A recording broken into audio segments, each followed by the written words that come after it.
generation of the technological society, we have been acted upon by forces of such power that few, if any, of us can understand. Extensive information gathering on every American, human experiments with drugs and psychosurgery, electronic surveillance, the era of the computer, invasion of privacy, growing government and corporate power over our lives, a people plagued by dehumanization, loneliness, and violence. Dramatic? Perhaps. But we are losing control of our technology and our lives. Not so long ago, people in a similar situation did not awaken to the forces around them. Are we so unwise as to do the same?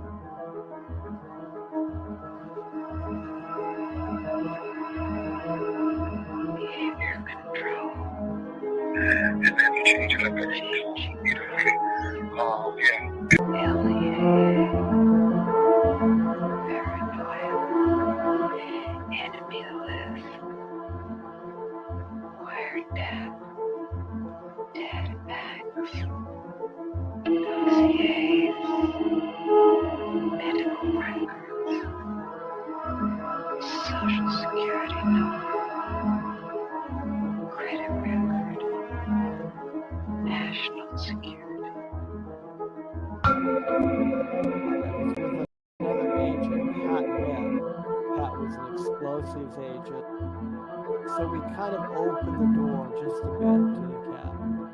And as we opened the door, we were both pretty much overcome as we looked across the cabin at the shelves that were built on the other side of the door.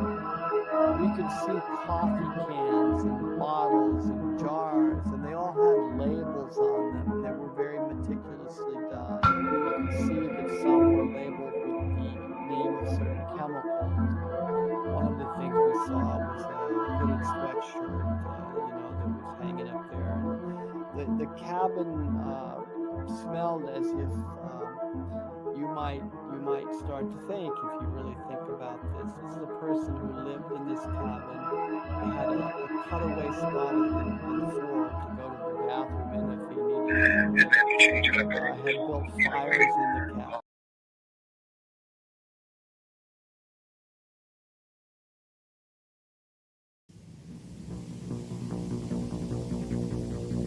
The Technological System by Jacques Ellul.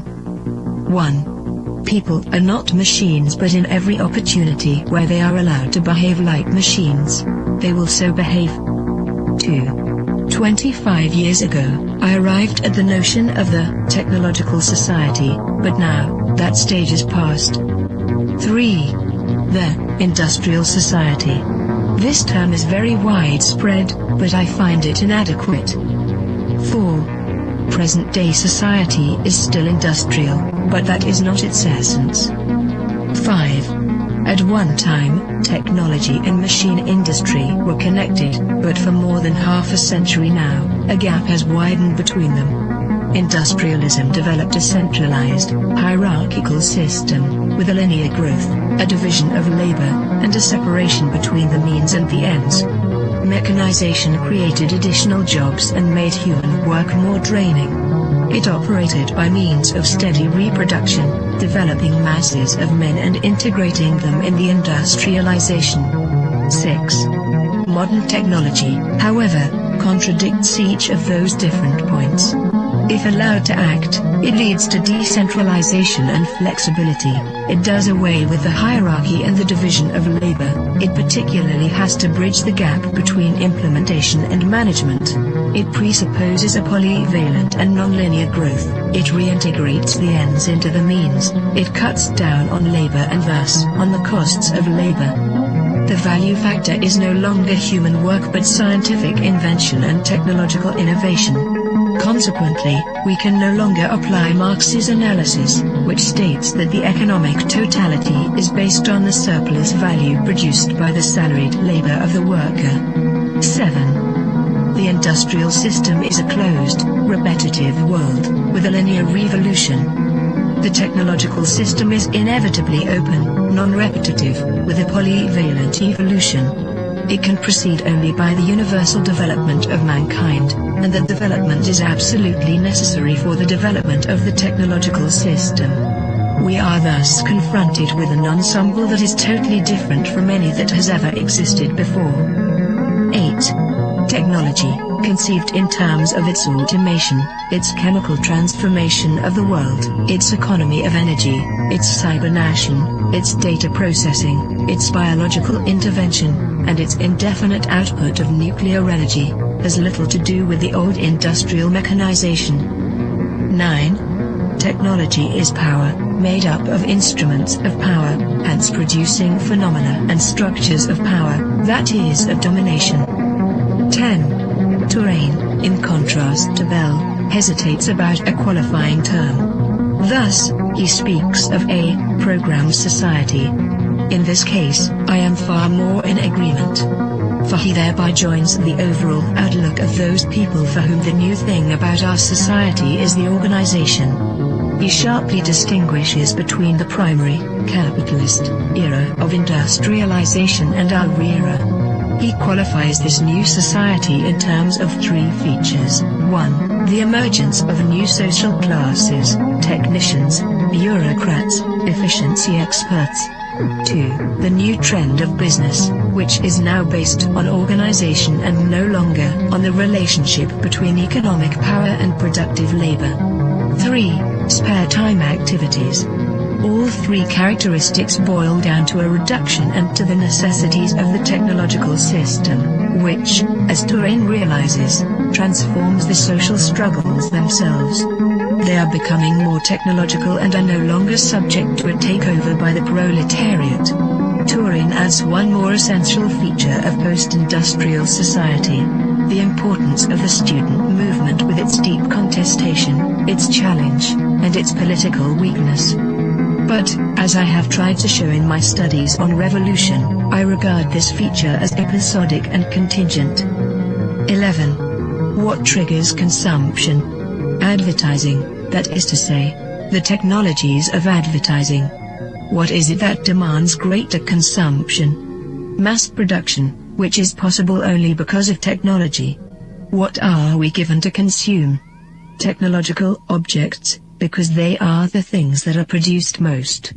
Hence, the consumer society, in all its aspects, is primarily characterized by various technologies. 12. Spectacle is a complete way of life. Consumption is a spectacle, so are political activity and leisure and work and family life and revolution. Modern man watches everything as a spectator. Everything is supplied to him as a spectacle, including the things he believes he is most deeply contributing to or participating in. 13. Technological activity is, by nature, spectacular, excluding all internal reality. Technological activity is what waters down all serious things, since no action can be performed any longer unless by way of technologies. 14. Z. Brzezinski, Between Two Ages, America's Role in the Technotronic Era, 1970, also figured he could add something absolutely new by coining the term technotronic. He lists a number of differences between industrial and technotronic society. In industrial society, the machine plays the essential role. The dominant social problems are unemployment and employment. Teaching is done through human relations. The ruling class is plutocratic. The university is an ivory tower isolated from reality. Reading favors a conceptual thinking proper to ideologies. Political conflicts are intrinsic. The masses are organized into trade unions. Economic power is personalized. Wealth is the object of activity. 15. Technotronic is a portmanteau word combining technical and electronic. Come now. Isn't electronics technological? Does the word add anything to the early definitions of technology? Once again, technology equals the machine plus industry. Fine, then there is something new according to the famous definition. In a machine, there are material parts that move. Electronics operates with no moving material parts. Granted. But if the computer is not a machine in the normal sense, then in what way is it not the product of a certain number of technologies? In what way is it not integrated in a technological system? There is no reason to distinguish between technology and electronics. 16. Man can no longer be a subject. 4. The system implies that, at least in regard to itself, man must always be treated as an object. Today, this phenomenon is far more important than the renowned Marxist interpretation of commodity. 17. Nothing can have an intrinsic sense, it is given meaning only by technological application. Nothing can lay claim to action, it is acted upon by technological process. Nothing can regard itself as autonomous, it is the technological system that is autonomous, as we shall demonstrate. 18. No technician claims to be ruling society. There is no need to regard technicians as technocrats or to believe that a class of that type actually exists. 19. Colin Clark's classification is replaced by a different one. At the bottom, the unqualified functionals, then the functional operators, and at the top, the rulers, researchers, conceivers, with perhaps a fourth sector for the activities of operational research. In other words, the social distribution is, already, less and less in terms of activities applied to the economy, and more in keeping with the technological capacity. 20. The era of clerks, and these clerks are the decision makers in all domains because they have the knowledge and use of the technologies. Like it or not, and Hetman shows this so well, the experts, the specialists of diverse technologies are to be found everywhere, from business to administration, from government to agriculture. They form the true grid of society, the network holding the various pieces together. It is the technological coherence that now makes up the social coherence. But this is not a technocracy in the true sense of the word. 21. The discovery of the technological system normally seems like an attack against technology, a criticism of technicity per se. Any shedding of light on the technological structure is always received by technologists and intellectuals as an indictment of that structure, even if absolutely no value judgment has been expressed. 22.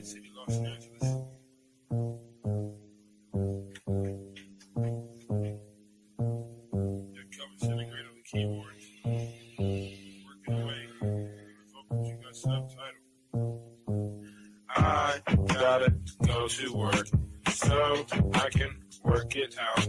Come on, computer, make it work. Come on, satellite, work with me.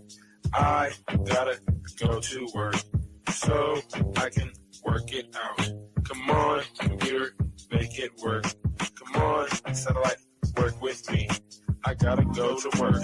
Who would have thought that I would starter these jerks? The first full-time clock and serial microphone rocker. They used to jump on the stage back in the day wearing a stocking. To conceal my identity in any stereotypical venue.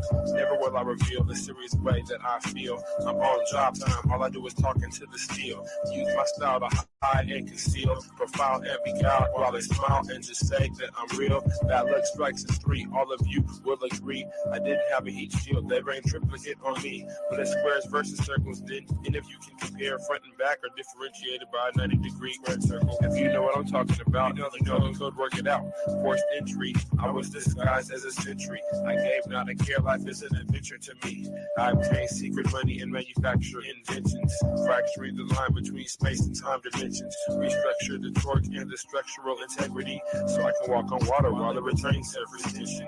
This making me an acolyte of the greater unknown, the word shark, king of these murky seascapes. Within my patriarch society, you cannot dethrone the intricate degree and climate that I seize from the police state. I gotta go to work so I can work it out. Come on, computer, make it work. Come on, satellite, work with me. I gotta go to work so I can work it out. Come on, computer, make it work.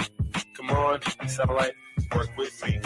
I still wish they made more girls like me, intelligent, beautiful, and rich like me. But they don't, so I stay fucked up like King Keeper. She's the type of person that will still rock Latigua. I'm the type of person that will still sport feelers. I found this pair of size 15s out in Pasadena.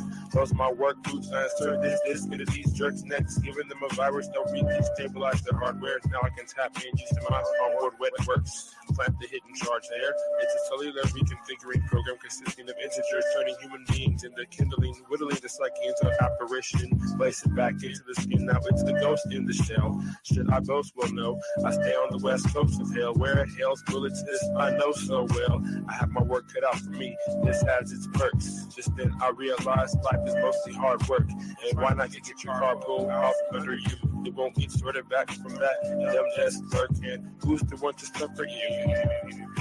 I didn't know what to do, so when in doubt, go to work.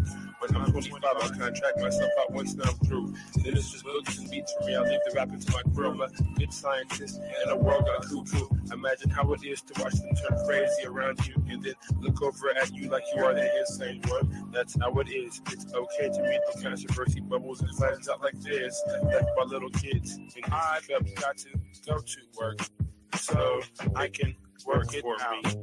Come on, how to work for me. Come on, got to make it work. I've got to make it work.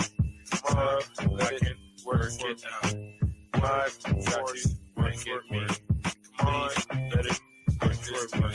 Come on, let it work it work. Come on, tickler.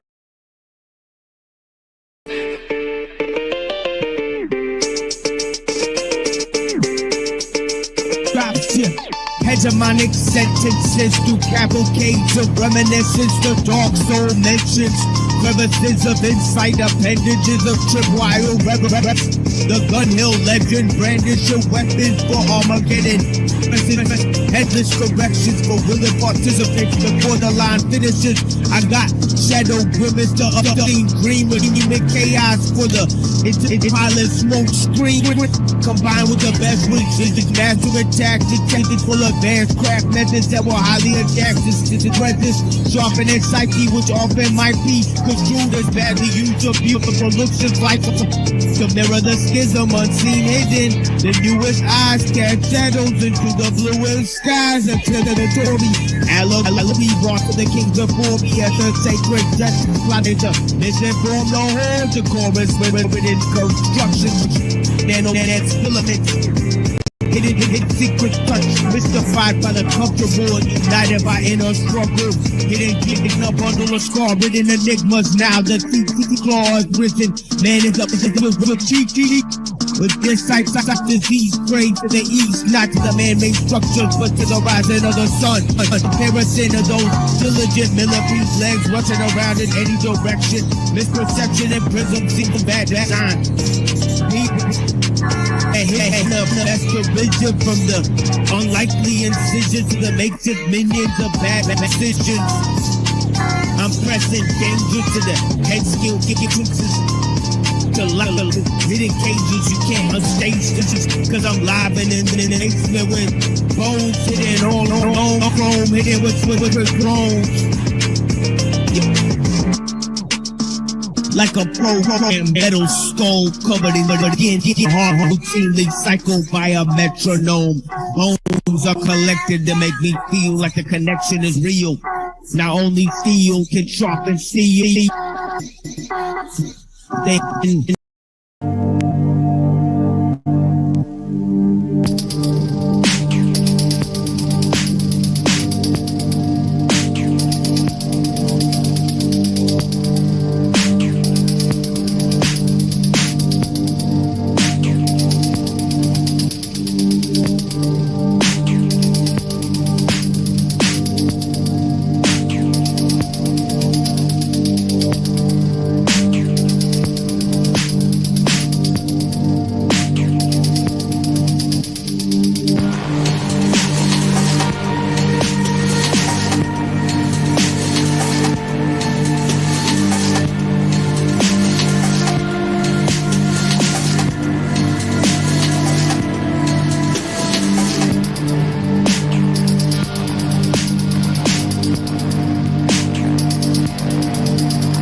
policeman came and left some slugs in my front door.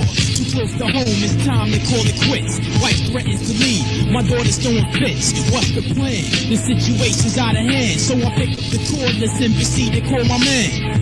What up, black? Some niggas pulled up in the act and tried to bring the ruckus with a premeditated attack. Yo, fuck that, I ain't going out like that. Disrespect my home, I put some niggas on their back. True that, kid, but give it a minute, yo, just wait. To top it all off, they had out-of-state plates. Yo, who's these outsiders? Trying to make some noise, they better finish what they started, cause my squadron destroys. I'm pissed, these niggas is number one on my hit list, and I won't be satisfied until I see their death certificates. Retaliation, with a bit of hesitation, I'ma let these niggas sleep, then proceed with their assassination. I don't know why niggas is trying to bring it to me, but if they want my life, they gotta come take it from me. Ties between my family, nothing I know is stronger. I'm in too deep and I can't hold my breath any longer. I don't know why niggas is trying to bring it to me, but if they want my life, they gotta come take it from me. Ties between my family, nothing I know is stronger. I'm in too deep and I can't hold my breath any longer. We gave it a week, then decided to make a move. We wanted the niggas to think that everything was cool, that they got away with something, assuming they got over. Loaded the trunk with explosives and pulled off in the Range Rover. Rolled on they block like 5-0 raid the drug spot. Set the timer and turned their spot into a vacant lot. Looked in my rear view, saw flames and heard screams. Was aware of the fact I killed some innocent human beings. But I guess it was their time, cause we all gotta go. I took care of my business, kid, that's all that I know. At least that's what I thought, until I got home. I walked through the door and saw a note by the phone. It said, honey, I'm at the hospital, let me explain. Tanya went to visit a friend and the building went up in flames. Come as soon as you can, they don't think she's gonna make it. She's on life support, I need your hair, I can't take it. I thought to myself, nah, couldn't be. Not my own flesh and blood, I refused to believe. But when I got to the hospital, they said it was too late. They said she didn't make it. My wife was irate, screaming like she was possessed by a demon, yelling fuck the world and life, what's the meaning? I asked her where it happened, she said down the block, down the street, around the corner from that drug spot. You mean the building on 53rd and 5th? She said, yeah, how did you know? An unfortunate lucky guess, I ran into the bathroom and almost threw up, cause that was the spot me and my man blew up. Oh, shit. What the fuck am I gonna do? Oh, shit.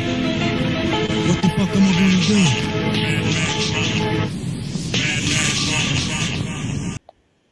Yeah, welcome to The Machine Lies, where we talk about the lies of the machine on the machine that lies. And I have some very special presentations for you guys in terms of, plotting out the course or the anatomy of artifice in general, right? Now, we got several statements that we'd like you guys to consider. I mean, in terms of selections, that we can actually, plot out the course of how certain, machine learning, or self-replicating machines, or the autonomy of technique itself, right, or the dominance of technique is actually laid out, right? So we're actually going to plot out some of those ideas over the course of the next two streams in terms of bringing into course of action where we've come to in terms of our series of presentations here. And there's many different ideas there. Now, there's not too many comments there in the chat, and I know we started here late. So I'm going to be reading the comments here just in a second, but let me go and turn on the light real quick. It's actually a little bit dark in here. I mean, yeah, so let me go ahead and turn on the light. Blessings.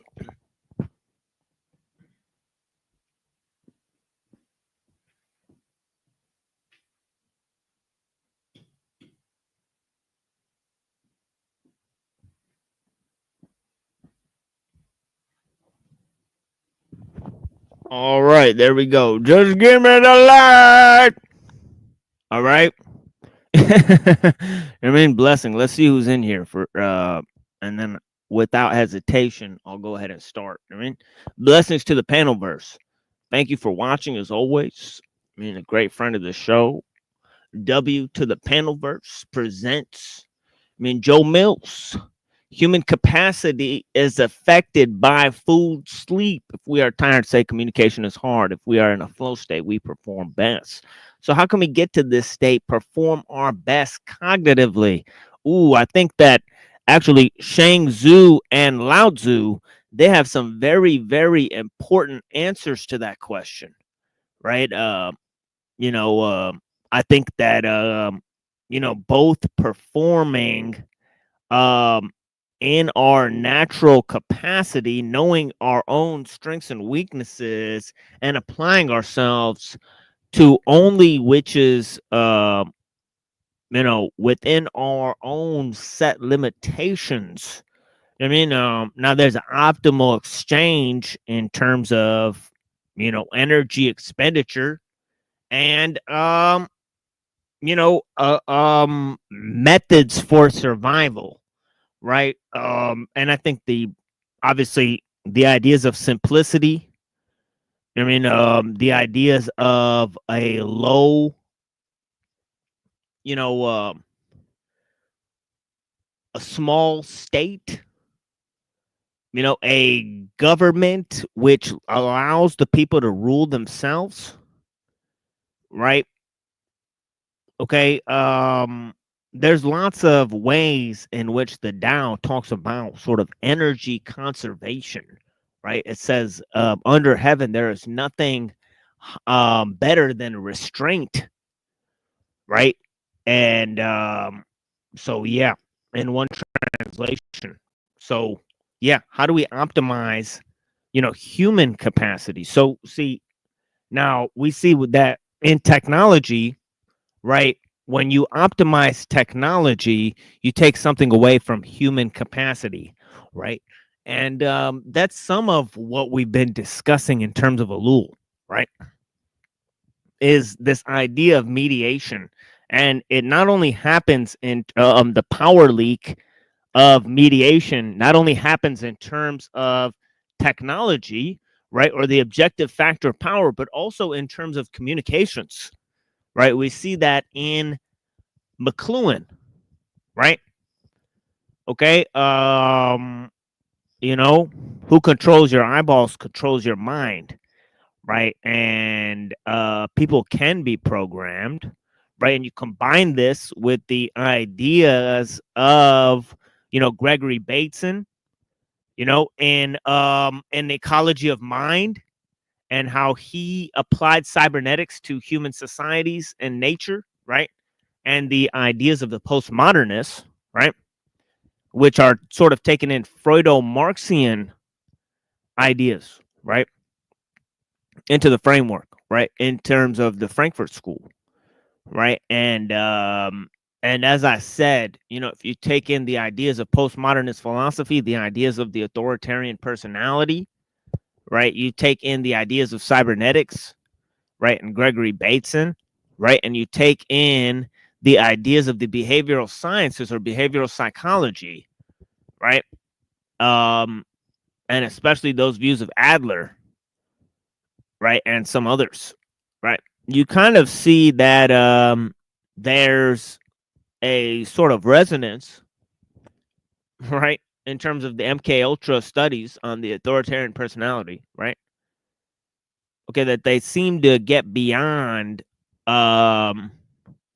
certain definitions, okay, or limitations, right? And also another key factor is that they combine math and logic, right, into the cybernetic language, right? And I'm going to go over how important that is, right? That is very important idea in and of itself, right?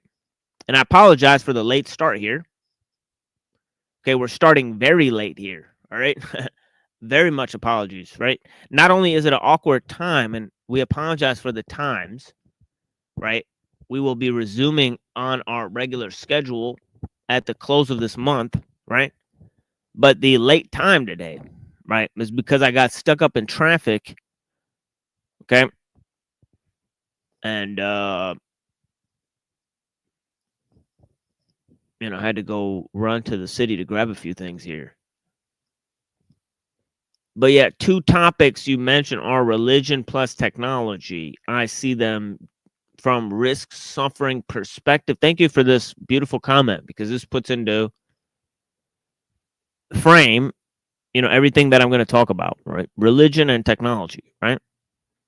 Right, sort of the inner and the outer, right? I mean, you know, if you want to look at it that way, right? Okay, of man's sort of creative extrapolation, right?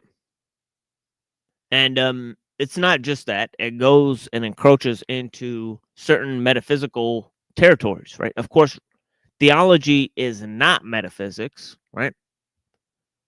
Okay, and nor is technology metaphysics, right? But they have a fascinating way of working themselves into certain metaphysical ideas and concepts, right? And certain architectonic themes, as we've seen, right? So we get into that, right? But yeah, I see them from risk suffering perspective. Also, use logic to explain why certain strats will not work, like replacing more efficient with less. Blessing.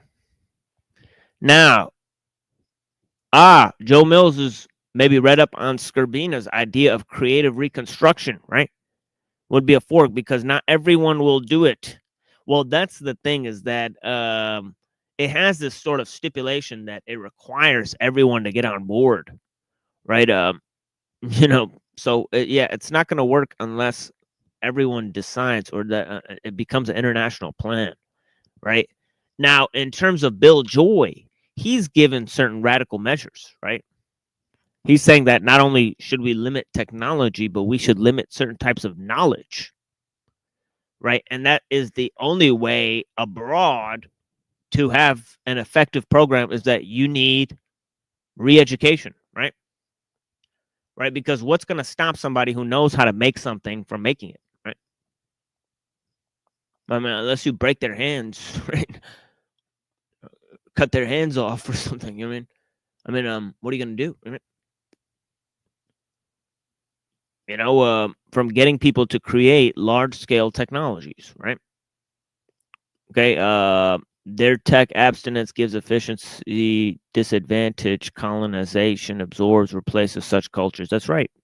Ultimately, there's not much history behind a technologically advanced civilization living next to a less technologically advanced civilization, right? I am Max. Blessings. Peace be with you, sir. Okay. Made by Machine Bob 2. We'll be bringing Made by Machine Bob 3 soon, right? Which will move in a different direction, right? Either we'll be talking about some of the other YouTube channels here, right? Possibly Get Cucked Up, right? We might do a little hit piece on Get Cucked Up or Cock Boy Hotline, right? You know, their channel. We may do a little hit piece on them. I mean, or a little expose, you know, whatever you want to call it, into some of their sort of, you know, whatever, you know, the deal is over there, right? Because it seems very strange, whatever's going on over there, right? We're really trying to assess the angle of the situation, right? What it looks like and probably what it is. And, you know, we have not collaborated with too many people here, right? It's mainly been a solo operation here. Okay.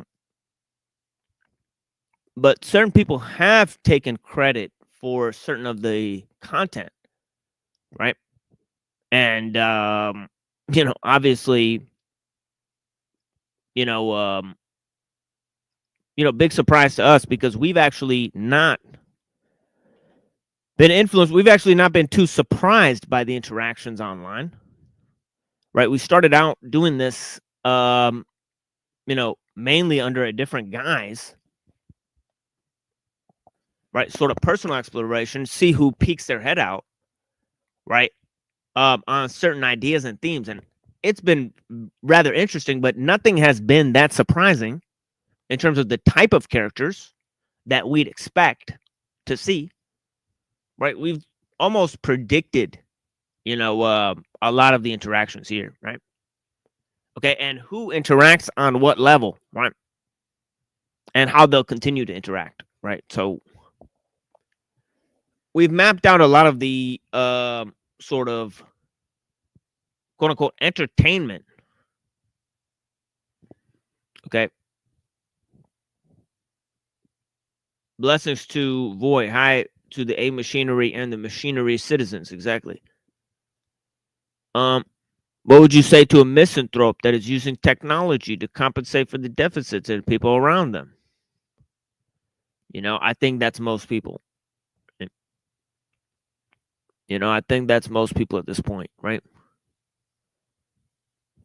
Right. I think the right wing type of person is a misanthrope, and the left wing type of person is generally a nihilist. You know, so it's misanthropes versus nihilists. You know, onto the apocalypse. I mean, a very odd situation that we're in, right? Right. Total clown show, right? Okay. ESP revaluation, blessings.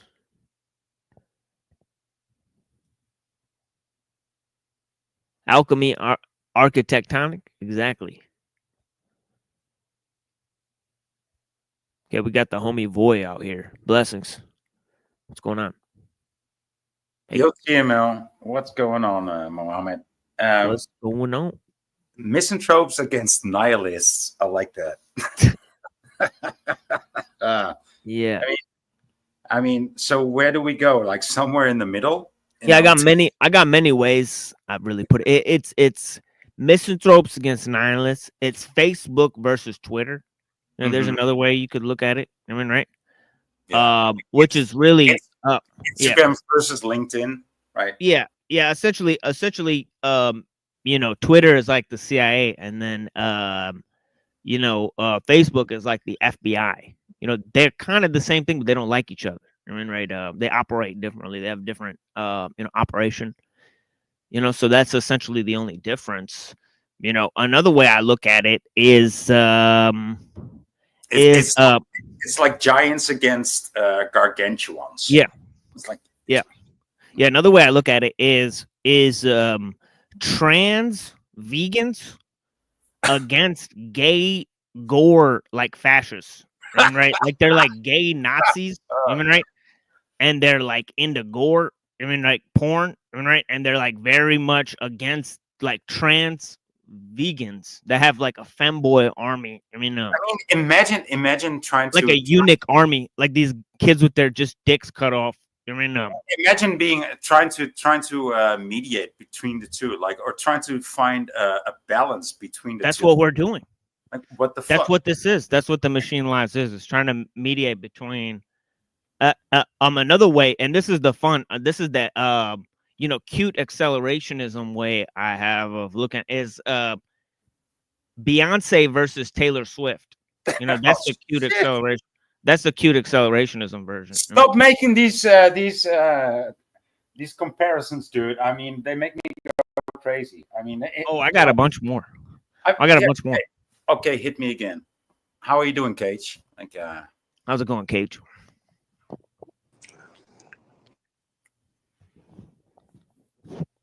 Yeah, I was muted there for a second. Thank you guys for having me. Yeah, Cage reality. Trapped in the motherboard. That's right. Dr. E blessings. Thank you for being here. He's my number one fan. Yeah. Nice. Always good to have a doctor in the house. Excellent. Yeah, ESP revaluation machine bomb. That's right. We got the made by machine bomb special. We'll be doing more. Okay, essentially that's just where we sort of look into the other channels. Now we sort of started with the Crucible and all of those types of networks. So you know, but we'll look around here and see who else is out here. Obviously, Get Cucked Up. He's got some interesting recent performances, what shall you call it, that we want to take a look at. I mean, trying to something about he's pretty much your nemesis on the internet, right? On YouTube. I don't know about that. Or are you his? Are you his? I don't know. No, maybe somebody who's like very much pro technology. I would think of somebody who's very philosophically minded, like maybe pro technology, studies a lot, maybe also has written like one book or something like that. I mean, on like a very pro, like atheistic or transhumanist mix in with subject. I mean, and there's a lot of people out there. So I still have not found my nemesis, but we need the appropriate nemesis. We need somebody with the appropriate skill set to actually. I mean, you're way more traditional than he is, and he's like a really modern guy, right? And so it's close. It's close. It's not there. We need somebody more in my age range too. This guy's like 44 years old. See, Andrew Wilson or Cuckbody Outline, they're more 44 years old. They're at least 44 years. So we need somebody more in my age range with my level of expertise on different issues, but counter to what I represent. And then we'll get. I have faith that somebody will appear. I mean, right? That meets. That's like the fucking Mandark. I mean, to my Dexter. From Dexter's Laboratory or something. I mean, I don't understand that. But yeah, you know what I mean. But yeah, we'll figure it out at some point, right? But right now, I want to get into these dialectical arrangements. I mean, and I mentioned a couple of them, but it's mainly going to the idea of, the human versus the machine, right? So you have this greater idea of the human, versus the machine. To quote Sophia Stewart, she says that, the machine, it's covered in skin, without shame, right? Born, covered in skin, and without shame.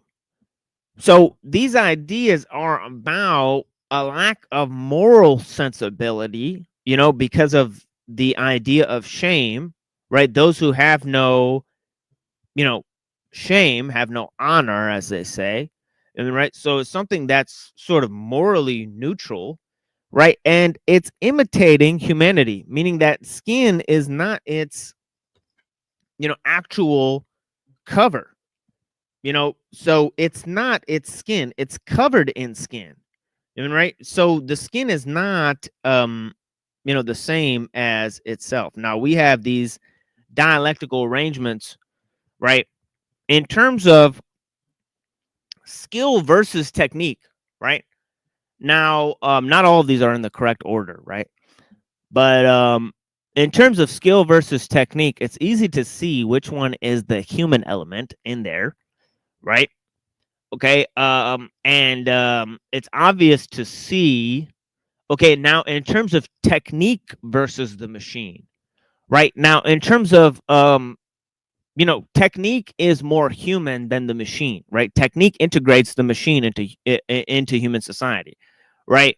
Because mechanistics are kind of antisocial, right? They have a disintegrative process, right? Okay, and also, machines and tools, as we have to remember, they have a cross-cultural genealogy, right? So they're not represented in terms of culture, right? So we'll trace the development, how Ellul kind of traces the development there, right? But in terms of his idea of skill versus technique, now the tool, right? okay, obviously the tool versus the machine is the same level of skill versus technique, right? Our ideas of mastery of tools have to maximize or have a reliance on human skill. Okay, they move at the speed and pace of human movement. Right now, when you get to automation, okay, when you get to automation of choice and efficiency of means, right, then this is no longer possible, right? Okay, because you know, it's the enframing of means, the complexification of means, right? Okay, to and the mediation of means towards a certain end, right? Okay, that is actually accomplished by mechanics, and now also the innovation of tools and machines, right? Because they have a sort of process of self-augmentation, right? Not only do they have a cross-cultural genealogy, right, but they also have a self-augmentation, meaning that improvement of certain types of machines could improve machines in other areas, right? Right. So the development of a cooperative, right?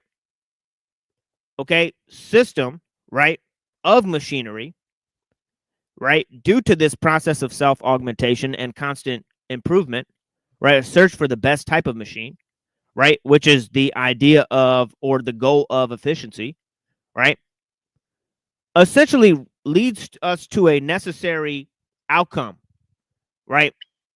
And that outcome, yeah. And that if that outcome will be called like the most efficient machine, right? Yeah. And Like it's also the outcome of innovation. perfection. Yeah. Perfection. Yeah, It wants because the to be innovation, perfection. like when a new machine is going to pop up, based on different orders of mechanism, right, or the improvement of different systems of machines, right, and affect other areas of machinery, right. When this innovation will take place, it's a sort of randomized or less easy for an individual, right, or experts to predict, right, as the system becomes more interconnected, right, and the speed and pace of innovation increases so that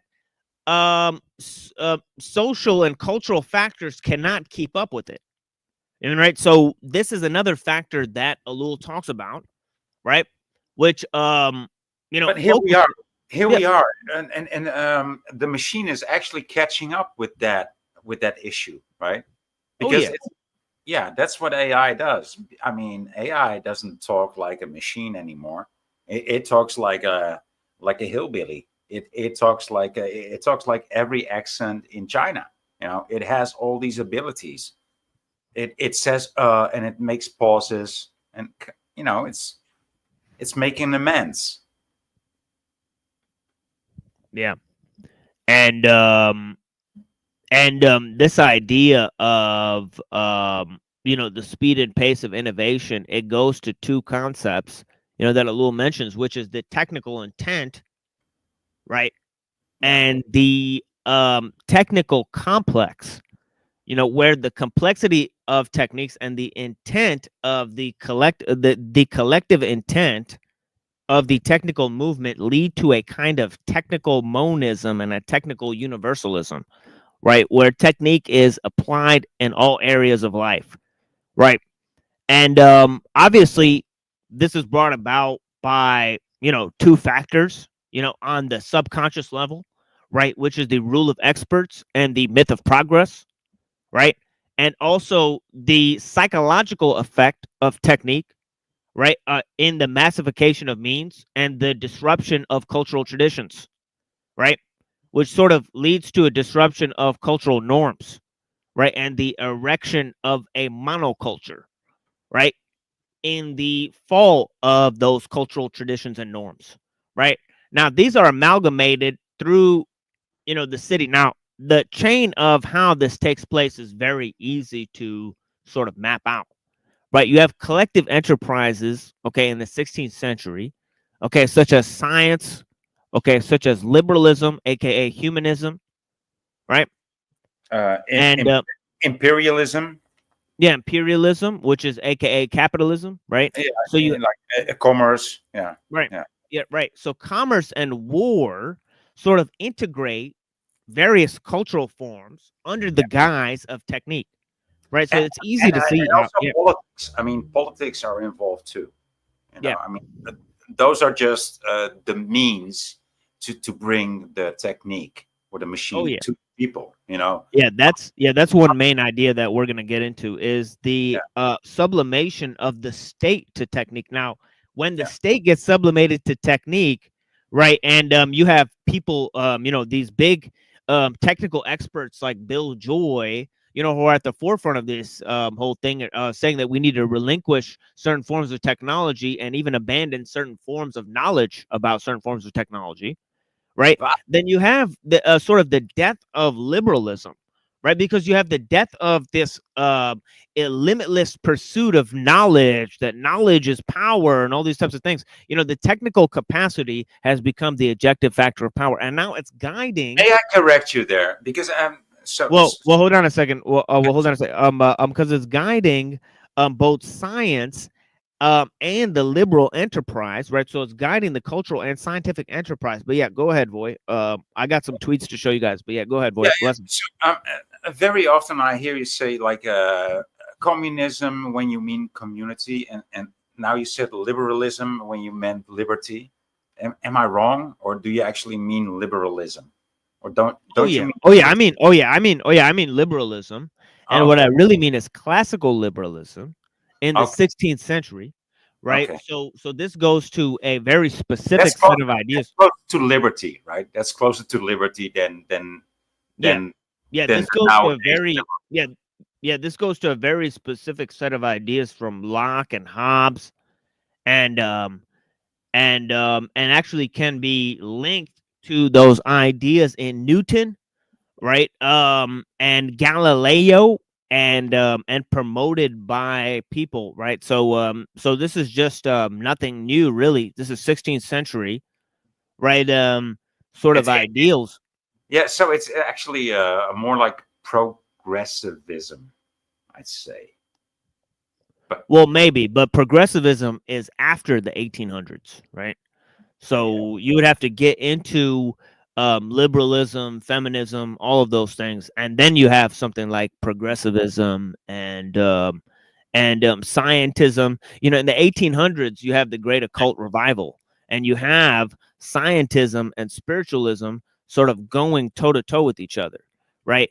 But the main thing I sort of want to come back to is the thing you said about AI systems, right? Because in terms of AI systems, right, you can look at you know the idea of expression and and articulation, and how certain types of AI systems, right, they're gonna how they lead to a lapse in human skill is remarkable, because people don't need to really know anything. They just need to have the machine articulate, or express, what they want to know, right? And so that type of extension of human knowledge, and sort of I guess compartmentalization of learning itself, right, is going to play a huge role in terms of communication, and obviously there's already a change in the way people perceive information, and the iconicity of symbols. yeah, Okay, so it becomes yeah, digitized instead of analog, right? Where we used to learn in a curve and in a natural process, now we learn um, in how do you call this, in factors, or in sectors, right? In sectors, like this is where I learned this, and this is where I learned that, and learning should be just an ever continuing process and progress. And that's not a thing anymore. It's like, do you know this? Do you know that? People don't look at where somebody is, right? Where the other person is to relate to it. They will just want to see the diplomas, the factualities, the how do you call this? Limits? No, licenses. Are you licensed to say this? Are you allowed to talk about? Are you actually somebody that has something to say about this? Are you licensed to say something about this? Because if you're not licensed, you're just a muggle, right? You're just that's where we are now. Like, it's all, like you said, compartmentalized. Oh yeah, you have a compartmentalization of knowledge. You have the rule of experts as a result of that. You have over specialization. Yeah. Okay, and then finally, on the personal and psychological level, you have alienation of the person from technique itself, right? Now, you know, how one observer said that we're not only alienated by technology, we're alienated from technology as well. I mean, because of this, you know, over stratification, right? In terms of technique and expertise, right? But another way that life becomes complexified is just in terms of communication. Now, obviously, technique has deranged communication, right? If you look at, obviously, social media, okay, we are actually transmitting information, feeding an algorithm, right? Okay, that's selling our information. Okay, and the reason we do it is because of some goal of notoriety. Nobody on here is actually observing the situation, right, that we're in, right? But rather, you know, the form of communication is limiting because, you know, if you type on a social media platform, you're limited to a certain form of characters, right? And then there's also the you know, style of communication on that platform or what everybody's talking about. Now, say you go into a room and there's a lot of people talking, okay, in that room, right? Sure, you will talk to more people, right? If you walk in the room and start talking to people, you'll talk to more people, but what you're saying, you know, will be heard less because people are all talking at the same time, right? So what happens is that, you know, this sort of consolidation of communication. Now, obviously, when you text somebody, right? Okay, you have a certain style, right, in which you text people, right? Now, or when you email somebody, right, you have a style in which you email somebody. You may have an email avatar or a name on your YouTube, right, or whatever, right? And that type of anonymity or projection of that character, right? It's to try to feed the algorithm, right? You know, sometimes I'll walk by the computer, right? And I'll hear somebody on a panel say TML, right? Or something like that, or say the machine lies. And I'll actually respond. You know, I'll think I'm on a computer on a panel, right? Turn around and think that somebody's talking to me. I mean, right? This type of hearing voices, right? Remote monitoring error. When it's right? and then you check it back and they weren't saying that, right? They weren't saying TML. Oh no, they were. I just okay. Yeah, I just sometimes get alarmed, you know, when they're talking about me on one of these other shows, you know, and think that I could get up on a panel and talk to them. You know, so this is the thing. Like, even if I'm not on panel, you know, I'll just be watching the show, right? So this is obvious. Yeah, it's digital schizophrenia, exactly. I mean, right? It's like, you know, somebody's talking to you. I mean, right? You know, or you have the capacity to talk to somebody, you know, who's not really there. You know, and this is the kind of idea of dropping the information in, and it obviously changes language. Now, information going from 2 points, right? That's communication, right? But language requires meaning and interpretation. Now, we're communicating on several more levels than we're actually having meaningful conversations. Yeah. Right? The meaningful conversations are not the crux of this. I'm communicating with the images I'm sending, okay, with the background, with the name itself, right? I'm communicating with tons of information, right? Which is unsaid. Okay? So this is the idea that I'm talking about, is that that we're communicating on many levels, okay, that aren't interpretive in terms of language, right? So language is another level of communication. Language is akin to skill. Okay, it's akin to you know, what I was saying, the tools, right, which are an extension of human action, right? So you know, so this personal, you know, personal extension, right? The human factor, right? You could look at in terms of language versus communication. Two machines can send information to each other and communicate. Okay, and they can even be operated by another machine to do that, right? Okay, so two machines can be operated by another machine to send information to each other, right? And communicate. Okay, and humans, okay, if the machines are interpreting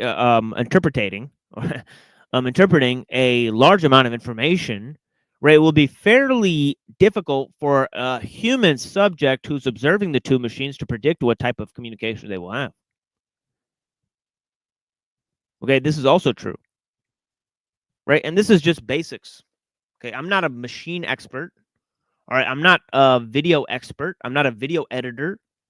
I'm not a music creator or a digital expert or somebody who runs machines. Okay, I bought this $20 microphone. Okay, So, but what are you just a philosopher? No, I'm not a philosopher. I'm a scholar. You know what I mean? I'm a critique, a critic of philosophy, a critic of technology, right? Of the technological system, right? Which most people take for granted, right? Now, there's not too many intelligent critiques of, you know, the technological system, and we come essentially to bring you guys one of the main critiques in terms of Jacques Ellul, right? And we're fasting all day, so you know, I appreciate you guys hanging in there with me amid all of the interruptions and sort of the bumps in the road that we have, right? But this last idea is how, you know, technology transforms art. Now, obviously, technology has transformed art through mass production, right? And you know, the monoculture, right, has transformed technology. The loss of cultural traditions has transformed art, right?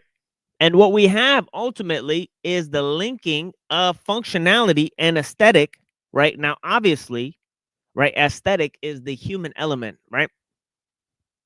Okay. What? No. And aesthetic, yeah.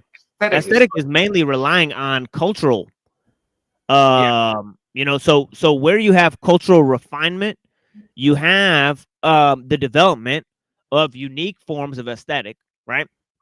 And actually, where you have cultural isolation, you have the most complex arrays of aesthetical forms developed. Now, aesthetics and the symbolic forms of man are a form of biotechne, as we're talking about, right? So biotechne is a different level.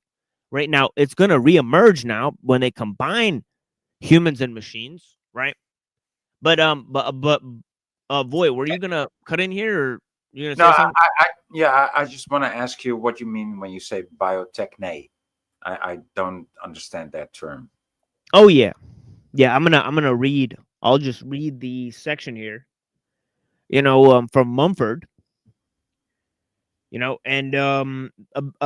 I also want to read some quotes by Nietzsche, and I also want to read some of my tweets, and then we'll move on to some music and the rest of the presentations here. But yeah, let me read about biotechne for our friend Voy here, and explain to him some of the ideas of biotechne from Mumford. Okay, Thank you. because these are very important to understand this architectonic ideal that I keep spouting off, right? So he says here, he says through man's development, this is just one paragraph. He said through man's overdeveloped and incessantly active brain, he had more mental energy to tap than he needed for survival at a purely animal level, and he was accordingly under the necessity of canalizing that energy not just into food getting and reproduction, but into modes of living that would convert this energy more directly and constructively into appropriate cultural, that is, symbolic forms. Okay, cultural work by necessity took precedence over manual work. This involved far more than the discipline of hand, muscle, and eye and making and using tools. It likewise demanded the control of all of man's biological functions. Okay, notice he said constructively into appropriate cultural, that is, symbolic forms. Right, this is the main thing. He said cultural work took precedence over manual work. Okay, these are the main lines that I want to point out, right? And then he says it likewise demanded a control over all of man's biological functions, including his bodily organs, his emotions, his sexual activities, his dreams. Even the hand was no mere work tool, right? And then he talked about the cultural extensions of the hand, blah, blah, blah, right?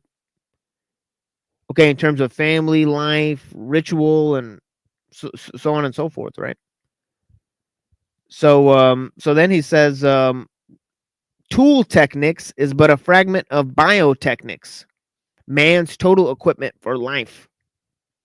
So biotechnics is man's total equipment for life, right? So how man relates to through nature, right? Okay, essentially it's the first form, okay, according to these sort of anthropologists, right, types, right, in which man started to fuse the energies of nature and man's creative power and sort of express that, right? So it's actually where culture divides from nature, but also integrates. That biotechne. Yeah, I think that's a great way to summarize. Yeah. So here's some thoughts from Nietzsche. He said, the machine as teacher. He says, the machine of itself teaches the mutual cooperation of hordes of men, an operation where each man has to do only one thing. It provides the model for the party apparatus and conduct of warfare. On the other hand, it does not teach individual autocracy. It makes of many one machine, and of every individual an instrument to one end. Its most generalized effect is to teach utility of centralization. Now he says in 220, this is from Human All Too Human, he says reaction against machine culture.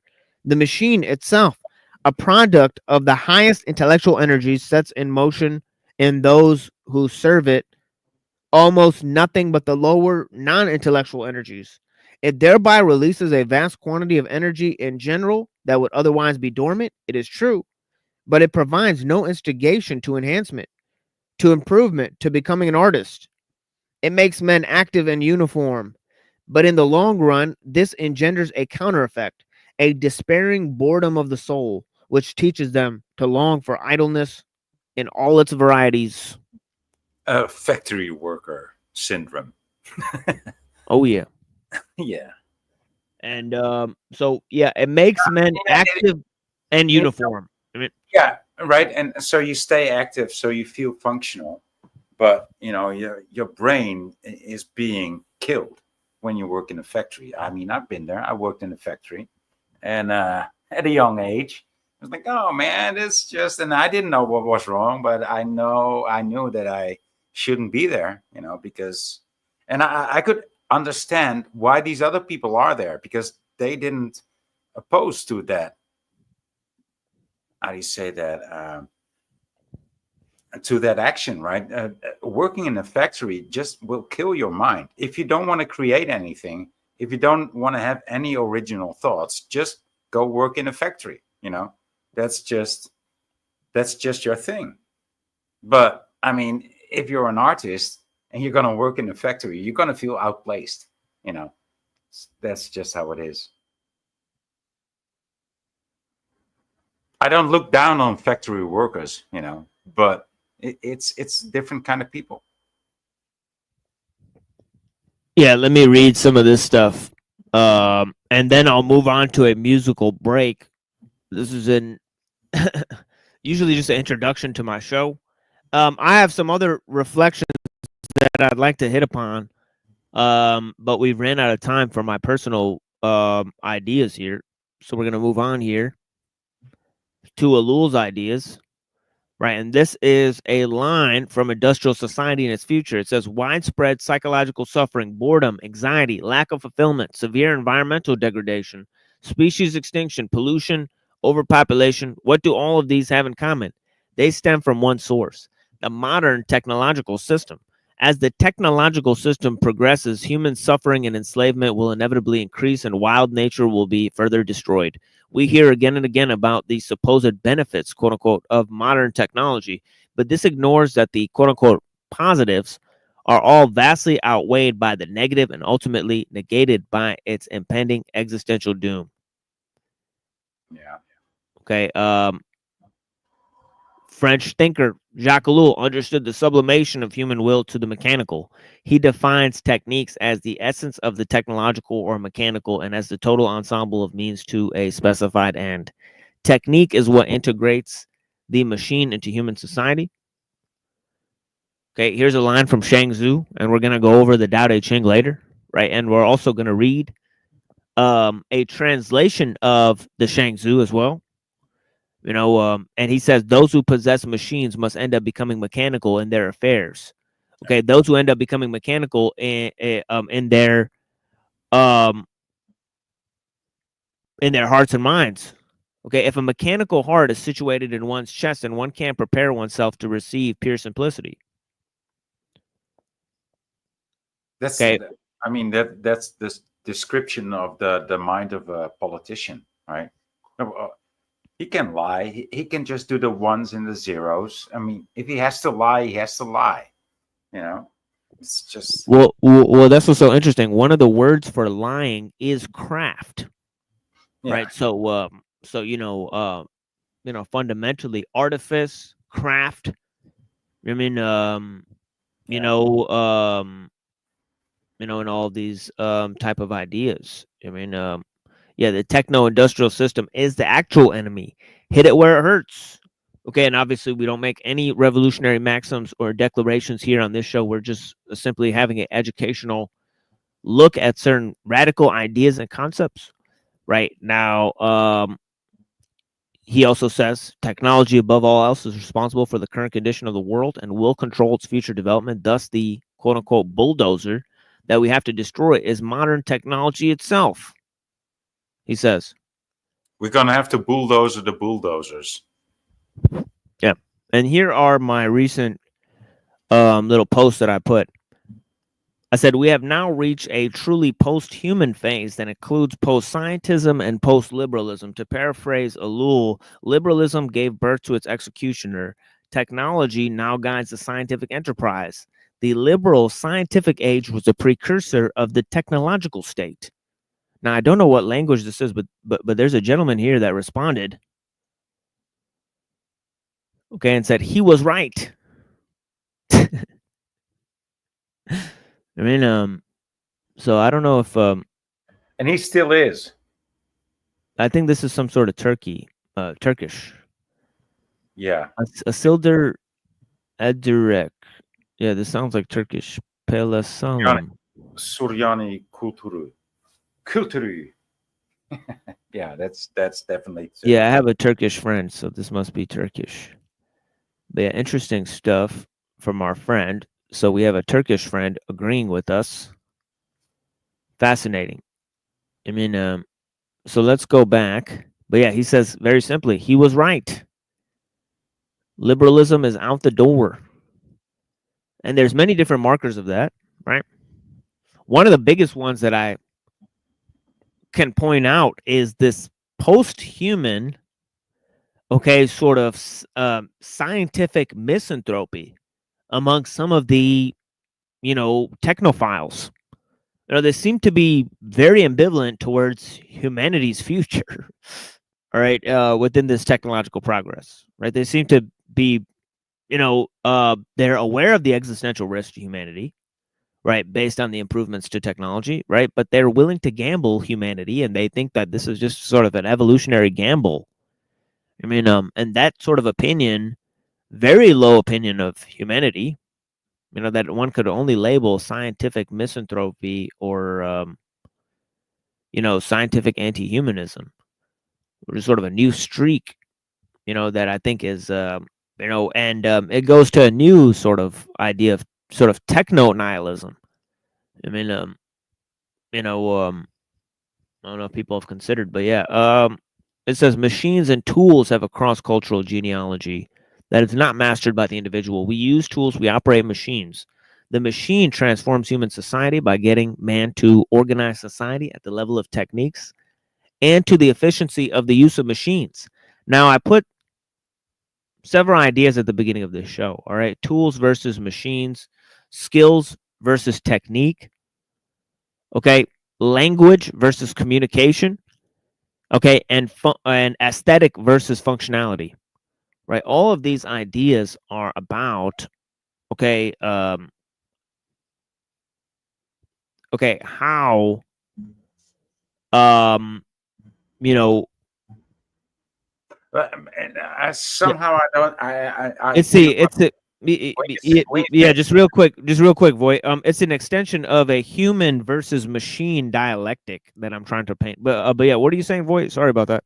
Yeah, when you said aesthetic versus functionality, I understood the other oppositions, but aesthetic versus functionality, I didn't get that. Like, yeah, the best way I can explain it is the iPhone or like a Minecraft video game, right? Where the same thing you use is the aesthetics.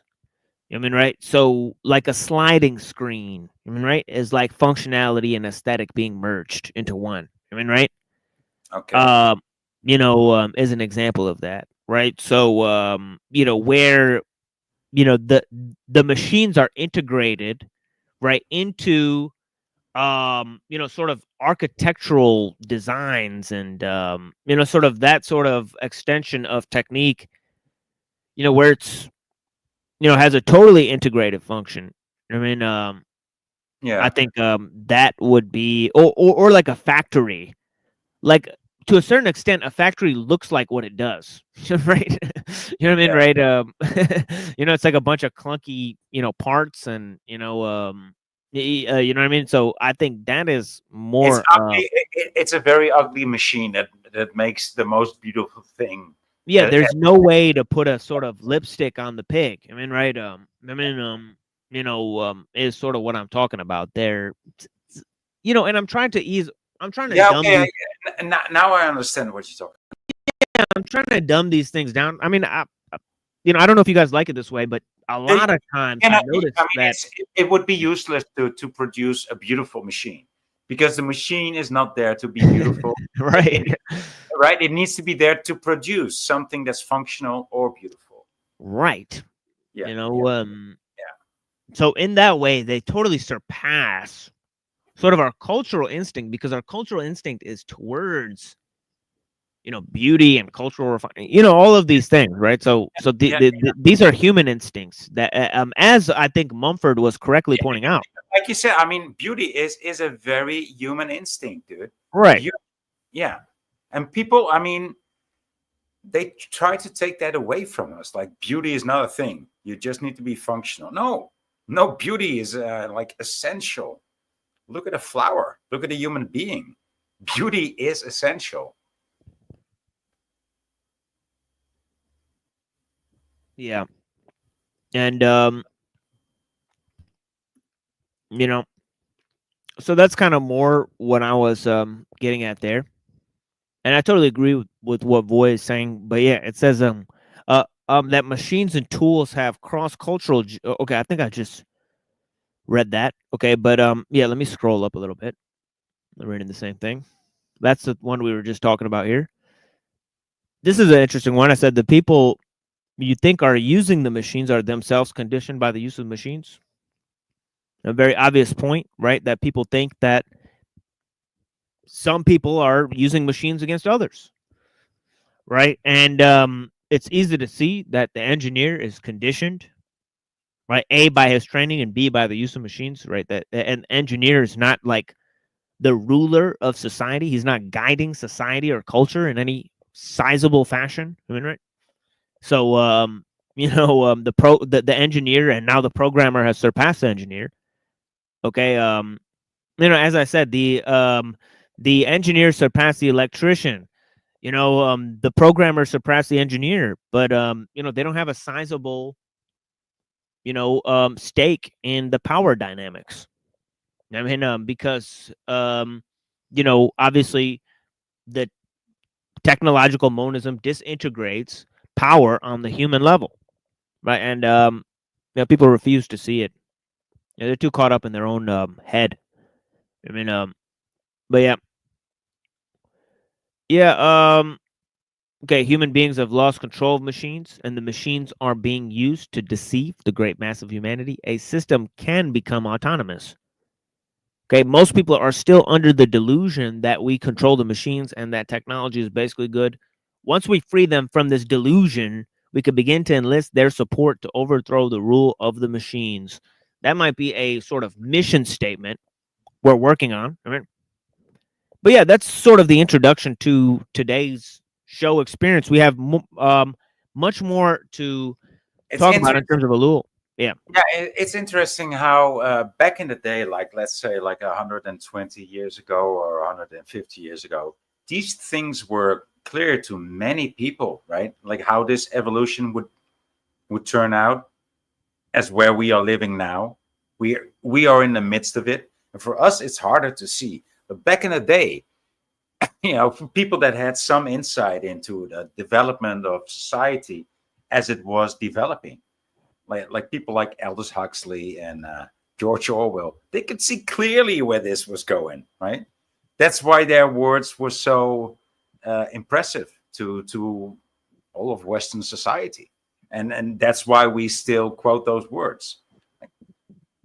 Yeah, but now we are here, and we find ourselves in the midst of it, and somehow we cannot.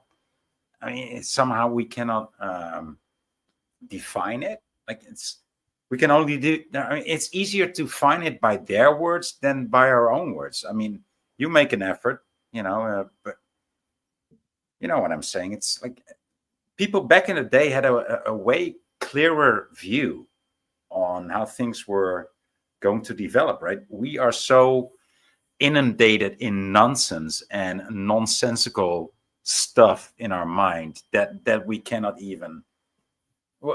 We can, we try to, but back in the day, it was easier to see where this was going. Yeah, and that goes to a more idea of the, how, our entire ideas of, I guess the metaphysical scope has been transformed.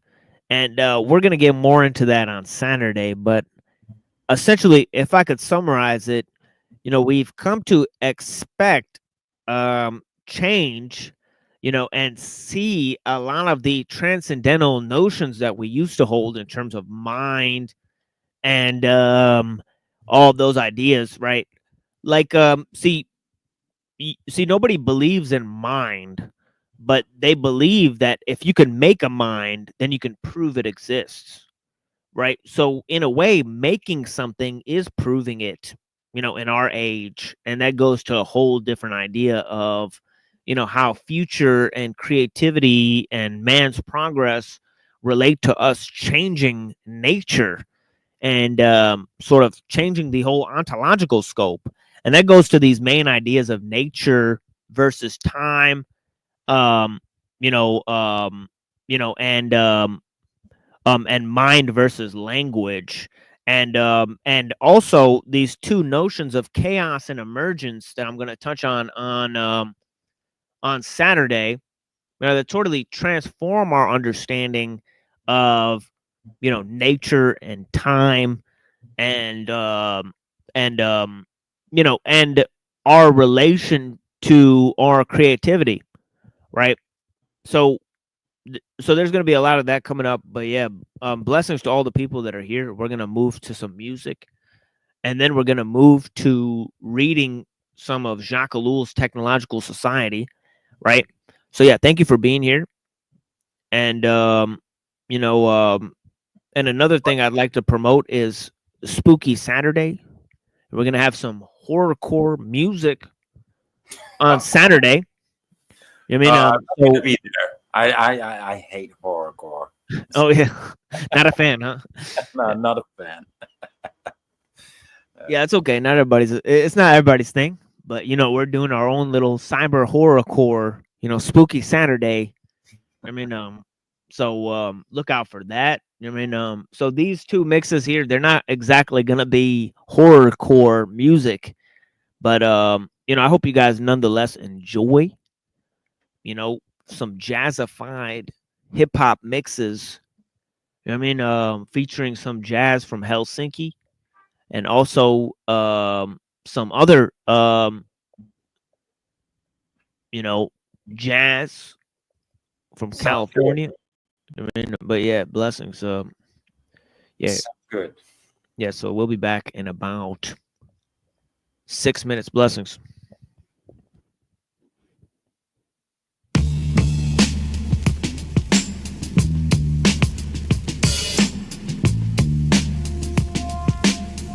You know what I'm saying? Know we got that talk, nigga. You know what I'm saying? We get some of that quadruport, slide off through a time warp. Been getting money before dinosaur. Diamonds on, lime small. Write rhymes on island resorts. Down to snort, some guys slide a line inside a Newport. Push a fly two-door like too short. I'm just an artist with a tech, hard to forget. Carve a nigga head. You a meatball, get squeezed on. Your physical being turned to cream corn. Slice a quarter for the order. Supporter, roll dice on the corner. Gats tuck, big cash to touch him at the cusp. Couple of 100 racks on the rug. Young Dawn, sun's under the arm. Treat Lamborghinis like bumper cars. Got scars, chains around the neck like scarves. Your limbs hang out of thread like yarn. I'm the next big thing. Chicken heads claim the best spring cans. Run the ring, my head is on the top of the pyramid. Pictures of me and all my affiliates. We lit Phillies like idiots. Killer lineage, let them know what it really is. Niggas is penniless with skinny ribs. I fire semis at too many wigs. I'm feeling like Billy the Kid, skinny big. You literally live as a guinea pig. If the Timbs ain't on deck, you know the pennies is. Your fingers still penny pinch. You make me pull a Mac Millie out the Fendi trench. In any event, hold a 12 gauge, that's heavy as shit. For every clip we let steadily rip. Push your afro back to 76, motherfucker. Hold up, let me good year, baby. Those some great years, man. 75, 76. 77, through the 80s. Seen a lot, nigga. Hold up.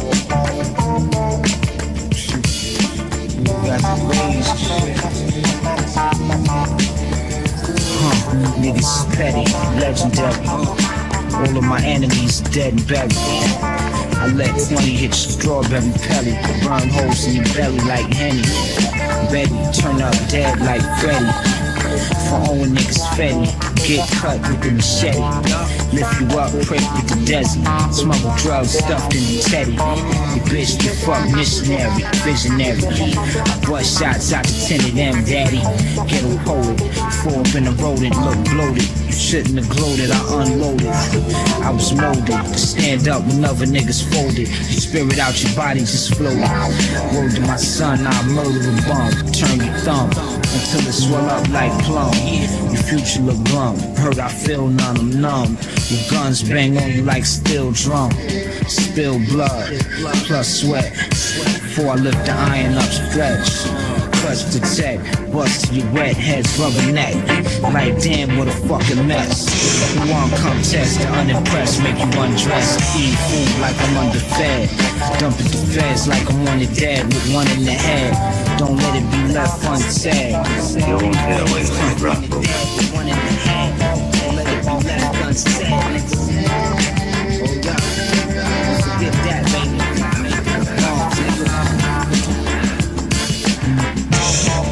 The wheel of fortune quick and turn in place when you need it back to him.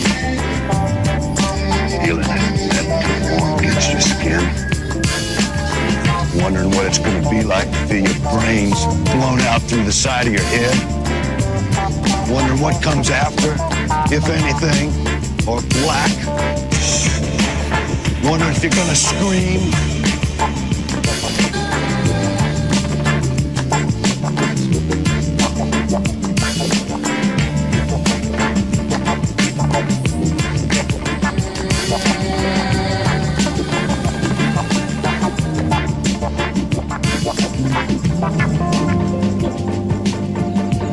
Let's go. Yeah, nigga. Good looking, babe. That's what I'm talking about. It's all good. No, don't worry about it. Don't worry about it. Yeah. Hold up. Let's go. Now we gotta come at these niggas, man. Yeah. Come on. Yo. Stuck, that like gum underneath my kick. Better move, little fucks, when the heat I spit. The hammer clap like the ass on the meat I chick. Dump clips like a trifling ass bitch to drop. If you short, you ain't chancing the box. But I ain't letting you play me. The guns in the club, I'm boofing the ox. Got my eyes on the hoes, and now I'm a peripheral. Got some cowards popping that mo, my hand on the issue. Wild out, having ball, you can drink till you earl. Thought the fire water was strong, the panel you curled on the floor like a newborn baby girl. Mean is he dead? All type of shit is leaking out of his head. When you cowards see the drama and it come to a head, I'm hitting Ray up on the jacket, it ain't much to be said. If a song go without saying, son deliver and vice versa. This is havoc, baby. We know. Hey yo, all that money is us. That was fucking. Hey yo, all around hungry, that's us. You can't nothing. Yo, all that money, all them niggas, all them shorties, everybody yell, all lovely. All that money is us. That was fucking. Hey yo, all around hungry, that's us. You can't nothing. Yo, all that money, all them niggas, all them shorties, everybody yell, all lovely. I chop meat out your face, daddy, gladly. Magley's on, rubber band currency, and I splash your visa. You know the code, yo, Caesar, low straddlers, front speech, cracks all in the front seat, spazzing. Imperial wizards, statin, knife game off the chain, and I'm with 400 with wagons. Yo, live wires shoot darts for bread. Any map, I assist that, I'm holding it, all niggas dead. What? Battle for cake and fuck wizards. We do it straight business, all my ride, ain't no fake niggas. Reminisce, spitting faces, pissing on the fake little slenders list. Ray gave them niggas cake. Battle the gun, you wildin'. I levitate well, I might take this shit, put some style in it. Oxys, burners, reapers, police need us. The regime, a shallow with Queens re-up. Fucking with the poisonous hand. Remember, y'all know commercial. I hurt you, yo, go get your mans. All that money is us. Now it's fucking, yo, all around hungry, that's us. Can't nothing, yo, all that money. All them niggas, all them shorties, everybody yell, all lovely. All that money is us. Now it's fucking, yo, all around hungry, that's us. Can't nothing, yo, all that money. All them niggas, all them shorties, everybody yell, all of them. Yo, select me, Gucci sneaker recipe, not the S. Dot Carters. No disrespect, but respect me. One of the top 5 gangsters alive. My element is just the Elliot Ness. Niggas who hide, yo, I ran from some niggas that was police. These niggas heard about me bringing Mark money, and I had the whole East. I've been the greatest, been flipping the latest. I'm like the new Hagler on the Ave, hammered up, pulling haze, and all the young niggas praise me. It's like the talent of the $6 million man in a piece. Come on, banana squeeze, aim at these caravans. Heard he had his man and then hugging keys. Coming from a galaxy of hood, hard, real people getting keys. Fuck with the media, it's so Hey, yo, good. all that money is us. Now what's fucking Hey, yo, with it? all around hungry, that's us. They can't Hey, nothing yo, with it. all that money, all them niggas, all them shorties, everybody yell, all lovely. All that money is us. Now what's fucking Hey, yo, with it? all around hungry, that's us. They can't nothing Hey, yo, with it. all that money, all them niggas, all them shorties, everybody yell, all lovely.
All right, welcome back.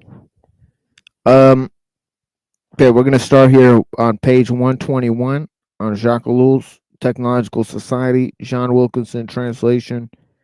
It says UNESCO has been greatly preoccupied, okay, with questions,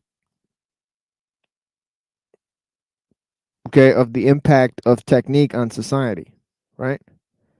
And especially of the impact of technique on non-Western civilizations, right?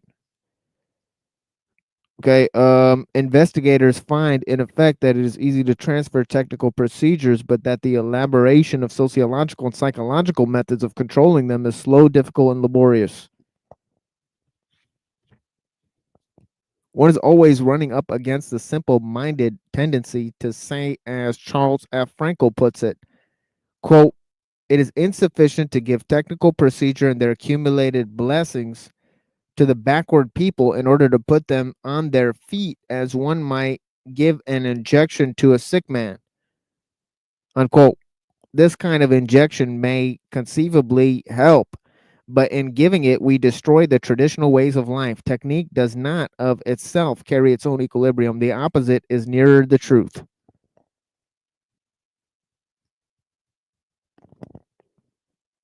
We have seen in the West how technique destroyed communities and brought the relevance of the human being into question.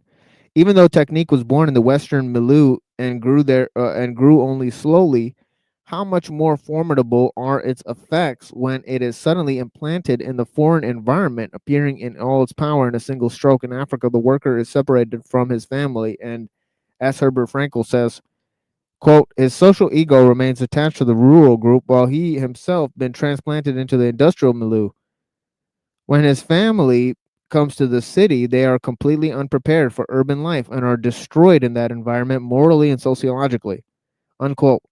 In Australia, we find the same collapse of the traditional way of life. A.P. Elkin says, quote, "The tribe authority belonged to the elders. It is now in the process of passing to the choral boss or the ranch owner. The mysterious rites which are associated with the succession of the seasons and with the search for the food and which in the past preoccupied a great deal of time are tending to lose their meaning. It would be easy enough to give many more examples. Every culture must be considered as a whole. The transformation of a given element through the effect of technique produces shocks in all areas. all the people of the world today live in a cultural breakdown provoked by the conflicts of the eternal strife resulting from technique. Over and above this, as Margaret Mead points out, since every human being incorporates in his own person the cultural environment in which he lives, its disagreements and incoherences are to be met with in each individual personality.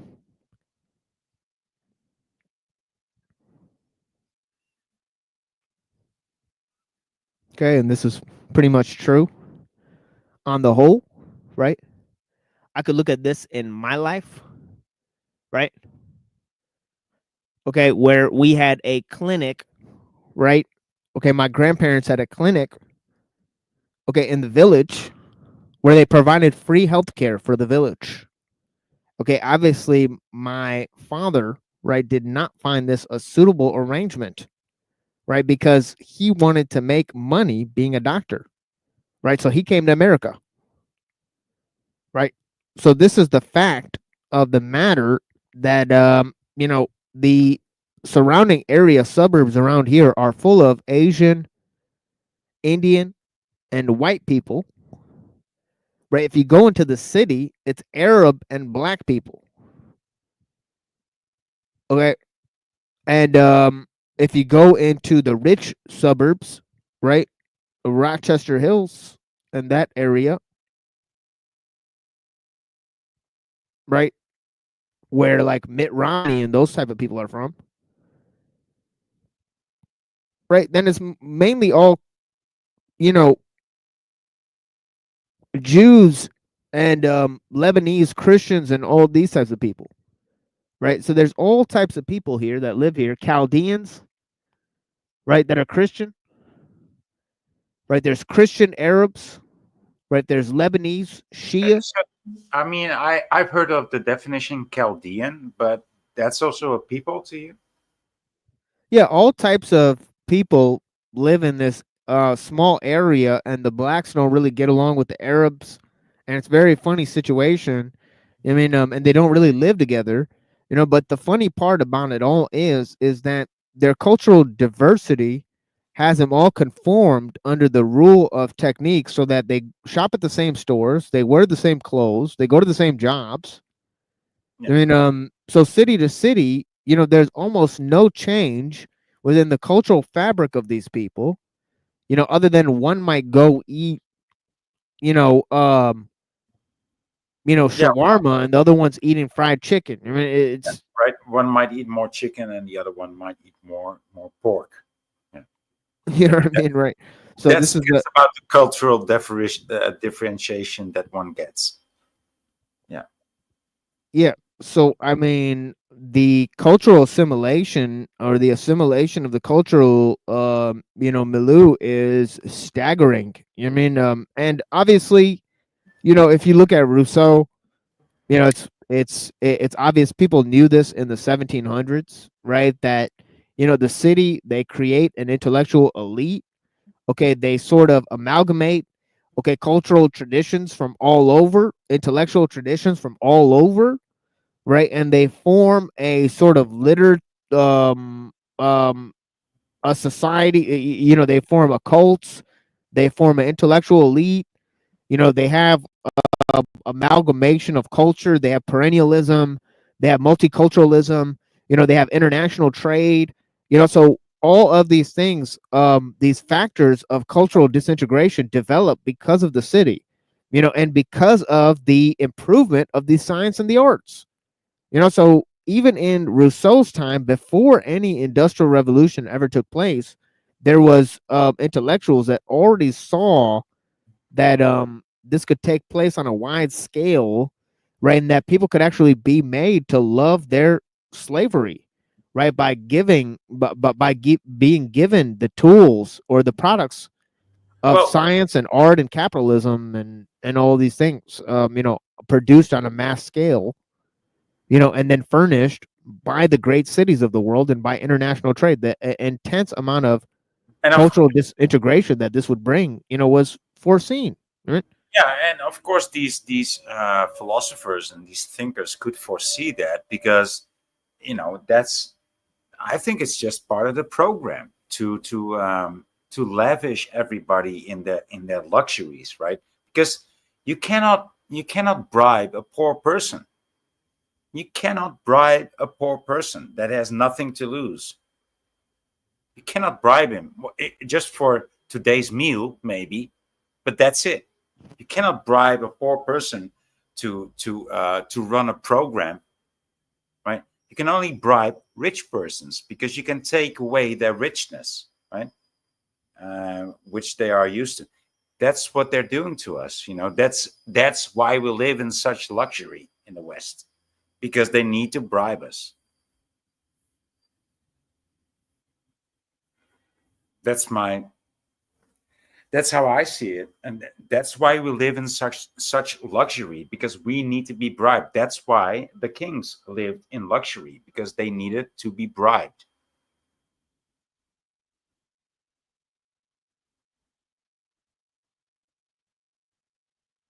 And if it doesn't work, they'll give you perversions, which are beyond luxury. They are perversions, and they will hold those perversions against you, like the Epstein, the Epstein. Oh yeah, here's a funny. Well, it's not a joke yet, but I'm working on it. Like you hear a lot about Witch, Berg, Steen, and Stein, but there's only one Stein that you never heard. There's only one Jewish name that ends in Stein that you never heard here, right? You know what that name is, right? Palestine. Yeah, okay. I need to perfect it, but there's no Jew named Palestine. Okay. Yeah, there's a huge connection between the between Israel being a technological hub, right? Especially in terms of cybersecurity. So we're going to be looking into that soon as well. But yeah, here he goes on to say, he's talking about the transformation of cultures because of technical progress. And he goes on to say, he says, every culture must be considered as a whole. The transformation of a given element of the effective technique produces a shock in all areas. All the people of the world today live in a cultural breakdown provoked by the conflicts of the internal strife resulting from technique. Over and above this, as Margaret Mead points out, since every human being incorporates in his own person the cultural environment in which he lives, its disagreement and its incoherences are to be met with again in each individual personality. Moreover, we are poorly equipped to respond to this cultural collapse. We have few studies of the mentality and the needs of these people, and even fewer studies of the psychological reactions to technique. Okay, you see it all the time today. Okay, you see trad,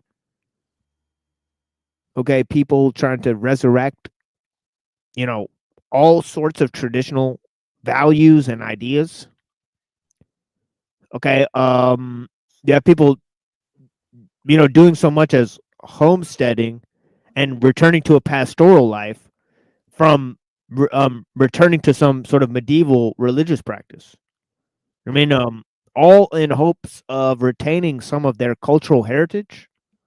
I mean, you have vast movements today. You know what I mean? So it's obvious that this is all a response to the, monoculture that's being imposed by technology, right? And the lack of response, right, that liberal and conservative values have in dealing with the problem.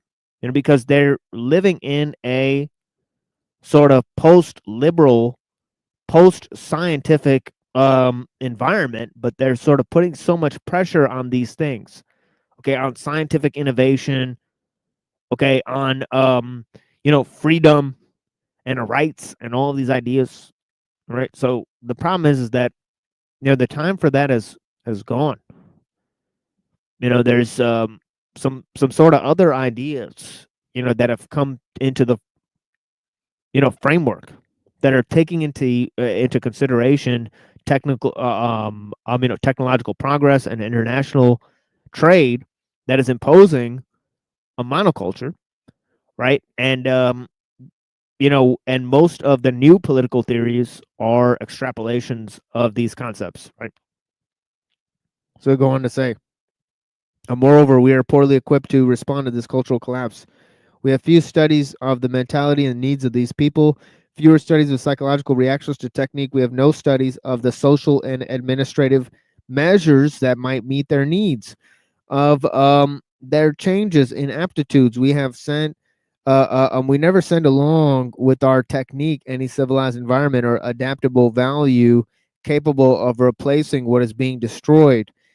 This, at any rate, is a diagnosis of UNESCO and the agency generally characterized by optimism. Now, it's obvious, that they'll send people jabby stabbies, they'll send people pesticides, they'll send people computers. They won't teach them how to grow their own food, right? They'll send them all these machines, right? So and they'll give them training to use the machines, right? But they won't show them how to create their own machines, how to build their own machines, right? How to grow their own food, right? So they want to make these people reliant on technology, right? So that then they have to buy back the technology, okay, from these people. I mean, it's so obvious. I mean, right? That the game that's played by these, by the so-called nonprofit industrial complex. I mean, but yeah, we'll go on. Obviously, UNESCO created Planned Parenthood, and other such dastardly inventions. I mean, obviously, we know that the person who founded it was Julian Huxley, the man who coined the term transhumanism. Okay, he proposed that evolution could be accelerated and that we will be as different from the Peking man, which he considered where we came from, right? Obviously, it was a hoax, right? And they have never established a evolutionary link between humans and chimpanzees, right? So far, right? But yeah, he was proposing that whatever comes out of us is going to be as different from us as we are from the monkeys, right? And that it was his sort of coining of the concept of transhumanism, right? Of course, these ideas, transhumanism, cybernetics, right? The concept of cybernetics, kubernetikos, right, is Greek origin from the Republic. It means governance or steering, right? The idea of machine or makan, right, comes from an Arabic word, right, meaning place or habitation or construction, right? And then the idea of technology comes from the Greek concept techne logos, right?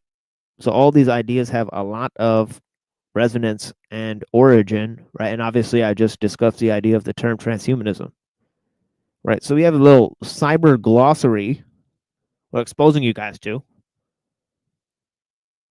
okay? And for your own edification here, right? But yeah, we're on page 123 of the Technological Society of CTUHLU. We'll be reviewing this and looking at some of the words of ellul for another hour here before we move into looking at a couple translations of the Tao Te Ching. See if we can resolve some of the ideas that are, discussed here. If we could mitigate the effects of technique using the Tao, right? But we've are sort of engaged in a long-term study of Eastern philosophy here, right? But we're also looking at modern critiques of technology, right? So we chop it up here: technology and religion, right? Okay, as we said, right? And the place where they merge. Then the creative instinct. Obviously, God is a creator, right? So there's lots of potency in these various ideas and concepts, right? And of course, we'll have some more music here for you guys soon, right? But before that, we're going to look at ellul. He says the situation is being studied now, but for the most part, we are too late. All the instruments long since have been prepared for no natural adaptation or spontaneous reorganization can be counted upon. No hope of this exists. We have no instruments ready. And while the problem is being studied, the ravages of technique are making steady inroads. That's right. We are in a veritable race. Okay, this is him in 1964. But it is evident that we are beaten before we begin. The effects of technique are already too far advanced for us to begin again at the beginning. There is no doubt all the traditional cultures and sociological structures will be destroyed by technique before we can discover or invent social, economic, or psychological forms of adaptation that might possibly have preserved the equilibrium of these peoples and societies. In the political sphere, the phenomenon takes the form of a brutal transition from elementary forms of society to the fully developed modern dictatorship. A major part of the world's population has passed in a few years from serfdom or feudalism to most punctilious dictatorial state by virtue and necessity of the productive and administrative techniques. The Soviet Union, Turkey, and Japan are well-known examples. The problem of dictatorship is likewise posed by decolonization. Either one succeeds in organizing the country and establishing a centralized authoritarian state, as has occurred in Ghana, Guinea, Ivory Coast, Sudan, or anarchy reigns, as in the Belgian Congo or Cameroon. Halfway liberal successes, as in example Tunisia, are infinitely rare and fragile. Okay. Okay, so there's been a brutal, slow, okay, sort of creeping in of technique into these other modes, right? And immediate disturbance to the cultural fabric, right? And obviously,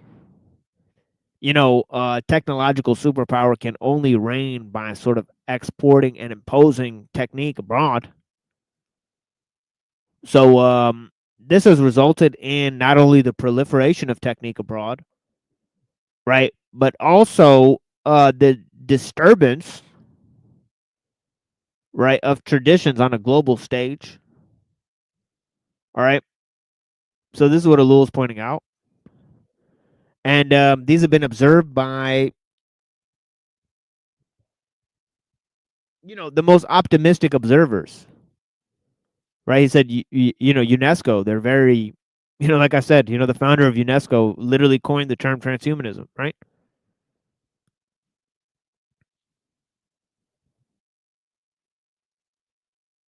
But yeah. And another thing that's interesting is the ideas of communism, right? It seems that wherever you have an industrial revolution, even in America, you had a communist uprising, right? In which they had to create, espionage and sedition act and all this type of stuff, spy on the American citizens, okay, to stop the people from organizing in the factories against the technocrats. So the unions, right? It's like the start of the union. Oh yeah, yeah, but the unions were all started by prominent socialists, right? So this is the thing: is that is that these people were not just run of the mill, people who were responding to labor and all that. So this is the thing: is that no, but they were pretending to be that. Yeah, the ideas of Marx, are the central theme in there is, the centralization, okay, that's imposed, okay, by large scale technologies, right? So the idea that the people would try to take control of the so-called quote unquote means of production, and that obviously the technocrats or the capitalists, they would try to impose, their will to extract the maximum amount of labor from, the people who are going to run these machines, right? So in the central idea, the collapse of, capitalism and subsequently the collapse of communism. And the replacing of both of these sort of liberal ideologies, right, by a sort of technological totalitarianism. That isn't really managed or controlled by the rulers of the country, but in how they sort of can impose their rule or will on the sway of the international market and fight for resources within the global technological state. But how was that promoted back in the day? Just by efficiency or productivity? Like, how would you sell that to people that doesn't want to be part of it?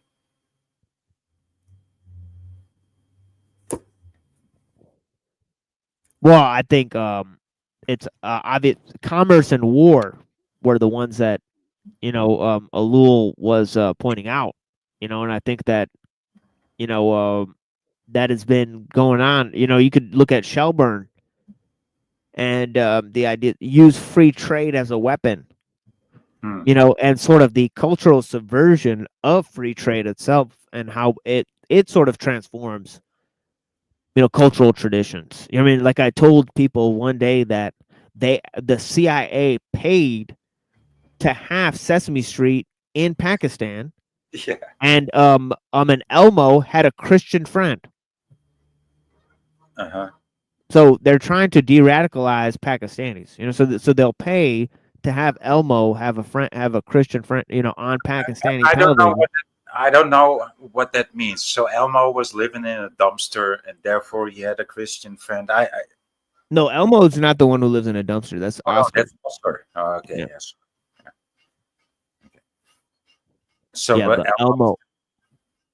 Elmo's the weird one. Elmo's the gay one, right? Exactly. So this is the thing, is that they'll pay to have Sesame Street right in Pakistan. Because they know it's effective. Because if you have, all of those, you have. Do you think that? Yeah. Well, yeah. Okay. No. Yeah. It's a form of cultural subversion. I mean, but it's also trying to formulate sort of international or global goals. I mean, so that is something as subtle as that, right? Simple hand puppets, right? Simple hand. Actually explaining to us the system, in a very naive way.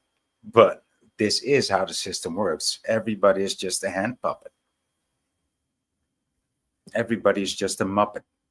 Yeah. Similarly, the CIA had a lot of promotion of abstract expressionism as an art form. Yeah.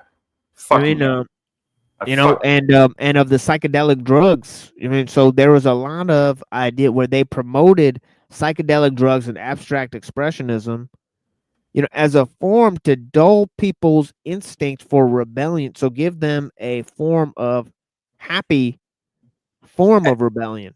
But it also ties into. I mean, you mentioned beauty before, right? And art should be beautiful. Art should be inspiring and enticing. And modern art, per definition, is not that. It's squares, circles, composition. It's stupid. It's stupid. Modern art is just stupid. It's just figurative and formal. Well, not formal. It's just forms and figurative, and it doesn't mean anything. And it exceeds by having no meaning. Like, I even have less meaning, but I can sell it for more. Right? That's what modern art is. Who's this guy that made this skull with all the diamonds on it? Like, I made this fucking skull, and I glued diamonds on the skull, and now it's art. And now it's like that's just a PDF aisle, just being bought out. What's his name? Hearst. I think his name is Hearst. Gadverdamme, I'm ashamed for knowing his name. Damien Hirst. Yeah, it's him. What the fuck? I mean, that's not art. That's just decoration. That's just decoration. But it sells. It sells. And so one of these goals of this machine or of this technique, it's part of the machine, is to make things ugly. That's definitely one of their goals, make things ugly, make things less beautiful. When beauty is a normative thing of the mind. Things ought to be beautiful for them to be correct. And if things are correct, they are beautiful.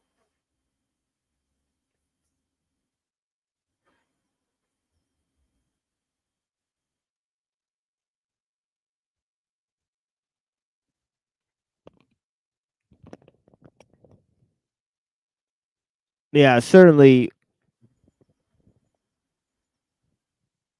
And yeah, and people talk about that on a psycho spiritual level, and they talk about the boxes, I mean, and sort of the grid system, and you know, and I think we're moving from like sort of a box thing to sort of sphere thing, and it's all very you could see that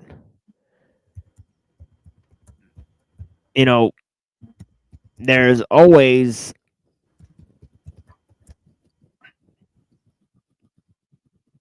the solid state entity, as you call it, the instinct towards assimilation, and I think obviously complexity and assimilation, in my opinion, I find they go hand in hand, and I think that sincerity and simplicity go hand in hand, as I've said. So I think that as we look at like what makes something beautiful is sometimes it's mistakes. I mean, and that's also a problem that is in the sort of the idea of mass production or mass produce homogenized monoculture, is that there's not a diversity of forms, as Ellul says. And the disruption of cultural techniques. I mean, I think that there's something to be said for the idea that all forms of cultural isolation brought, incredible displays of artistic technique. Like, for example, like Florentine Italy. Like I had a college professor say, that there's as many people in Southwest Detroit as there are in Florentine Italy during the Renaissance. And you could probably take everybody in Florentine Italy and everybody in Southwest Detroit and put them all on a football field and say, and then he said, what did they accomplish? I mean, obviously for the people in Florentine Italy, you have like Da Vinci, like Machiavelli, you have like some of the greatest minds in history. And then for Southwest Detroit, a similar mass of people almost accomplishes nothing. Bunch of people living in trailer parks, smoking crack, and barely able to support themselves. But that's nowadays. I mean, or $60,000 a year. Yeah, but 50 years ago, 60 years ago, Detroit was flourishing, right? But not because of these people. It was because of the factories, right? Right. So, there's a entire idea that this guy created the factory supposedly to liberate the people and bring the black people in. He was going to give everybody a fair wage. And they brought the black people into the cities, and all the Polish bakeries got fucking, destroyed, and they just left and into the suburbs. So now you have all the Irish and the Polish people that came here, during the 50s living in the suburbs, and you have the black people living in the city that came here from the South. It's a total fucking mess. All right. So, and that's all because because they made factories. Right. So, incredible disruption on a citywide level. Right. And then, of course, they had the Lebanon War in the 80s. So you have all the Lebanese Arab population. Then you have the Iraq War in the 90s. So you have all the Iraqi population. So you have two groups of Arabs here, Lebanese Iraqis. And sometimes you'll encounter a Yemeni person or a Syrian person. And they will, because of the conflicts that happen there. I mean, you might see the difference, but they will all look the same to me, Yeah. Yeah, like I look more like a Syrian, than a Lebanese or Dude, I can define a Syrian from a Turk, but not from a Lebanese. I don't know what a Lebanese is, right? Well, let me put it this way: Iraqis are gonna be short and dark. Syrians are gonna be middle height and sometimes light to dark skin, and then Lebanese are gonna be light skinned and basically very tall. Okay. And so that explains sort of so you have your range of shades and height. I know between the three. I mean, I live in the Netherlands. I mean, we've had Turks here mainly and Moroccans, and even though they are very alike, it's somewhat Arab, right?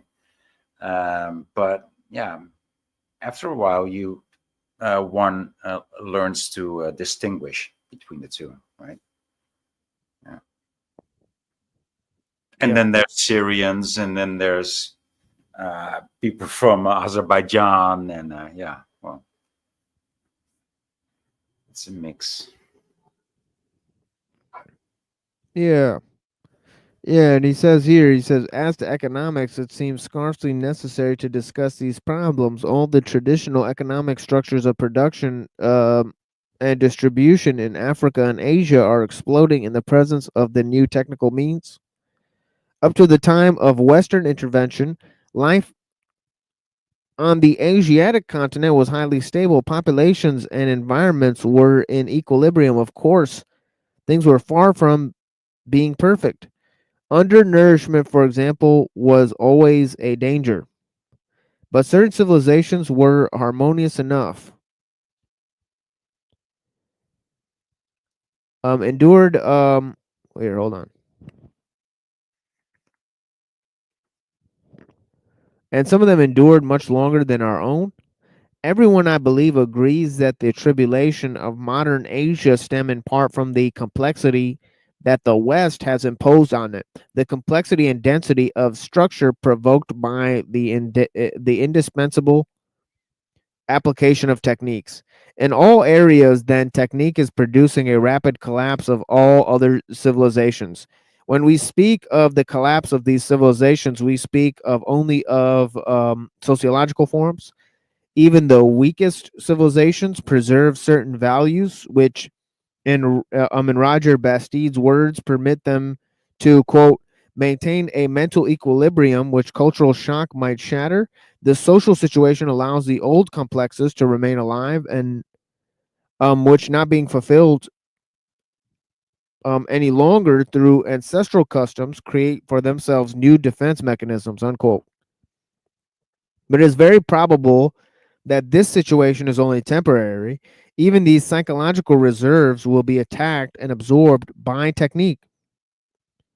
And the so-called human techniques, those of which man I'm sorry, he says those which have man for their object. Right?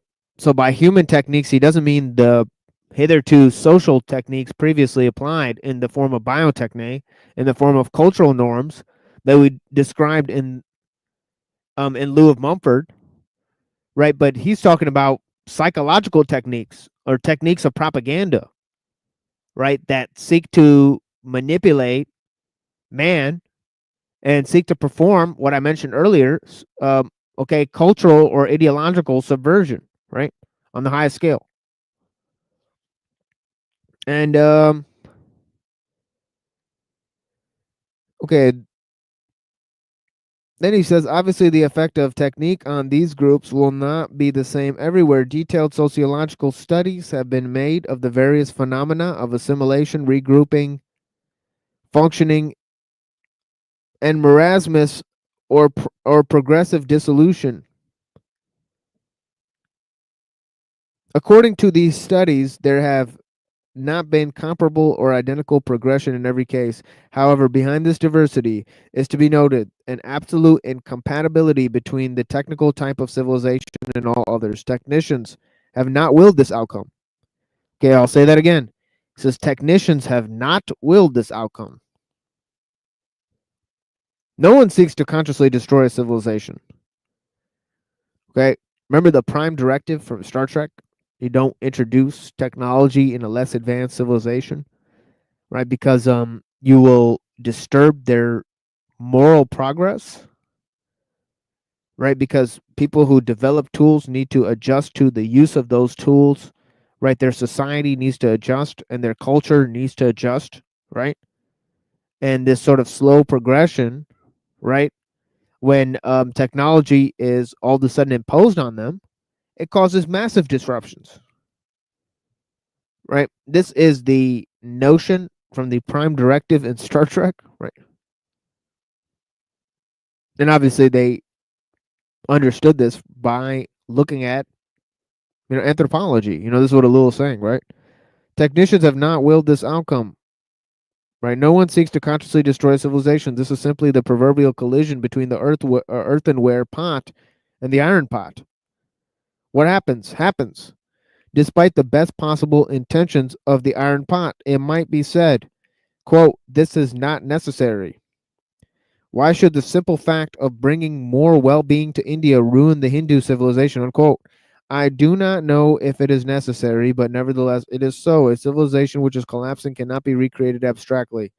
It is too late to turn back and enable these worlds to live. What has been given to them is not simply well-being. This well-being presupposes a transformation of all of life. Work, where there had been only laziness, machines and their accessories, organs of coordination and rational administration, and internal adherence to the regime.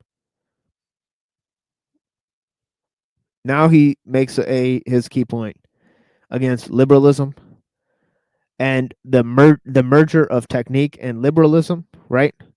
Even though, we do have a quasi form of liberalism today called techno-liberalism.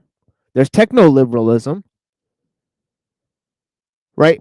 Which is, of course, the last ditch effort, right, that I was describing earlier, right, of misanthropes and nihilists to redefine their cultural constitution through technique itself, right?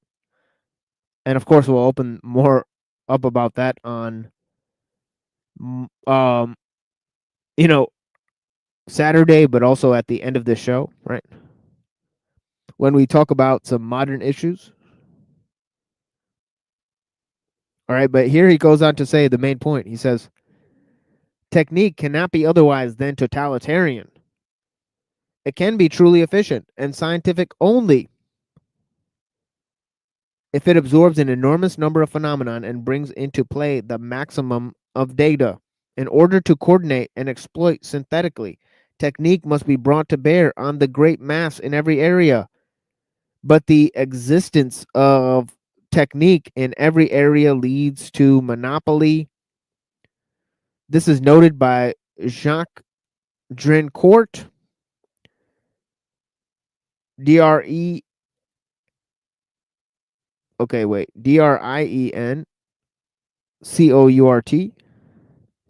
Never heard of that guy, right? When he declares that that the technique of propaganda is totalitarian by its very nature. It is totalitarian in message, methods, field of action, and means. What more could be required?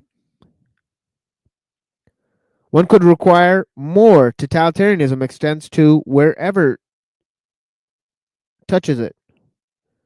To whatever touches it, sorry. Even things which seem at first sight very remote from it, when technique has fastened upon a method, everything must be subordinated to it. There are no longer any neutral objects or situations.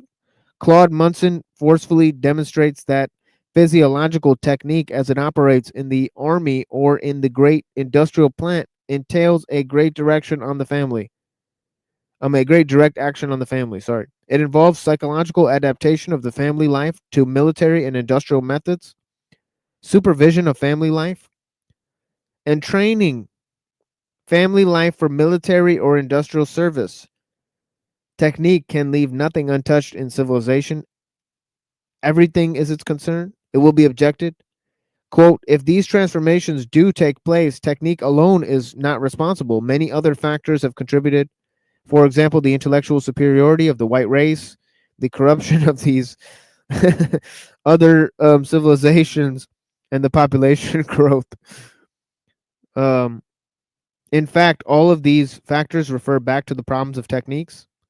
Indeed, Western intellectual superiority is only manifested in the technical domain, and the alleged corruption of the Chinese and Islamic civilizations depends solely on the area by which they are judged. And making the objection, we are in effect judging solely on the basis of technical criteria. Again, it will be objected. Granting all this, it is not the case that coexistence and even synthesis has been possible between these two kinds of life. After all, when the barbarians invaded the Roman Empire, a successful synthesis eventually took place. But the historical situation was clearly not the same then as it is today. In fact, it was Roman civilization which, being technical, endured. The civilizations threatened today by our own can offer no effective resistance because they are non-technical. The decisive factor which leads me to reject the three objections. Okay, remember the three objections.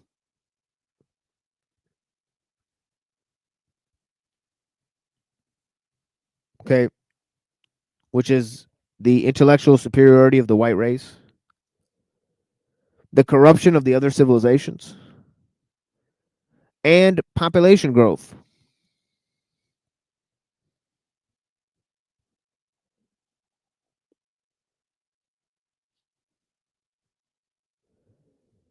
Just stated is that our technique, which is destroying all other civilizations, is more than a simple mechanism. It is a whole civilization in itself. We have analyzed the combination of circumstances that favor technical development in the West and guaranteed its easy diffusion. Since technique has engulfed civilization, a very remarkable effect has been observed. In fact, a complete reversal.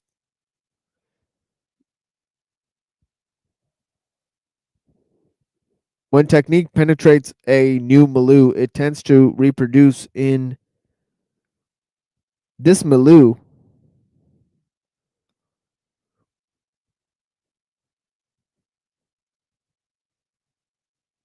Okay, the milieu.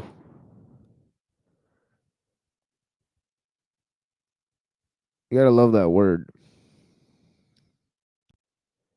The circumstances which, in a fortuitous way, have found favorable to itself in the 19th century in France and England, at least, it reproduces those features, okay, which it is possible and necessary to reproduce. It is of small importance for technique to hit upon long cultural experience or a favorable demographic situation. On the contrary, social plasticity, okay, remember he mentioned that plasticity of the social milieu, right? A necessary factor, right? Increased atomization of the individual, right? The birth of individualism and collectivism, right? Remember we talked about that, right?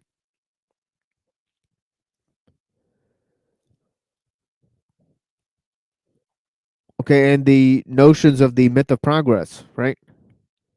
And the progress of science and technique, right? So social plasticity, a clear technical consciousness, are the general terms which it forcefully imposes in every area of the world. It dissociates the sociological forms, destroys the moral framework, desacralizes men and things, explodes social and religious taboos, sorry, and reduces the body to social collection of individuals. I'll read that once again. Okay, the effects of social plasticity, okay, are that it the effects of, okay, technically, okay, social plasticity that's imposed by technique, right, is that it forcefully imposes itself and dissociates sociological forms, destroys moral frameworks, desacralizes men and things,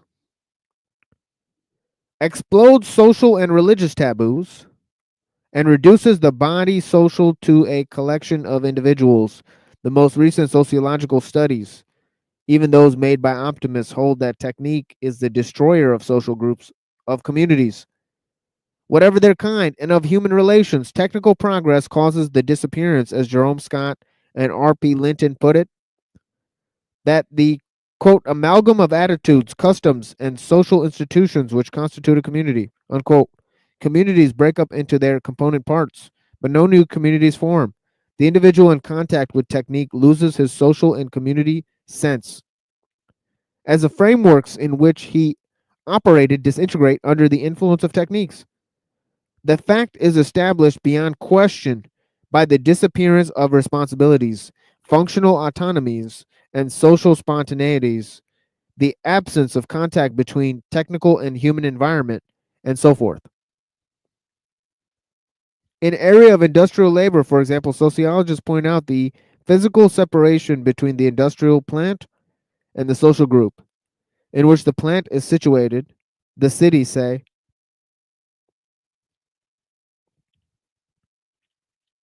okay, in traditional societies,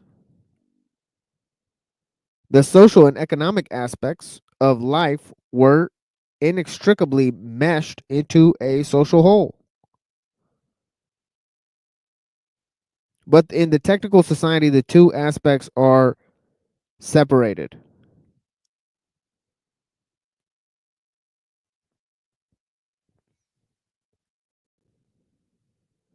Okay? Which two are separated? Once again, please. The social and economic. Okay, yeah. Right. So the social rules, right, and the cultural attitudes are not exactly based on the economic reality. Yeah, right. This is why, yeah. Yeah, they don't have a common ancestor, right? That they derive from different points of view. It's like you cannot combine them. It's hard to combine them. You can only combine these economic and social factors through, deception, pretty much. That there's no morality. That's where morality starts to divide. Yeah, that's where the traditional and moral frameworks really get loosed, because it's about who can perform in the economic environment, right? Well, Has the most cultural or social value. Yeah, Right.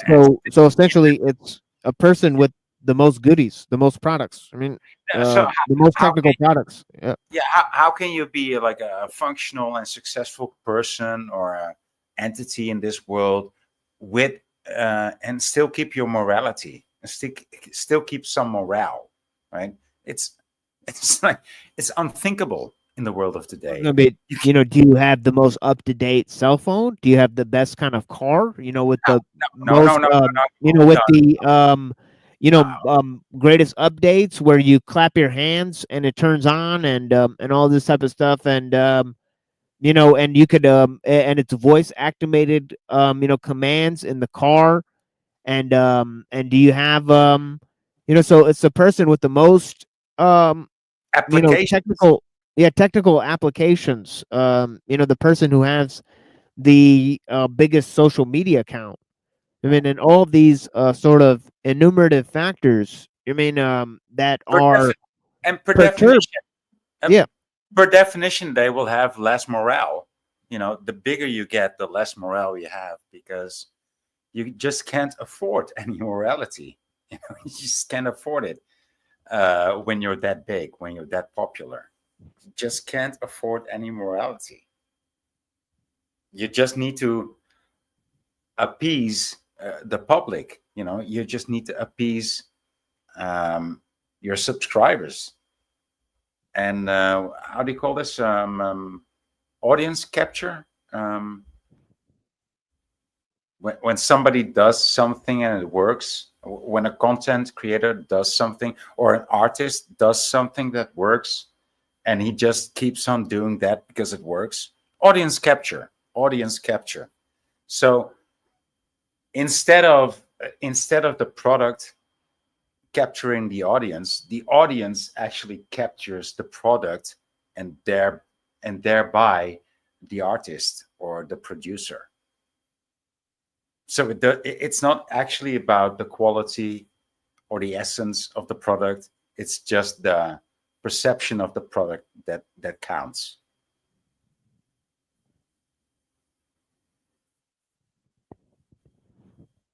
Yeah, and it's funny because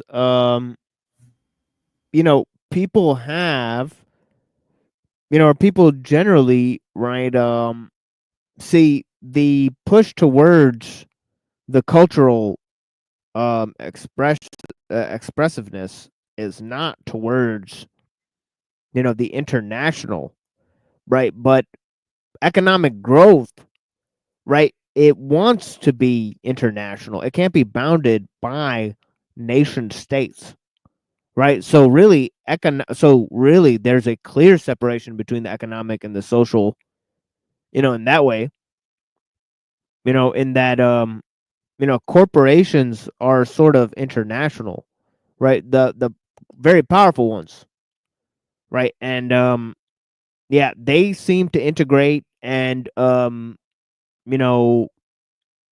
Well, don't you think that various cultures? Yeah, but it's the only way for you cannot grow beyond a certain point, beyond a certain amount as a company, because you will be internationalized, you will be internalized. Whether you like it or not. When you have a certain reach, when you reach a certain reach as a company, as a production company, you will be internationalized, whether you like it or not. Either you get bought out or unalived. When you have so much influence as a company, as a production, you will be internalized into the system, whether you like it or not, without you or with you. That's pretty much the deal. Yeah, to support technical progress, you have to support globalism.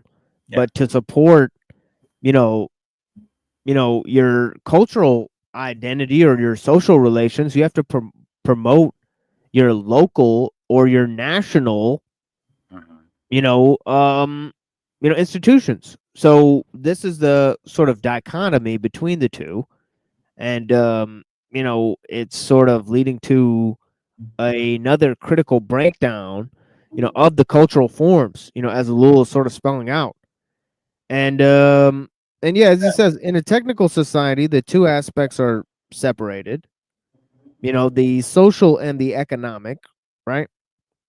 And he says this it in itself brings about the dissolution of the entire group. Related activities such as production and social relations cannot be separated without ruining the whole society. However, to the degree that production is technique and social relations is not. Okay, here's the key, right? Okay, the two are of necessity disassociated. This is the conclusion reached by innumerable detailed studies of social groups at the point at which technique begins to function. The conclusion is equally true that the industrialized milieus of Europe, America, Asia, Africa, the situation cannot be otherwise. The technicians themselves are very clear on this point. For example, an official report in 1958 on the perspectives of economic development in Algeria indicated that this development can only be brought about by changing the Algerians' whole way of life, in particular by putting the still semi-nomad masses to work. Development involves economic planning, displacement of populations, mobilization of the local economy, acceptance of authoritarian political power, modification of local moral habits and traditional mentalities. In short, a new deal of emotions. A new deal of the emotions.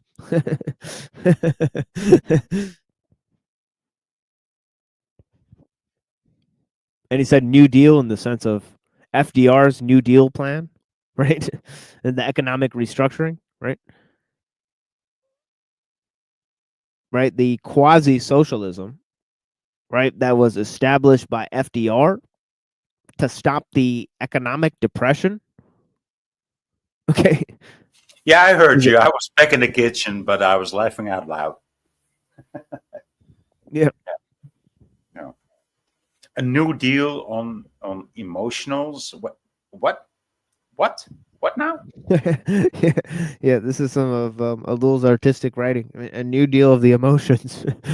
Okay. Yeah, these are the conditions proposed and considered normal for technical progress in the quote unquote third world.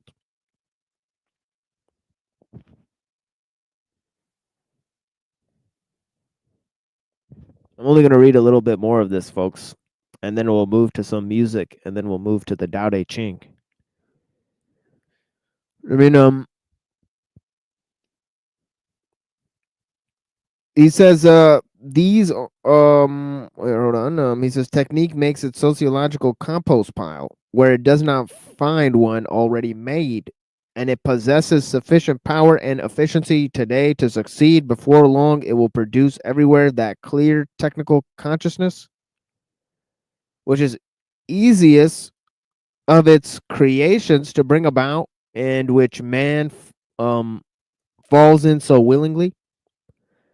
The world that technique creates cannot be any other than that which was favorable to it from the beginning, in spite of all the men of goodwill, all the optimists, all the doers of history. The civilizations of the world are being ringed about by with a band of steel.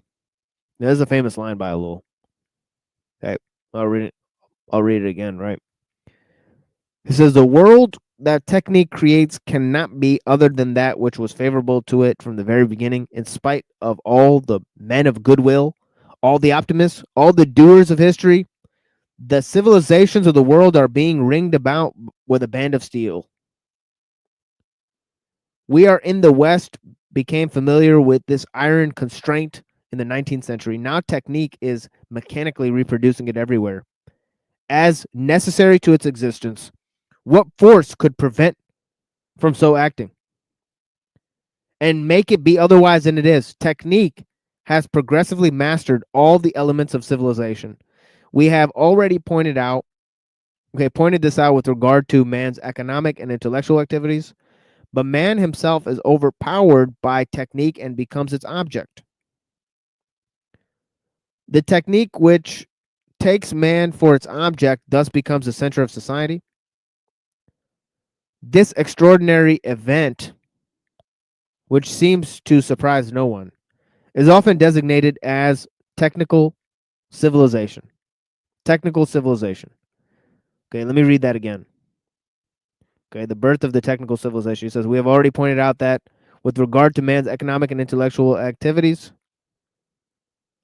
okay, technique has mastered all the elements of civilization. Then it makes man its subject.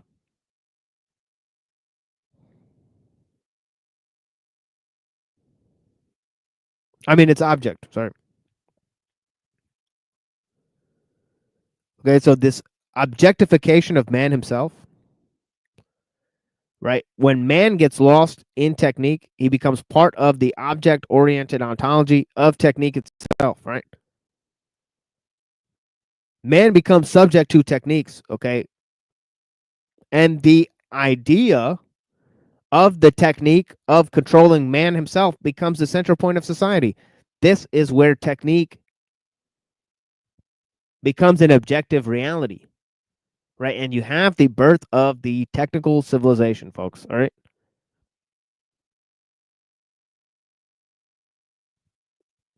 Okay, when technique makes man its object.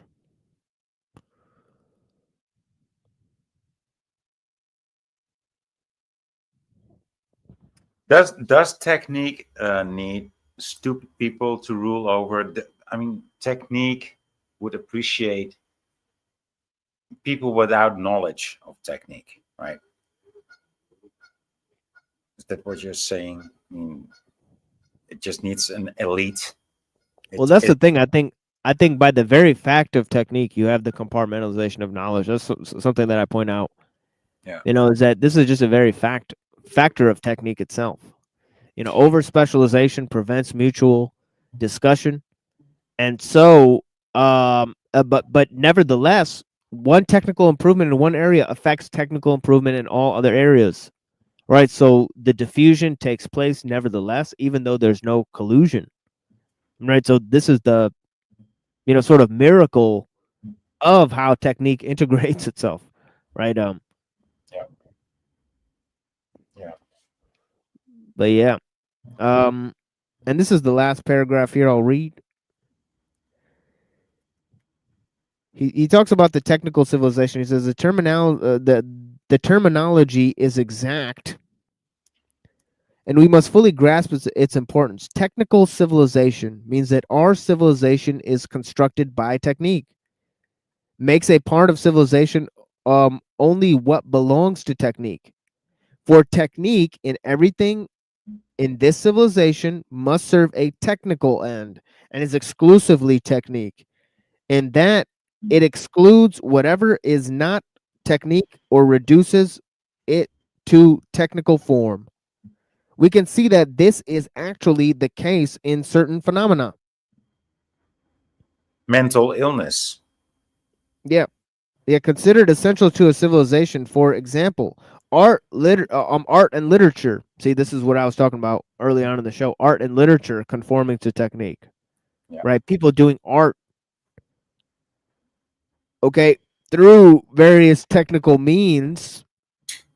You know, these activities in modern society are tightly subordinated in different ways to technical necessities by different or direct interference of technique. Take, for example, the motion pictures, radio, television. These media require great capital investments. As a result, artistic expression is subordinated to the censorship of money or the state.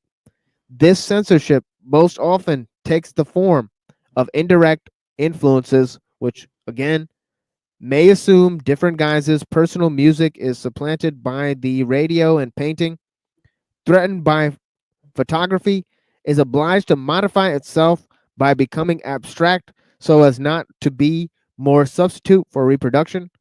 Okay, now this is the last sentence I'll read. This is very important. That actually makes sense. That actually makes a lot of sense. Yeah.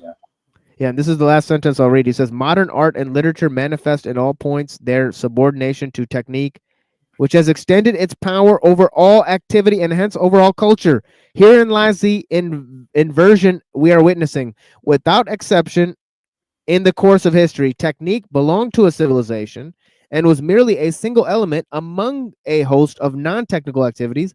Today, technique has taken over the whole of civilization. Certainly, technique is no longer the simple machine substitute for human labor.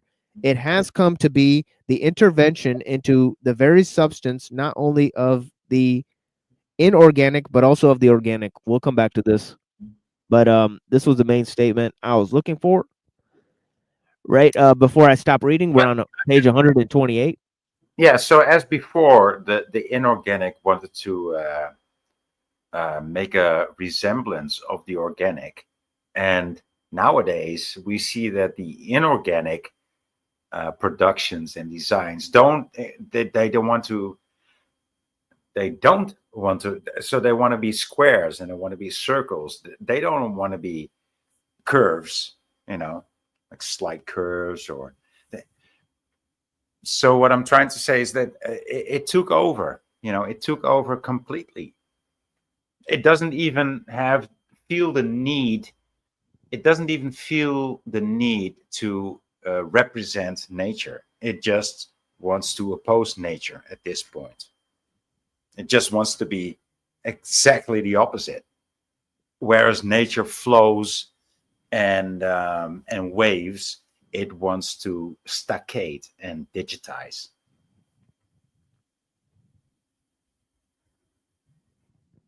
I said it. Yeah. Oh yeah.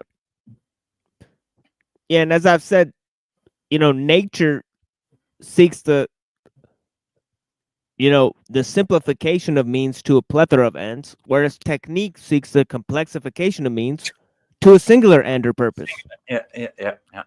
So, and technique is this very thing, the complexification of means and the assimilation of processes within the complexification of means. Okay, so, this is a broad way of defining how technique functions. And, yeah, I mean, it's replaced culture and, it kills creativity. It totally kills creativity because you have to know what you are looking for to find it, right? To get where you're going if you're depending on technique and machines. As where in nature, you would find a piece of wood that's so hard that you needed wood, you needed something like steel almost, right? And you never found a wood or a tree that's as hard as steel. But now you find this tree that is as hard as steel, and you have the use for it. That will inspire one's creativity. Whereas with technology, you'd have to be able to define what you're looking for without even, sometimes you don't even know what you're looking for. You just have a vague idea of it, and then you run into it or you bump into it in nature, and it's, yeah, this is what I need. All I need to do now is to reshape it in one way or the other. As where in culture or in technique or in machinery, you'd have to know, I need this kind of machine. It needs to have that specification and needs to do, and I might even have to redesign the machine, to make it functional for my needs. It's very opposite of each other. It's very opposite. Sorry for interrupting you, but no, it's all good. But this last point that he's talking about is very important. Is about how massive forms of technical enterprise, like media, motion pictures, news, obviously IRL, like news event, like being on the spot. I mean, for all these and having all of the equipment, necessary, it requires massive forms of capital investment so that, the corporate sponsorship acts as a form of censorship in and of itself, right? And it sort of corrals what type of stuff, you're able to view. Right now, we're only able to play a key selection of songs that are not, under the, record label, under certain record labels, right? So we're going to be going into a musical break here, but and then after that we're going to be expanding into the Dao Ching, but yeah, we're actually, it's pre-decided what type of music we can play here, I mean, right, which is interesting because of the corporate restrictions, and all of that type of idea. And of course, who can produce music, by certain technical limitations, and what type of music is being produced because of, forms of technical necessity. And of course, there has been the eradication of, with the loss of cultural traditions, there's been instruments that have been lost, and then right, and things like that, right? So we have to consider, that we may have lost, very interesting,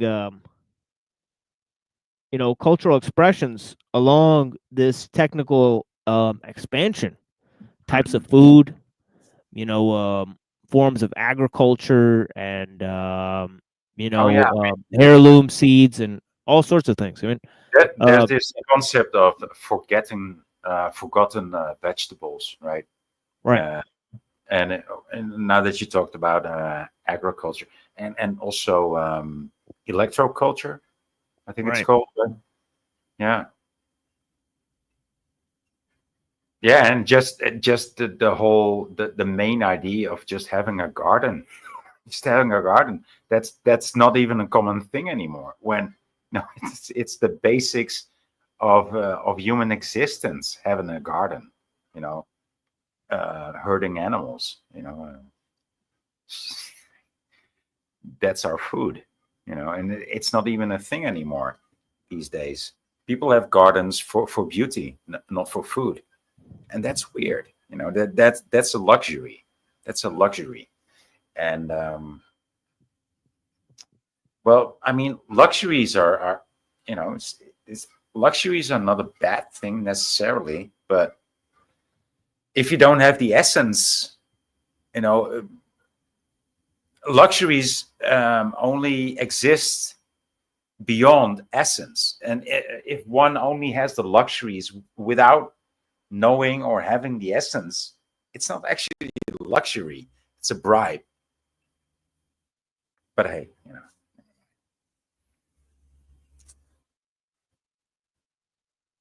we should have more gardens, people. We should have more gardens. Not only for the flowers, also for the kale. Yeah, I don't know if I'll be able to accomplish or cover the amount of ground I did in terms of reading a little, but I'm trying to get to the second part. I will keep interrupting though, but please get to the second part. No, I'm done for reading today, but we're gonna go into a musical break, and then we're gonna get into some of the Tao Te Ching. And please, interruptions are welcome. Please click the link on the top of the chat and join the conversation, and try to contemplate some of these ideas and concepts. It's a free form discussion, right, in which we're presenting several different texts, okay, and focusing on several different creative themes. So if you guys will go ahead and click the link, it'd be very nice to participate in with us. But in terms of as I was saying, the second part of ellul, technique and the state, and then the third part is about technique and its effect on economics.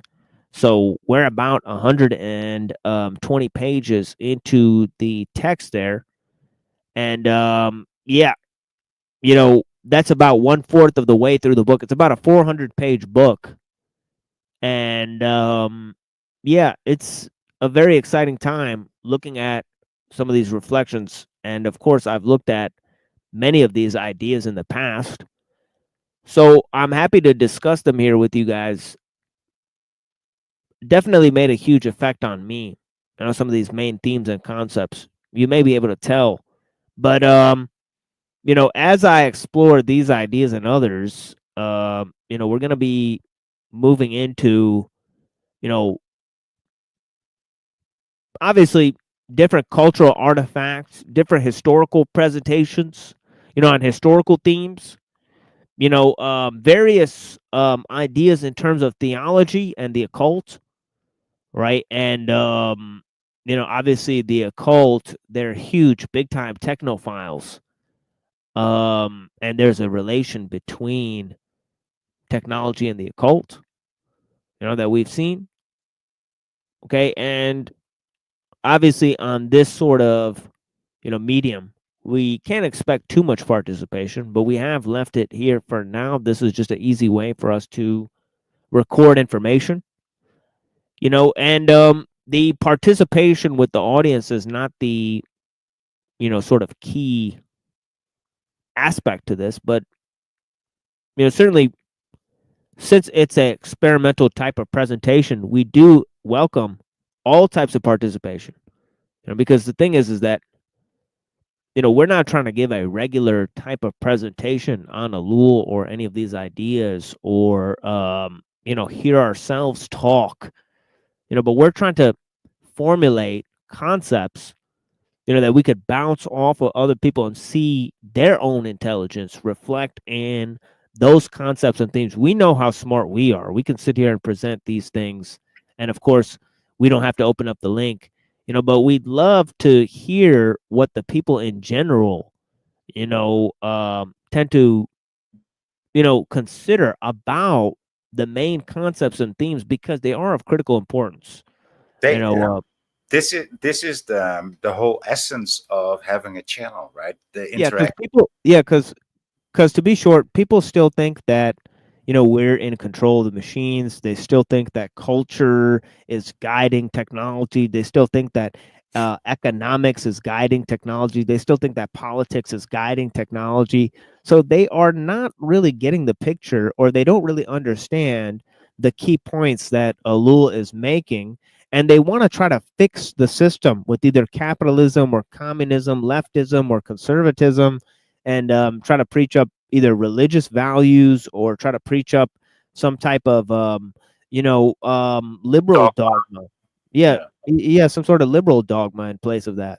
So either scientism or transhumanism, or any of the failed projects that we've seen, and we've discussed many of these things, the origins of these worldviews, the origins of liberalism, the origins of scientism on this channel here.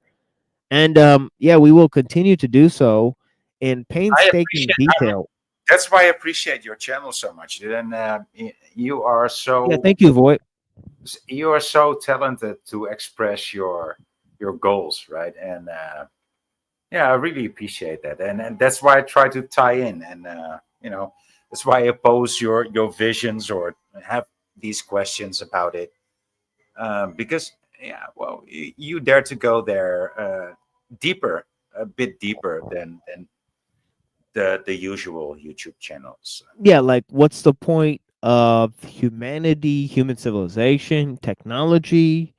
These what are the origins of the mind? Or any of these questions. We need people to have joint discussions. We need scholars on the street level, street philosophers, if you will, that can perform just like David Blaine's street magic. We need street philosophy, in lieu of the current you'll be deceptions. jailed. No, you can't do street philosophy. You'll be jailed, dude.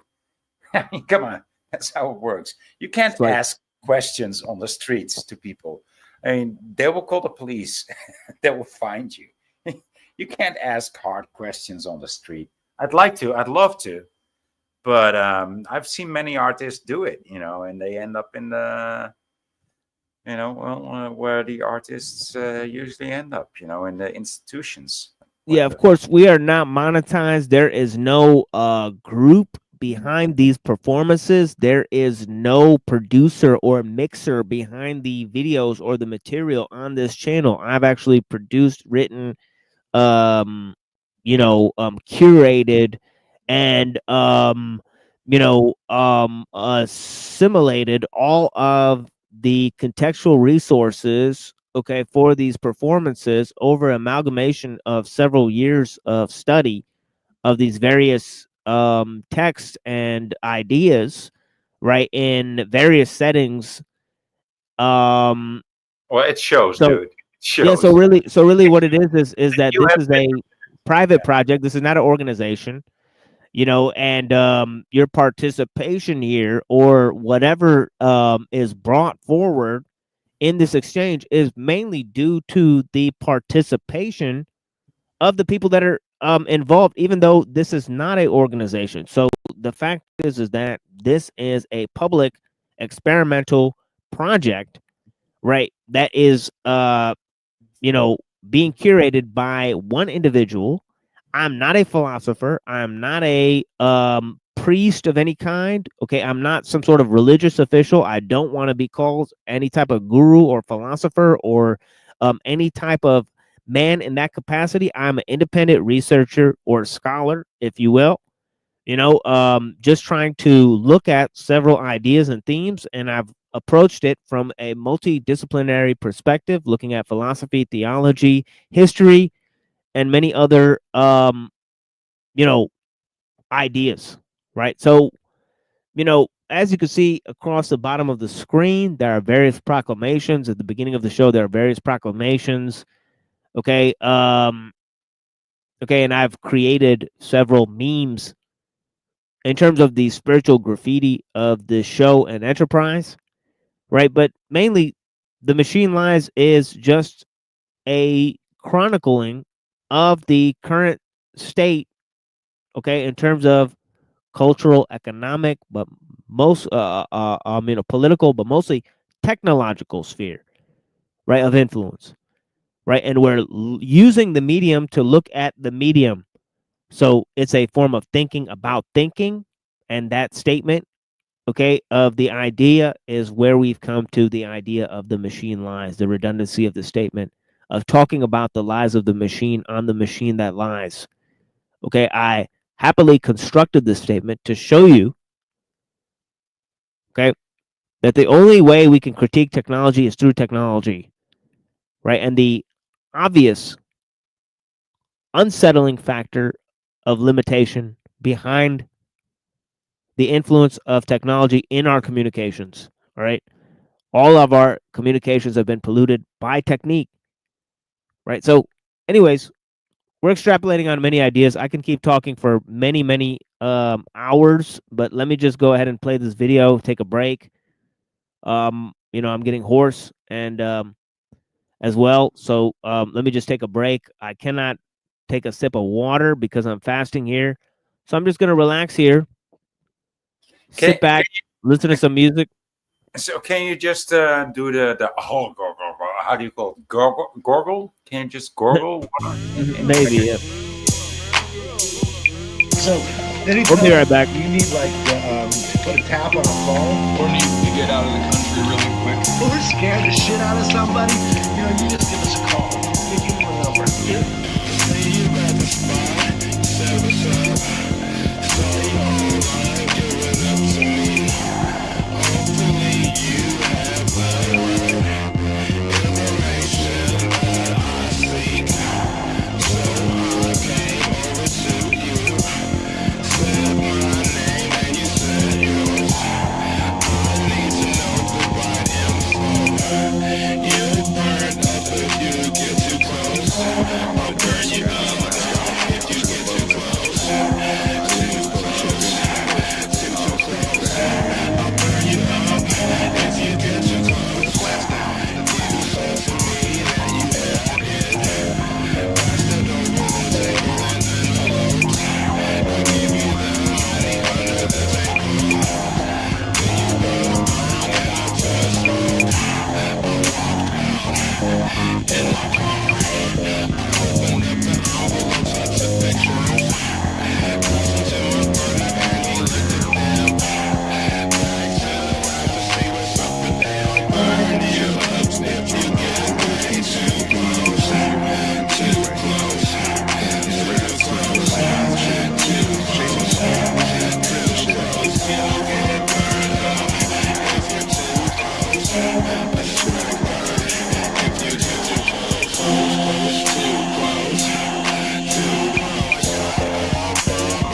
Another promotion for Spooky Saturdays on the Machine Lives. You know, it's gonna bring the big crowd here. You know, so I can't wait for the huge hordes of goth chicks with big tig-o bitties to show up for Spooky Saturdays. It's gonna be the real deal. We need pale goth chicks with lots of tattoos, big titties. No, leave out the fucking tattoos. I like the pale skin, dark hair, stockings. You know, we need the whole deal. You know, yeah, okay. the auditions here on the Machine Lives. You could dance live. We'll drop the link to have a dance party. I mean, consider inviting your friends who are whores. But that's only on a Saturday, isn't it? It's only on Saturday. Yeah, that's right. We're gonna keep it upscale. Yeah, right. It's only on the Sabbath. We're gonna keep it upscale for the rest of the time. Nice. And family friendly. And we're bringing to you some renditions on some ancient texts. Okay. Now, we previously spoke about chapter 18, and how it's sort of a reflection of chapter 38 in talking about justice and filial piety, and about the sort of symptoms of these two diseases, that he says can be prevented, right? If only natural harmony and simplicity were to reign, right? If you knew the true essence of the union of the male and the female, and how the female rules, right, by being the weaker of the two, right? Now, it's obvious that,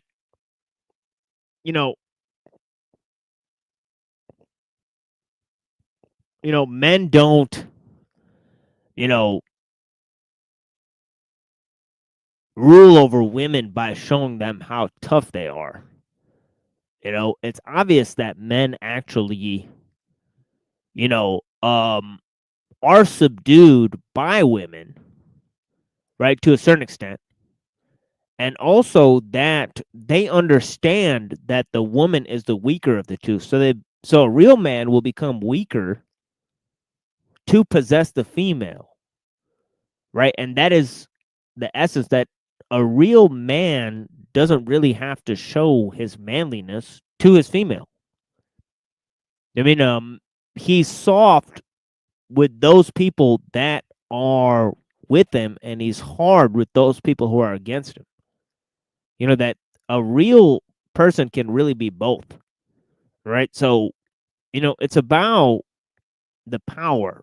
I mean, not being able to be broken, right? So the whole idea of,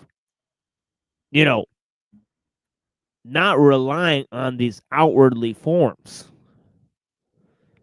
obviously, respect and honor and justice and ritual. I mean, he's saying that all these are external forms, right? That if you already have order, harmony, right, then you don't need to enforce those things, right, or impose them externally, or hold externalized standards for them, that people can sort of use to go against each other, right? And of course, these ideas of cultural refinement,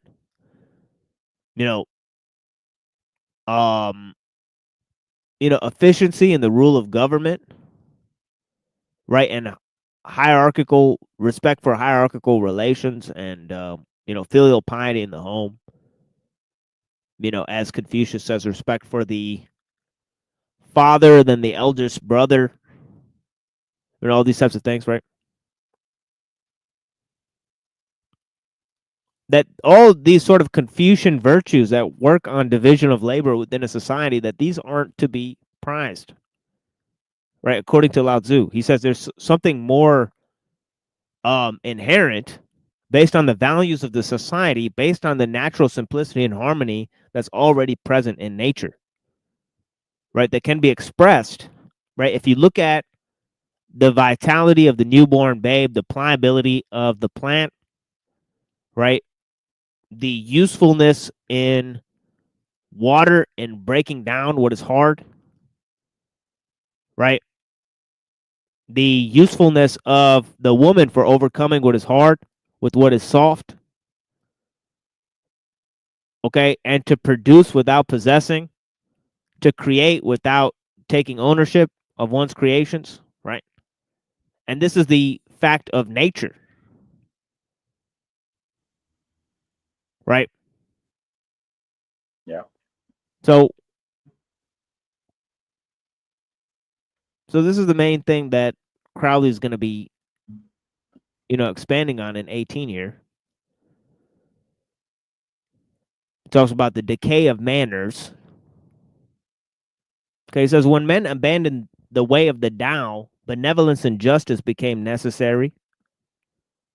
Then also was need of wisdom and cunning, and fell into illusion.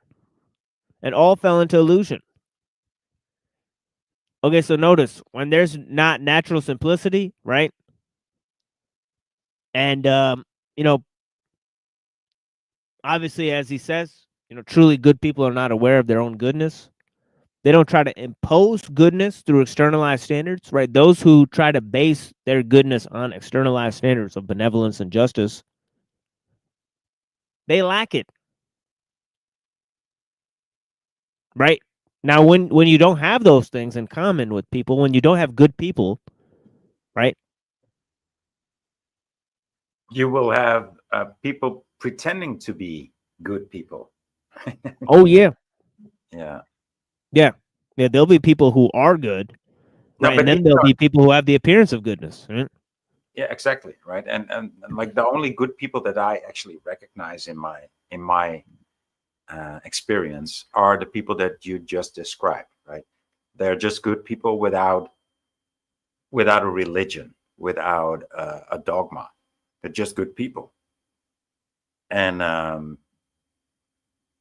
they don't need a dogma or a religion to be good people. They just want to be functional and right, and they don't want to do anything wrong. It doesn't take a religion or a government, or it just takes a decent upbringing, I think.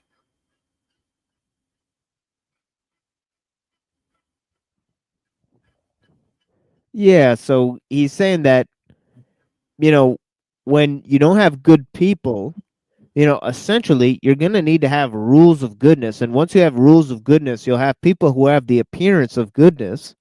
Yeah. But because they just follow the rules, so then you have, not only the rules of goodness, which is the wisdom, but also cunning, which is the appearance of goodness of following the rules.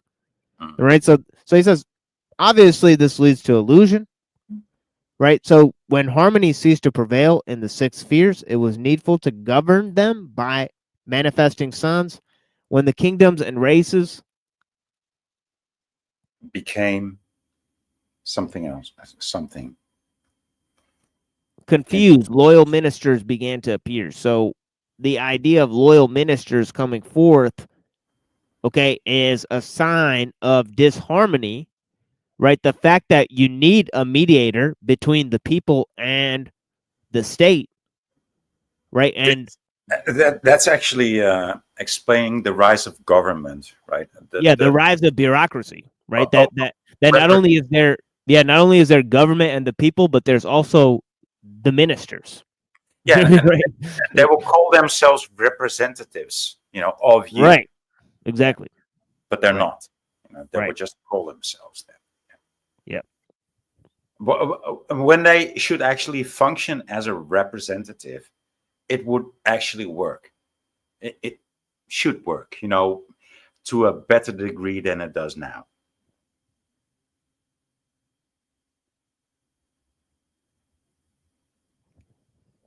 Yeah, By and the then way, 18. I'm just sharing this stream, the stream on my channel too. Yeah. I guess Yeah, you're okay. thank you. Blessings. Yeah. Yeah, but in terms of this Seraphim Rose translation, he's going with three things right now. He's seeing the three that appear at the beginning of creation, right? In terms of the one, the vessel, right, that is used to create the world, or the sort of word, right? Okay, which is the division of you know of how perception just causes duality to emerge, right? Okay, the separation from the oneness is based on distinction, right, from the one, and separateness into many forms, right? And once you have, a distinction, or the idea of, harmony being birthed through the word, right? Then you have the vessel of all creation, right? And you have the vessel, right, which is the valley spirit of how the word enters creation, right?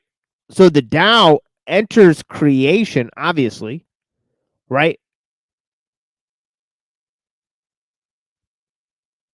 By, the vessel or the valley spirit, which gives birth to the 10,000 things, right? So there's this great schema, right, in which there's the one or the Tao, right, that creates nothingness, right, or the word, right, so that I can use it to create a coherent harmony between all things and give birth to a myriad of creatures, right, or the 10,000 things. Okay. In other words, one gave birth to two, two gave birth to three, and three gave birth to the 10,000 things, right?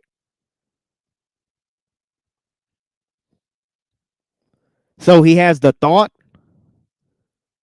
or the mind, the universal mind, right?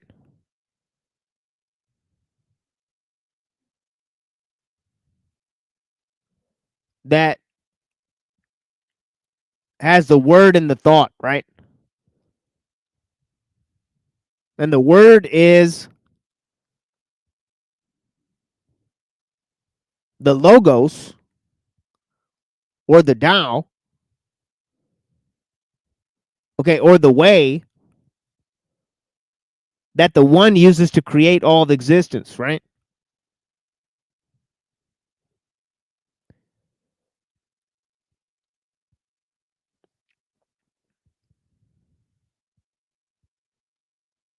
So in his whole schema, he's got the sort of,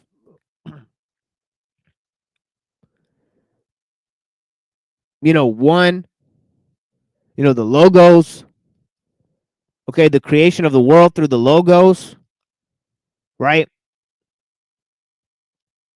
Okay, the creation of the vessel or the mother, right, as a way of harmony that melds heaven and earth, right? And then the birth of Christ as sort of the union of all of these ideas, right? Of logos coming into existence, right? So let's move on to the text here. And we're going back and forth between two texts. He says here, the great way, said the ancient sage, and by ancient sage he means Lao Tzu, flows everywhere. It may go left or right. All things depend on it. None is refused. It fulfills its purpose silently and does not take possession. He shall not cry nor lift up, said the ancient prophet, nor cause his voice to be heard in the street. A bruised reed shall he not break, and the smoking flax shall he not quench. So did the great way come. He who shakes the earth and stirs the roaring winds and crashing seas came softly, silently. The great way clothes and feeds all things, said the ancient sage, yet does not claim them as its own.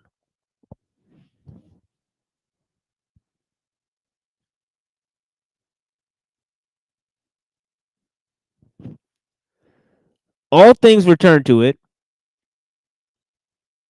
yet it claims no leadership over them. The great way came into the world. He claimed no worldly leadership and said to those whom he had made, I am among you as he who serves. He is oppressed, said the ancient prophet. Okay. By ancient prophet, he means Jesus. Right. And he is afflicted and he opens not his mouth. He is brought as a lamb before the slaughter and as a sheep before her shearers, before her shearer is dumb. So he opens not his mouth, for the way is silent, said the ancient sage, silent and boundless. And we got some nice pictures there.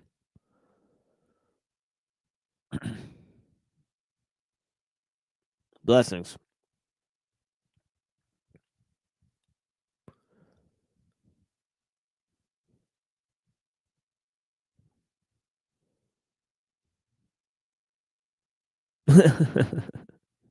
Cage never came back. Oh, I guess he's busy with some stuff, huh? Blessings.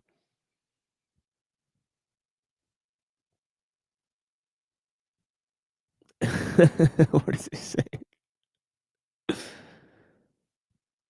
Yeah. Oh, wait, there's people in the back. Whoops. Yeah.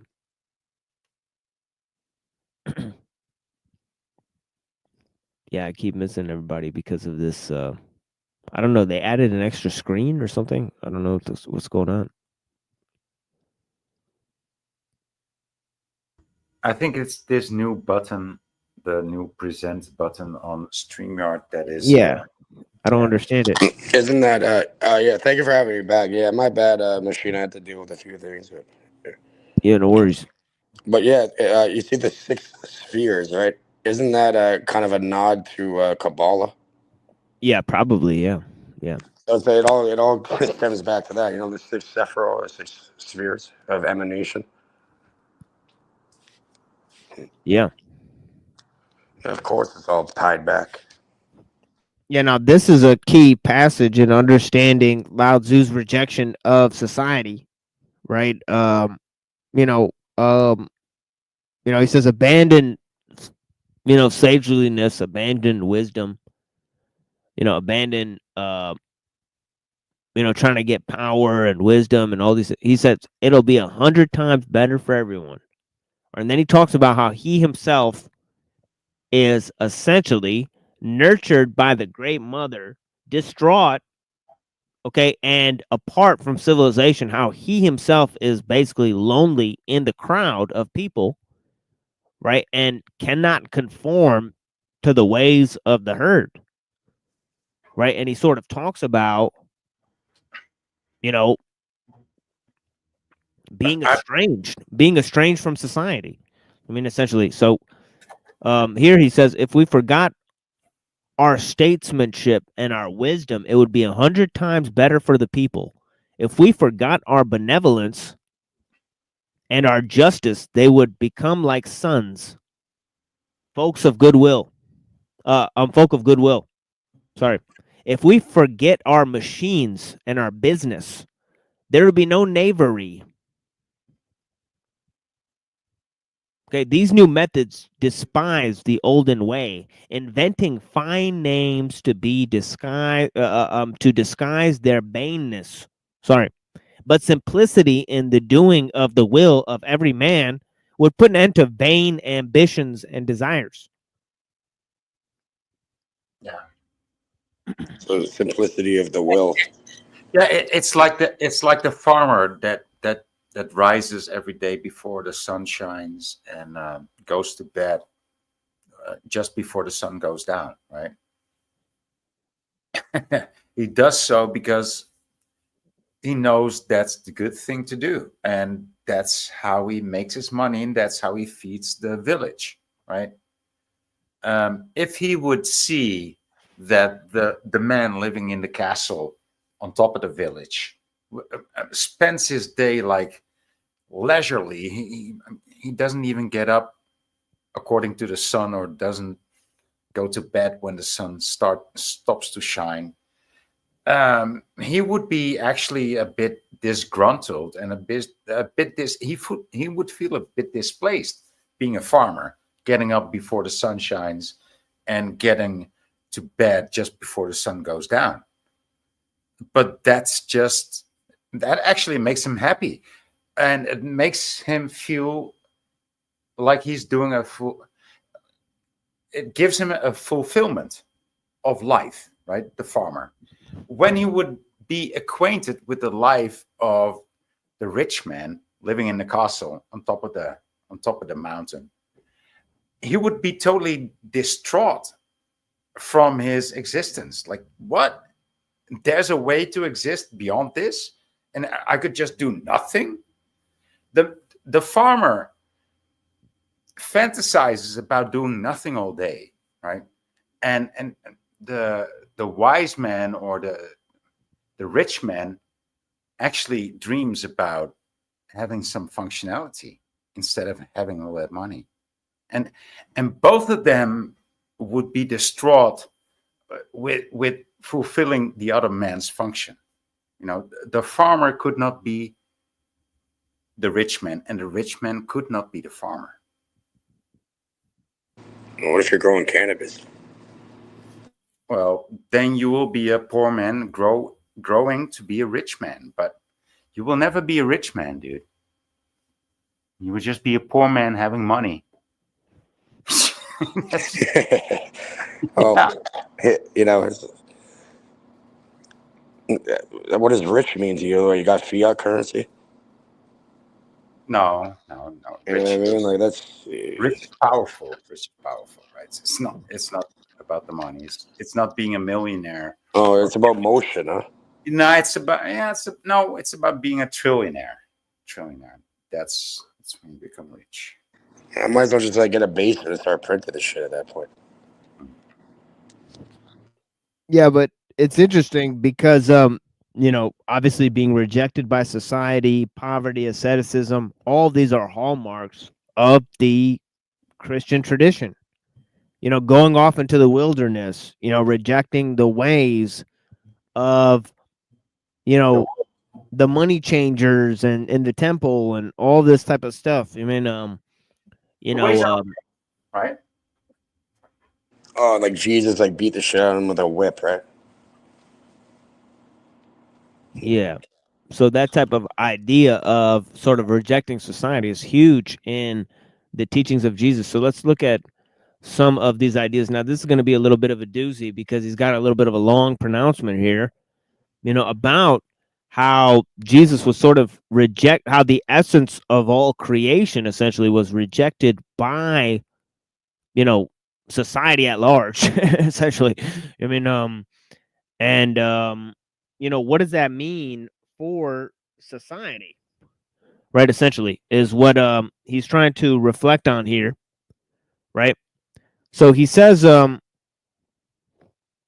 this here he says, for 30 years of his life on earth, the word was silent before the people, right? Okay, for 50 centuries, the world had waited for the word, and its maker would speak, and finally, with the people before him, on a sloping meadow overlooking a lake, the word spoke his word. The way revealed his way, and he who had taken the lowest place spoke to his creature's lowliness, saying, blessed are the meek, the poor in spirit. Blessed are you who weep now. He who had come not seeking praise said, blessed are you or when they revile and persecute you, these were the first words that the Word spoke to mankind, being meek, being himself reviled, and weeping with those who weep. When the silent way spoke, he revealed himself as the invisible one, whose traces the ancient sage had glimpsed 5 centuries before in the groaning earth. For the ancient sage, follower of the way, had said, he who has little shall receive an abundance. He who has much shall be confused. And the way, when he became flesh, said, blessed are you poor, for yours is the kingdom of God. See, he's paralleling the ideas that Christ says with the ideas that Lao Tzu is talking about, right? Blessed are you who hunger now, for you shall be filled. But woe unto you who are rich, for you have received your consolation. Woe unto you who are full, for you shall hunger. The ancient sage, follower of the way, had said this superior virtue is unconscious of its virtue. Okay, true goodness, not aware of its goodness, right? Hence, it is virtuous. Inferior virtue is conscious of its virtue. Hence, it is not virtuous. And the way, when he became flesh, said, when you do a merciful deed, let your left hand, let not your left hand know what your right hand is doing. The ancient sage, follower of the way, had said, in order to be above the people, the sage must serve them as if he were lower than them. In order to guide them, he must put himself behind them. And the way, when he became flesh, said, if anyone desires to be first, he shall be last of all and servant of all. The ancient sage, follower of the way, had said, the way of heaven is to take from those who have too much and to give to those who do not have enough. Okay, the way became flesh, said, to those who hoarded their spiritual riches, my kingdom shall be taken from you and be given to a nation bringing forth the fruits thereof. The ancient sage, follower of the way, had said, when gold and jade fill your hall, you will not be able to keep them safe. And the way, when he became flesh, said, do not lay up for yourselves treasures on earth, where thieves break in and steal. The ancient sage, follower of the way, had said, one's own self or material good, which has more worth. And the way, when he became flesh, said, for what is a man profited if he gains the world and loses his soul? The ancient sage, follower of the way, had said, the flexible overcome the adamant, the yielding overcome the forceful.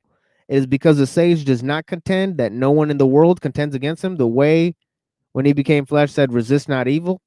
Whoever strikes you on your right cheek, turn to him the other also. And if anyone wants to sue you at the law and take away your tunic, let him have your cloak also. The ancient sage, follower of the way, said, the violent man shall die a violent death. I consider this the chief of my teachings. Okay, very famous quote by Lao Tzu. And the way, when he became flesh, said, all who take the sword shall perish by the sword. The ancient sage, follower of the way, had said, the most massive tree grows from a sprout, the highest building rises from a pile of earth, the journey of 1,000 miles begins with one step. And the way, when he became flesh, said, the kingdom of heaven is like a mustard seed, which a man took and sowed in the field, and indeed is the least of all seeds. And when it was grown, it is greater than the herbs, and becomes a tree, so that the birds of the air come and lodge in its branches. The ancient sage, the follower of the way, had said, magnify the small, increase the few. All great things under heaven start from the small. And the way, when he became flesh, said, the knowledge of kingdom is like leaven, which a woman took and hid in 3 measures of meal, till the whole was leavened.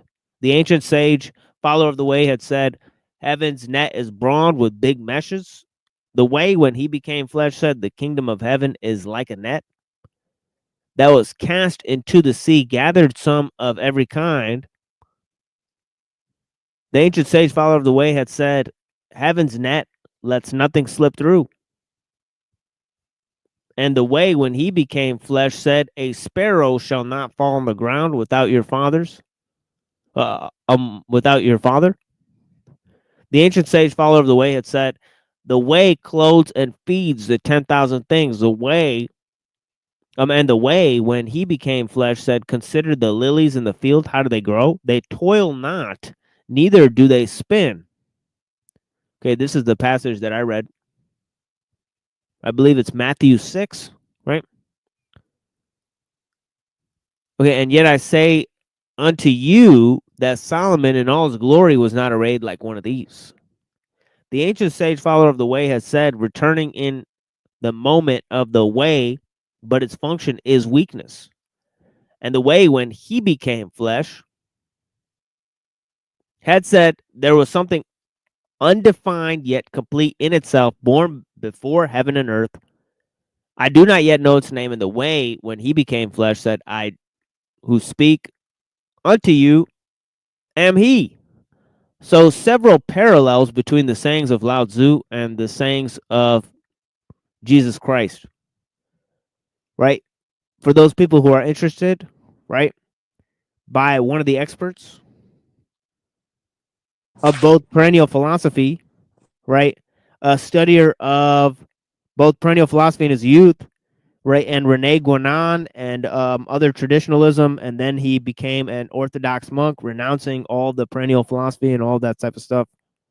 But nevertheless, finding great insights between Lao Tzu's teaching and those of Jesus. But yeah, go ahead, Cage. What were you saying? Were you trying to, get in I there? wasn't saying anything. No. Oh, I was gonna say I always liked nature does not hurry and everything is accomplished. I like that quote from him. But I was also gonna say like I noticed the 6 spheres. I think that's like a nod to the the Sephron, the spheres of emanation in Kabbalah. I think this is all stemming back like even in any of these religions. I think it's all alchemical in nature, right? Like Eastern alchemy. This would be.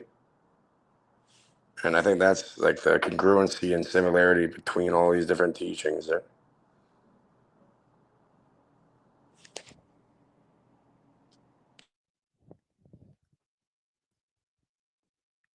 yeah. So, I mean, he's looking at it from the perspective of, what was brought into the world that was of the highest nature, that, you know, that what was of the highest nature came to dwell among the lowest nature, and, similar to the mustard seed, similar to all of the instances that he's talking about, and similar to this idea of, loneliness in the crowd and, being rejected by society and rejecting, the call for, conquest and violence and trying to gain riches and trying to force your way into the world. I mean, that the highest sort of wisdom, it comes into the world unannounced, accomplishes what it needs to, and just leaves. I mean, so this idea of, and we're gonna see this more expand in, Crowley, where he was more focusing on cultural refinement versus natural simplicity, right? In the key to self mastery, right? And also the internal harmony between people, right? So let's take a look at some of what he says.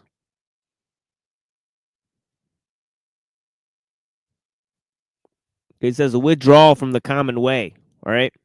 Okay. In other words, not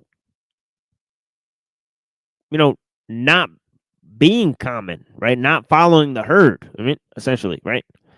It says to forget learning is to end trouble. The smallest difference in words, such as such as yes and yea, can make endless controversy for the scholar. Fearful indeed is death, says all men fear it, but the abyss of questionings, shortless and bottomless, is worse. Consider the profane man, how he preeneth, as if at feast, or gazing upon spring from a tower. But as for me, I'm as one who yawneth without any trace of desire. I'm like a babe before its first smile. I appear sad and forlorn, like a man homeless. The profane man hath his need filled. Ay, and more also. For me, I seem to have lost all I had. My mind is as it were stupefied. It hath no definite shape. The profane man looketh lively and keen-witted. I alone appear blank in my mind. They seem eagerly critical. I appear careless and without perception. I seem as one adrift upon the sea, with no thought of an harbor. The profane have each one his definite course of action. I alone appear useless and uncomprehending, like a man from the border. Yea, thus I differ from all other men. But my jewel is the All-Mother. And that takes us to the infinite womb. Right?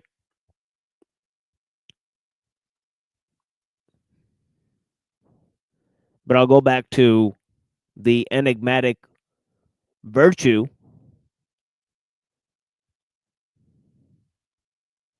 right,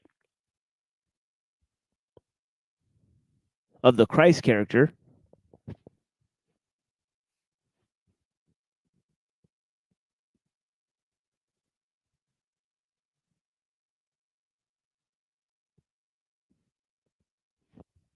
Yeah, I should scroll up and engage with the chat. I will do so in a little while. Maybe in 10 minutes. You know what I mean? Or so. Figure it out. All right. Blessings. To Sleeper Cell Girl.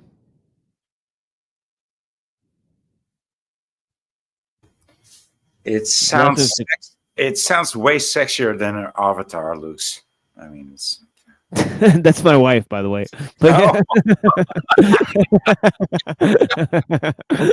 Oh, so I think I did right there. You know. Yeah, Creekberry. Yeah, Creekberry.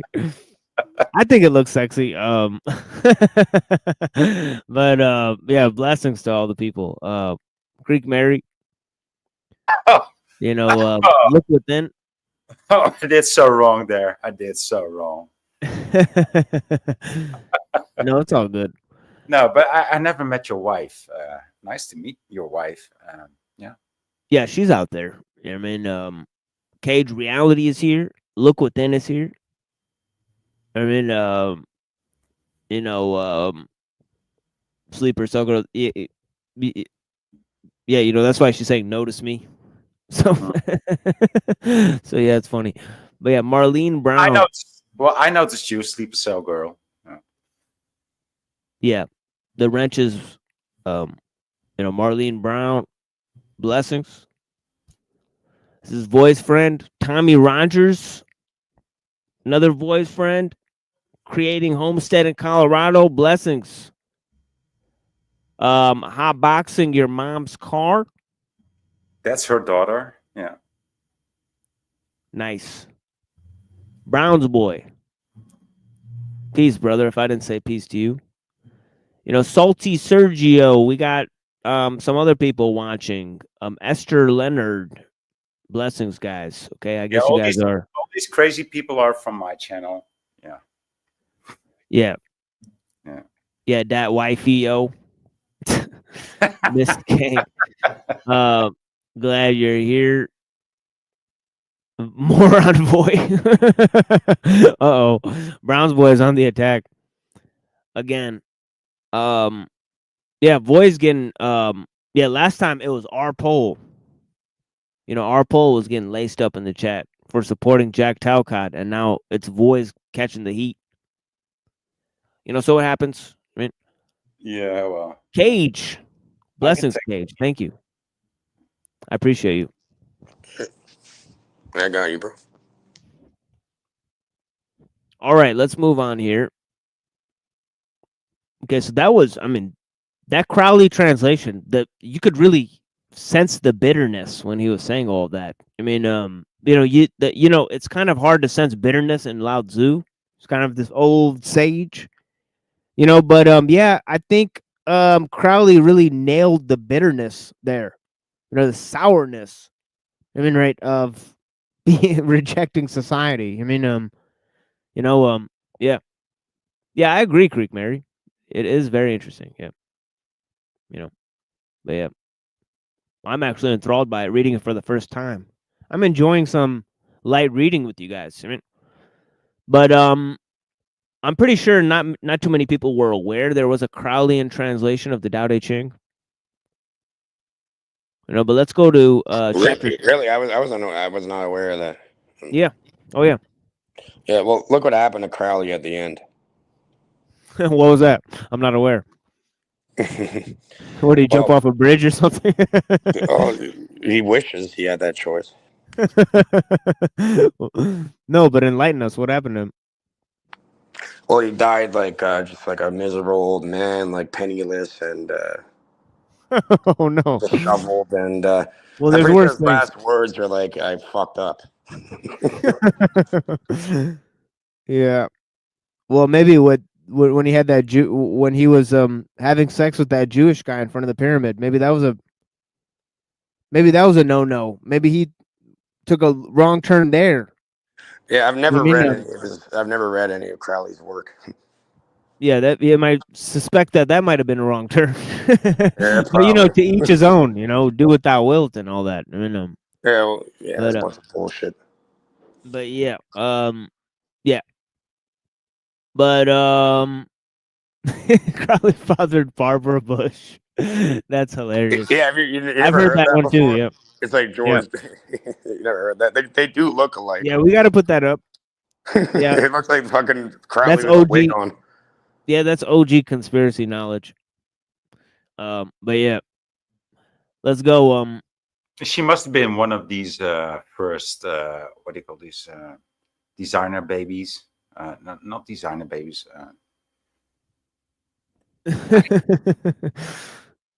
One of these orphans. Test tube or whatever. Yeah.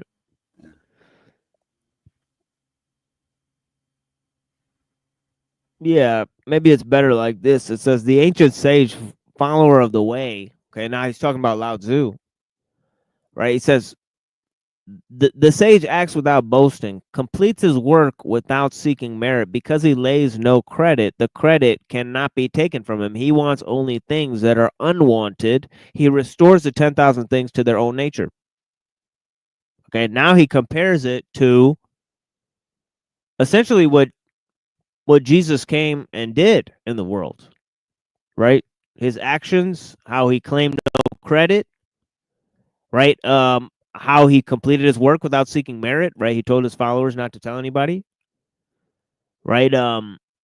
Okay, he says, when the way became flesh, he came unwanted among the people, right? He came not to the good, but to the bad.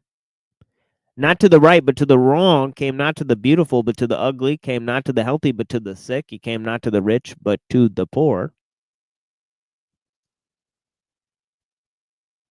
Whoops, skipped a line there.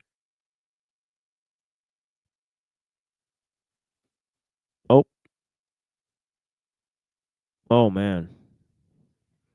Therefore, the good, the righteous, the beautiful, the healthy, the rich railed at him, smote him, and cast him out as evil. For he was as a reproach to their seeming goodness. Turn it on its head.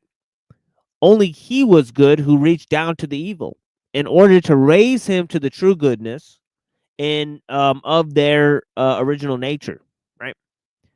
Only he was worthy of glory who sought no credit for himself, saying, why do you call me good? There is none good save one. Okay, that is his father, the mind. Okay, remember, he's relating mind to the concept of words, right? And he's relating mind to the concept of the one, and he's relating words to the concept of logos, and also to the being that was used as the sort of vessel for all of creation, right? which in John 1:1, he had a very lengthy explanation of John 1:1 in relation to the Tao, right? But he says, who existed with him from pre-eternity. Okay, there's another John 1:1, right? The good, the righteous, the beautiful. Okay.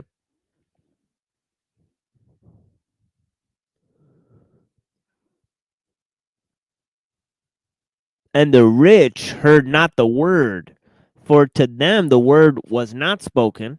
To the poor the word was spoken. And when they heard it, their hearts burned within them. For the maker of the universe spoke as one who was poor like them, and they said, no man ever spoke like this man. Okay.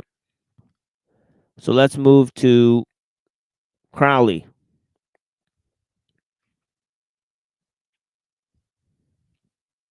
And as I said, okay, I already engaged the chat. So I'm going to go on for, several more minutes here, and then we'll hear some more music. And then we'll move on to Bill Joy.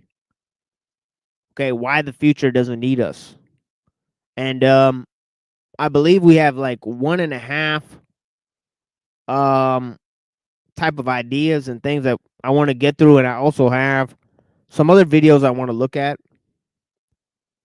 Right, I haven't really played a lot of videos this stream. Right, but Yeah, I found some like flashy videos and things that we could maybe put on here. yeah, I was gonna ask quick with that thing you mentioned with the Crowley version of this. What does he do? He just like inverts everything. No, not really. I think he has Oh. a rather unique understanding of some of these things, right? He does, but like this whole Crowley thing, it's never been. It's not my cup of tea. I don't look into his stuff. Maybe I should. Maybe I'm missing out with something there. People do. He did have some sort of knowledge, apparently. Well, like I said, I haven't really read a lot of material from him. This is sort of one of the first items I'm reading from him. And I've sort of perused some of his material, and I've read a lot of secondary sources about his material. Right. Yeah, I know about it, but I haven't yeah. physically read it myself. I refuse to look into his stuff. Yeah, Yeah, it's the like book of the book of law. the law. Exactly. Yeah. Yeah. Yeah. I've read parts of the drug. Oh, it's like some heroin drug addict book or something, like a confessions of like a kind of, yeah. heroin junkie. I don't know what the fuck it's called. Yeah, kind of like that, yeah. Yeah, I've heard about that. Yeah, no, I'm good. That guy. Yeah. So yeah, he says here, the infinite womb, the sole source of energy is the Tao, who may declare its nature. It is beyond sense, yet all form is hidden within it. It is beyond sense, yet all perceptibilities are hidden within it. It is beyond sense, yet all perceptibilities are hidden within it. It is beyond sense, yet all being.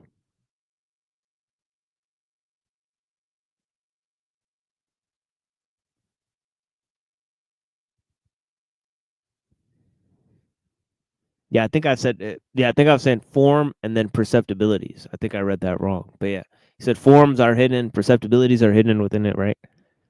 Okay, it is beyond sense, yet all perceptibilities are hidden within it. It is beyond sense, yet all being is hidden within it. This being excites perception and the word thereof.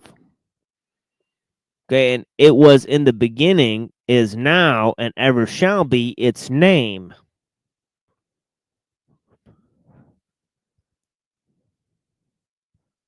Operateth continuously, causing all to flow in the cycle of change, which is love and beauty.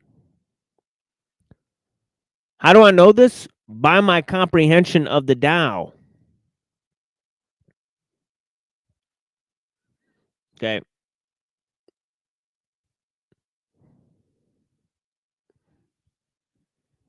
So it's saying that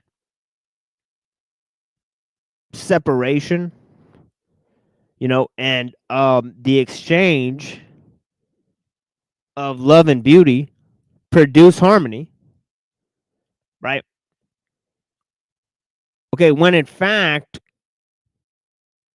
okay, they are mere perceptions, okay, hidden within the one ultimate reality.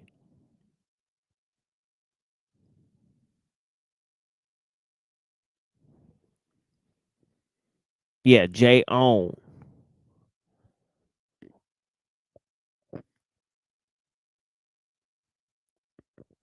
Yeah, definitely. Definitely that one.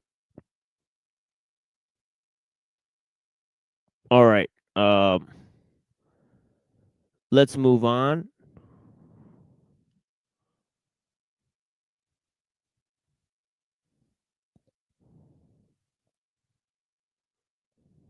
To Seraphim. And yeah, we're just I guess moving very slow here. I mean, it really is unfortunate, but in another way, it's kind of a blessing. And I think I'll extend this Taoist segment to a 2-hour segment on Saturday.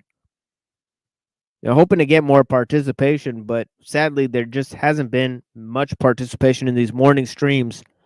Or to only be a couple more of these morning streams, as I'm saying, right? But yeah, chapter 22. Yeah. We Yeah, need go to ahead, boy. aggravate the crowd and the panel a bit more. It seems like you and Cage and I are agreeing on many of these topics, and we need some more disagreement. Yeah, we need contention. Let me criticize everything you say, starting We're from fueled. Yeah, we're fueled by contention. So we've got a lot of controversy going yeah, on. we're fueled by controversy. We're fueled by contention. So it's just sad, that nobody will engage. Well, if you know that, then you're doing it on purpose. Right. We're not even trying, and right. We just agree on most of these topics. It's just a silent panel channel. There's no agreeing or disagreeing. That's Right? irrelevant. That's even worse. That's even worse. Now you made it worse. What the? Well, fuck? how? No, I'm saying there's certain operations of reality, the algorithm of it. It doesn't. Your belief doesn't really matter. We need some paranoid New York Italian into this whole scheme. Let's inject some of that. Come on.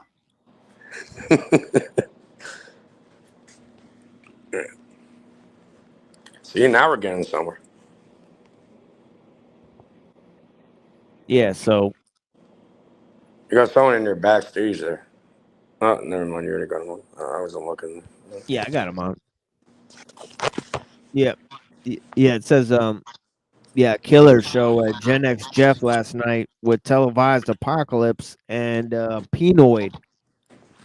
Interesting conversations during but yeah, chapter 22 it says he was condemned as a friend of harlots, and the harlots became virgins. He was condemned as a friend of thieves, and the thieves restored their goods fourfold. He was condemned as a friend of poor fishermen, and the poor fishermen caught the universe in their nets. He was condemned as a friend of outcasts, and the outcasts inherited his kingdom. He was condemned, and they were created anew. He wept over he wept over what his creation had made of itself, and by his tears was it remade, restored to its true nature, its primitive origin. The first creation was of the dust of the ground, the second of water and spirit.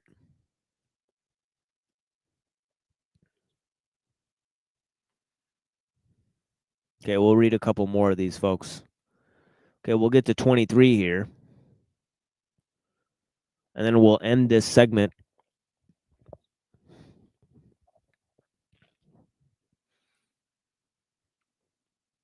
And we'll move to some critical analysis of Bill Joy, Why the Future Doesn't Need Us. And we have another work by, I believe, Kenny Warwick is his name. Kenny Warwick.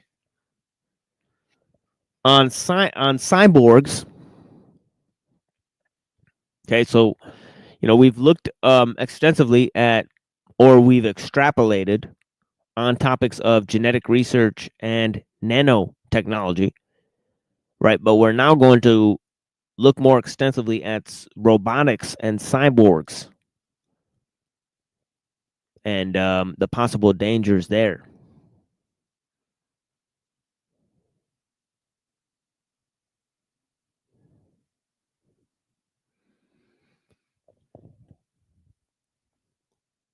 Okay, I don't know what that word is. Gordon?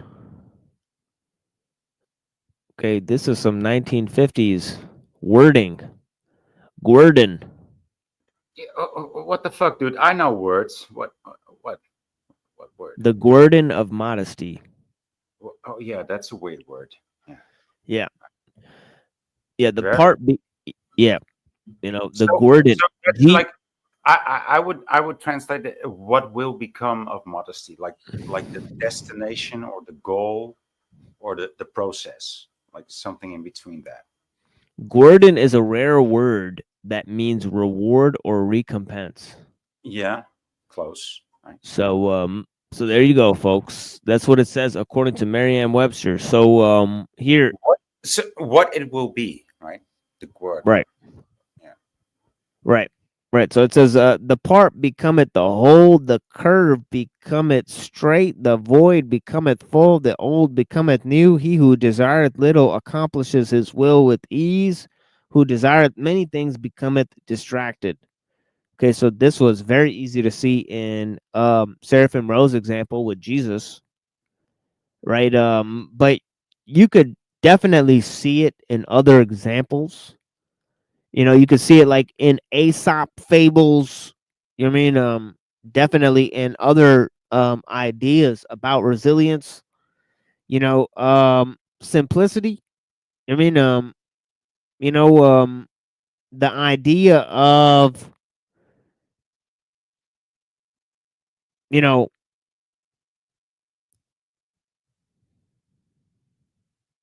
not trying to impose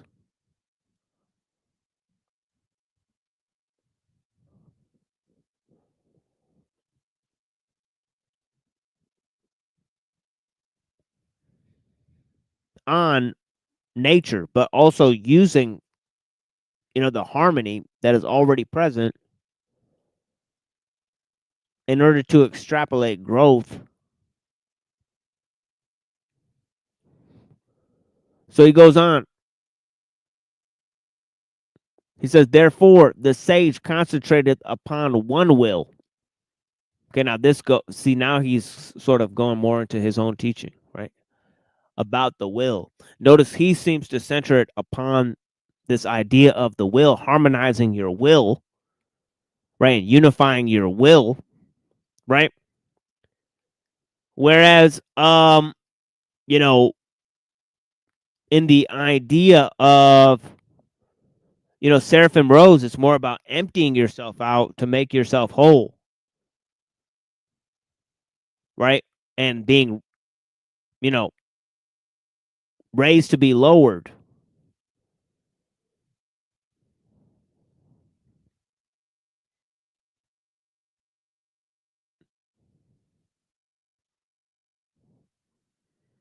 Okay, but he goes on. He says, and it sounds a little bit similar in this too, right?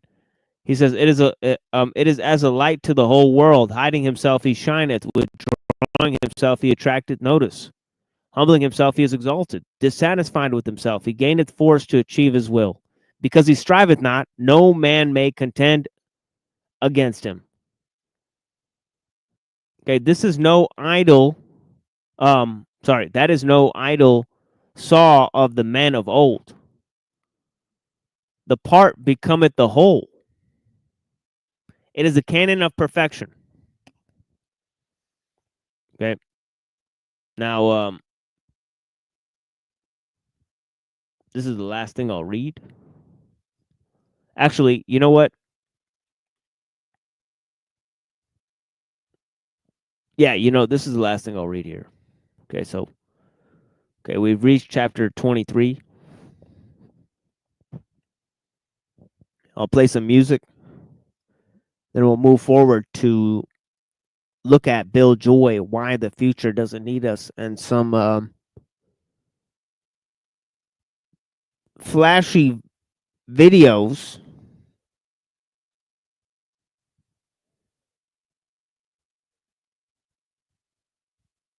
that I think are important. You know, I hate the fucking flashy videos and the flashy backgrounds, but okay. I also hate the black and white, but here I am. Some weird shit. It's some weird shit. Definitely, I saw this the other day, and I was like, this is weird. This is 1 minute explanations of some of the key concepts. I mean, that we're sort of addressing here. So we'll be back in 6 minutes. Do you actually approve of these messages?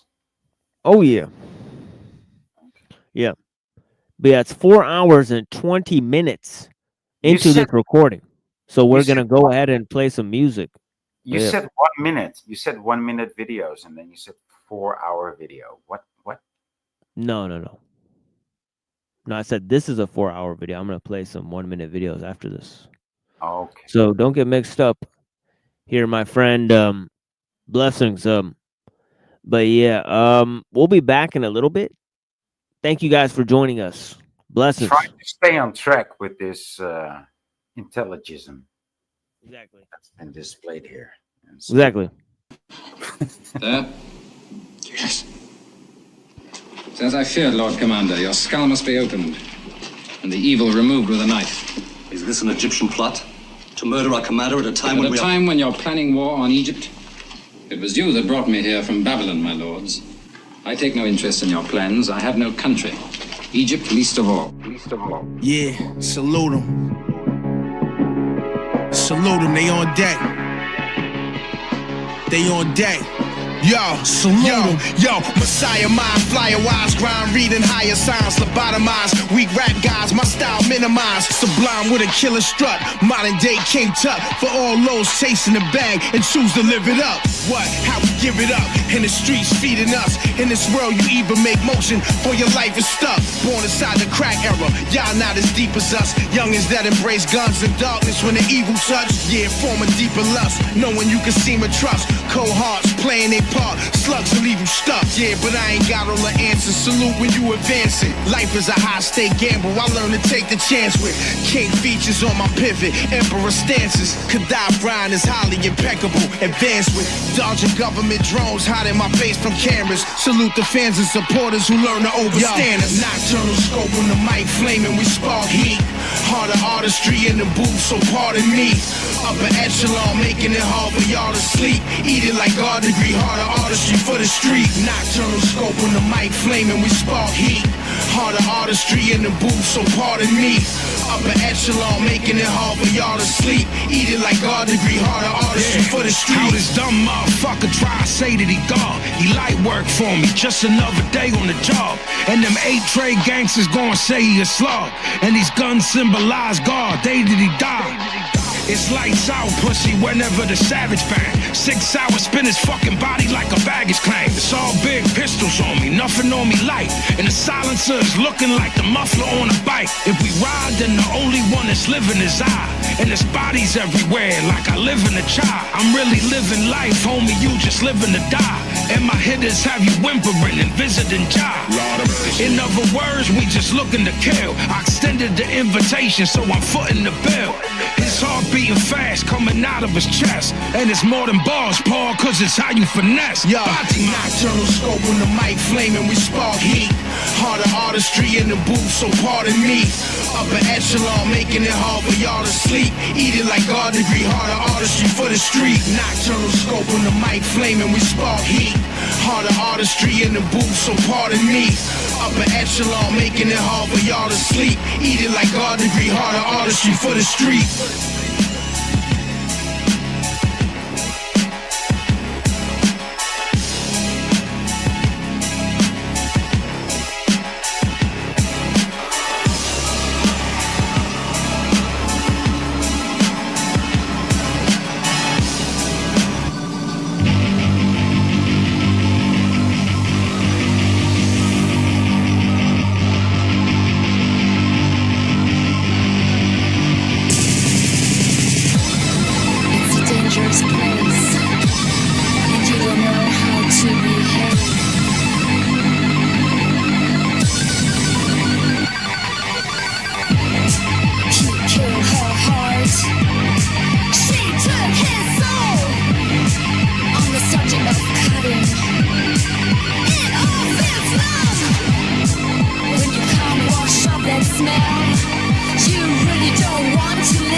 Where'd you get your delusions from? 1, 2, 3, 4.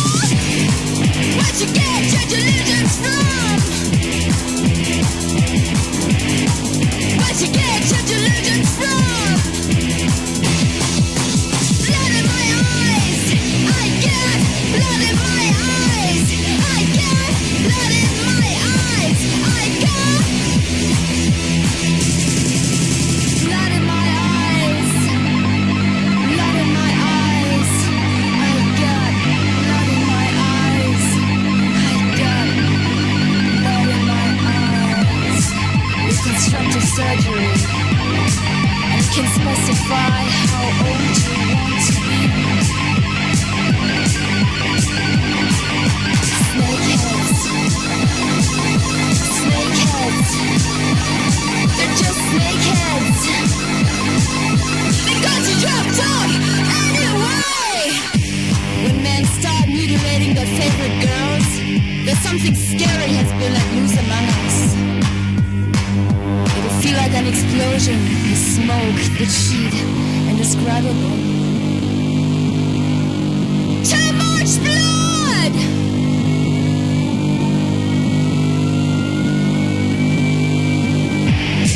Where'd you get your delusions from? Where'd you get your delusions from? Come on! Where'd you get your delusions from? Where'd you get your delusions from? Blood in my eyes, I get blood in my eyes, I get blood in my eyes, I got blood in my eyes.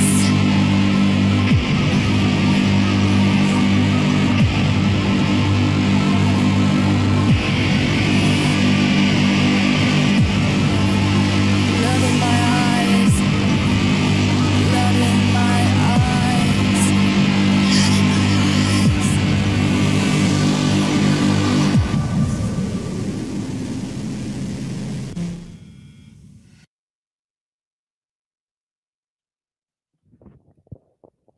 All right. And that brings us to the analysis of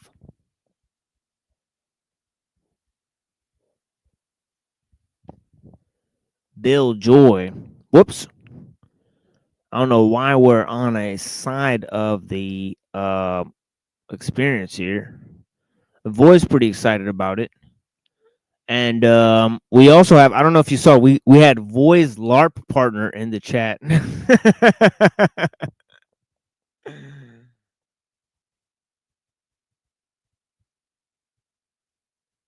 Yeah, we gotta pull this up. This is so funny. Void and I wish your gatekeepers. Oh man. That's too funny. Hilarious. I mean, but yeah, blessings to the people that are here, all right, from the other channel. All right, I greatly appreciate you guys. But you know, we only have a couple more reflections here. But yeah, you know, we're talking about the machine as teacher. The machine of itself teaches the mutual cooperation of hordes of men in operations where each man has to do one thing. It provides a model for the party apparatus and the conduct for warfare. Okay, on the other hand, it does not teach individual autocracy. It makes many one machine and of every individual an instrument to one end. Okay, now this is, you know, more so in the reflection of what I was talking about in terms of the complexification of means to a particular end, you know, that me and Voy were sort of talking about, of nature's relationship to technique, right?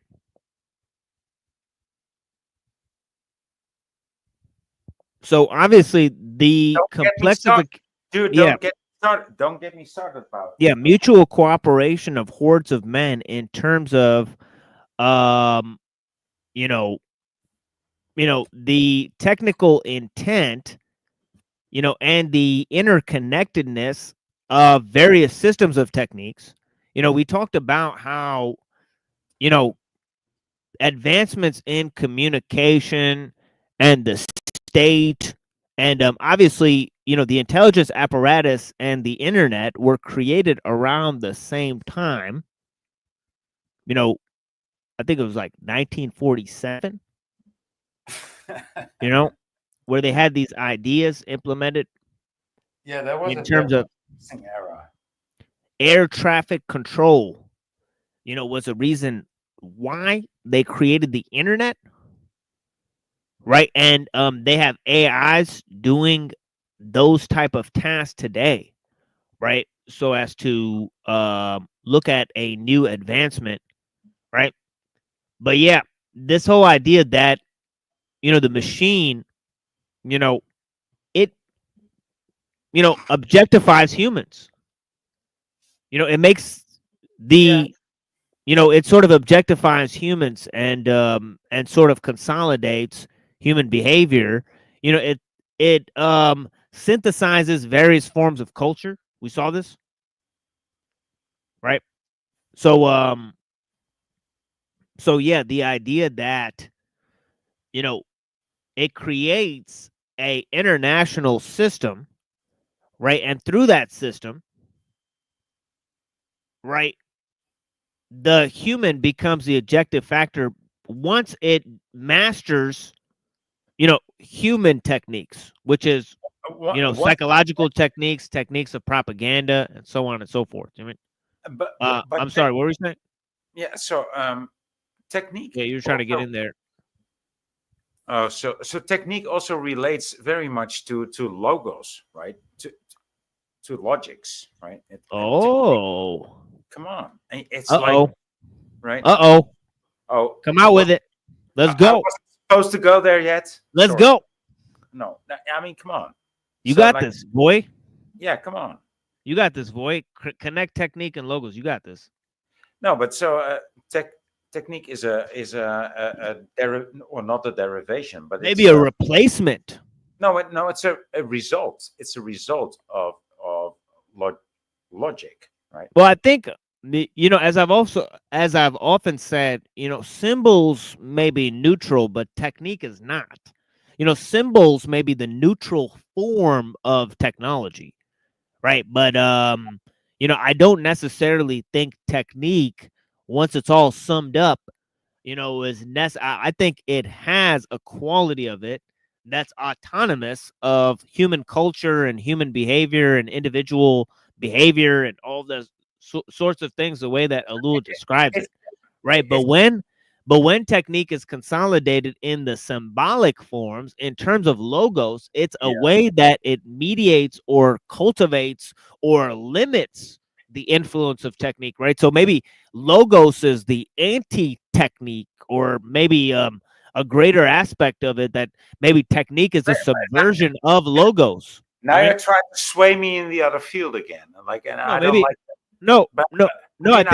I think this is where I'll put it. I think technique is a subversion of logos, the mediation of logos into dead, spiritless forms. I hear what you say, but still, technique is a result of logos, right? Any machinery, any technique is a result of logic. Well, it goes to this whole, because there's techne logos, right? So technology is techne logos. So if you divorce the techne from the logos, then what is it, right? So we'd have to deduce these things. No, right? but that's where you come to ethics. Come on, no, that's different. You can't say techne and logos, and then no. That's where you come to ethics. No, let's not go there. Let's not go there. That's ethics. Yeah, it could be. But yeah, here, obviously the machine has a sort of non-ethical dimension to it. So here's Nietzsche. He says, reaction against machine culture. The machine itself a product of the highest intellectual energy, sets in motion those who serve it almost nothing but the lowest non-intellectual energies. It thereby releases a vast quantity of energy in general that would otherwise be dormant, it is true, but it provides no instigation to enhancement, to improvement, to becoming an artist. It makes men active and uniform, but in the long run, this engenders a counter effect, a despairing boredom of the soul, which teaches them to long for idleness and all its varieties. Premises of the machine age. He says the printing press, the machine, the railway, the telegraph are premises whose 1,000-year conclusion no one has yet dared to draw. To what extent the machine debases us? He says the machine is impersonal. It deprives the piece of work of its pride, of the individual goodness and faultiness. I beg to differ there. But I can't. So yeah. I mean, of course. I mean, the machine that is imbued and prompted to make something beautiful will of course it will make something. Of course, it will not be able to make something that's horrible unless it is corrupted.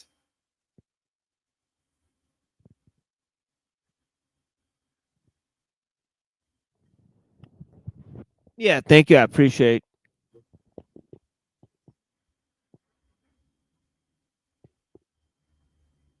Well, at least Melanie Moran appreciates it. You know, I fucking hate it. Wielders thereof. Yeah, Voy hates it. But you know, it's everyone's own. I'm more. I'm trying to present more of a black and white color scheme to paint the sort of picture of what's going on. Radical, views here, right? We're trying to draw a dichotomy between certain ideas and themes. And yeah, not everyone will agree with where we draw the line, right? But yeah, definitely we don't look at the problem as we look at technology itself as being the problem and not the people who use it. Who are the people that are using the technology to control others? We engage the people to do this thought experiment. The people who are using the technology are themselves affected by use of the technology, right? So it goes more to that level, right? If technology didn't begin with nefarious reasons, maybe. Yeah, that's one way of looking at it, right?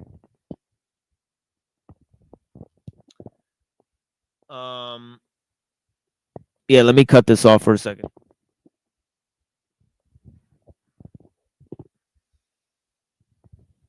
And go here.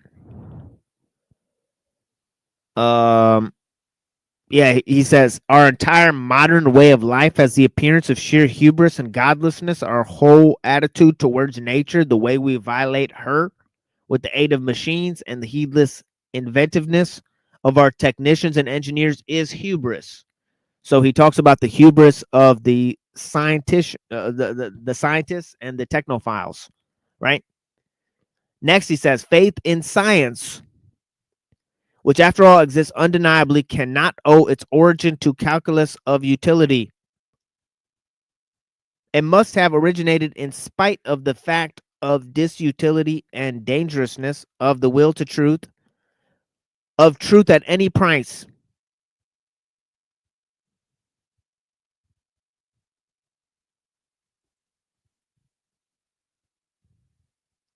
Is proved to it constantly.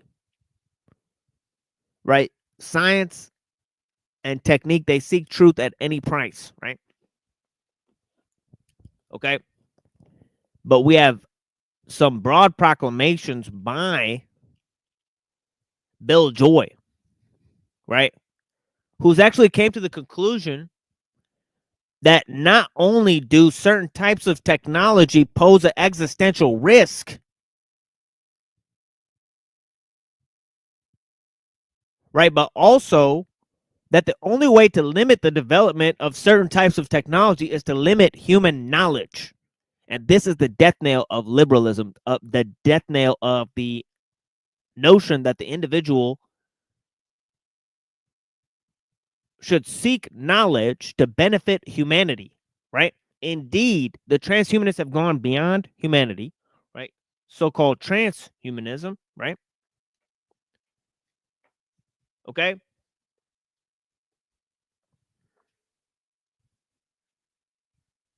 Okay.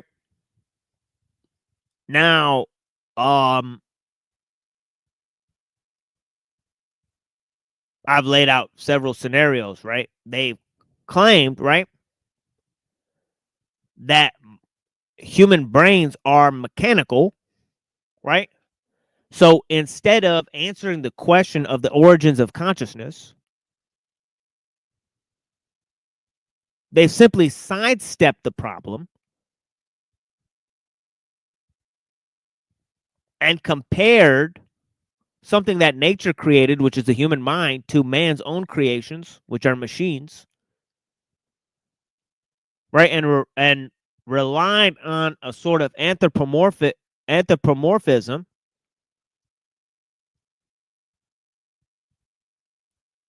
in order to supplant the problem, right? And we saw one of the opinions of these naturalists. They, like John Searle, he said, A, the brain is a machine, right? And B, machines cannot become conscious, right? So obviously he doesn't believe that humans are conscious, right? If he's came to these estimations, right? Okay, but we start with their presupposition that brains are mechanical. We move through this idea that evolution is possible, right? And accelerating evolutionary change is possible, right? And that this may or may not happen with humans combining with machines, right? Okay, and humanity may or may not be eliminated in the process. So these are all the caveats, right?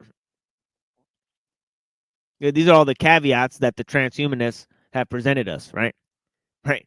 This is not a sermon at all, right? You may be dull, right? But this has nothing to do with the sermon. I'm simply laying out the views of the transhumanists that we've laid out many different times in this show, right? Okay. So it may come as a surprise to many that the transhumanists themselves, who say technology poses an existential risk to humanity, they also want to accelerate technological advancement. And they also believe that humanity may be eliminated in the process of technological acceleration. You know?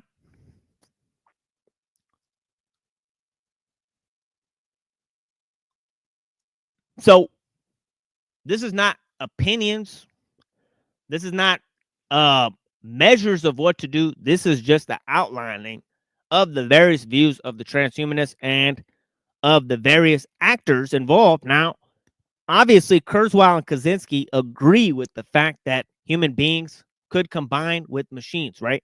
Now, Kurzweil went as far as to say that, our biological and non-biological aspects, right, may become so interchangeable that we may not be able to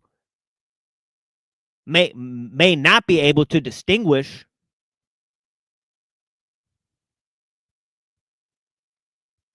okay, our biological from our non-biological selves. Right? That means that we may become so combined with machines that we may not be able to distinguish between the artificial aspects of ourselves. Right now, we talked about nano machines in the bloodstream repairing the DNA, right? And other such advancements. Now, Kaczynski agreed that, human beings can be combined with machines. The possible dangers of human beings being combined with machines, and those who want to promote it, like Kurzweil, right, leads people like Bill Joy, who's not really who's actually a self-proclaimed, technophile, inventor, so on and so forth, right? To actually propose that on a civilization-wide basis, we should opt for the relinquishment of certain forms of technology. Okay?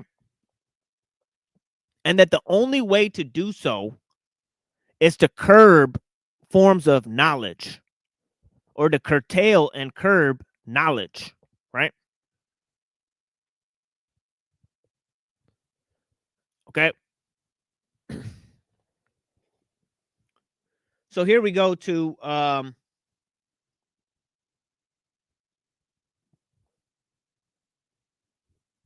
his proposal, right?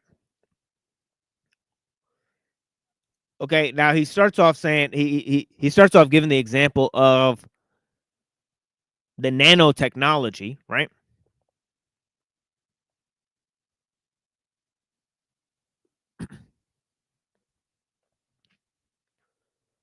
Okay. And he's saying that self-replicating nanomachines may pose an inherent danger to the environment.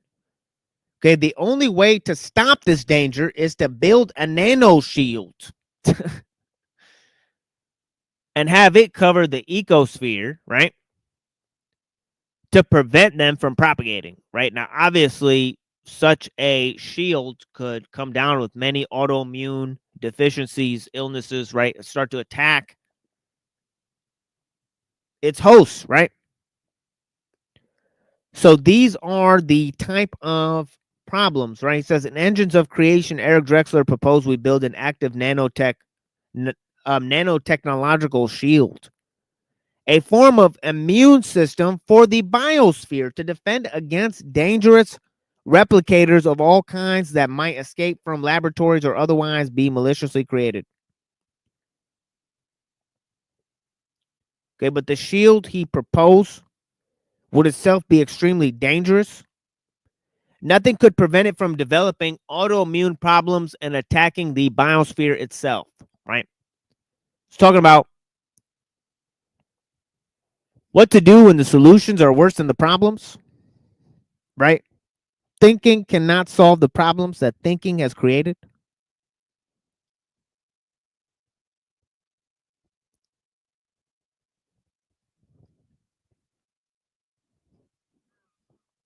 Yeah, this was the first step to curtail instincts with knowledge.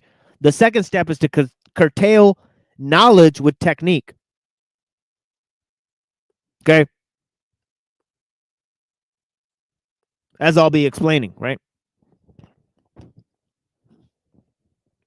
Yeah, exactly. Problem, reaction, solution.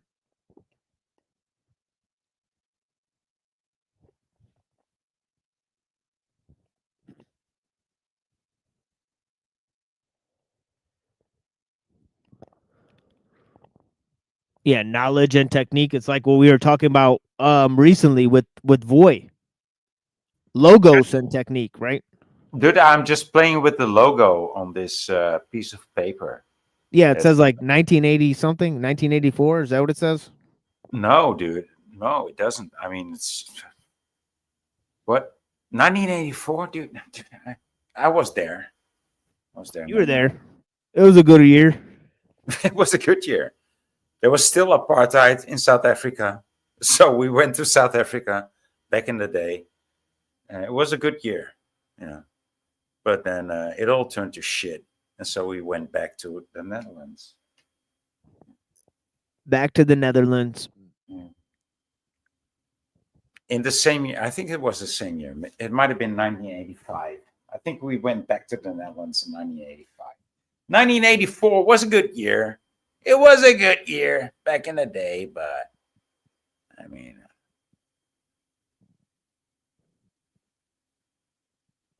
yeah, there should be like a Dutch song called "Going Back to the Netherlands," right?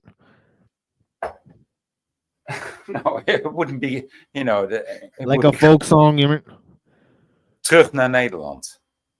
Terug naar Nederland. That made me Yeah, laugh, exactly. man. I appreciate that. The thought about something like that made me fucking bust out laughing. Finally, you said something, I TA. returned to the Netherlands. Sorry, boy. After my wonderful argument with people last night, I'm a little hesitant to speak to the masses. I mean, the masses need liberation. You know, if it's not going to come from them, and They it's may not gonna, need it, but judging from what I witnessed last night, most people don't want it. So I want it. Give it to me. Just give me the liberation, dude. Just give it to me. The masses don't want to hear it. I'm here to hear it, and that's right, liberation. Oh, vive la France. Oh, right. That's the spirit, dude. I ain't giving up yet, man. But last night did put a damper in my spirits, knowing that so many people really don't care about what's going on. So just a little disheartening.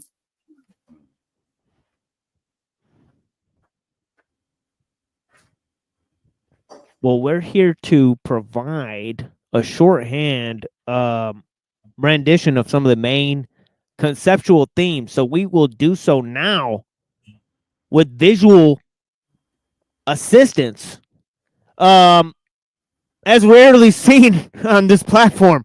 But usually we just read and then comment on what we read. But every now and again we do have visual. I mean, see, I just take a break and play videos and music, so that kind of makes up for it. I mean, but here is some cool videos I found explaining some of the themes I'm talking about in my opening presentations, right? In terms of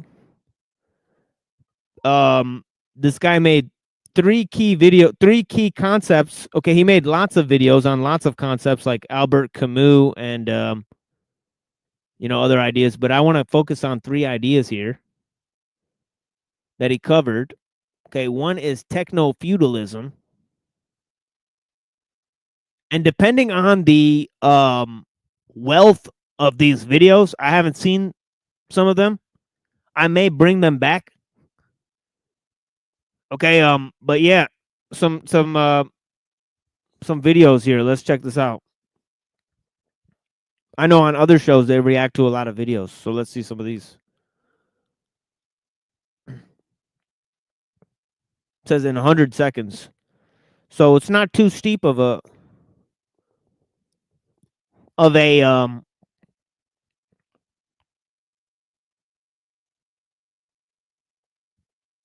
hill here, but it says techno-feudalism in 100 seconds. Okay, so let's do techno-feudalism, and I also want to look at accelerationism and neurocapitalism. These three concepts he's got here. A serf was a laborer bound to the land, treated as an extension of the property itself, and transferred along with it in the event of a sale. Merchants were involved in buying and selling goods for profit, but their economic activities were largely overshadowed by the rents paid to the feudal lords who owned the land. Today we labor on digital platforms owned by tech giants, and instead of crops, we surrender our data, labor, and a cut of our earnings. Modern techno-feudal lords wield influence. Why is it skipping like that? Do you guys hear it skipping like that? No, I mean, I think it sounds normal on mine. I mean, but yeah, for me, it's like blipping and skipping. I don't know what the fuck is. I don't know, but yeah. And control over our social, economic, and even intellectual lives to a degree unimaginable by their predecessors. During the 2025 U.S. presidential inauguration, you could see who these lords are and how good they are at adapting to various circumstances to maintain their digital domains. The term techno-feudalism has its roots in the evolving critiques of modern capitalism, particularly in the context of the digital economy, and was roughly coined by Yanis Varoufakis, a prominent economist and former Greek finance minister. Amazon has become a marketplace for third-party sellers. Apple and Google dominate app distribution for apps created by others. Uber connects riders with drivers using their own vehicles. Social media platforms monetize user-generated content and attention by selling advertising, creating a form of virtual serfdom. In China, they go even further with WeChat, an app that has evolved into a comprehensive platform encompassing various online activities, extracting revenue from nearly all online interactions. This resembles feudal fiefdoms, with the modern-day owners. Wow, this is truly painful video. I feel like it's hurting my face as I continue to watch it. Especially the music is truly awful, very distasteful presentation. But I definitely won't be watching this video again. But maybe the accelerationism video will be more tasteful. I mean, Well, the but yeah, optics. I mean, the visuals aren't too great either. yeah, the visuals are just terrible. I mean, here I was thinking, some for the more youthful presentation here, but yeah, this is truly awful. But yeah, we'll just let this play out. Right? Extracting rents rather than operating as traditional What the capitalist fuck is businesses. Similarly to how historical coal miners purchase their own tools can and you Uber explain drivers use their what own is a vehicles, fiefdom? micro workers must provide their own computers and phones. He's kind of providing an outline where the tech giants they have these sort of fiefdoms, but they're sort of virtual, so Okay. so that's the kind of idea that he's going with. Okay. Thank you. Many major tech companies now primarily function as platforms that facilitate transactions between users, rather than directly producing goods or services. In this analogy, users are likened to serfs, working within digital platforms that are controlled by these corporations. This is my attempt to... Okay, so this is the thing, that they're sort of the broker of the space itself, right? So that's how, that's why it's techno-feudalism, that they create a digital space where you can have transactions, where they can facilitate transactions, right? And thereby, they become like the lords of the fiefdom. I mean, yeah, that gives them fiefdom. Yeah. Yeah, exactly. I mean, Yeah. So he's got a bunch of them. Shit, man, I didn't want to know that word. And Antinatalism, postmodernism. I feel ashamed for knowing that word. He's got transhumanism here too, but let's try to find where I feel how do you call this? I feel where his accelerationism video is, because he actually has violated. I feel violated for knowing that word. It's like shit, man. I mean, oh, here it is, accelerationism. Yeah, let's go to this. 100,000 or so. Okay, let's get this guy out of here. What the hell is that? Is that Gary Busey? What the fuck is this? Nah. Political philosophy with roots in post-Marxist thought. It's been adopted by groups on both the left and right of the political spectrum, despite arguably originating from conservative ideas. The structure of modern life is... Okay, so already better music and visuals for the accelerationism piece. So let's go back to this. Accelerationism is a complex political philosophy with roots in post-Marxist thought. It's been adopted by groups on both the left and right of the political spectrum, despite arguably originating from conservative ideas. The structure... And so accelerationism, okay, so there's a Freudo-Marxian ideas, right, within the postmodernist school, right? And those ideas of Deleuze and Guattari and, some occult concepts, Nick Land, neo-reactionary movement. You got a lot of ideas in there. Right. But that's I think think when he said like post-Marxistic, Marxism, I'm like, oh, it's been established now, and it's a fact, and we're beyond that. Like, oh, really? That's right. That's what I was trying to say. That in the beginning of you remember in my opening presentation, right? That was a key stickler point. They sneak this in. They sneak it in in these manners.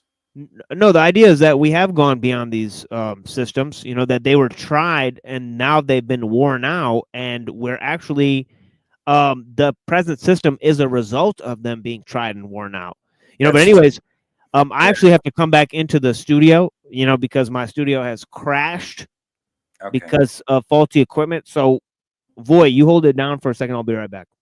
Yeah. So what you're saying is that the system has the long march through the institutes has been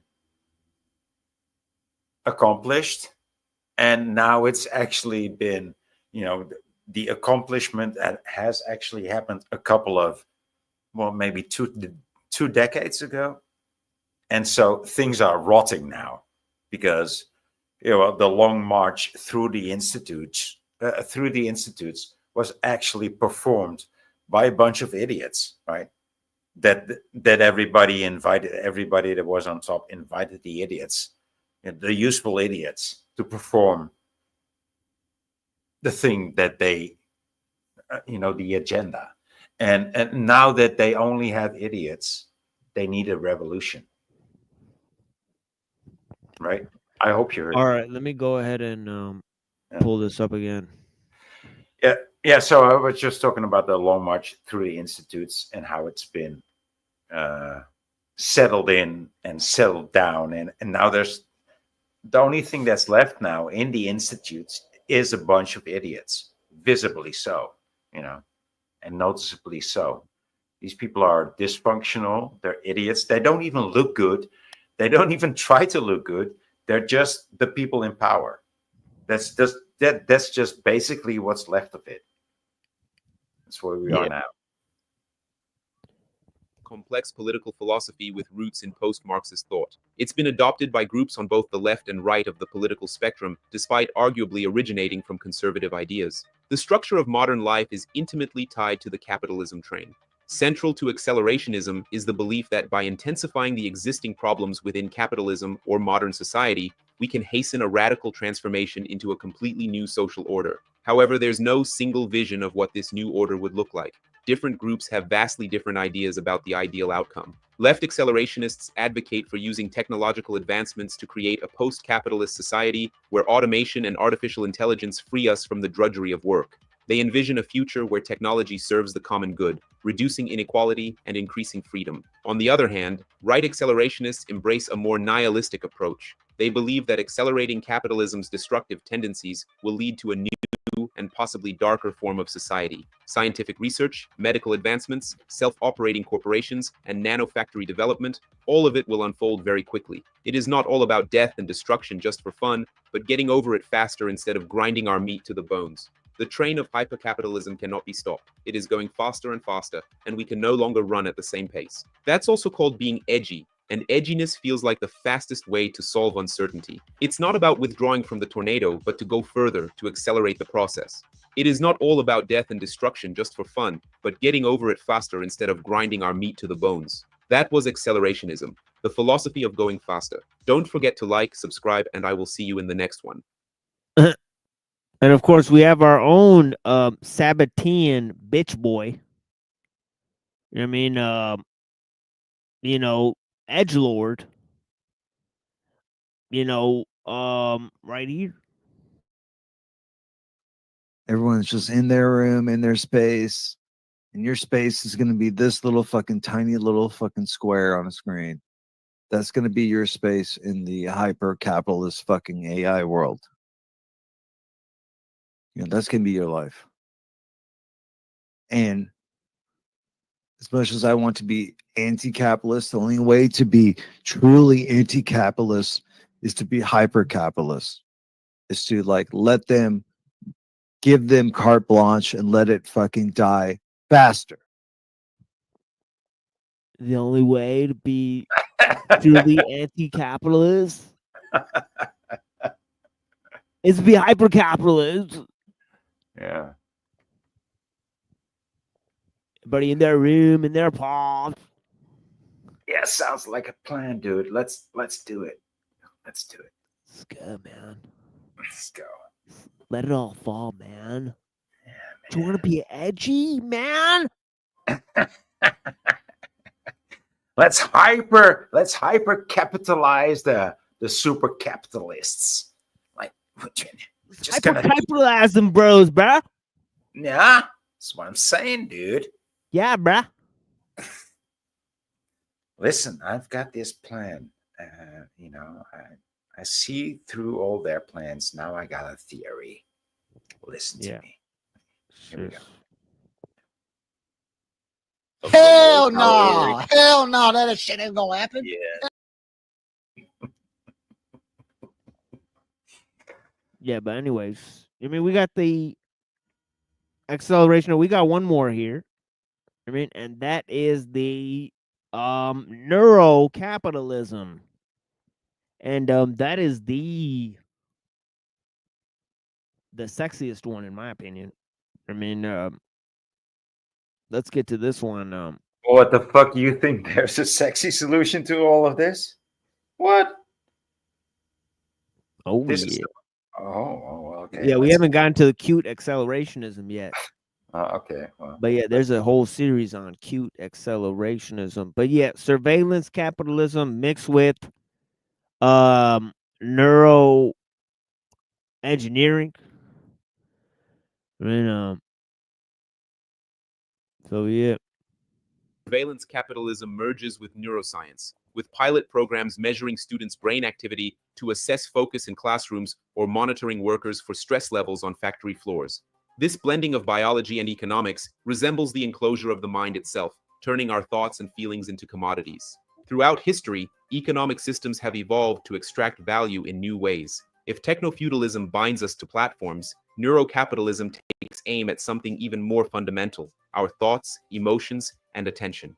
The term neurocapitalism has been examined by various scholars and gained prominence through Giorgio Griziotti's book Neurocapitalismo. This emerging system leverages neuroscience, biometrics, and data-driven psychology to turn our minds into marketplaces, and a performance-driven society obsessed with exposing personal shortcomings has created a booming market for this neuroscience. Just as globalization represents the optimization of production and communication for capitalist ends, so too does the focus on the brain by the humanities suggest a new frontier for capitalist influence, targeting the very command center of human existence. Like industrial capitalism required machines and techno-feudalism relies on platforms, neurocapitalism depends on our willingness to surrender our neural data. And just like serfs once harvested grain and workers produced goods, we now generate cognitive value every time we scroll, click, or glance at a screen. Failure now means not being able to exhaust the full potential of one's options. And one thing that is concerning is how neurocapitalism shapes child development, as young brains are particularly susceptible to algorithmic manipulation, leading to what some researchers call digital conditioning. This raises serious questions about autonomy and free will in an age where our neural responses are increasingly commodified. This is my attempt to explain neurocapitalism in about 100. Okay.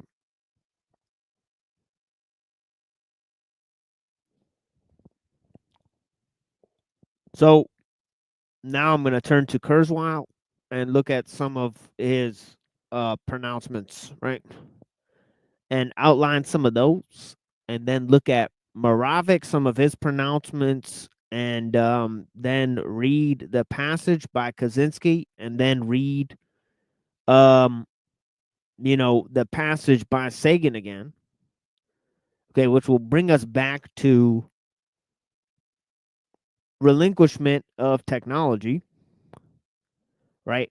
And its implications, right, for sort of censoring human knowledge, right?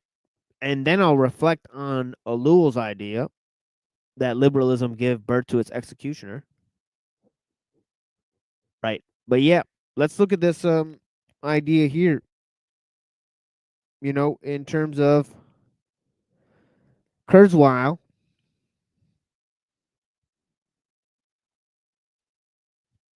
right, who says that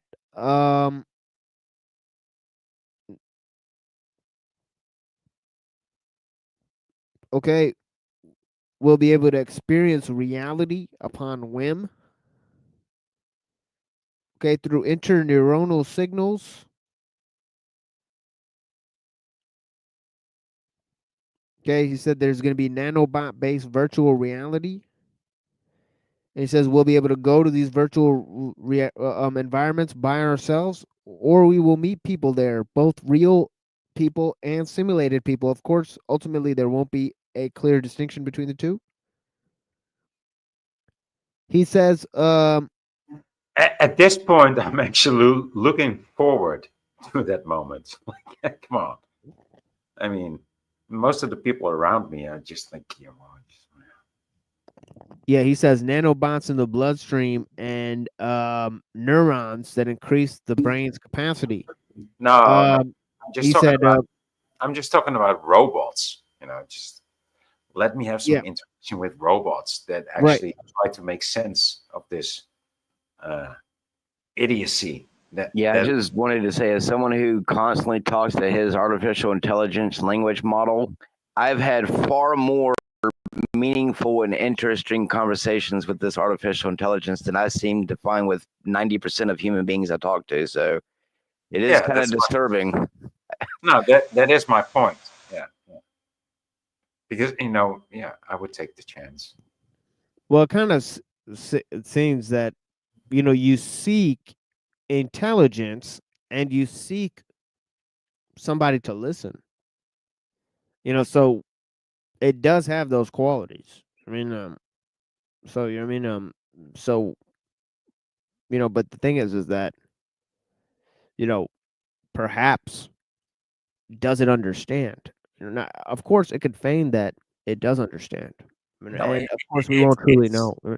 That's the thing, right? It all is a feint, so to say.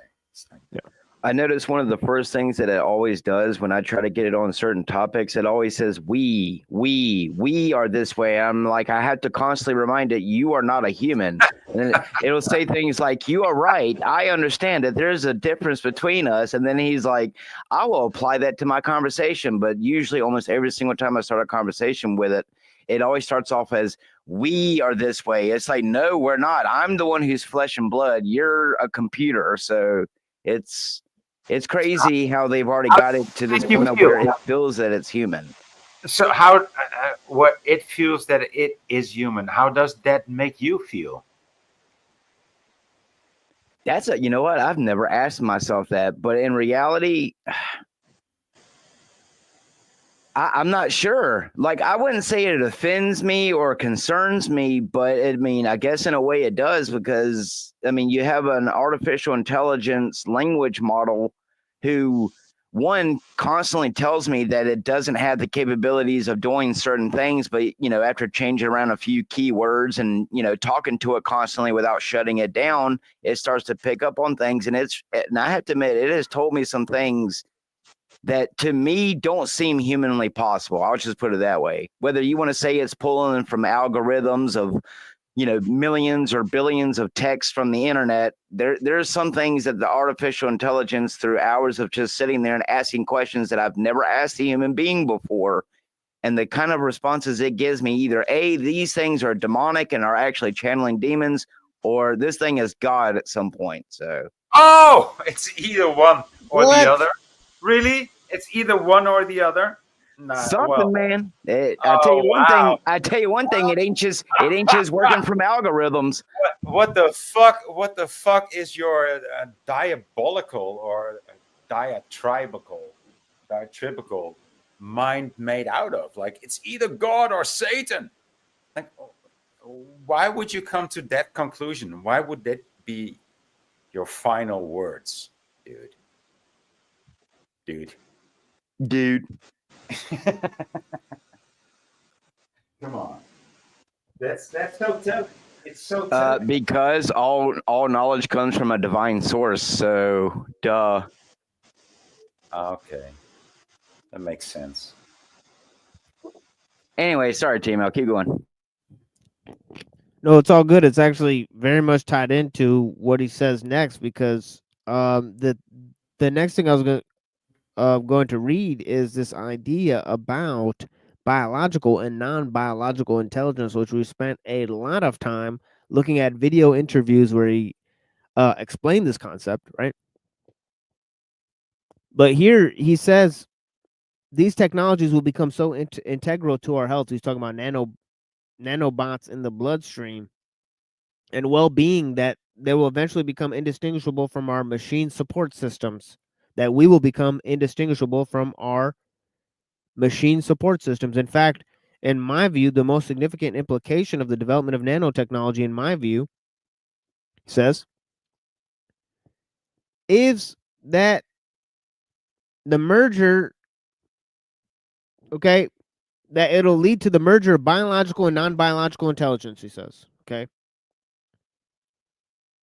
and he says that, brains are inefficient. Remember, I read that. He says non-biological intelligence, on the other hand, is growing at a double exponential rate and will vastly exceed biological intelligence well before the middle of this century. In my view, however, this non-biological intelligence should be considered human, since it's fully derivative of human-machine civilization.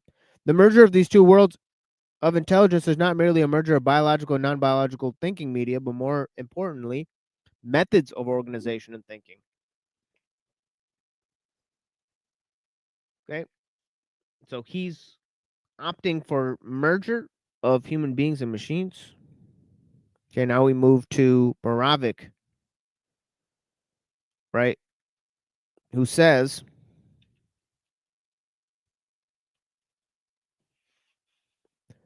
okay, biological species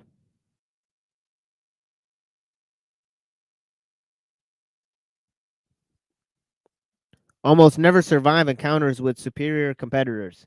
10 million years ago, South and North America were separated by a sunken Panama Isthmus. Okay, South America, like Australia today, was populated by marsupial mammals, including pouched equivalents of rats, deer, and tigers. When the isthmus connecting North and South America rose, it took only a few thousand years, for the northern placental species with slightly more effective metabolisms and reproductive and nervous systems to displace and eliminate almost all of the southern marsupials. In a completely free marketplace, superior robots would surely affect humans in North American placentals affected as North American placentals affected South American marsupials. And as humans have affected countless other species, robotic industries would compete vigorously among themselves for matter, energy, space, incidentally driving their price beyond human reach, unable to afford the necessities of life. Biological humans would be squeezed out of existence. There's probably some breathing room because we do not live in a completely free marketplace. Government coerces non-market behavior, especially by collecting taxes. Judiciously applied government coercion could support human population in a high style on the fruits of robot labor, perhaps for a long while.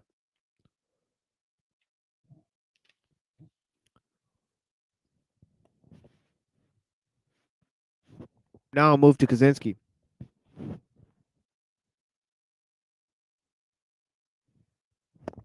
who says, first, let us postulate that the computer scientists succeed in developing intelligent machines that can do all things better than human beings can do them.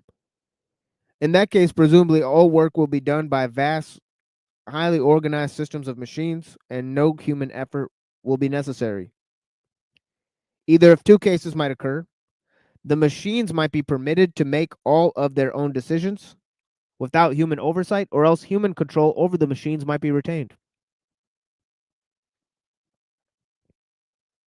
If the machines are permitted to make all their own decisions, we can't make any conjectures as to the results, because it is impossible to guess how such machines might behave. We only point out that the fate of human race would be at the mercy of the machines. It might be argued that the human race would never be foolish enough to hand over all the power to the machines, but we are suggesting neither that the human race would voluntarily turn power over to the machines, nor that the machines would willfully seize power. What we do suggest is that the human race might easily permit itself to drift into a position of such dependence on the machines, and that it would have no practical choice but to accept all of the machines' decisions. As society and the problems that face it become more and more complex, the machines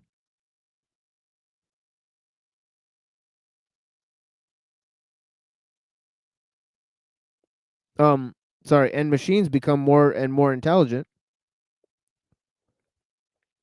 people will let machines make more of their decisions for them, simply because machine-made simply because the machine-made decisions will bring better results than man-made ones.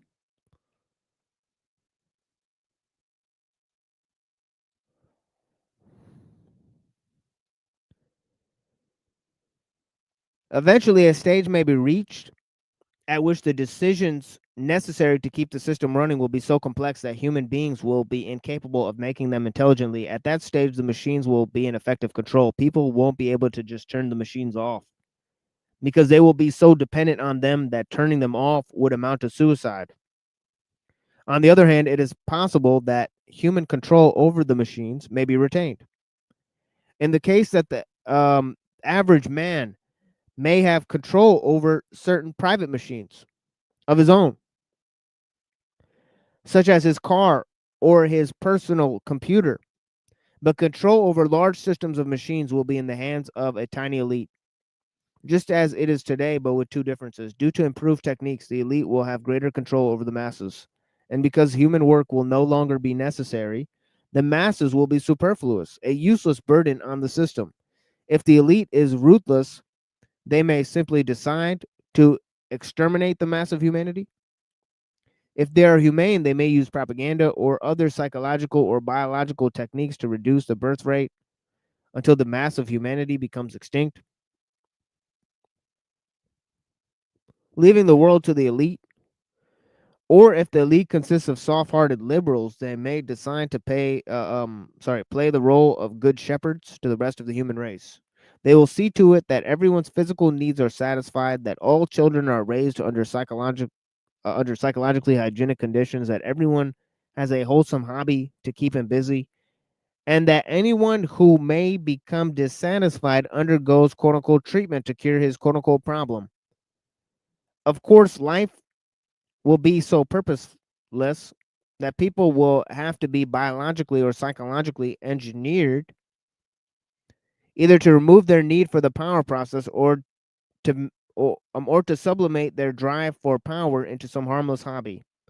These engineered human beings may be happy in such a society, but they will most certainly not be free. They will be reduced to the status of domestic animals.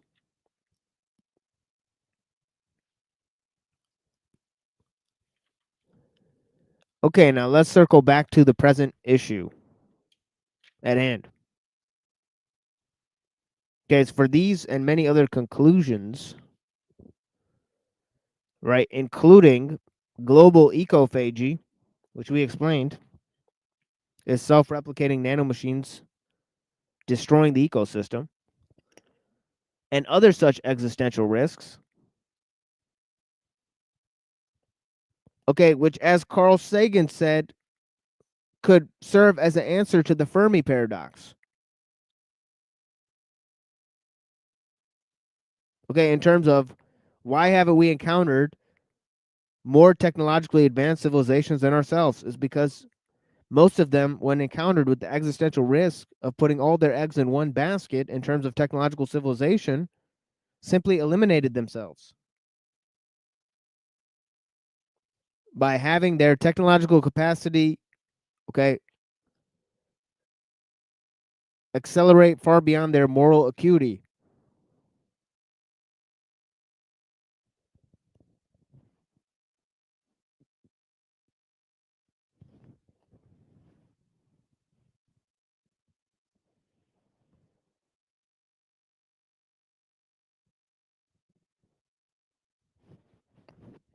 And there was a quote in 1994 in The Pale Blue Dot by Carl Sagan that I simply just paraphrase the main concepts of. I don't have time to read it now.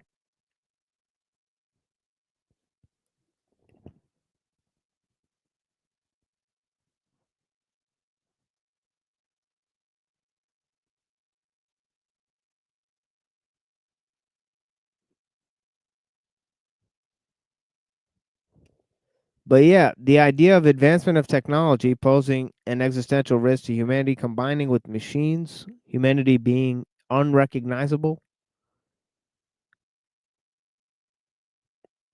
from its biological counterpart in the future, right? These are all dangers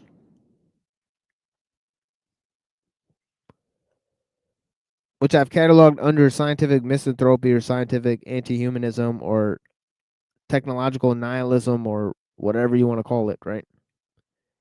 But it's anti-human, post-human conceptions of the technosphere, right?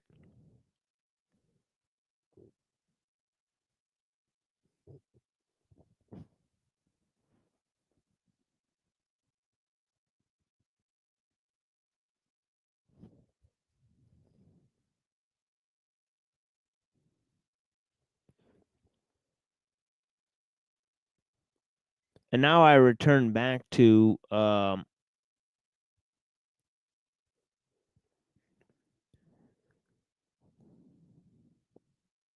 main issue here. It says similar difficulties apply to the construction of shields against robotics and genetic engineering as for nanobots, right? These technologies are too powerful to be shielded against in the time frame of interest. Even if it were possible to implement defensive shields, the side effects of their development would be at least as dangerous as the technologies we are trying to protect against. These possibilities are all thus either undesirable or unachievable or both. The only realistic alternative I see is relinquishment. Relinquishment. To limit the development of technologies that are too dangerous by limiting our pursuit of certain kinds of knowledge. Yes, I know knowledge is a good. See, he's already trying to Karen out with his liberal cope.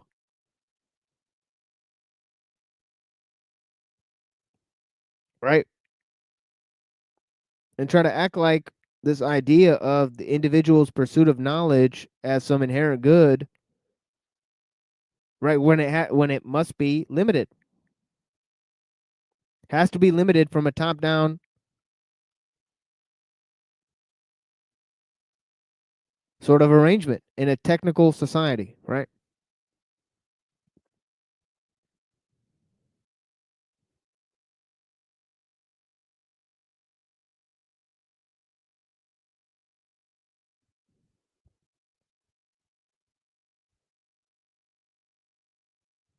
And that's it takes us back to Ellul's idea that technique is totalitarian, right? And of course, this is what the technocrats proposed, or the technophiles proposed, like Bertrand Russell. Okay, in his book Scientific Outlook, he proposed scientific totalitarianism.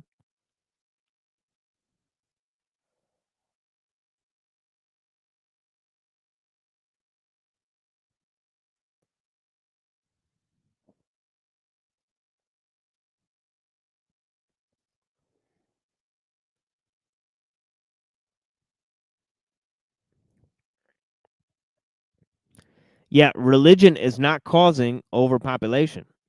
It's our technical capacity that's causing overpopulation, which the scientists and the technophiles themselves propose as a problem. So it's one of the, again, questions of technology stabbing itself in the foot. Okay, so it's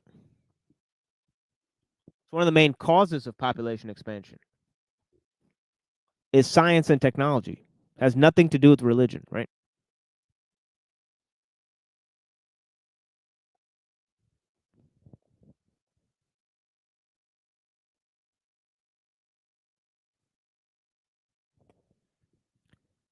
But yeah, he proposed limiting certain types of technology and certain types of knowledge. Now he goes on to say, yes, I know knowledge is good, as is the search for new truths.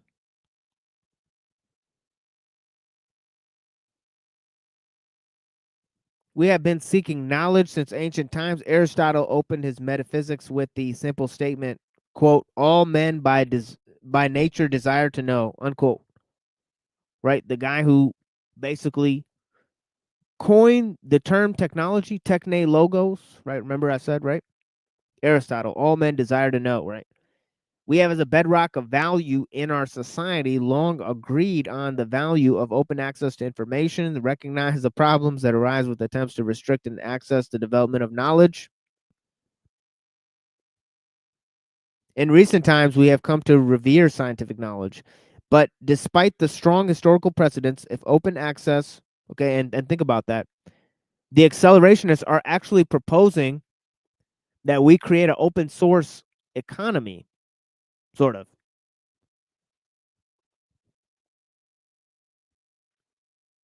Right? So they're saying we should have open access, we should create a society with open access to technology.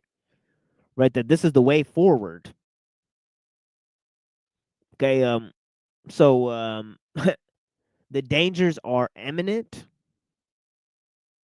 right?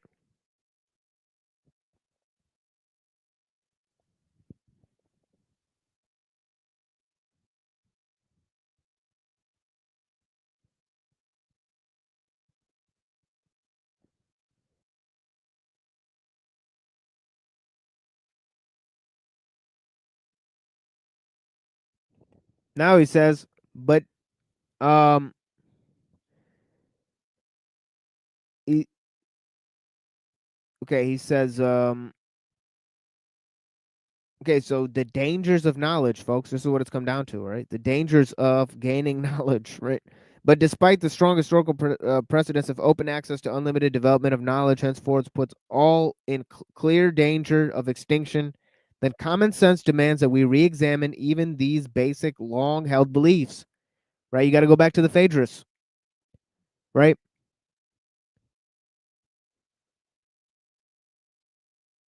Okay, people who don't have a moral capacity, they can't be allowed to have certain types of knowledge. It's clear and evident. Otherwise, it puts all of us in danger.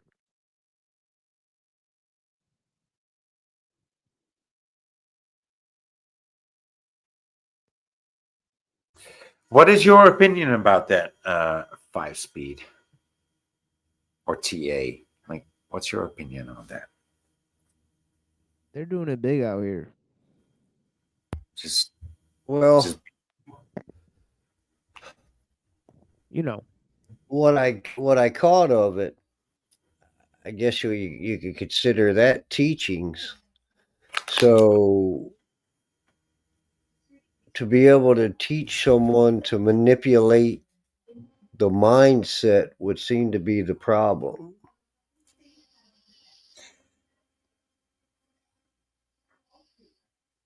Okay. Thank you.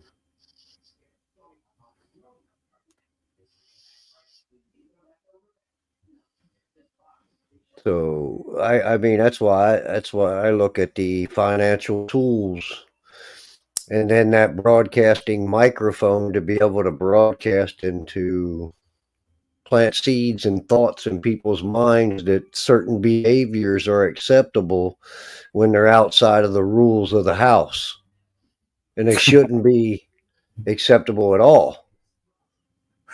Period. The end.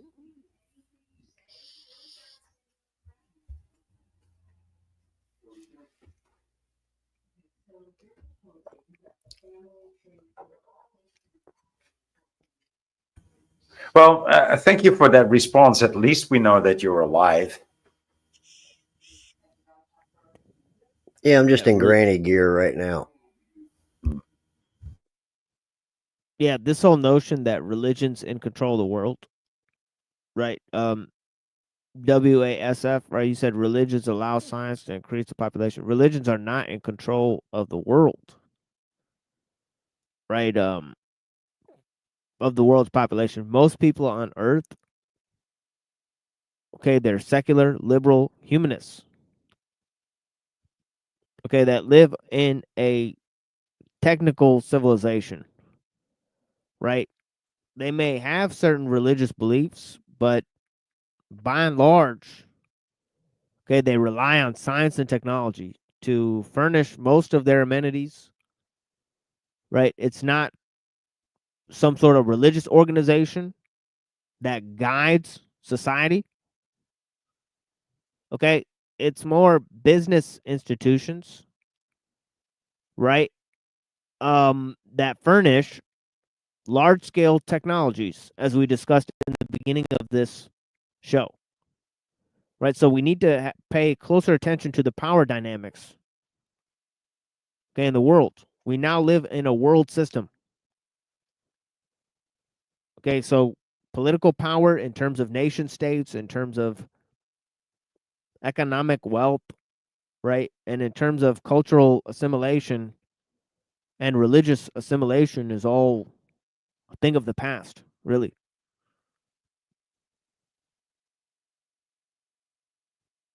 But I digress. And we have lots of materials on that.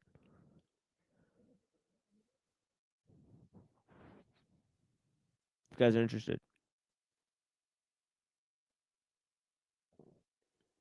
But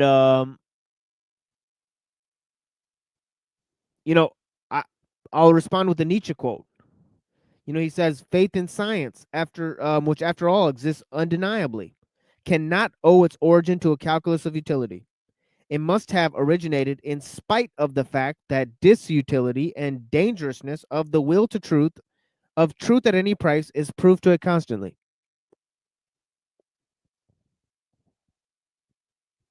The disutility and dangerousness of truth at any price, okay, are part of the yields of the scientific enterprise.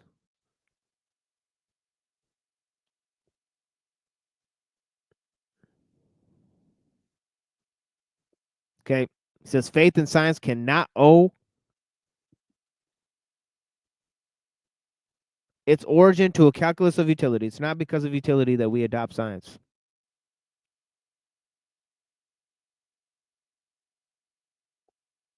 Yeah, I mean, I got to steer clear of the religious topic, unless we're discussing types of religion on their own terms, right? We got theological ideas, but we want contention, right? We want people to argue about their various backgrounds, and we want to elucidate different religious beliefs and occult theologies on their own terms. So we've looked at many different ideas, right? We're going to look at Buddhism, Hinduism, Zoroastrianism, Judaism, Christianity, right? We've looked at Paul's letters. We've looked at different things. Okay, last time on Made by Machine Bob, I read the Quran. Right, different ideas. Okay, a little splishy, splashy. Right, but mainly we're here to find where science and spirituality intersect, where technology and religion intersect. Right, that is the main place where we're trying to bring the discussion. Right, and we're in a post-religious phase. We're in a post-cultural phase, as we said. We're in a post-economic phase because of the international market, right? And we're exploring other ideas as well, right?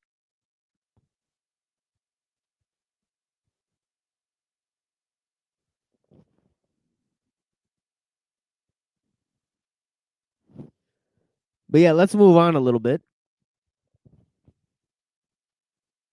And we don't have that much time here. Okay, just about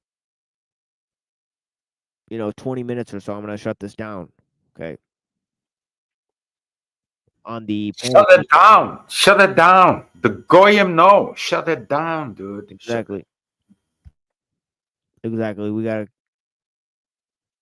to lay low, as the homie London man said. You mean lay low. He knows. Lay low. Lay low. Yeah, so so I'll read a little bit more of this. He says, it is this further danger, okay, that we now fully face the consequence of our truth seeking. The truth that science seeks can certainly be considered a dangerous substitute for God, if it is likely to lead to our extinction. If we could agree as a species what we wanted, where we were headed, and why, then we would make our future much less dangerous. Then we might understand,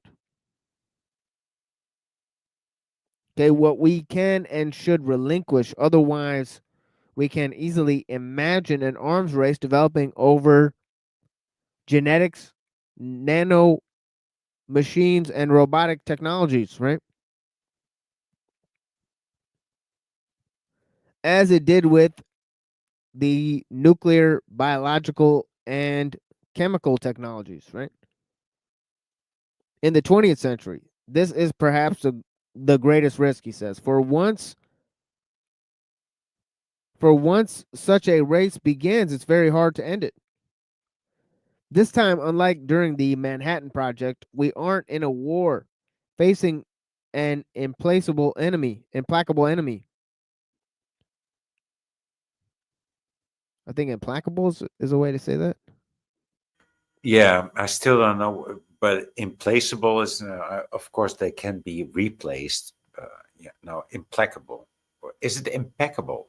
No, that's Maybe it's a typo. Yeah, it could be a typo. Yeah, but anyways, that is threatening our civilization. He says, in other words, he says we're not being attacked by a deadly foe, supposedly, right? And then he says we are driven instead by our habits, our desires, our economic system,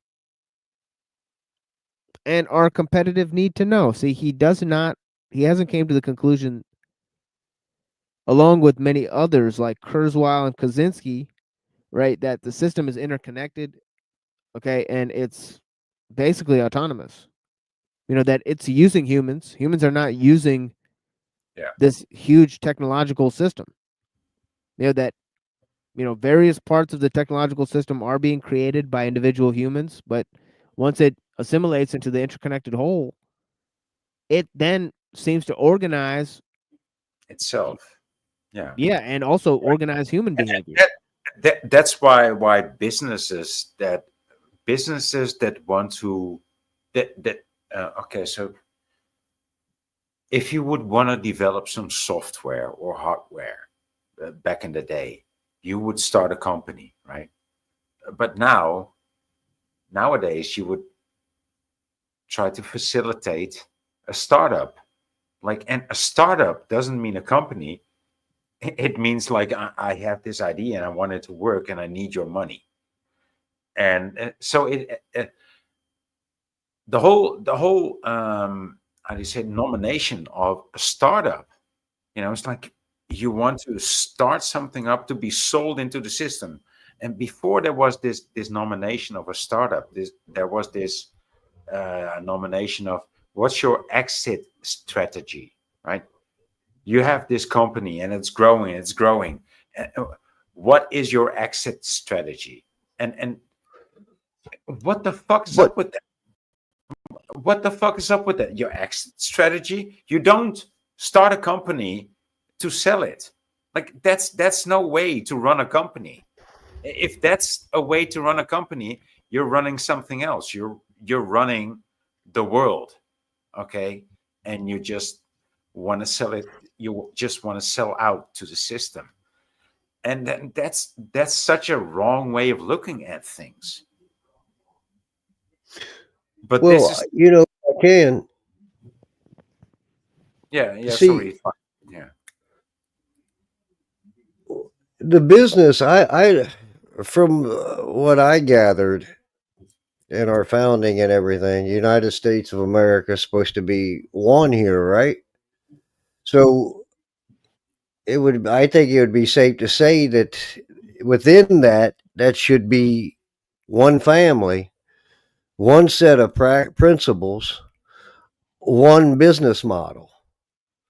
And as we grow on that foundation of those principles, that business grows outside.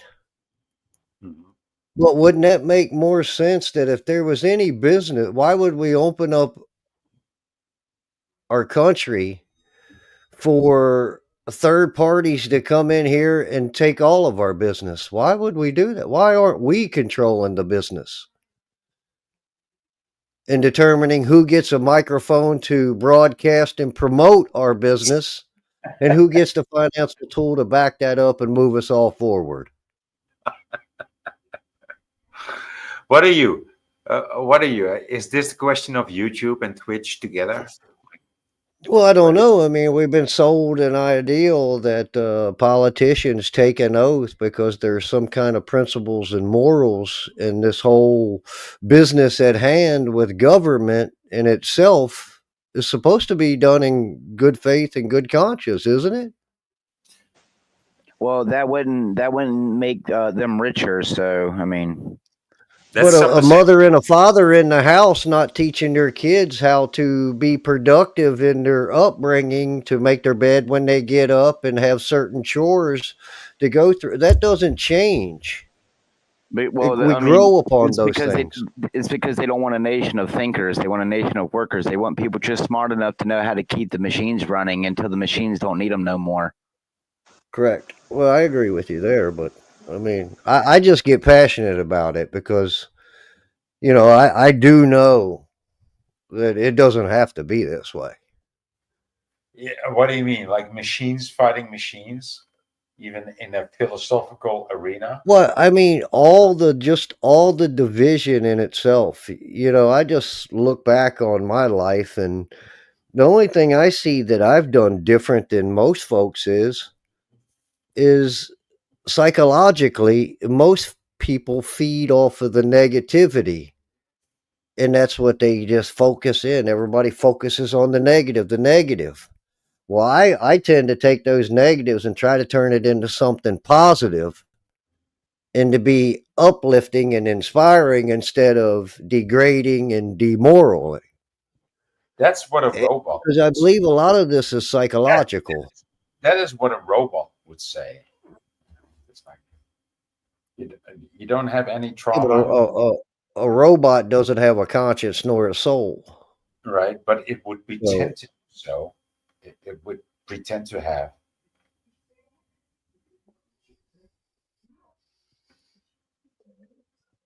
Oh, look at the sorry. resume all of these politicians have. If any individual out here in life had that on their resume, they wouldn't get a job anywhere. But these guys seem to have it all. I mean, what? I used to joke back in the day, said, "Hey, if you want to be successful, go into business with the government." I said that jokingly, but obviously it wasn't a joke, obviously, because it obviously what happened. AI got good. I mean, AI got good. It got good. Gotta admit. It's a bit slow, but I mean, it's very how do you say this? Social. It's very social nowadays.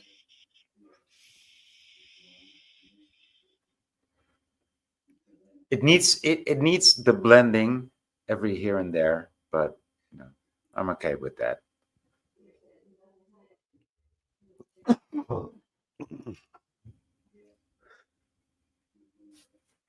I mean, isn't that though? Am I wrong in thinking that way, Voy? Yeah, you are. The government's put in place and they take an oath. Everything's supposed to be done in good faith. That they taught, supposed to have been teaching you about the religion or whatever, whoever. But the whole religion, and it seems like all of that has been twisted together within the home, the business, religion. But there's one common factor over here: those financial institutions that seems to be holding the carrot in front of all three of the others. That isn't nothing to do with the foundation, but yet it's the underlying controlling factor. How is that? You sound like what's his name again? Like Wizard. El Perro? Yeah. I've known El Perro for quite some time. And that's not a shocker. Everyone seems to know everyone on these panels.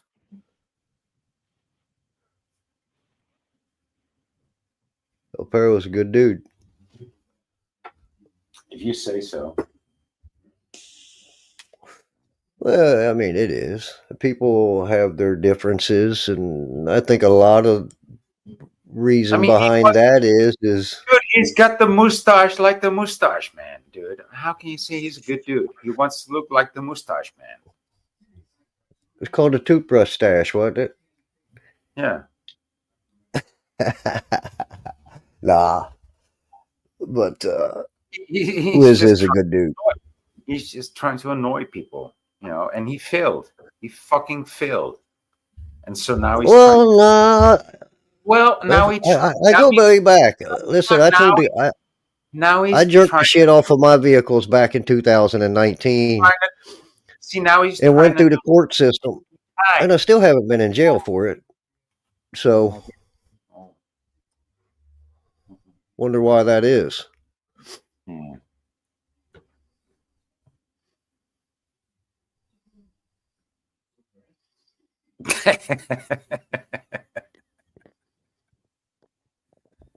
Yeah, it's entertaining. What can I say? Yeah, blessings, guys. Thank you guys for being here. And you know, that's unfortunately all we have today. You know, we'll bring you guys some more interesting reflections on technology, spirituality, science, the occult, different concepts in Taoism. And you know, obviously we're reading the occult explanation and also the Christian version. I mean, if there is to be such a thing, right? But I'd like to go around the panel and let everybody have some closing statements. I mean, because yeah, you know, unfortunately, we don't have too much more time today. You know, blessings. I'll go Yeah, first.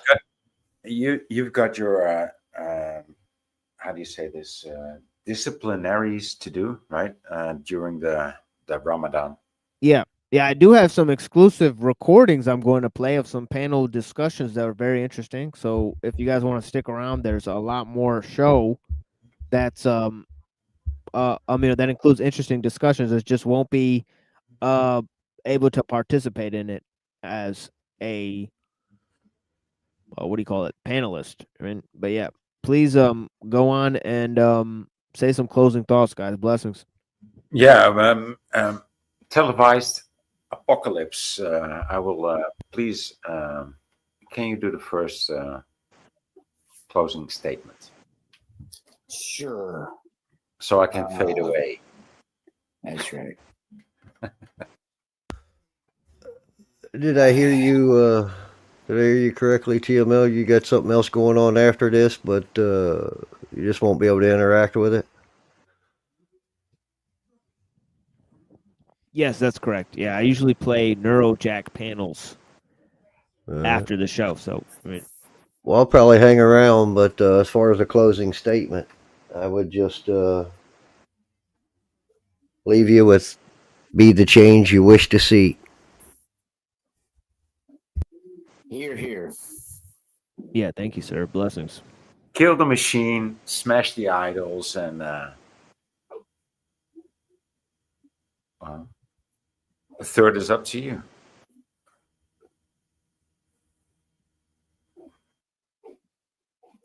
Here, here. Yeah, man, basically the same. I mean, you heard a lot of the stuff that I was talking about on Jeff's panel last night. You know my religious beliefs, and you know that, you know, I want to see mankind truly reach the state of what God intended, and the way that we're going about it is just not the right way, my dude. So hopefully we can figure out the anti-equation to it all, man, because I'm tired of seeing the God-given earth and creation and the creatures that God gave for me to enjoy as friends being destroyed by both man and technology. So like dude said, be the change you want to see, right? I think that's a good first step. How can you sit here and complain about the change but not want to participate in it or be at the front of it and then expect things to change? That's the only way I can see it. Blessings, man. And I'll tell you one thing, I've always, since I've found you for the last 2.5 years, give or take, I've always appreciated listening to you. And, you know, I think what we want to accomplish with keeping the things the way that God intended for as long as possible is a noble cause. I don't think there's anything wrong with it. So blessings, man. I hope everything's going well your way. And like always, I'll keep you in my prayers, man. Thank you, my brother. Blessings. Yeah, please feel free to reach out at any point.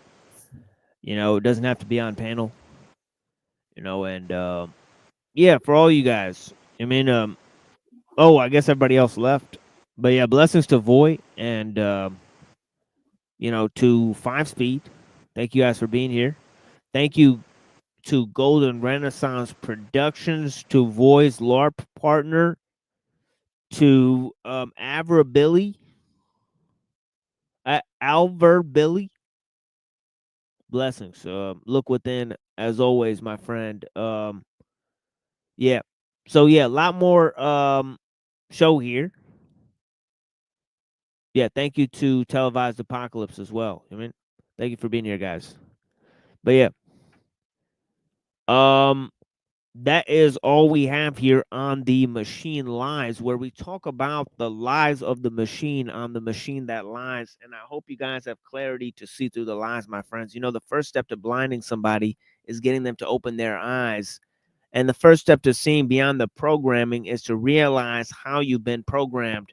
So, you know, I hope you guys have clarity to see through the lies, my friends. And we'll be back Saturday morning. We'll be back Friday night with some music, right? And of course, we'll be back Saturday morning with some more ellul, okay, and some more of the text, right? And hopefully, we'll have some, you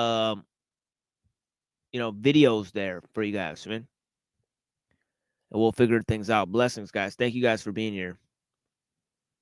And also, next week, I think we'll be switching the shows back to night instead of morning.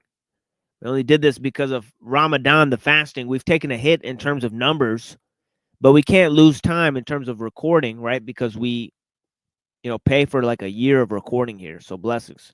Thank you guys. Check out this special made by Machine Bob, right?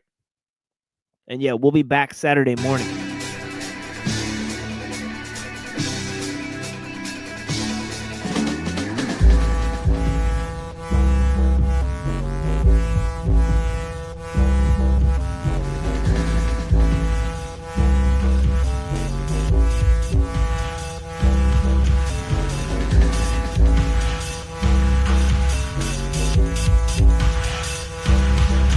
With long armpit hair sticking out like a sore thumb, smelling like dinosaur dung.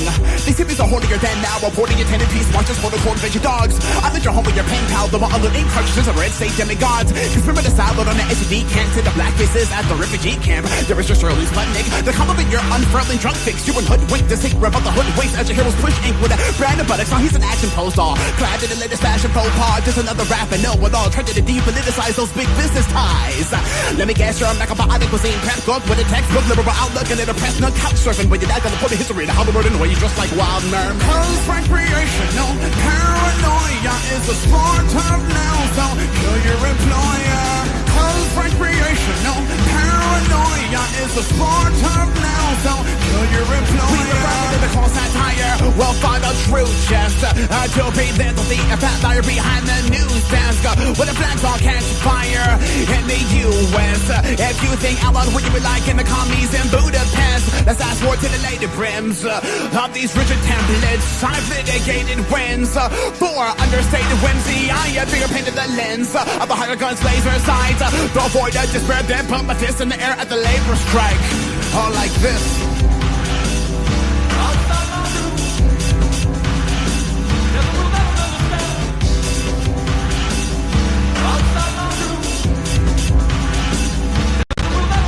All like this.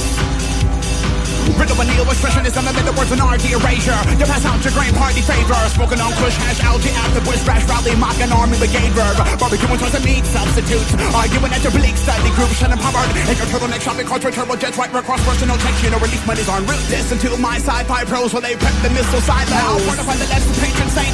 When anyone cries and face pain. When the GOP appoints a appetite cerebral testers, the Miranda rights. Hey, this is an anger packed to team track close. That boast the paper vaccine pathos. Unsheathed the saber says the blasphemous acting coach. Toward the Scientologist at the Cineplex, they're bonafide clansman in a dinner dress, giving your art love under toesy, dominoes. Tear performance, your surefire Oscar-bait makes willow niggas out of willows or smithers. Pop them, wanted to break all of the burden of parties. So susceptible to the point you're on your photogenic tower face. Rock star cliches that contradicts your drug users, compromises your metabolic rates. But when it comes to picketing, you show better veterans on November 2nd in defense of farmland. Oraticians for thee, for your arms band. While the upper crust they washed on a marzipan with immigrant blood. Pigment smudge on imaginations and a misstatement of recreational paranoia. The sport time now, so kill your employer. This is sport time now, so kill your employer. Cause recreational paranoia is the sport time now, so kill your employer. Cause recreational paranoia is the sport time now, so kill your employer.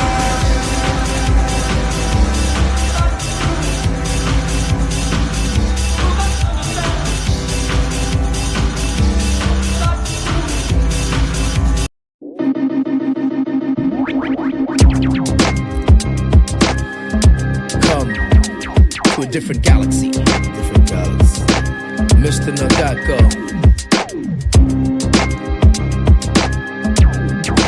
Yeah. Incredible top race speed, moving fast as lunar light. With lunar hype, they can't sample, they can't use the lunar right. I taught the scientific study to a buddy. It would be wrong. My friend in high school heard with Killicuddy. Over Lamborghinis, Parkside Gardens. Got on the phone and told a girl to come outside to sit on this rocket ship with a bikini. She said, "Excuse me, sweetie, ain't you the National Graphic Institution? Combined exotic laser corps research. Dr. Clubman, 7 years of medical. In his wheelchair, his back hurts. Moving celestial. How do you feel? Moving celestial. How do you feel? Moving celestial. Down the halls in the corridor, 2 dinosaur bones, aliens vertebrates, line up for more than 4. Broccoli rice, my index book, biochemical gloves with Chinese food sitting on the floor. New York Presbyterian, leaving the Bentley at Zor. Richard Furman, I built the formula I learned. With hydrogen gas bottles, the government's #1 display. Let me show you this way. Moving celestial. How do you feel? Moving celestial. How do you feel? Moving celestial. All chemicals read. DBX adjusted lamps, APEC amps with shockwaves that stun camps. See the circle of motion, my world come out the water like sharks in the Pacific Ocean. With the jackals, Mr. Potion. Skill reacher, top sea level 11 with treble 2. My mic is Optimus track selling. Recycle with whoever through the galaxy weather. Top engine search, rotate distance. Man going beyond human existence, far above resistance.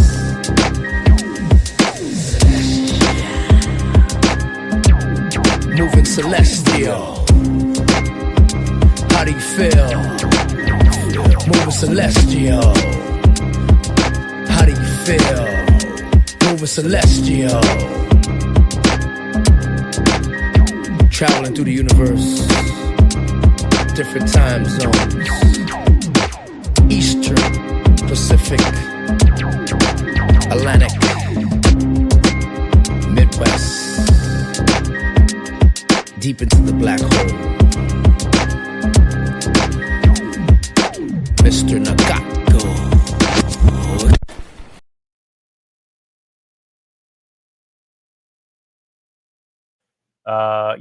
Interview Netanyahu or the leader of Mossad or whatever. Yeah, sure, okay, yeah. But then at the same time, it's like, dude, you'll get 1 million subscribers. You'll get, tons of money. It's fine. Or like Tucker Carlson talking to Putin, right? Like it's like one of those things. Like, yeah, you can talk to him, but then it's like you're definitely not going to try to hold him accountable. At least admit, like, hey, this dude might like kill my whole family or something. You know what I mean? Like, at least admit, like, you're not going to be impartial, to say the least, right? I mean, if you look at that Tucker Carlson interview, he basically said like 3 words to the guy every 100 words that he's saying back to him. I mean, it's like he just basically let him talk. So it's like, he's certainly not saying like, you know, what the fuck, do you guys want America to be destroyed or what, you know? So I don't know. I mean, I'm just saying, like, you can make excuses. We can all make excuses to say, oh, I'll have on this person. And we all do, you know, we all let people that we don't agree with on our show. I mean, yesterday I let on people I vehemently disagree with on my show, and I didn't call them out. But at the same time, it's like, when we were talking about, you know, Elon Musk, who literally hangs out with Netanyahu and basically like grovels at the feet of Israel, but he won't do that for like America. I mean, he says nice things about America, but I mean, it's like, you know, No, he as an seems Orthodox invested in Christian, Israel. So I'm just saying, you know, as an Orthodox Christian, you know, if you read the writings of our saints, and I mean, very early on, they were referring to, you know, them not in the greatest light, and we're talking about what has developed into Zionism, right? Like the roots of it. They were already calling this out all the way back 2,000 years ago. So there's really no reason to even, you know, kind of yoke yourself up with those types, right? Now, it's one thing to have dialogue where you're just, you know, talking about a subject. It's a whole nother thing to give your support, you know, and like, I don't know, prop that up. If that makes any sense.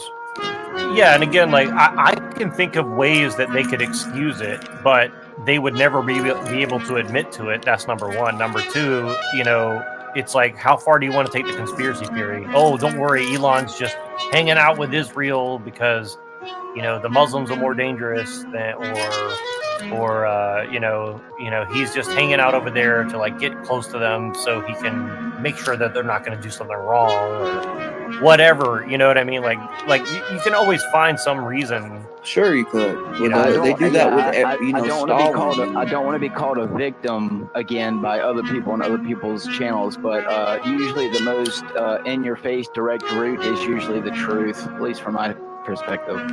So Yeah. usually whatever they're telling you is, you know, happening. It's far from what's actually happening. So, but you know, I'm the one who's psyop.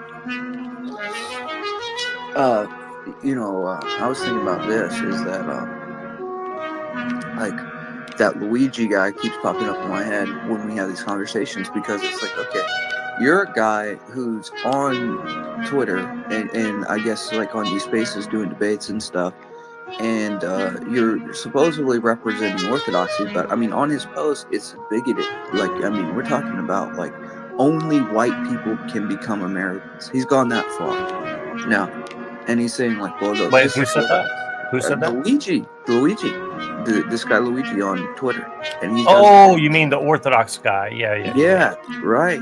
No, and look, here's the thing: is like I could defend his position on that.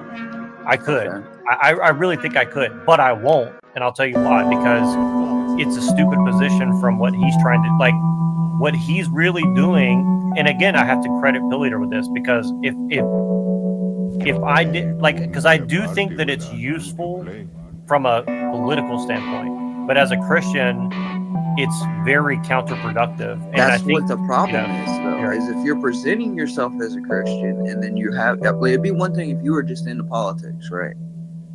But when you're presenting yourself as someone that speaks for orthodoxy in some way and debates for orthodoxy, it becomes a whole other problem, because then people start conflating nationalism with orthodoxy, and that's never supposed to be the case. Like, again, like, it's a heresy to us. Right, exactly. So, well, exactly. And that's why I'm saying, like, I might make it as a political commentator, but I definitely wouldn't say, hey, I'm a Christian, therefore we need a white ethno state as a Christian against you know, whatever. it's crazy. It's craziness. And I called him out on it. He won't even respond to what I said. Well, and I know he's seen what I said, because he was having a full conversation with somebody. And it's like, I know you know that I'm Orthodox too.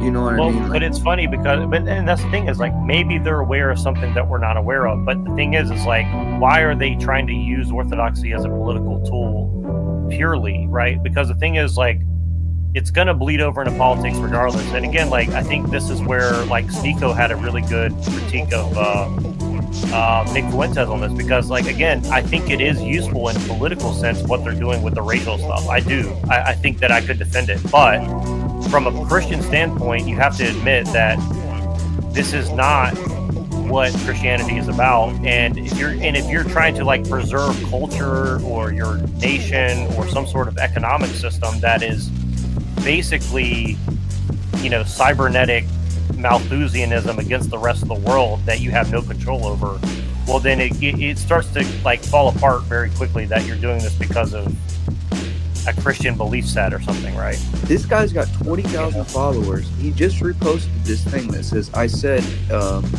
I don't know if I could say this on here, but you know, it's a derogatory term for a gay person, all right? Out loud at work, no one gave a shit. Okay, he just reposted this, right? So he's proud of it. And again, that's what I'm saying is like these guys are being promoted as like the shining examples that we're supposed to follow. Right, 20,000 followers.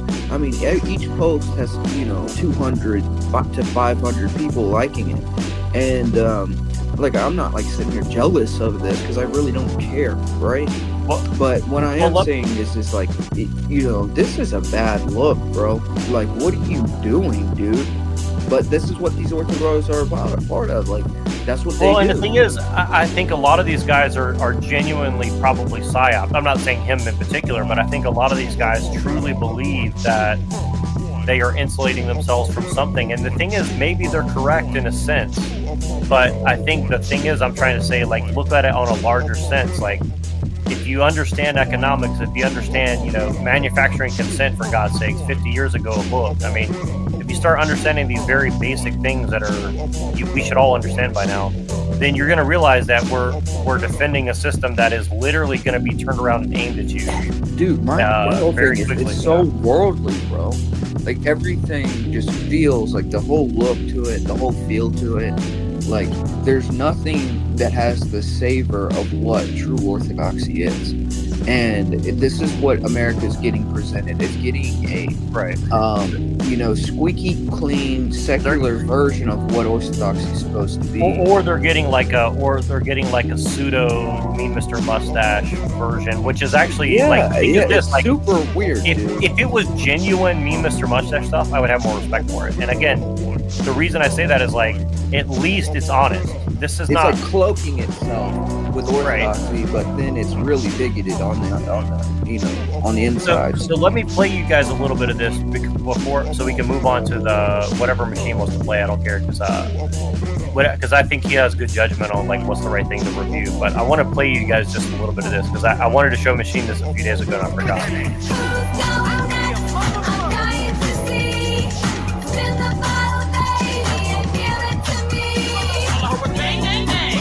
Tripping, people are so random, a thing slipping. But bigger than a bat, my eyes, she replied, I could get better drinking if I hit it from the side now, bitch. Let me get some that shit. Trying to leave this nut stain on your mama. On what it needs to be in order to not harm little Aisha. Aisha? That's what I'm saying. There, Kid Raj. That doesn't sound awesome. Yo, Aisha! According... Возвращайся, скажи, что я знаю, что она знает, что все будут знать. As a Schaefer is telling Beg Bear to go on Fresh and Fit, I think it would be funny if Andrew, Elijah Schaefer, and Beg Bear and maybe one other person was on that show. Так просто у вас не получится. Теперь не получится. To their doctrine, you know, they say anything's good as long as it doesn't harm the little girl. So that means Muhammad's ween, the average has to, you know, it has to be within an inch and a half. Bruh.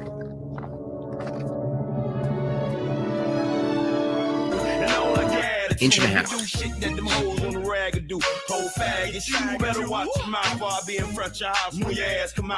You know, why listen to me? Guys, I want a coherent governance system. The government, the deep state, whatever the hell it is, our job is to not give you your morality or make you feel like a good person. Our job is to keep the highways open, the money, the goods, everything flowing, no one killing each other in the streets, some bitch who's upset. So we got to do our jobs better, deep state. We got to just no force and convince the people they want it because that sucks out the venom. You know, I don't want to have the fucking Hunger Games, guys. But people are naturally, a lot of times, they get very vengeful, very shitty, very annoying, very like, they say cringe and boomer, but they don't make anything. So what do you do with those people, right?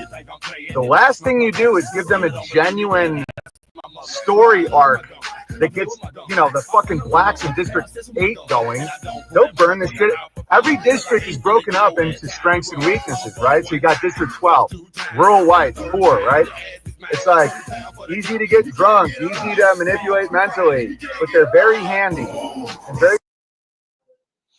I don't know if you guys are seeing this video in the middle of the screen that I'm letting play too, because like there's a video that's embedded. I don't know if you guys are reading what the small-headed fellow is saying, but he's basically saying like we have people from Israel in all the different Twitters and spaces, like not telling them that they're from the Ministry of Foreign Affairs from Israel, but they're putting out their talking points in all the different chats and stuff like that. So wow. Wow. So it's like literally this guy, this like official from Israel admitting like they're influencing people in like every little chat on Twitter and everything like that. So just yeah. But you heard what mean Mr. Jim Bob said, right? I mean, it's like, what the fuck, dude? I think there's more. They're the damn Bolsheviks, bro. That's who those people are. You know what I mean? Like, yeah, and you know, America's best friends with them. Oh my God. I'm saying nothing. Population, it's not like that solves everything. So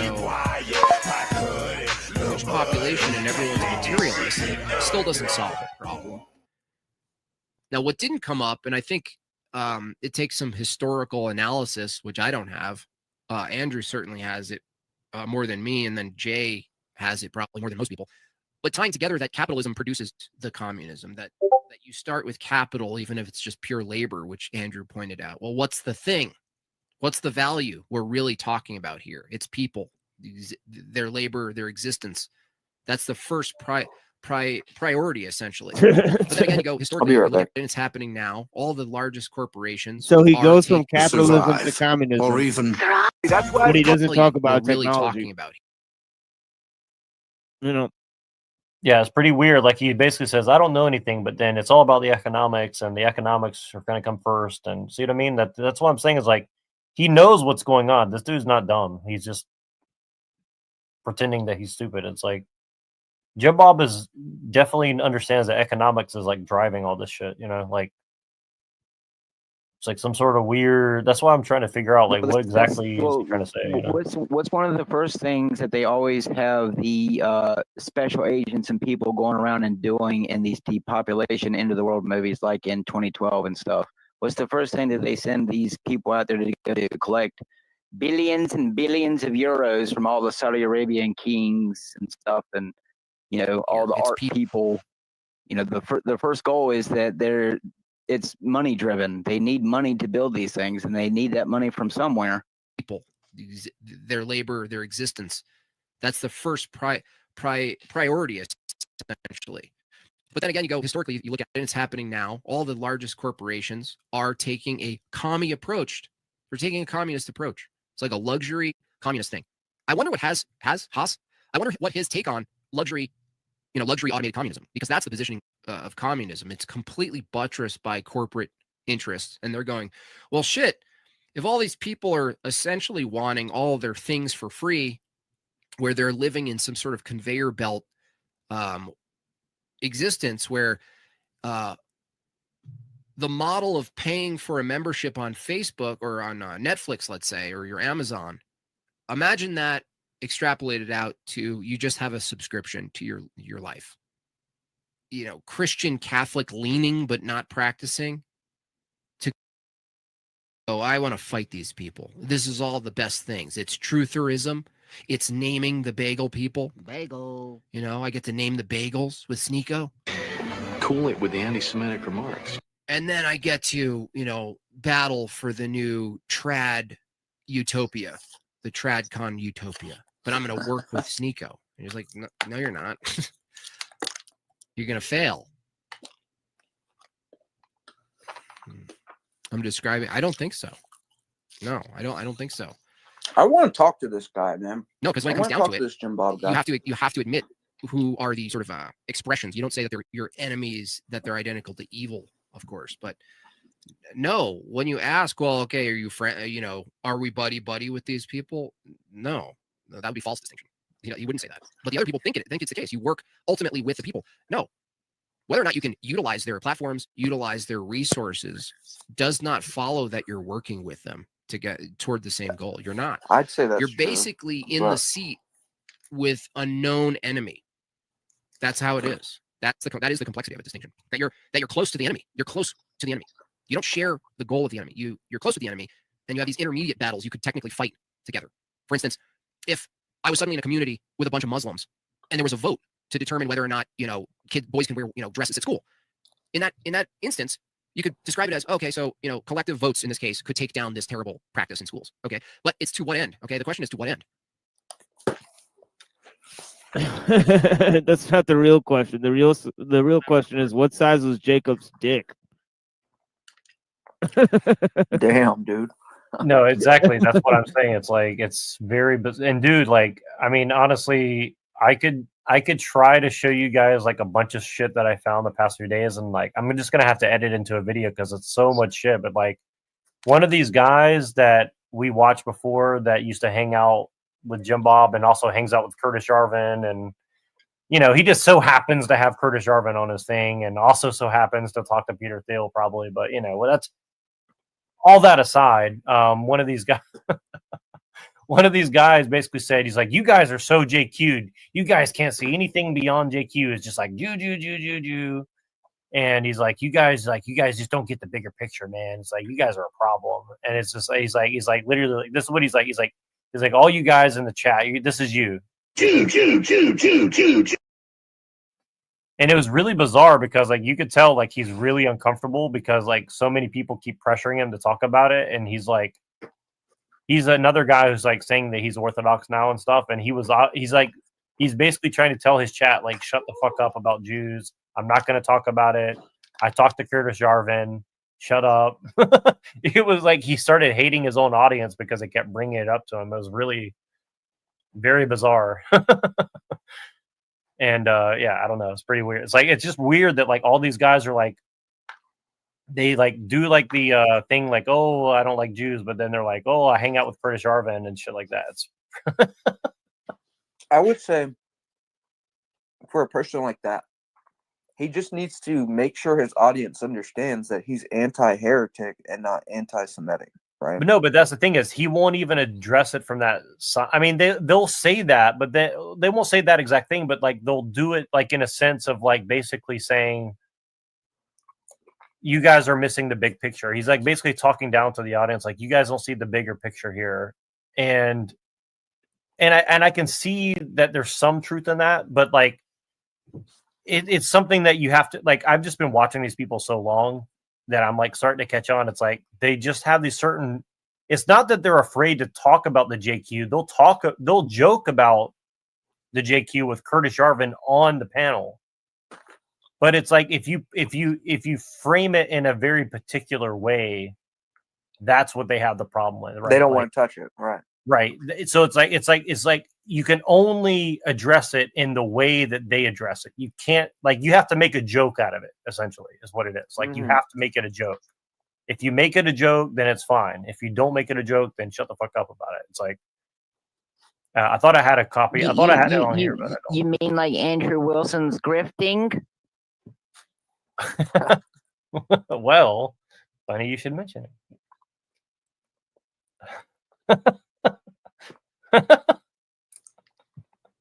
What's JQ? I don't know. I'm not sure. It's one of them things that them Zoomers are talking all about. I'm not exactly sure. Them young whippersnappers out here using these lingos and jive turkey talk. Yeah. Machine, well, it's obvious, the anti-Semitism, is pushed by the Jews, and also, the wrong type, of understanding of it. So it just goes to the original question that I posed. That in terms of race, religion, and nationality, there has to be some type of equilibrium where they're not all made to be the same thing, and and that goes to Yeah, it's a so greater question. strategic. It's super strategic, and Yeah, and that the goes to Israeli 3. cabinet member came out Yeah. and said that it's used to avoid dissent or something, Right. right? Like, Right. And it goes to 3 plans, 3 distinct plans, right? Where you can mix everyone in terms of, everybody can become one nation, everybody can become one religion, or everybody can become, one, ethnicity, where the Jews are the only unique ethnicity and everybody else is mixed. Right? yeah, and that the only it's telling, like, the only people that you can't talk about, right? That's right. Jews will be the majority, and everyone else will be the minority. And if you do, you might get like somebody from like the Anti-Defamation League showing up and checking out whatever you're doing. What's wrong? That's what you they don't want do. That's how they work. NCAA to come see you unseen? Well, You said don't what? worry. I'm pretty sure that they're already watching. They're probably watching right now. What'd you say, But brother? they was Indians. Well, I got some native blood in me, man. So, well, that's not enough. You don't have the right kind. So, like this. So I was looking up a video on Infowars, and like this is the sidebar of videos that they have playing from the last 24 hours. So they have God changed this man, and I heard somebody the other day say, I think you unseen kind of made that comment of like, did it shake him up? Let's see, an arms race. Actually, oh shit, I don't think you guys saw my show yesterday, but Alex Jones said, like, I know you saw some unseen, but like, Machine, I wish you had seen what this fucking guy. He was going in, dude. Dude, it was like off the hook what he was saying yesterday. Like, holy shit, man! Like, I could not believe the shit that this dude was. Like, well, openly. He's at a point now. I think that he's like, I don't think he gives a shit. Even if he's a part of them, and just say the shit that he was saying, that was wild, bro. So Machine, if you don't mind, let me just give you a brief overview. He said, I'm a psychic. He said, my grandfather was psychic. Werner von Braun was a psychic. My family hung out with Werner von Braun. Elon Musk is probably a psychic. Basically, we're trying to unleash people's psychic abilities. And I mean, it was like, what the fuck? I mean, it was, and then he was going into like, what was he talking about last night, Unseen? I can't remember all the details, but so he had that guy on there talking about Crowley and the Lamb entity. So he's talking about psychic abilities. Then he connects it with Aleister Crowley and the Lamb entity. And then, so, and what I was saying is that, of course, like, these aliens are actually demons, and these psychic abilities are really, them doing, they're whispering in a man's ear or something. And because they can't read your mind, but they can look at and sort of do logical deductions of what facial expressions and things like that. So it's the appearance of some kind of miraculous supernatural thing going on, which That's going to be another selling point of the New World Order, is that if you go and take the mark, you'll have supernatural abilities. Like if you were paralyzed and you go and take the mark, oh, look, you'll be able to walk one day. That's another selling point, is that when you take the mark, you'll get supernatural abilities. You'll be like the X-Men. Well, I talked to Bishop Enoch about this, and we were talking about when the Antichrist comes, he's going to do mock miracles where, like, he'll seem to have raised a body from the dead, right? But what he really does is he'll have the demons go into a body and make it stand and walk as if the appearance as it's being resurrected from the dead. But it's really the demons just in a dead body. And it's funny you say that, because I kind of put it in my last video, actually, but there's actually some occult thing about this whole zombie stuff, about reanimating the dead, but you'll actually just be a husk. And I don't know exactly what it ties into exactly, but there's definitely some sort of like major occult theme. Well, they it looks believe that like you can take dead corpses, and then if you defile them good enough and do some dark magic, you can get demons to inhabit corpses. Yeah, it looks like the Alex Jones is switching to the Anton LaVey look. Yeah, I was Yeah, gonna it say does, doesn't it? how coincidental Well, he's throwing up the 666 at the same well, time. dude, you know what's really interesting is if you listen to what he says, it sounds like he literally read Anton LaVey and Seraphim Rose and Mix some them other together. stuff that, and mix it together. It's like really fucking crazy. Like, I'm gonna play just a few minutes just to give you an idea, but like he literally was saying like Werner von Braun wasn't that bad, and my family was connected to them, and my family's connected with the bloodlines of the United States, and we're all psychic, and we're all like trying to like intercede in future events. Like it sounds like Giorgiani mixed with like divination, dude. It's Jedi divination.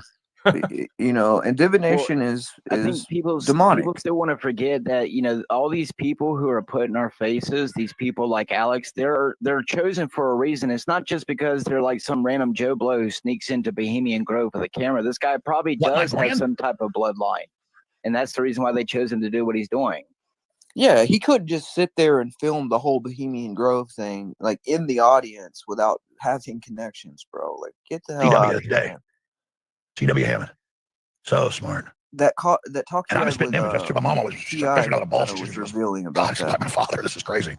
But there is Dark Journalist. We've got him on screen. Daria called him at 6 a.m. this morning. Daria works all the time. I tell you. That's why I called up the producer. She answers 6:15. I got to have Daniel List on. Get him on today. Get him on today. And we got him. And hopefully he's staying out a little bit the next hour because we really need to spend an hour on this. You say Dark And then after that, we'll Journalist? get into this. That's the name of the guy, Dark Journalist. I only say things that I think are accurate. And 98% of what we cover is documents, things going on, and different world events. And then I take my knowledge and guess knowledge and try to approximate the parts we don't know. But most of the time, we've got the vast majority of something understood, and then we kind of puzzle it out. On this, I already had these ideas and never set them on air. And I followed Daniel List stuff for years. You know, he's been even top Wall Street Journal writer on UAVs and UFOs for years. And then he started saying things a few months ago on the show about Werner von Braun that I'd read before but forgotten. And he wasn't just an engineer. He was clearly, his mother was extremely psychic. That's on record. And the word was he was a remote viewer. And then I was told a lot of other information that when I brought it back up, and I wasn't told don't talk about this, when I brought it back up on air, I know she's listening every day. Did you guys see that thing where it showed like finding Atlantis and dark history of Atlantis? And did you see all that shit that he flashed on the screen? Did you guys catch that? Yeah, I watched all of it. Well, all of it, but like the last 40 minutes. I got a majority of it. I mean, don't get me started on the whole Atlantis thing. I think Atlantis was real. No, but I was just wondering if Machine saw that because I know that he might catch on like what they're like. This is definitely promoting a very particular, like Giorgiani. It's like they want to get people back to the state of what they claim Atlantis was, this utopianism ran by this ultimate technology. Yeah, it's a thing I put side by side with futurism, right, with transhumanism, called archaic revival. You know, so as I put it, I said, you know, Discordians want archaic revival just as accelerationists want transhumanism, right? So there's a difference of the I think just to be polite, I won't even really go into it, but I kind of mentioned a little bit of it in the first hour as a prelude. So, I mean, I can say I just wanted to say real quick that you also don't know if the devil to me is the ultimate liar. You know, what if the devil has managed to psyop the Men in Black agency of the world and make the actual governments think that there is no God and that life comes from outside in the stars and stuff? Well, so I mean, that's exactly what they've done. That's the biggest psyop. That's what I'm getting at. Well, you know it's really funny you say that because Alex Jones says that Alex Jones says something very interesting. He said, I'm not supposed to talk about how I know this, but he said, basically Stanley Kubrick was a remote viewer and he knew all this stuff that he put in his movies because he was remote viewing.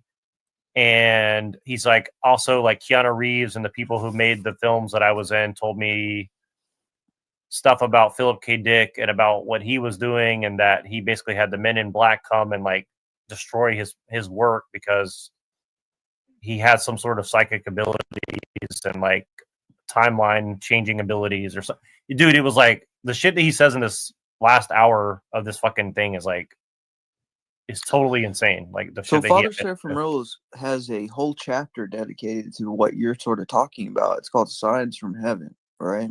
And he's talking about how, you know, these demons are appearing as these demons are appearing as aliens to men to convince them that there is no God, right? So exactly what you just said is like defined by one of our modern saints. Think about it like this.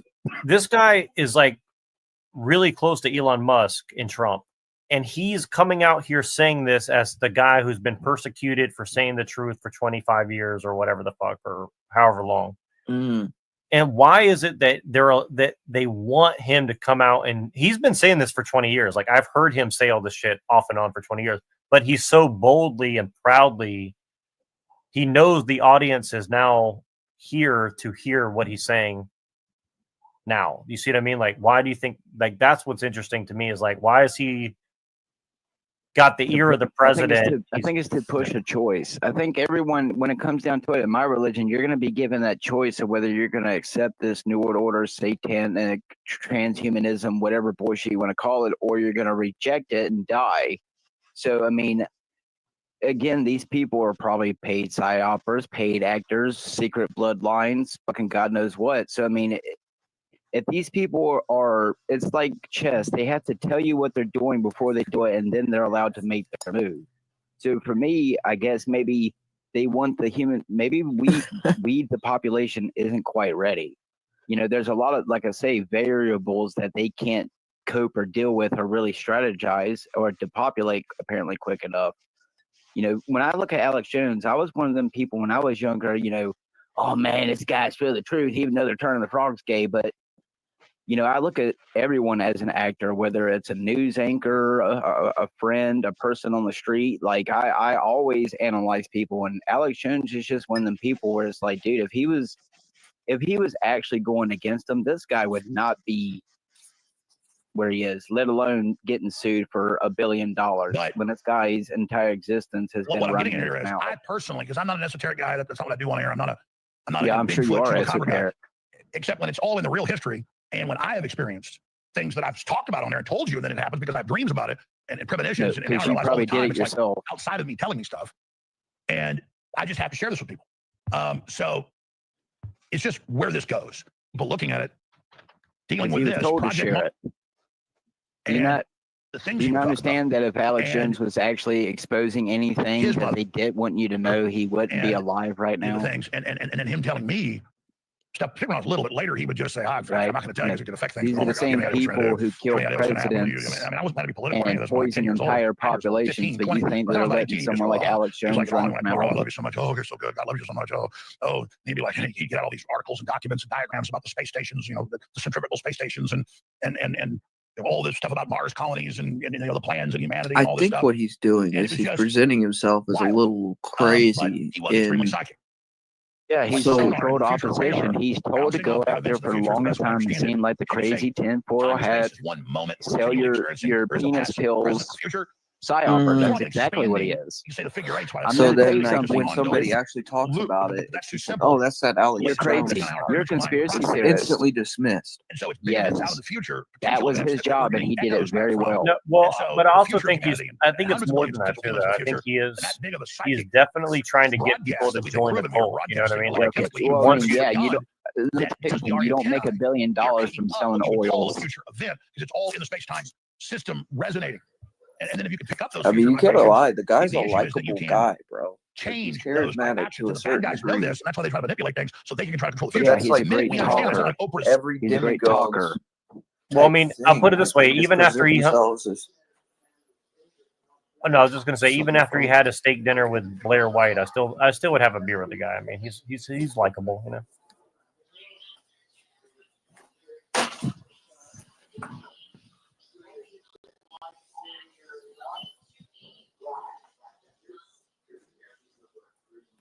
secret where you just believe it and it happens. But there is that potentiality, as Genesis tells us, we're made in the image of God. It can do anything in that process as we learn the secrets of the power of humanity. And so I believe, and we'll talk to Dr. Journal's take on this, because he's seen similar things. Okay, did you catch that? What he said about Genesis right there? He's like, it's right there in Genesis and stuff. Did you catch that? Yeah, this becoming God without God, if that's what I'm not. And it's not just that. They're remember, if you know the Resident Evil movie, they've been pushing the Noah thing a lot, about purging and then rebooting. Kind of funny they came out with that movie Noah not long ago, claiming we were working with the fallen angels. Yeah, okay. Yeah, Well, exactly that was weird, Yep. wasn't it? They had like an Enochian mythology behind the film where they're presenting like some of Genesis, and then they're mixing it in with the apocryphal text, which the church has condemned those texts. Like, if you were even caught reading those texts, then you might be reprimanded in some way, to say the least. Like sonar into the future, or radar bouncing off big events in the future is the best way I understand it. You could say time and space is one moment that we're continually experiencing. There is no past, present, or future, but it's more like an expanding. You say the figure eight's why that's a symbol of infinity, or just an ongoing loop. But that. So like, I kind of agree somewhat with what he's saying, but like, I can see he starts sneaking in stuff here. So like, I want, if you guys have anything to add, like, I'm very curious. Like, he kind of says some stuff that I think I kind of agree with, and then he sprinkles in like that Genesis stuff, and I'm like, wait a second, what? It's really weird. Like, yeah, I mean, I'll destroy the fuck out of this, dude. Just play like 30 seconds of this. I'll fucking destroy this shit. yeah, please, because like, do you agree with what he said right there as far as like expansion and loops, and do you think that there's any truth in what he's saying there, or is that all just bullshit? I mean, it sounds like Prigozhin, and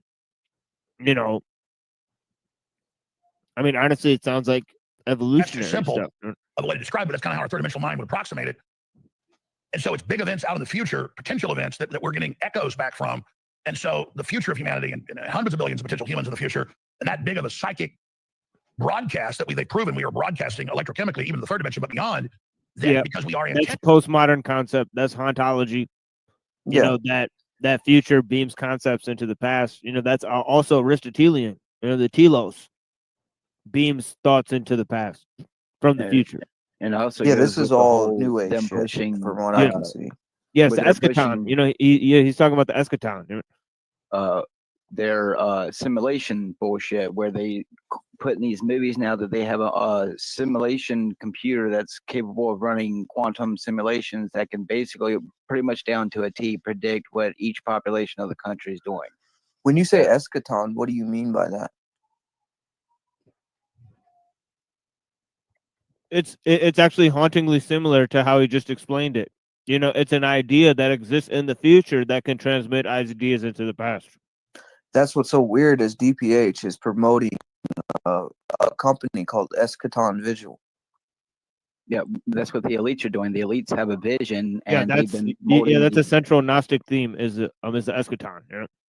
It's like eschaton is the telos attractor, and that's where they get the concept of the singularity and the omega point from Teilhard de Chardin. Oh, and that's go ahead. That's why in Dead Space they have the unitologists wanting to become convergents, and then come to find out you turn into little necromorph monsters. Well, and what's really interesting, what's really interesting is like there's a picture of sorry to interrupt you.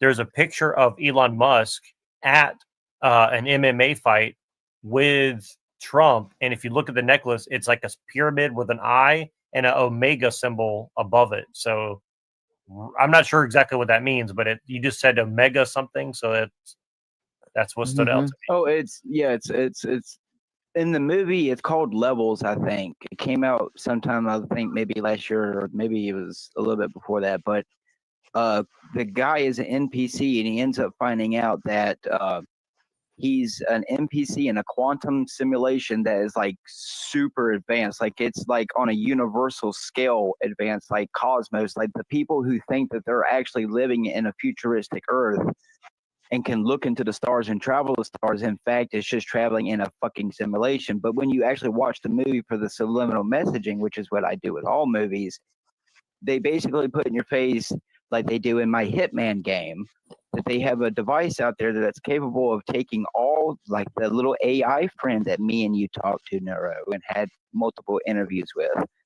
Basically, they can collect every bit of anything that's been ever posted online, including all the, you know, dark web shit.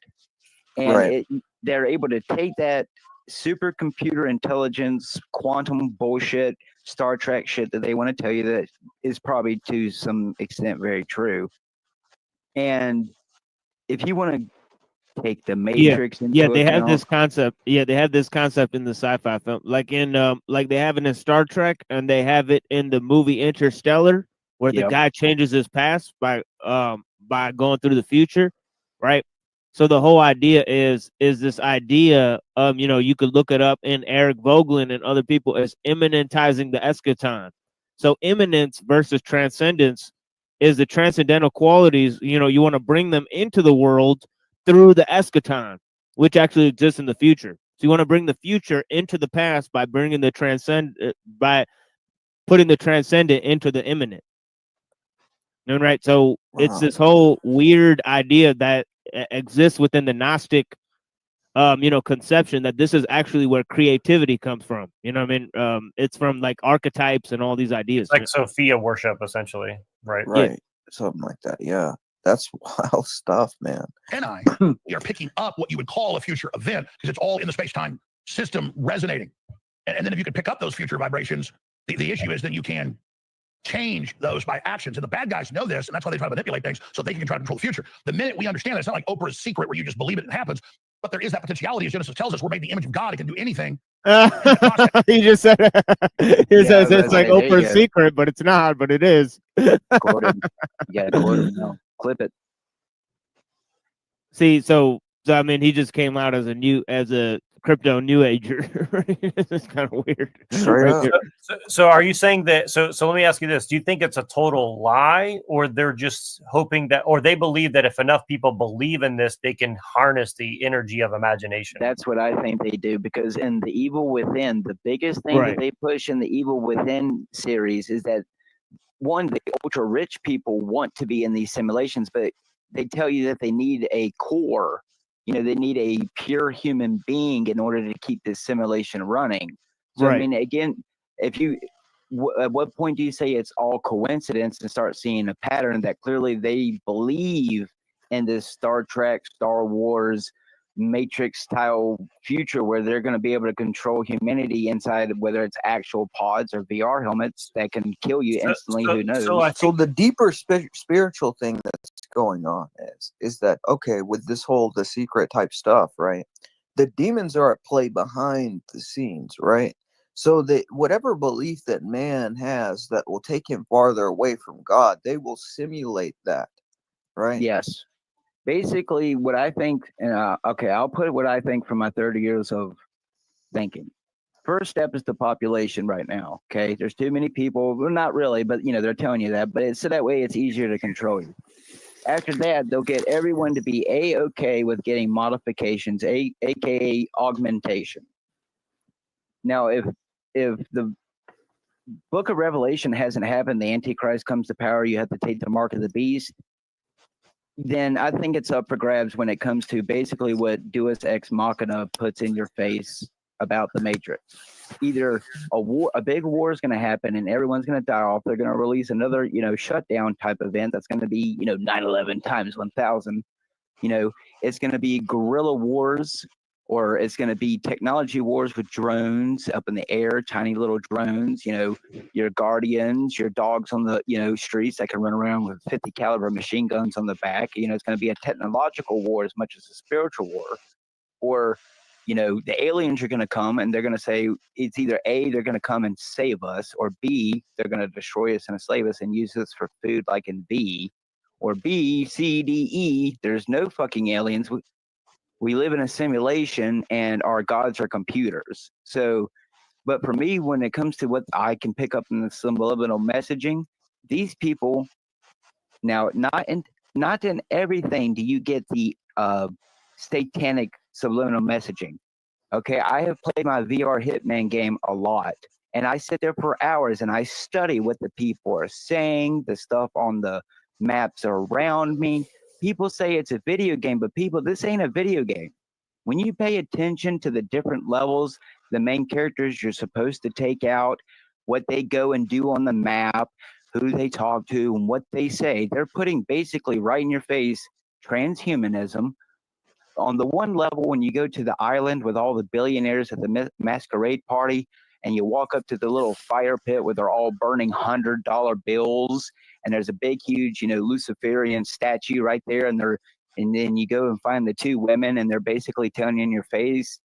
When you find out that these people are connected to the woman in Japan who's got, Neuralink implants in their brains, who are connected to this computer who can scan her employees' bioscans and perspiration and know when they have a hard on, know when they're not working productively. But people say it's a video game, and then they have this is what I think they're really trying to shooting for. I think what they're really shooting for is like they need the computing power so they can measure and yes. I don't think they quite have that. And also like what he's saying about the biology and the electrochemical, they want to basically reverberate biology and electrochemical back into the. I think they need the aliens or the AKA demon technology. Well, they're trying to harness. They're trying to harness imagination, is what I'm trying to really get at. It's like, if we can dream it, we can do it. Basically, they're thinking of. Remember, in certain places in China and Japan, they already have a system like that. They made a bunch of civilians come in and take a bunch of these different recordings and pictures and different types of tests where they can basically pretty much know what you're thinking by your bioscans. This shit ain't no joke, because why? Places like Japan and China are test runs. So I believe, we'll talk to our journalist on this. Mr. Bald Alistair Crowley remake was from seeing Tina. possible futures and was simply writing down and putting it in fiction format what he was picking up, echoing from the future. I mean, it's not really from the future. These people have believed for years that they were going to be gods, and now they've been told for a long time that the technology or the codes or whatever, the spells. It looks kind of like it might be his grandpa or his dad right there, huh? Well, I mean, maybe it's a fucking clone. I mean, you never know. Look, he was a Nazi scientist, but we all know what he had on his tombstone. What do you have on a tombstone? Psalms. Pull up the firmament. quote. The firmament shows the handiwork of God or whatever.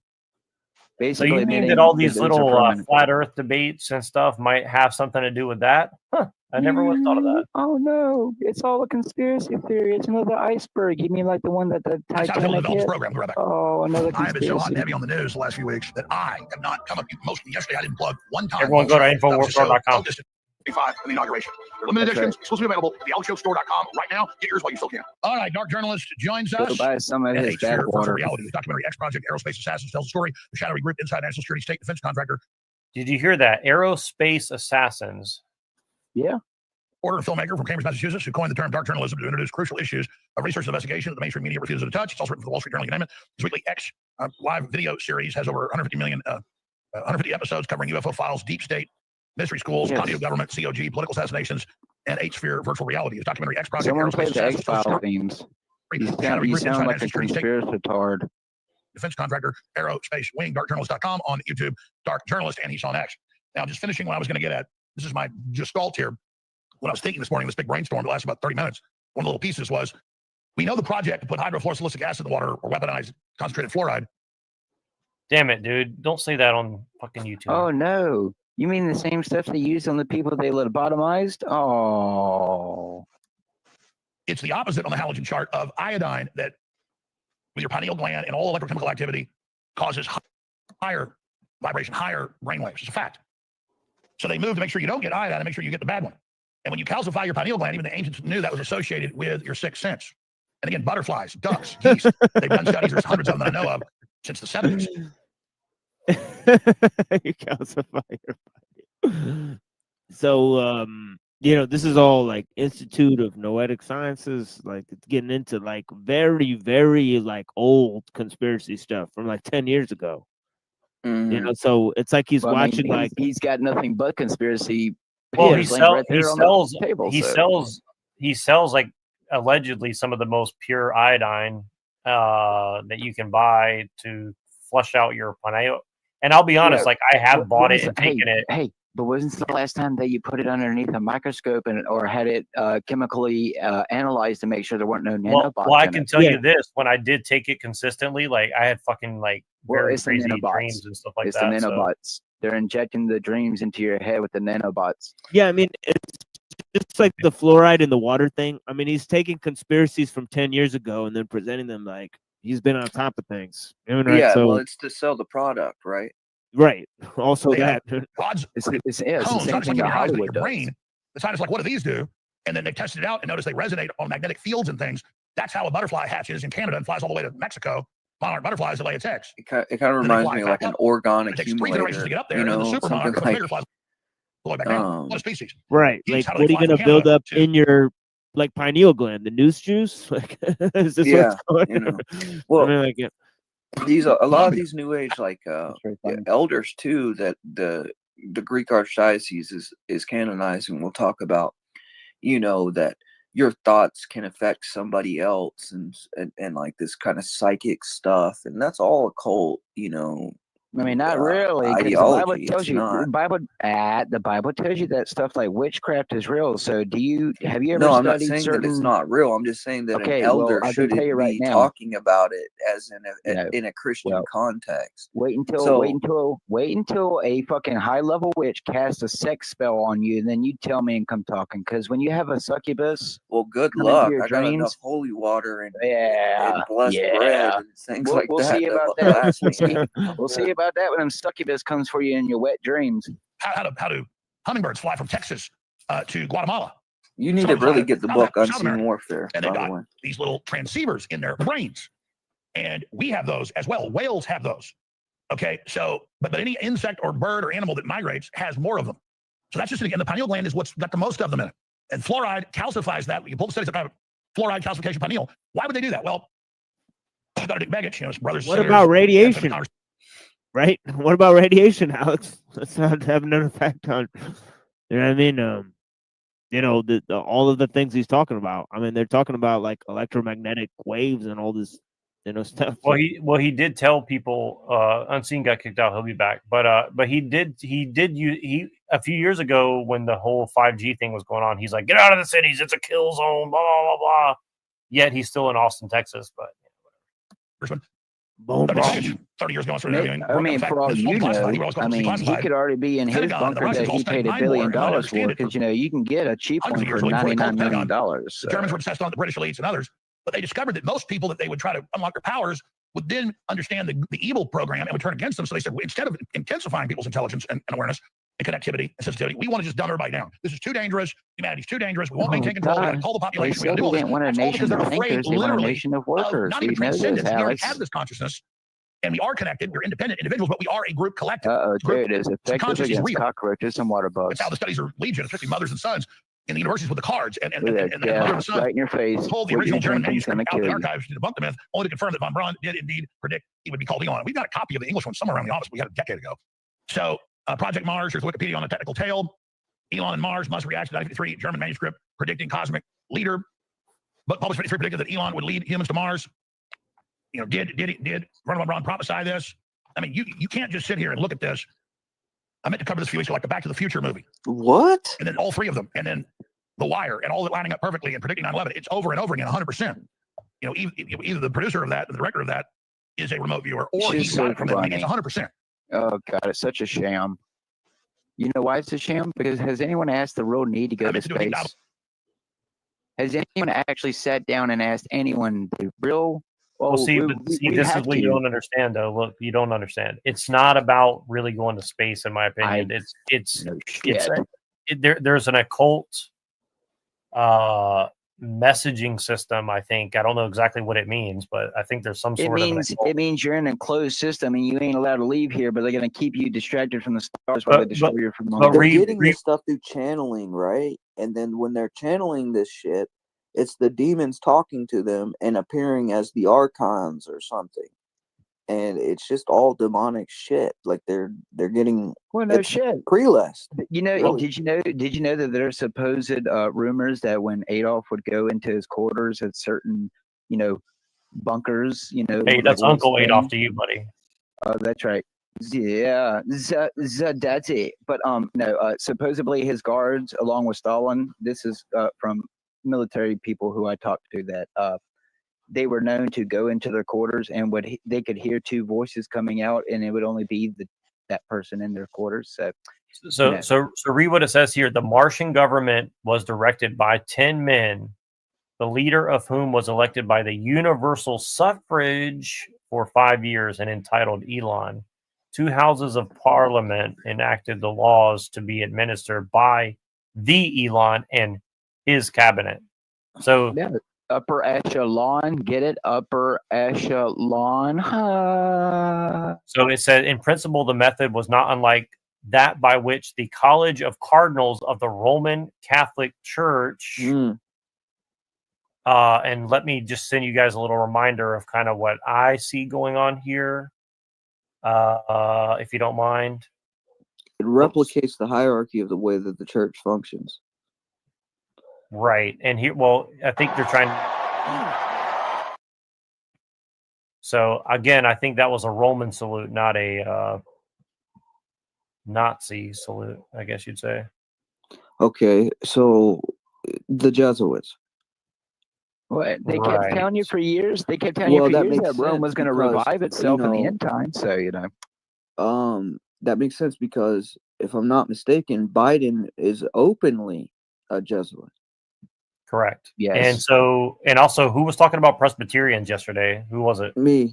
Yeah. Okay, so you were talking about that, right? So, which allegedly that's what Biden is as well. So it says, look here, it says usually the Elon chose historians, churchmen, former cabinet members, or successful economic leaders who could offer lifetimes of valuable experience.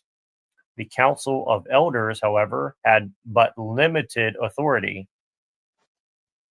So, you know, this is reminding me a lot of Charles Haywood foundationalism manifesto, because he's basically saying unlimited means but limited ends, or something like that. So it's basically like we just need to do like basically a religious, you know, oligarchy, but don't worry, you know, we have unlimited means in order to accomplish this very basic moral endeavor. Which is the same thing just about every psyop movie about the future tells you, that there's abundance of everything. Look, on Star Trek, all you had to do is go up to the machine, say tea, Earl Grey hot, boot, there you go. But it costs you something, you know. But that's why Seth MacFarlane makes fun of it in that TV show with the two like fake gay Cleons go out there and order the 500 cigarettes. You know, I mean, it's just, again, it's all in your face. You're right. They're telling people that there's this idea of unlimited resources, but in reality, it's degrading, and we're actually about to run out. Our journalist joins us. He had a time zone thing. Not been our fault, not been his fault. So it's a common problem we have with that occasional. He joins us. Dark journalist, I'm going to shut up now. I'm literally going to just turn the microphone on. The 20 minutes we're going to break. We'll come back next hour because there's a lot to talk about. Tell us what you think. Alex, it's great to be here. And you're still on the beam with this because, of course.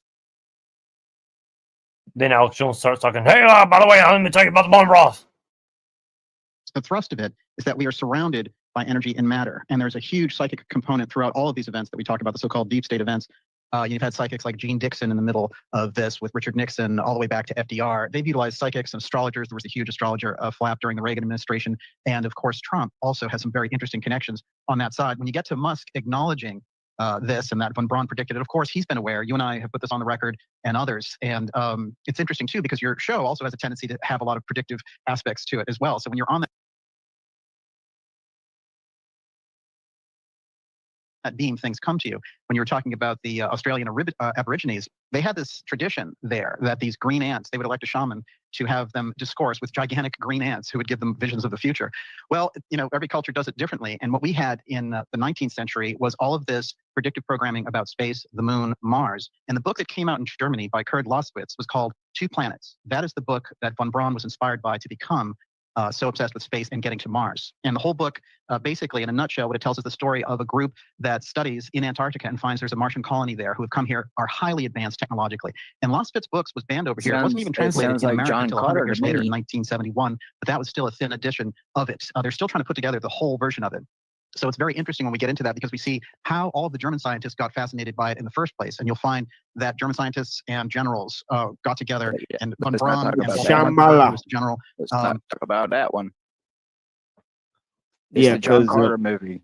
Yeah, think John- about it. They're in Antarctica. That's exactly all the type of stuff that they're pushing on all these conspiracy sites.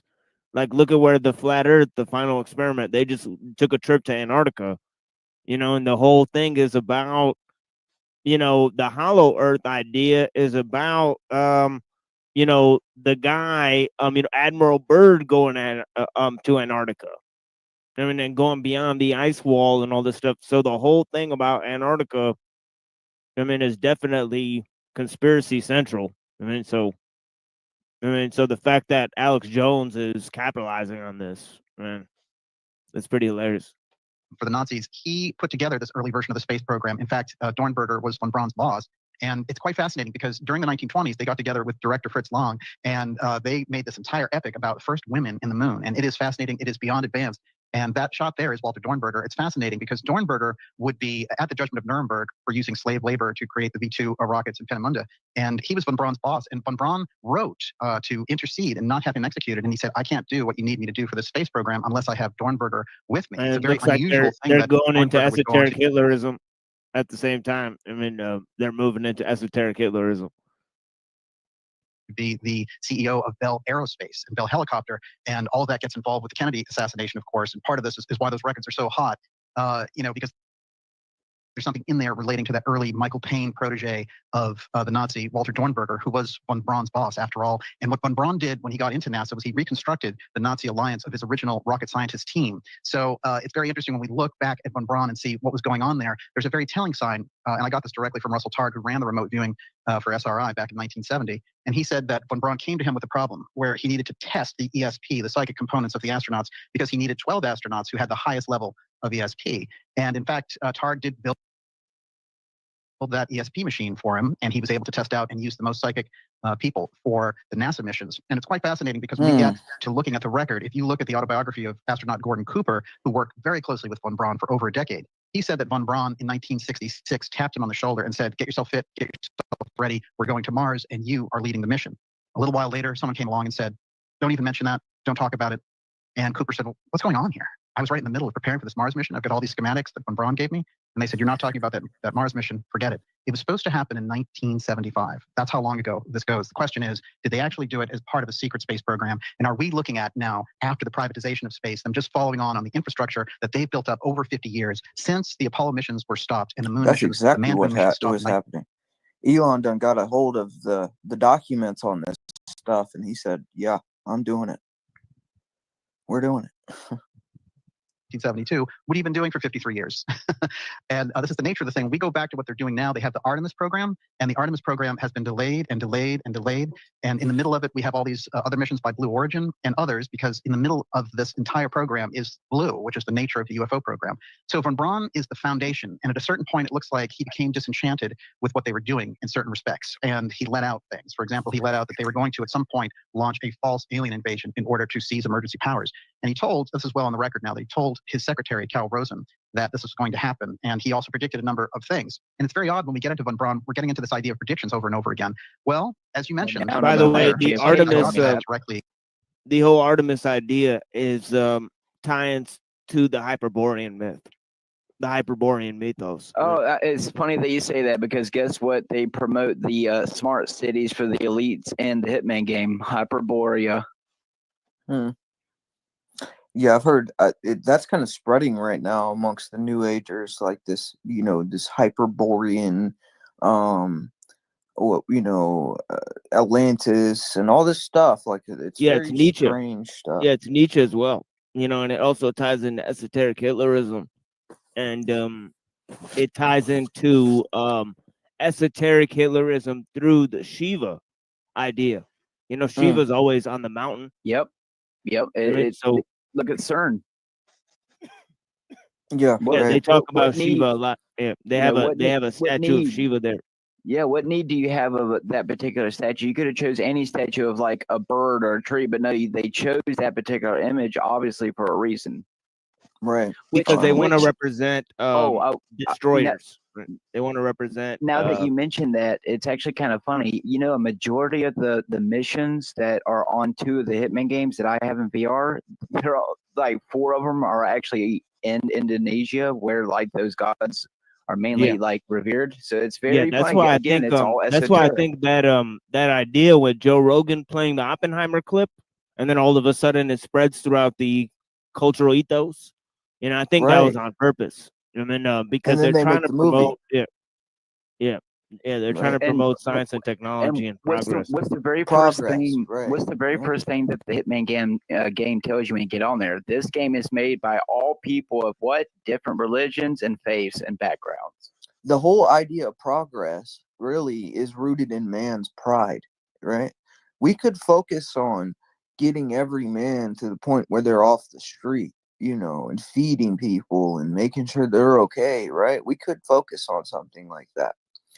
But we don't, you know, and I'm not saying that that's really should be our goal in the first place anyways. What our goal is the salvation of souls. That's what I believe. It's not so much about a worldly sense of a utopia or something. But this progress idea is just rooted in man wanting to be God. You know?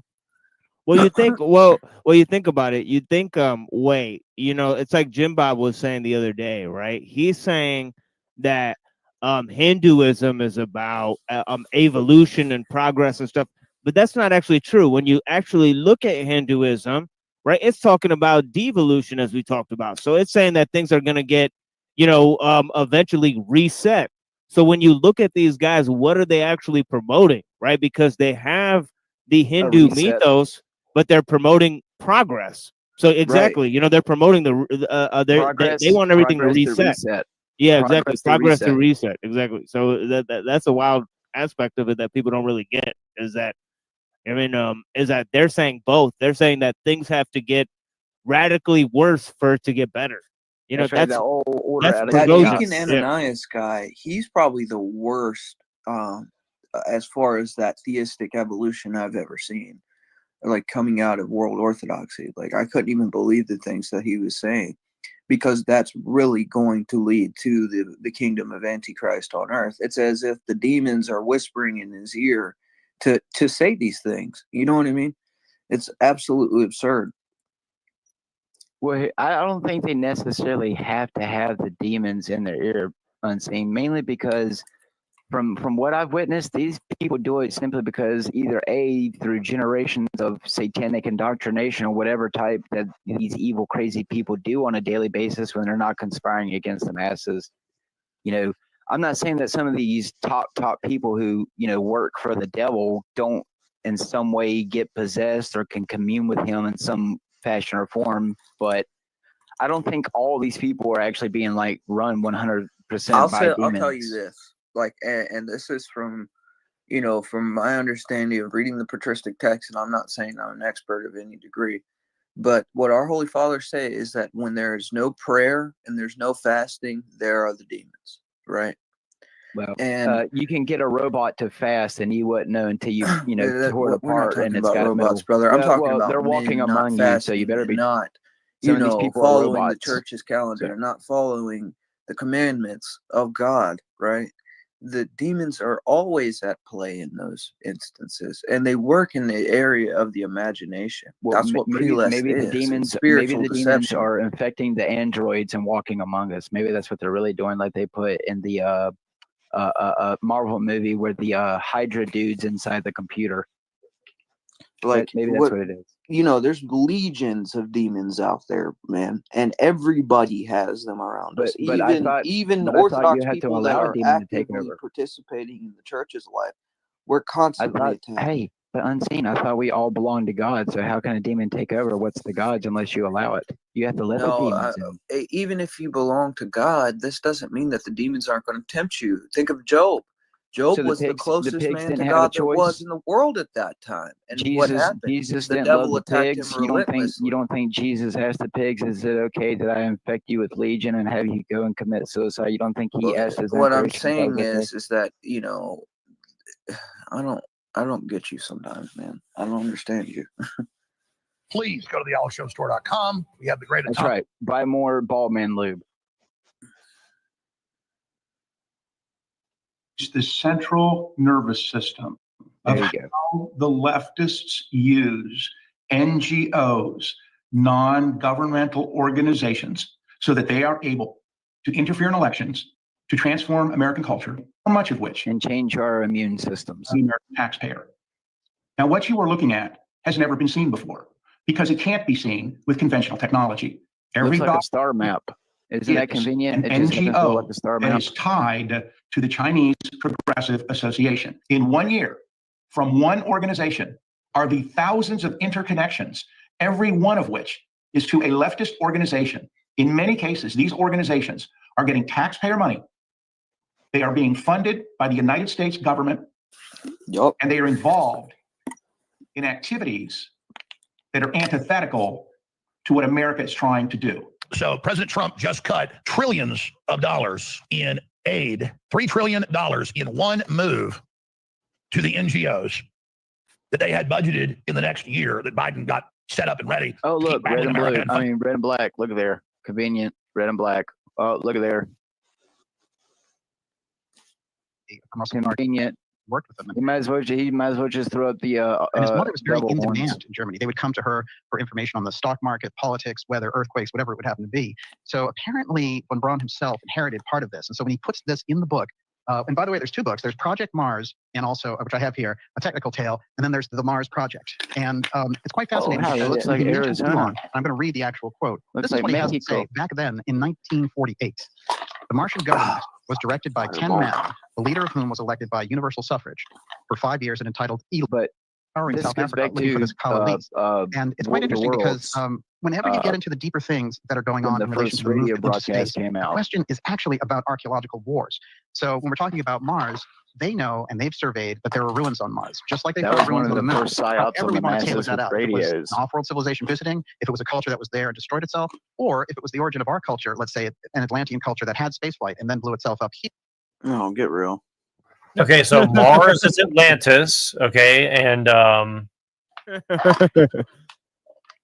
Well, I mean, look at that picture right there. I mean, you can see what looks like evidence of wind or rain. So, I mean, if that really is Mars, then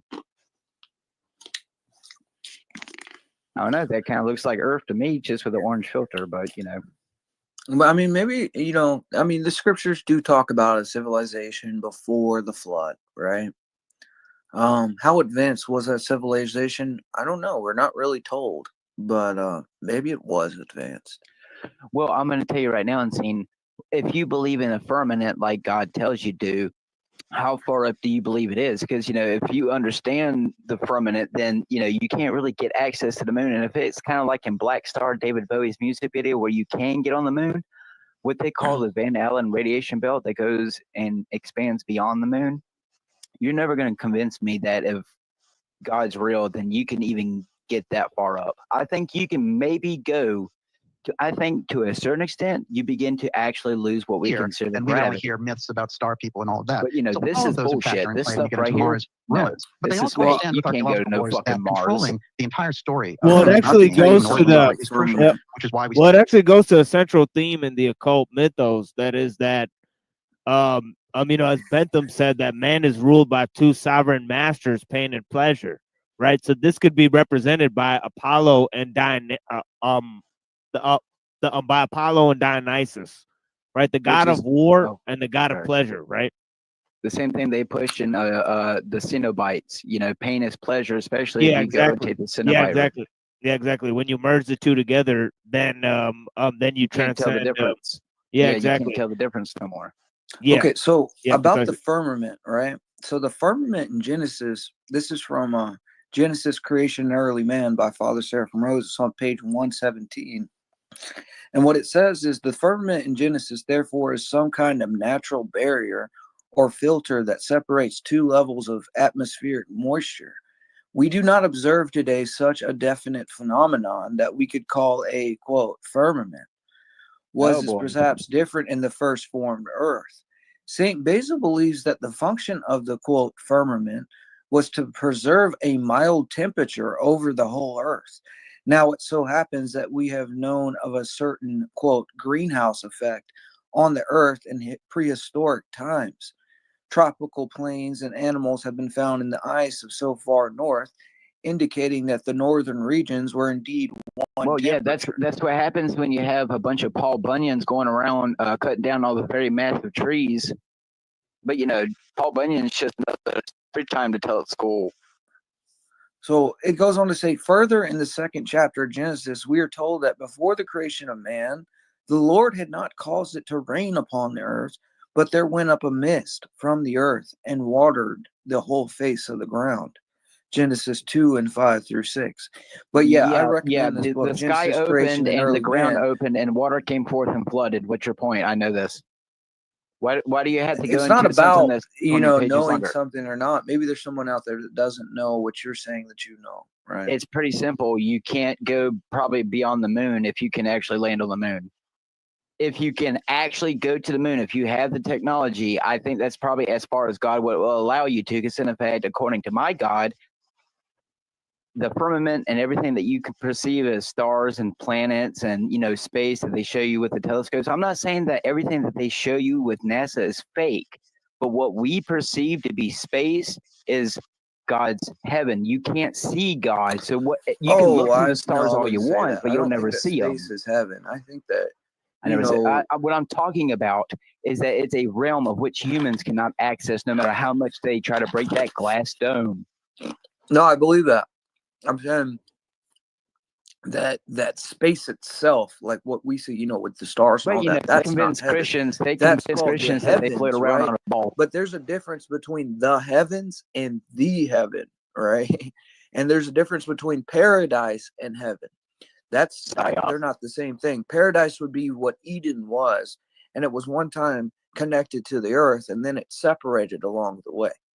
And where I'm getting all this is from Father Seraphim's book, where he has studied the patristic text in detail, right? Like in the early Greek and Russian writing like Slavonic and all this stuff. According to Elon Musk, you can go there for $250,000. What's your point? No, you couldn't go I'm to not paradise the one for psyop. I don't have to space, read 20 pages of boring material to understand that they've lied to us and it's not what it is. A kind of cosmic catastrophe. All the fountains of the great deep burst forth, and the windows of heaven were opened, and rain fell on the earth 40 days and 40 nights. Amidst to us, nearly unimaginable amounts of water were loosed on the earth, with reducing it to earlier its state on the first day of creation, when the deep covered the earth. The rains we know today could not cause this to happen, but the text describes something even worse. An immense underground supply of water was loosed, and the firmament, we all know there's water inside the atmospheric condition that preserved a preeminent reservoir of water in the air. Evidently, you mean like the reservoirs of water inside lakes and oceans? Yeah, we know this. Again, who's the one who's psyop? Formed the clouds, such as the planet Venus has even now, was literally broken and emptied its contents upon the earth. In the light, we can also like how Simpsons gave the rain. Simpsons puts it in their cartoons when he hits the baseball and it breaks up in the firmament and all that comes in. Be such a flood upon the earth. How could the rainbow have been a sign when it had supposedly had existed throughout the centuries before that? Evidently, the rainbow then appeared for the first time. The rainbow is formed by the direct rays of the sun upon moisture. Now the homosexuals own that. You can't have that no before more. This time, the rainbow didn't even, it didn't exist until after. That's interesting. Oh man, that reminds me of that line. You know what I'm talking about? What line? When the sun colors a rainbow, I want you to know I'm a rainbow too. Oh wait, what was the guy in like elementary school that talked about rainbows? It was a black dude. Reading Rainbow. That dude. Oh yeah. Yeah, that was that was actually my favorite show. Yo, that was Real a fire show. What's up? Well, I'll just put it this way: when that black hole opens Gordy up in from the Star sky, Trek. and when it opens up in the sky, and they try to claim that the bottomless pit isn't the one opening, but keep believing your Project Did they make you guys Bluebeam. drink fluoride? Those little pink cups. No, but back in my daddy's day, they would take this big, huge gun with a big, huge, hydraulic press and stick it to the back of your neck and inject you against your will. But But yeah, this point I was trying to make was about this whole idea of the occult concepts of love and fear, pain and pleasure, replacing these other concepts like reason and faith, seen and unseen. I mean, all of these ideas, Right. being replaced by these lesser concepts, like pain and pleasure, fear and love.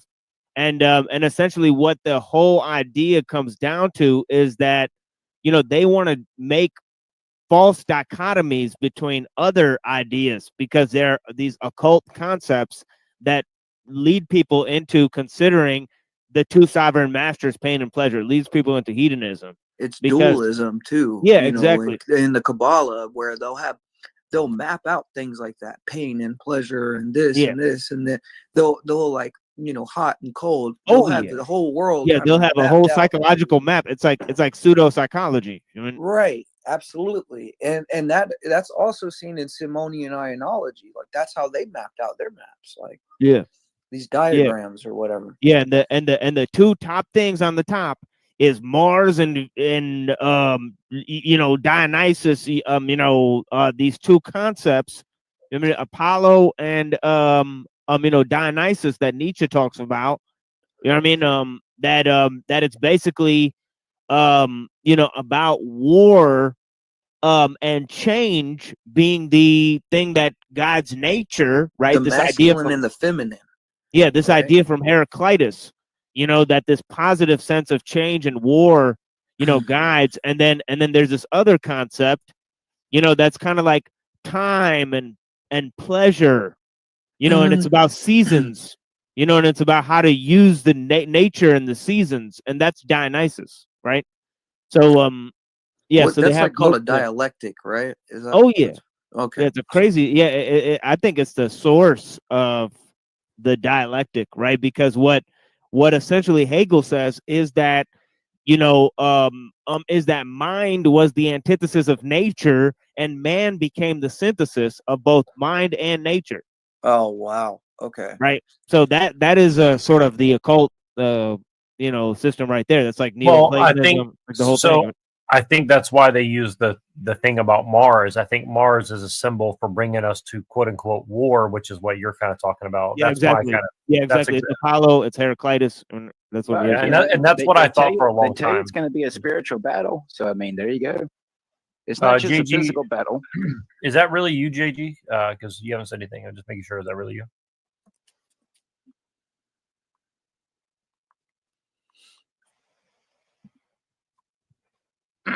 Okay. Yeah, it's Manichaeanism, sort of an elaborate dualistic cosmology, struggle between good, spiritual Lord of Light, and an evil material world of darkness. And they always have these dualistic concepts where they're mapping out, like you're saying, the good and the evil, and how it's all the Kabbalists are into this. I'll try to get a hold of some of the material that I was studying with this Kabbalist for a while, because he has a whole page that he maps it out in this weird diagram. It's unreal. Is this the real JG? Yeah, working and listening. All right, cool, no problem, cool. So would maybe if they're forced to wait on something, if it's not God holding them back, are they like maybe waiting on some cosmological event before they're like, oh, I can do it now, kind of like, oh, we're going to Mars, fuck y'all, you're here to die, kind of type shit. If this is what these people believe in, I mean, I don't believe you can go to space, but clearly these people do, because, aliens. Well, I think that, all of them are working towards this time when the Superman will come, right? Oh, there you go. Oh, you said a little S. I thought it meant for Satan. Now it's Superman. Well, when they talk about the Superman, end quote, they're talking about what I guess Christians would call the Antichrist, right? Like this one world leader to rule them all, like something like that. Oh, don't you want Injustice Superman? Come on.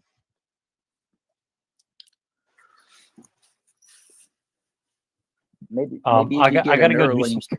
I gotta go do some stuff, guys. So I'll be in the background, but Machine, if you want to carry on I sent you the link to this one. It's at I gotta leave soon. I'm about to do a show on the new mortars. 2 hour 39 minutes, and I know you got to do a stream soon too. But you can use this or the other one or however you want to do it is fine for me. So, but I'll be in the background. But I just can't like hit pause and play. I was trying to get through as much of this as possible because it gets into like a lot of crazy shit. But there's just so much shit to unpack out of this. Like we watched like 20. We watched like 15 minutes, and you can see like it's just a lot of shit going on. So. But I'll be in the background. I thought that was pretty good. Yeah, no worries. Yeah, and we didn't even get into like all the other stuff. Like I want to get into like Richard Spencer and the other stuff. Like there's so much material that I want to cover, but it's just a lot because we all know different stuff from different angles. So it's like it's hard to get far. But there's just so much shit. So I'll be listening for now. For sure. For sure.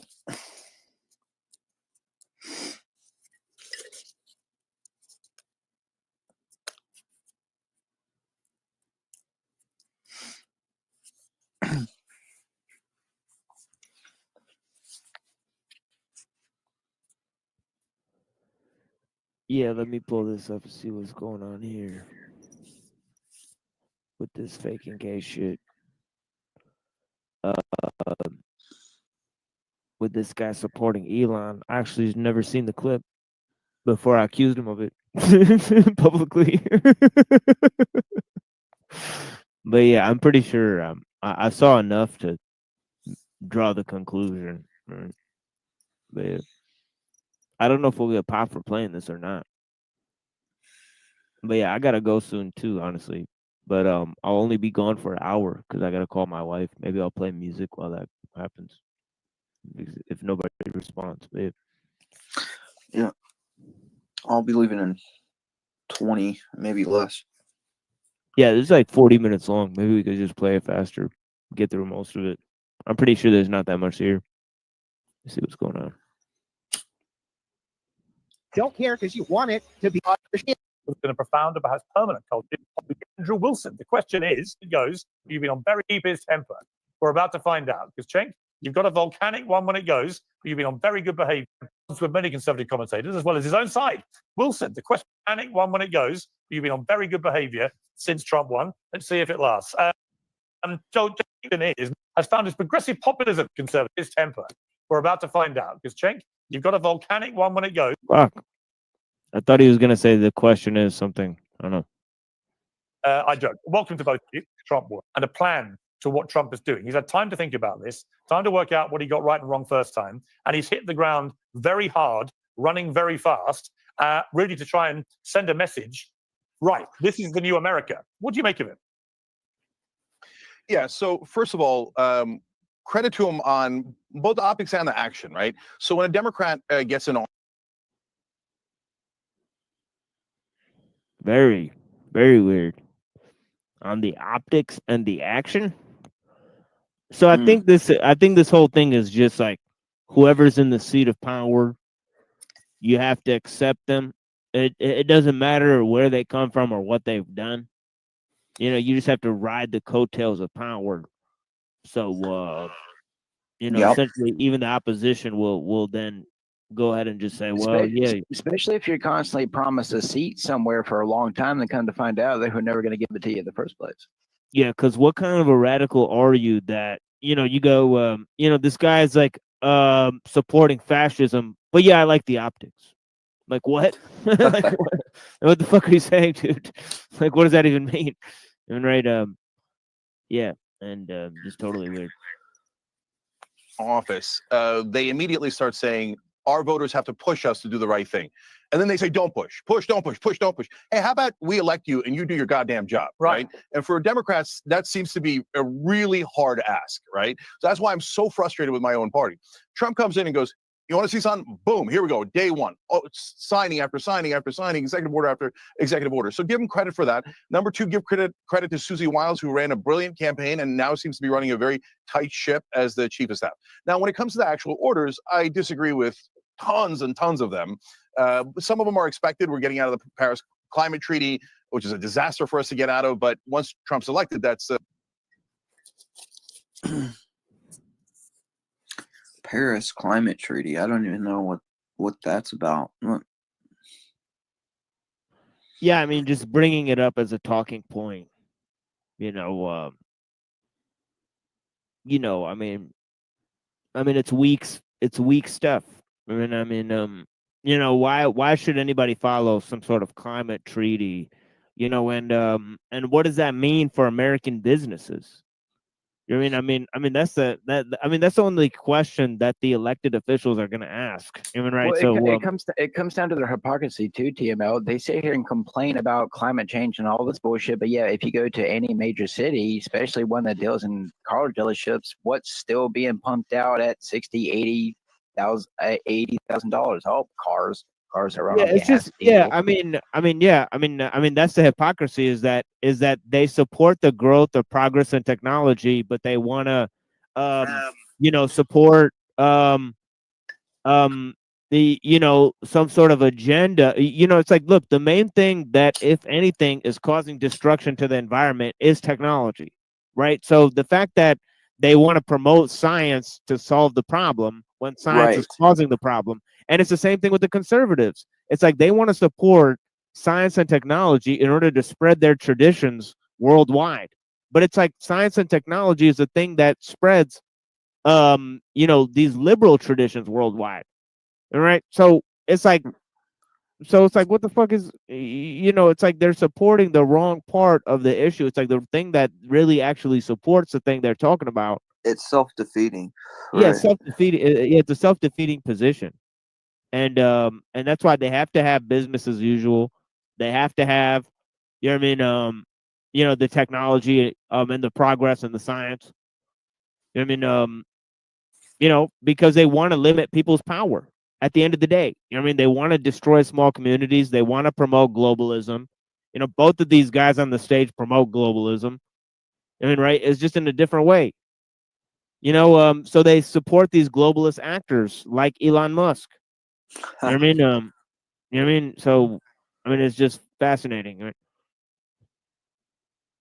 And the other guy, supports these globalism by means of this scientific tyranny. Both of them actually think that experts and scientists should take over the government. It's just they think it's a different that once they represent both sides of the extreme. Yeah. Right.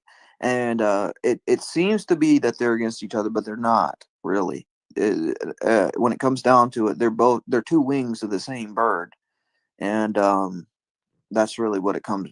I can think of, So the fait accompli. So it's not like you should be overly surprised by that.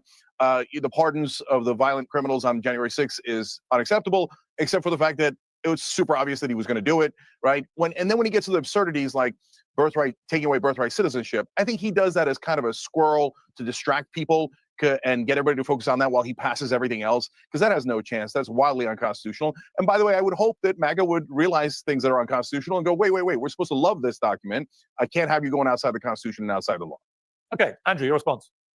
Yeah, so there's a whole bunch of problems here. So the first problem is these were not violent criminals who were released. These were political prisoners who were released. What happened is there was no fair application of the law whatsoever. These guys were being tried in D.C. There was a political witch hunt. We have more evidence every single day which provides for that.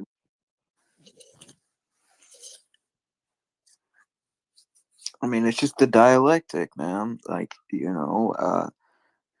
present a problem from one end, and then you have the good guys supposedly present the solution, and all behind the scenes there's somebody taking the bag and running. Are you now apologizing that Trump pardoned all these feds? That were psyoping people? And doing all these things? It's fascinating. I mean, now he's a full-time, shill for Donald Trump. I mean, which is fascinating stuff. I mean, right? He went from being a political radical to saying normie is a new radical to then saying, no, I'm just I just support the seat of power. I mean, so this is the same thing that Alex Jones did. He went from a radical to a truther to a normie to just a supporter of the current state. Well, power. it depends on who they're in front of, right? Right. Yeah. So. Why these guys are busy now complaining and showing us, oh, down here on the border, we have a mom crying because she might be separated from her kid. Nobody's commenting on the fact that we have a ton of families that just got reunited. And on behalf of all of the Wilsons of the world, welcome home, January 6ers. It's guys like this that wanted to put you away in a dark hole, absent due process, and throw away the key. These were not violent criminals, by the way. Well, hang on. Okay, Andrew, hang on. Let me just stop you there. So I actually interviewed one of the protesters. Jacob, who was a QAnon shaman guy. And I also had a Capitol police officer who'd been working that day. And what they both agreed. Yeah, by the way, this guy, like he pardoned, like, what's it called? Like Tario and all these people that led people into the J6. So it's an interesting move. I mean, so here, basically, Andrew Wilson apologizing for the pardoning by Trump of QAnon psyopers. Like what? Like, I mean, this is the world we're living in at this point. Well, I mean, the 6 was just a charade anyway. It was all gay ops. Yeah. So I mean, it's just fascinating to hear the apologetics. I mean, very interestingly, was that they both condemned the violence against police officers that day. So if you can have one of the protesters who's just been pardoned concede that the violence that was perpetrated by some of the protesters was wrong, unacceptable, and should be condemned, why would you categorize it as non-violent? Well, I didn't categorize it as non-violent. I said these are not violent criminals, which is how it's being. But if you're perpetrating violence against police officers, what? How many? A few? A couple? This guy on May 30th of 2020.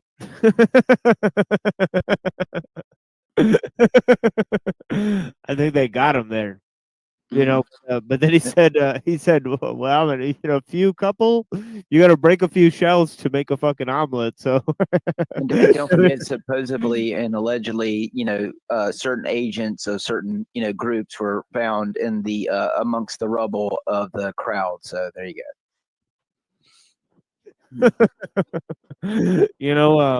And they were psyoping people to run into the place, and didn't a cop shoot a lady? Yeah. So it's more violence. Yeah. So it's more violence than just people were psyoped to run into a building, and one of them got shot in the head. Just a nice lady. And as far as I'm concerned. So it's funny. The Superman movie kind of mirrored that, if you ask me. The new superhero ones. But it's like, what are you apologizing for? Like how could you say there's no violence? Right? Like, of course there was violence. A lady got shot in the fucking head, dude. Like, what? How much more violence do you need? I mean, like, that happens one time, and it's enough to shut down pretty much any establishment. Well, I mean, we know that that's how they all operate. Every time that there's a war or a big scuffle amongst the world, or a bad thing happens, like what happened back in 2000. What is the first thing they tell you? Like George Bush did. I encourage you to go shopping more. I mean, they keep you going to your J.C. Penney's, your malls, your movie theaters, your diners. It's easy when you live in a life full of comfortability, and not realize that while you're sitting here and you're able to quote unquote have your freedoms, that in reality those freedoms are just in place to keep you distracted while they're actually taking them away.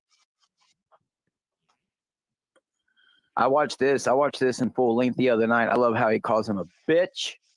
Who calls him a bitch? The one on the right. He calls Andrew a bitch. Oh, no way. Or something like that. I just know they zoom in and make it real dramatic. He goes, bitch. The White House was under siege. It was attacked. Over 100 Secret Service agents injured. We had they were burning down stations. this guy said, oh, well, Trump had to go hide out in his bunker. Can you imagine if the roles were reversed and Donald Trump came out and was like, oh, AOC had to go hide. Oh, these politicians had to go hide. He doesn't care about political violence. The left doesn't care about political violence at all. They'll use it when it's expedient for them. They always do, pointing to a couple of bad actors at this thing and saying all of them have to be thrown away. And, you know, the key thrown away with them is insanity. And no, I don't think so. I think it's a miscategorization to frame all of them as violent criminals. And that's they exactly weren't all violent at all. I mean, that's what he was doing. That's what he was framing it, though. Yeah, no, so I don't. And Cheng, I do not agree with that. I don't think all the 1,500 were violent. In fact, we know for a fact they weren't. A lot of them are not. But I didn't say violence. Yeah, I didn't say You that. did at say all. that. So look, no, all right, whatever, dude. So on the Young Turks, we've been super clear about this, and as always, we're the one guys setting people who are fair. You'll see both sides do all this extreme stuff like Andrew's doing. So first of all, the people who went to the speech of Donald Trump, a lot of times they get thrown into this, and I have always said, no, that's not fair. They didn't go down to the Capitol. For the people who went to the Capitol, it's an obvious crime. Dude, breaking into the Capitol. And Do you notice how he's always looking around like he's reading or looking at something? You know, same thing, quote unquote, Obama, you know, was doing with his teleprompters. I'm just saying how a person acts when they're on camera is very telling, especially if you study body language. The way he moves is a psyop thing. It's this constant, he knows everything, he knows all type shit. That's the get up when he does this whole, I have to look around at, like, what the fuck are you looking around at? These two guys are looking right at the screen, while if you notice Andrew, he's always looking around like he's looking at something. Probably reading from a teleprompter or, you know, paid actor script. But anyway, just saying, you know, study body language and the way someone acts constantly when you watch them over years and years and how they move and how they act, it's very telling. He's got to be the dominant one. That's how I put it. He's got to come out on top no matter what in his conversations or arguments. Like people say about me, ha.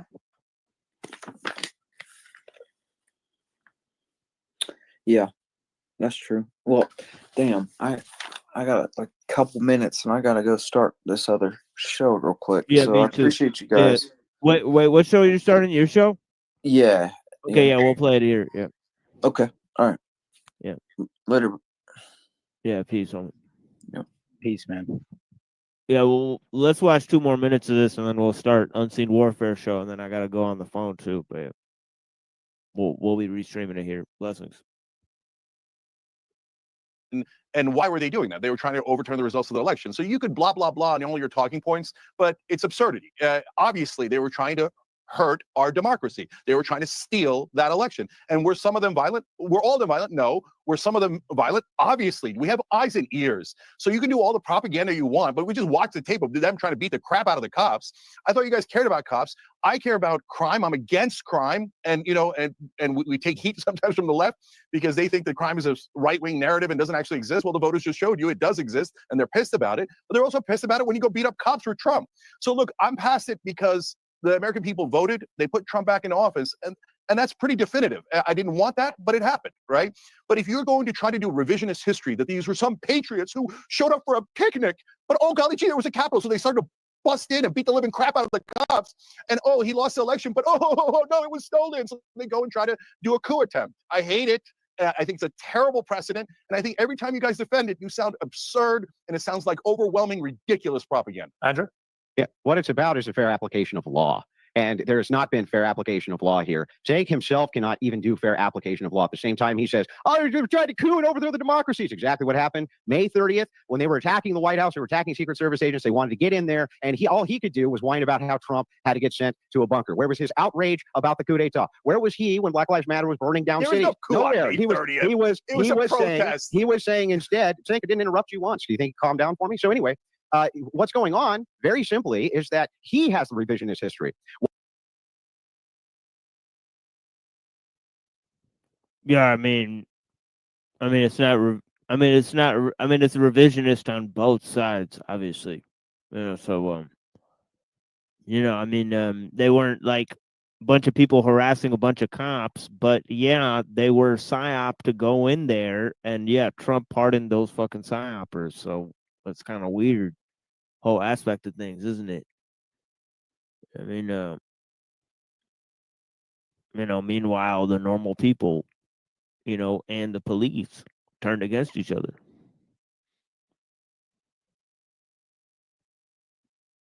Anyways, which is exactly what Alex Jones is kind of a specialist of doing, by the way.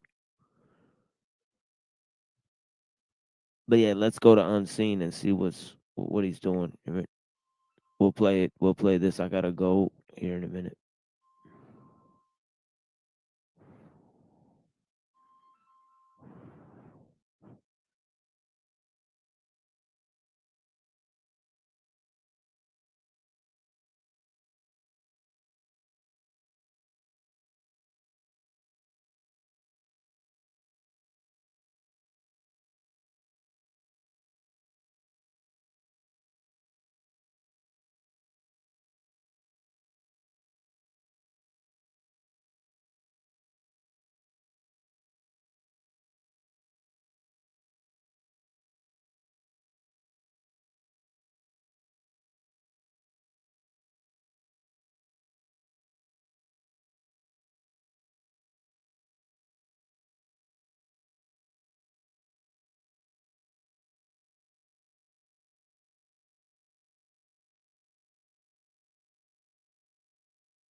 What's up, guys?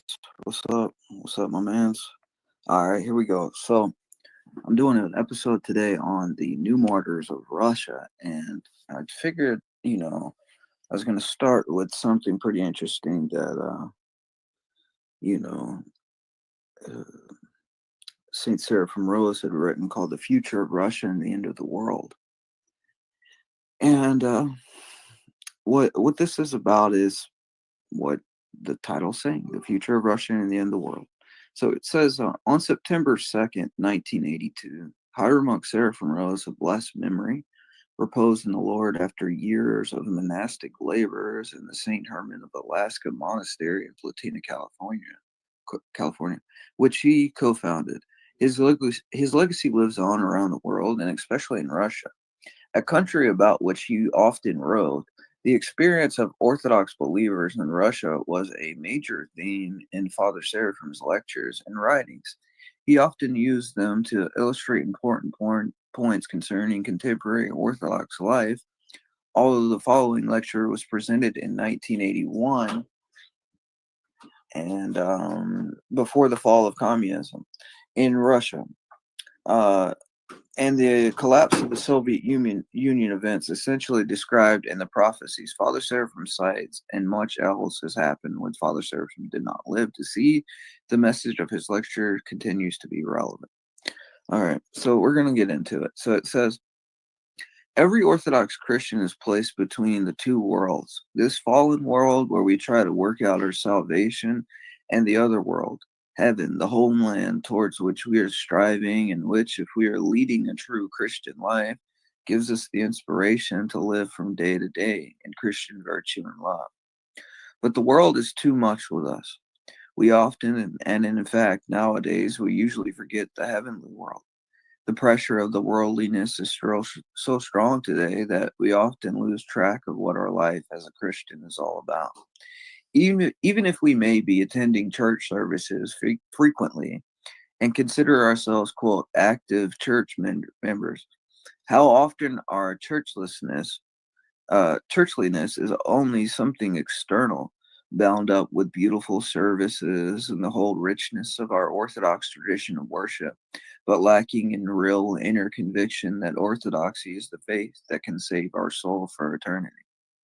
Lacking in real love for and commitment to Christ, the incarnate God and founder of our faith. How often our church life is just a matter of habit, something we go through outwardly, but which does not change us inwardly. does not make us grow spiritually and leads us to eternal life in God. Our times. We live in the times which our Lord warned us about in the gospel, when the love of many grows cold. That's Matthew 24:12. In the latter times, when the Christian gospel, which was received with fervor by the first Christians, has become only one small part of the worldly life that most of us lead, instead of the center and meaning of our life, which is what it should be if we realize what our faith really is, Orthodox Christianity, as a burning faith which we are not ashamed to confess, though as is the most precious thing in our life, is to a great extent in a state of decline and retreat in the world today. But ironically and providentially rather, as Orthodoxy has seemed to retreat, Orthodox, or rather the Soviet Union, the atheist regime that has enslaved the Russian land, has advanced and now has perhaps the leading position in the world history of our times. Therefore, what is happening in the Soviet Union today is looked to the great interest of the rest of the world. And significantly, a good part of what is happening in the Soviet Union today concerns the life of the real Russia, Orthodox Russia. The Orthodox revival in Russia today is closely bound up with the future of the Russian land. In the 19th and early 20th century Russia, before the revolution of 1917, there were prophecies of spiritual men, not only concerning the coming of the atheism to Russia and the epoch of blood and slavery which is introduced into the world, but also concerning what would happen to Russia after this epoch. If the Orthodox Russian people would repent of the sins which produced it, let us therefore look at these prophecies and the way they are bound up with what is happening in Russia today. Let us look not from the superficial point of view of the popular news magazines, but deeper, and try to see something of what is happening to the soul, to the heart of Russia, and what may be expected there according to these prophecies and according to our knowledge of the more general prophecies concerning what is to happen before the end of the world. The end of the world in Christian prophecy. Before the turning, especially to the prophecies about Russia, I would like to summarize the general Orthodox teachings on what is to happen just before the end of the world. This will give us a context in which is to place the prophecies regarding the future of Russia. The events before the end are described in a number of places in the Holy Scriptures, in the 24th chapter of Matthew, and parallel places in other Gospels. Most of the book of the Apocalypse, especially chapter 8 and onwards, in the second chapter of 2 Thessalonians, 2 Peter chapter 3, several chapters of the book of Daniel, and other passages. The Apocalypse describes these events in a series of visions, some bright and positive, relating to the fulfillment of God's justice and the salvation of his chosen ones, and some dark and negative, relating to terrible plagues that will come on earth for the sins of mankind. Sometimes we today emphasize the dark and negative side, seeing the increase of evil around us, but that comes from our faint-heartedness and worldliness. We must look at the whole picture. At the time of the end of this world comes near, it is true that there will be a time of tribulation such as the world has never seen. Matthew 24:21. There'll be famines, plagues, earthquakes, wars, and rumors of wars, persecutions, false prophets, and false Christs. The love of many, including Christians, will grow cold. But at the same time, the gospel will be preached to all the nations, and those who endure to the end will be the aid of Christ, will be saved.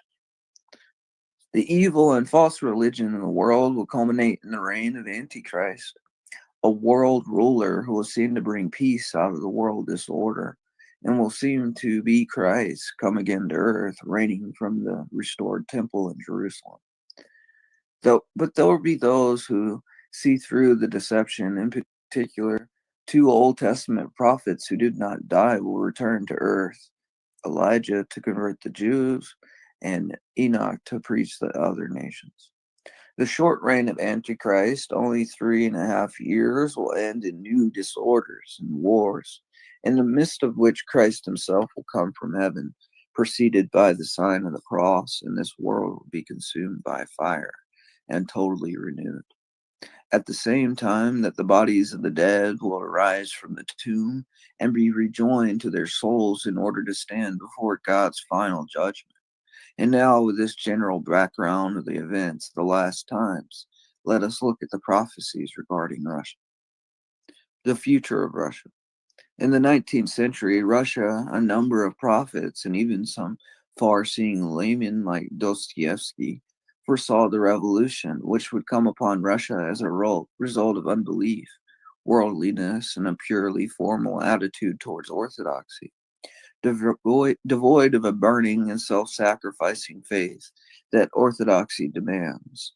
Some saw this in general terms as a terrible disaster ready to take the Russian land, as did Bishop Theophan the Recluse when he looked at the lack of true Christian faith in so many people and exclaimed, "In 100 years, what will be left of our orthodoxy?" Others saw more specifically the frightful revolution which would spread to the entire world.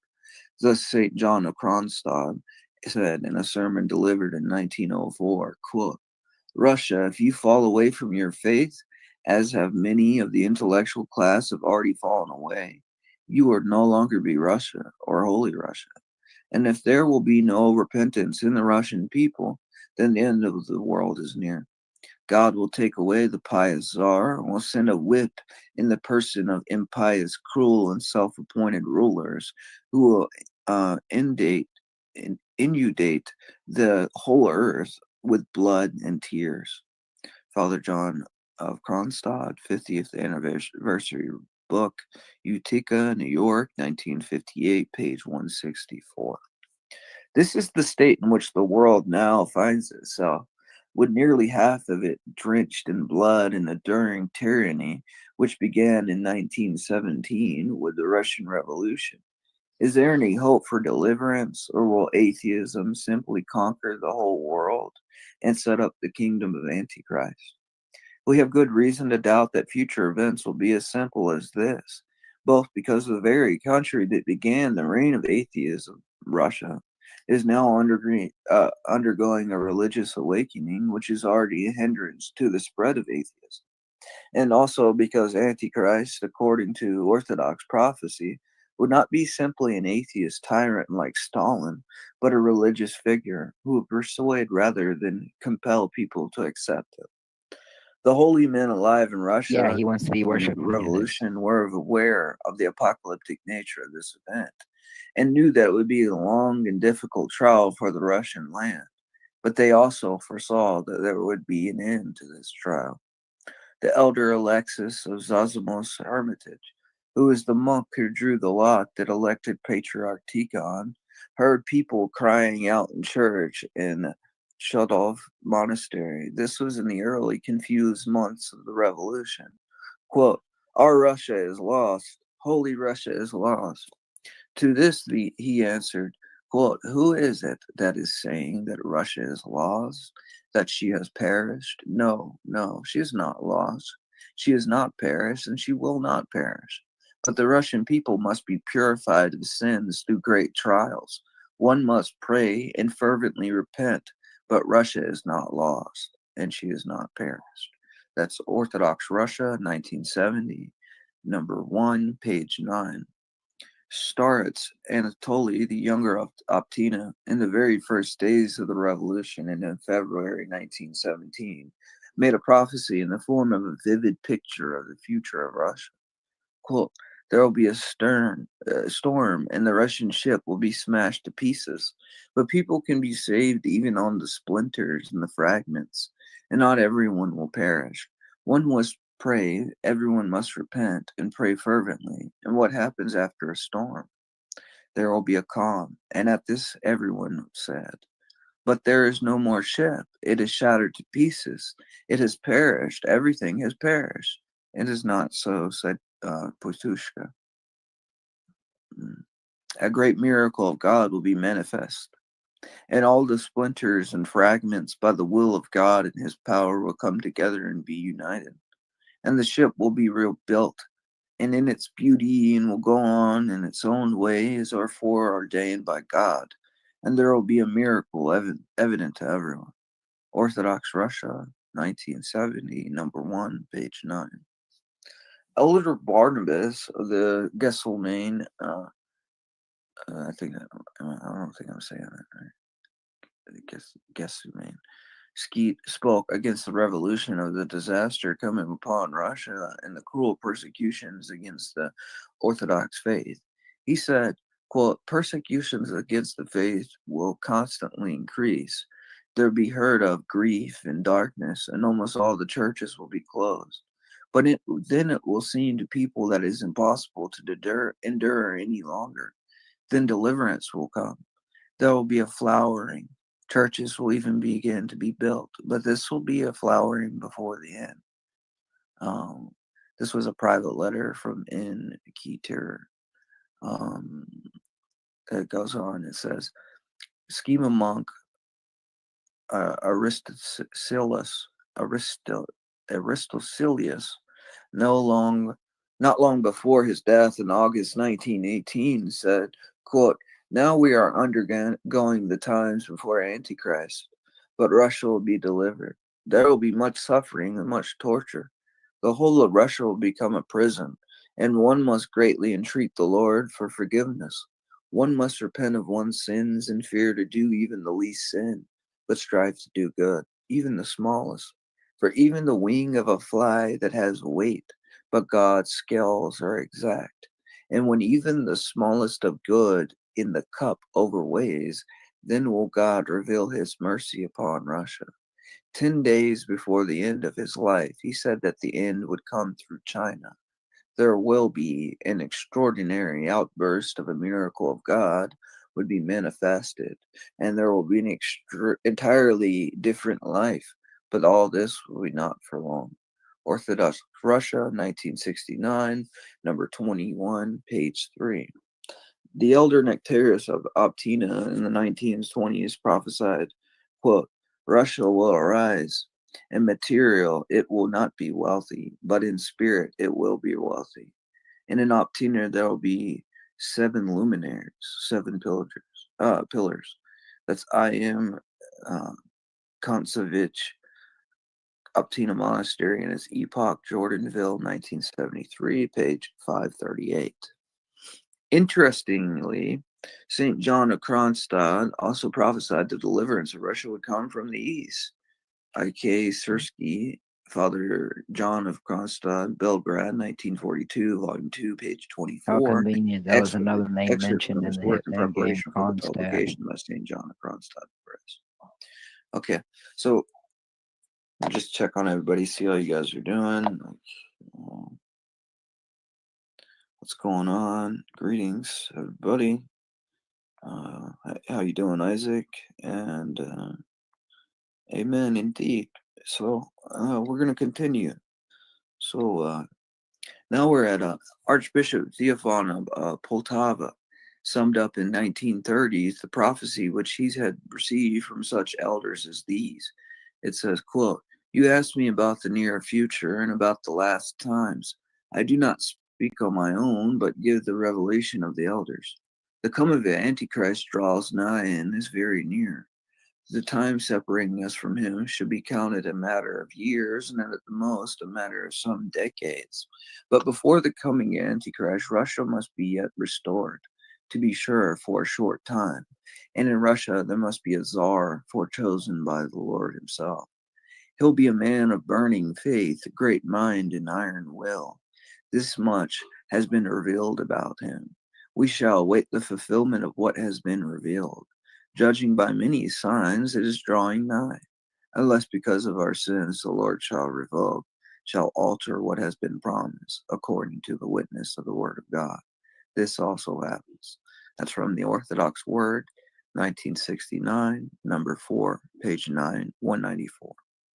Thus we may see in the prophecies of these God-inspired men in the early part of this century a definite expectation of the restoration of Holy Russia, and even an Orthodox Tsar for a short time, not long before the coming of Antichrist and the end of the world. This will be something miraculous and not an ordinary historical event. But at the same time, it is something that depends upon the Russian people themselves, because God always acts through the free will of man, just as Nineveh was spread when the people repented, and Jonah's prophecy about its destruction proved false. So also the prophecies of the restoration of Russia will prove false if there is no repentance in the Russian people. So I think there's something important probably to note here is that there's a difference between a false prophet and God sort of not, fulfilling a particular prophecy because of the lack of repentance from man. So I would say we would need to have discernment. And how do we get discernment? I would say living a life in the church and having a life of prayer and fasting and having a confessor there to sort of guide us into away from all delusion.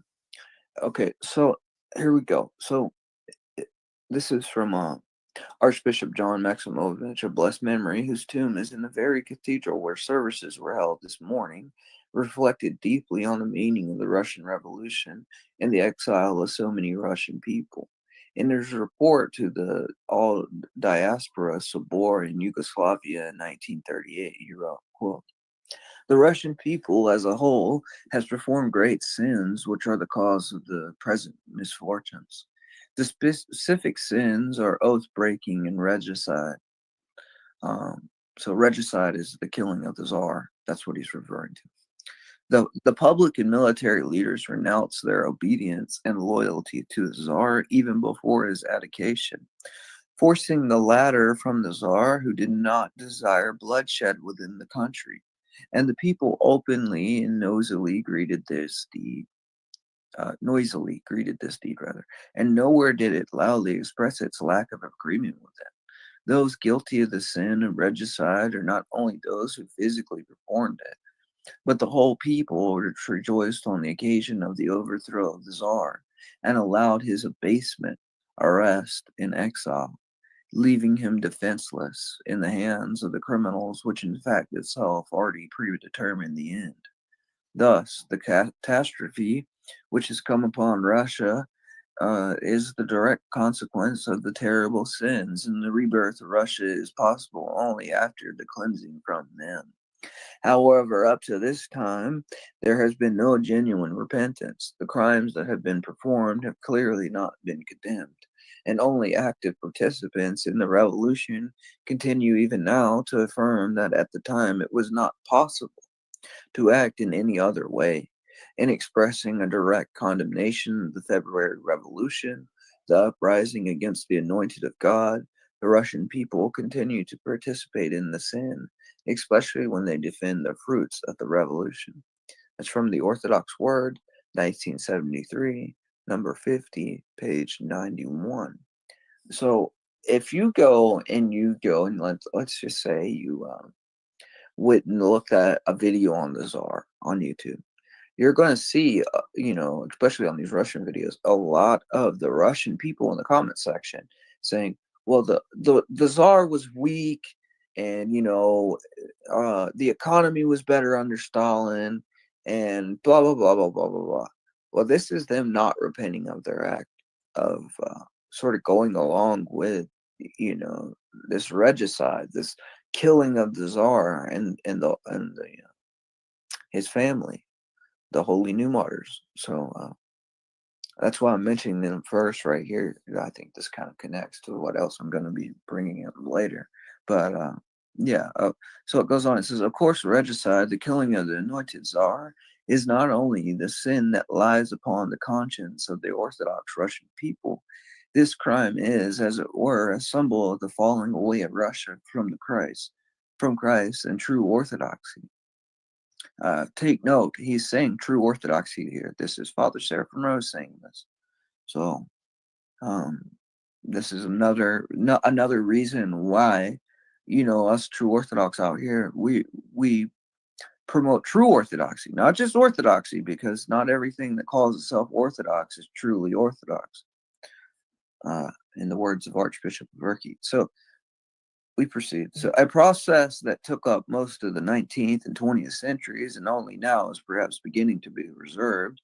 It is most interesting that in Russia itself today, the question of the glorification of the Tsar, together with the other new martyrs, is bound up with the lifting of the literal curse which is laid upon the Russian land since his martyrdom. It is too simple, of course, to say that the glorification of the new martyrs, including the royal family, will bring about the restoration of Holy Russia. But if the Orthodox people, both in Russia and the diaspora, would receive this act with all their hearts and use it as an opportunity to repent deeply of their sins, there's no calculating the impact it might have on Russia. One great prophecy of the future of Russia was known to only a few before the revolution. It was so daring that the church censor would not allow it to be printed. It was found in the same collection of manuscripts Motovilov that gave the world the famous conversation of Saint Seraphim on the acquisition of the Holy Spirit. This prophecy, which has now appeared in several printings in the last decade, concerns the literal resurrection of Saint Seraphim of Sarov before the end of the world. Here's what Saint Seraphim told Motovilov. He's got a hard name to say, but I don't think I'm saying it right there. It says, many times I heard from the mouth, it says, quote, many times I've heard from the mouth of the great God pleaser, the elder Father Seraphim, that he would not lie in Sarov with his flesh. And behold, one eye, Matolyov, dared to ask, Batushka, you deign to say all the time that with your flesh you will not lie in Sarov. Does this mean that the monks of Sarov will give you away? Your godliness, the Lord God has ordained that I, humble Seraphim, should live considerably longer than 100 years. But since towards that time the bishops will become so impious that in their impiety they will surpass the Greek bishops of the time of Theodosius the Younger, so that they will no longer even believe in the chief dogma of the Christian faith. I think what Saint Seraphim, when he says these bishops will no longer believe in the chief dogma of the Christian faith, I think he's talking about ecumenism pretty clearly. So he was prophesying, all the way back in this time, that the bishops would, throw away the chief dogma, which is that there is one church. So it goes on. Therefore, it has been pleasing to the Lord God to take me, humble Seraphim, from this temporal life until the time, and then resurrect me. And my resurrection will be as the resurrection of the 7 youths in the case of Oakland in the days of Theodosius the Younger. So there were 7 youths that now I'm going off memory here, that they went and fell asleep in a cave, right? And I think they were being persecuted in some way. And then, at some point, hundreds of years later, they unrolled the tomb and they just walked out as if they had just slept through time in that way, that God had preserved them. It's a very interesting story. So I would recommend anybody going to check out the story because it's unreal. It's called The 7 Youths in the Cave of Ochalon, and it's spelled Ochlon. But he goes on, he says, having revealed to me this great and fearful mystery, the great elder informed me that after his resurrection, he would go from Sarov to Divyevo, and there he would begin the preaching of the worldwide repentance. From this preaching and above, all because of the miracle of the resurrection, a great multitude of people will assemble from all the ends of the earth. Divyevo will become a lavra. Vertinova will become a city, and Arzamas a province, in preaching repentance, and Divyevo, Batushka Seraphim, will uncover 4 relics in it, and after uncovering them, he himself will lie down in the midst, and then soon will come the end of everything. Another time, Saint Seraphim spoke to Motolyov concerning the spiritual state of the last Christians who will remain faithful to God before the end of the world. He says, quote, And in the days of the great sorrow, of which it is said that no flesh would be saved, unless for the sake of the elect, those days will be cut short. In those days, the remnant of the faithful are to experience in themselves something like that which was experienced once by the Lord himself, when he, hanging upon the cross, being perfect God and perfect man, felt himself so forsaken by his divinity that he cried out to him, my God, why hast thou forsaken me? The last Christians also will experience in themselves a similar abandonment of humanity by the grace of God, but only for a short time, after the passing which of the Lord will not delay immediately to appear in all his glory, and all the holy angels with him, and then will be performed in all its fullness everything foreordained from the ages in the pre-eternal council of the Holy Trinity. It's from the Orthodox Word, 1973, number 50, page 123 through 4. This prophecy was never printed in Russia, and it yet is known there today. In a letter from a priest published in the first issue of the periodical of the Nadizhda, describing his visit to Sarov and Divyevo, and his discovery there that the Holy Russia was still alive, and that nuns from Divyevo Covenant, which was closed in 1926, still live there.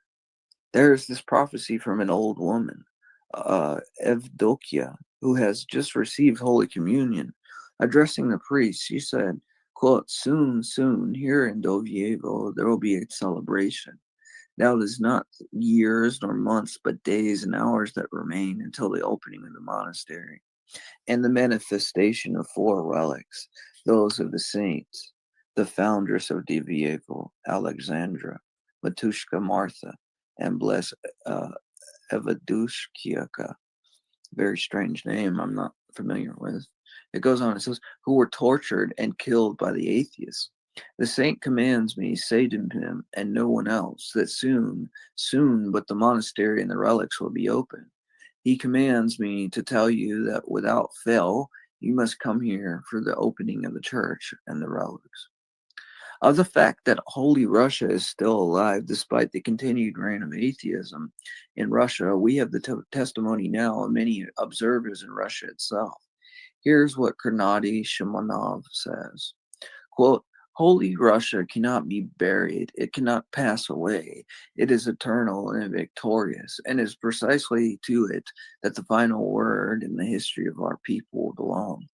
Holy Russia went away only for the surface contemporary life, but it continues to live in its hidden depths, germinating until the time, so that in the time pleasing to God, having survived the winter, it will again break through the surface and adorn the face of the Russian land, which has been so cruelly lashed by fiery and icy storms. The Orthodox Word, 1973, number 50, page 98. Okay, so how's everybody doing? And from this point, thank you, Father. Your blessing, please. And here we got this guy, Duns. How you doing, Duns? The 7th, yeah. Yeah, gotcha. Awesome. Okay, I hope everybody's doing all right tonight. And I hope you guys find this interesting. I'm kind of into it right now. So it's saying the Russian message to the world. In the book, which most thoroughly describes the event to occur at the end of the world, the Apocalypse of St. John the Theologian, at the opening of the 7th seal, which proceeds from the final plague to come upon the mankind, it is said that there was silence in heaven for the space of half an hour. That's Apocalypse 8:1. Some have interpreted this to mean a short period of peace before the final events of world history. Namely, the short period of the restoration of Russia, when the preaching of the worldwide repentance will begin with Russia, that, quote, new ultimate word, which even Dostoevsky hoped Russia would give to the world. Pushkin speech, The Diary of a Writer, Boris Brazil, New York, George Braziler, 1954, page 980. Under present world conditions, when the events of one country are known to the whole world almost instantly, and when Russia, cleansed by the blood of its martyrs, indeed has a better chance than any other country to awake from the sleep of atheism and unbelief, we can already conceive the possibility of such an event. As Father Dmitry Dudko and others have said, it cannot be that the blood of Russia's innumerable martyrs will be in vain. Undoubtedly, it is the seed of the last great flowering of true Christianity. While it is easy to become lost in the dreams of the future world, we would be aware of what is to happen at the end of the world and of what may happen in Russia. But spiritual events such as the resurrection of Russia depend on each individual soul. This seven will not happen without the participation of Orthodox people. Our repentance and struggle, as this involves not only people of Russia itself, it involves the whole of the Russian diaspora and all the Orthodox people of the world. Archbishop John, in the same report to the All Diaspora War of 1938, which I have already quoted, speaks of the apocalyptic mission of the Russian people outside of Russia. This should be interesting. So it's a quote. And chastising the Lord at the time, and chastising, okay. Let me slow that down. In chastising, the Lord at the time also shows the Russian people the way to salvation by making it a preacher of orthodoxy in the whole world. The Russian diaspora has made all the ends of the world familiar with orthodoxy. The mass of the Russian exiles, for the most part, is unconsciously a preacher of orthodoxy. To the Russians abroad, it has been granted to shine in the whole world with the light of orthodoxy, so that other people, seeing their good deeds, might glorify our Father who is in heaven, and thus obtain salvation for themselves. The diaspora will have to be converted to the path of repentance, and having acquired forgiveness for itself through prayer to God and through being reborn spiritually, will become capable also of giving rebirth to our suffering homeland. The Orthodox Word, 1973, number 50, page 92 through 94. So I think it's important to realize when he's talking about the Russian Orthodox Church abroad, Rokor, he's talking about it long before, what happened in 2007, where, they fanned a moderate ecclesiology into the ranks of the hierarchy and eventually convinced, they were convinced to capitulate to the Moscow Patriarchate.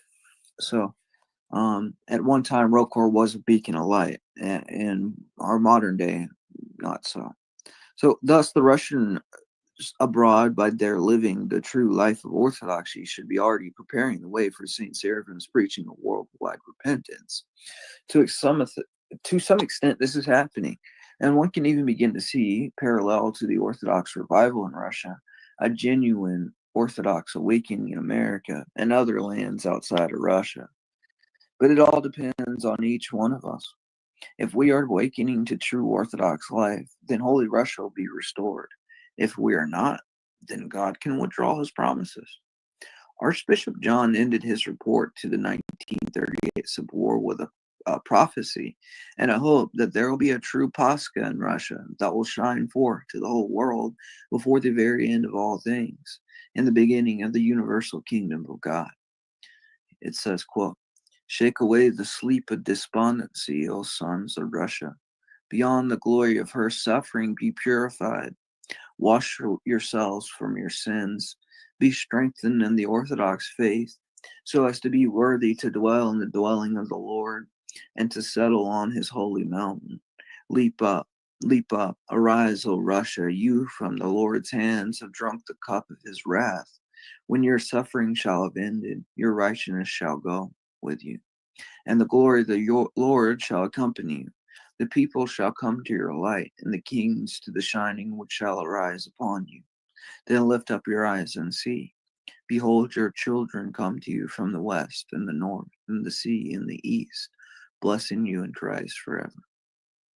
This address, delivered at the Orthodox Youth Conference in San Francisco in 1981, was originally published in the Orthodox Words, number 100 and 101, 1981, volume 17, number 5, pages 205 and 217.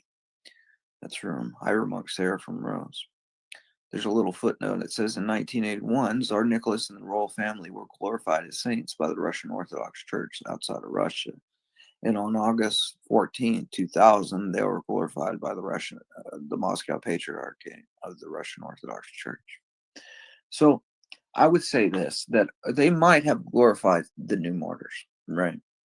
But they didn't glorify all the new martyrs, St. Joseph of Petrograd being, one of them. And that should have happened, but it didn't happen. And they are doing things like, glorifying statues of Sergius, who was complicit in the deaths of many. And what he would do is he would label somebody a counter-revolutionary. So by doing that, it was essentially a death sentence. To label somebody as a counter-revolutionary to the satanic regime was a death sentence. And there's also the book Maternal Lament of Holy Russia, which I had found a copy and translated it into English. It was supposed to be translated by Father Seraphim Rose. And in the book, Princess Natalia Yarosova, she talks about a story where someone heard a phone call. One of the KGB put her on the phone, and some woman on the phone, and she heard Sergius pointing out churches to bomb, and so there's that. And there's been no repentance of that. So they say they do, but they really don't. So everybody doing all right? Oh yeah, I got you. I'll give it. Well, it's over now, but I will send you a link now, even just cause. I'm sorry, forgot about that.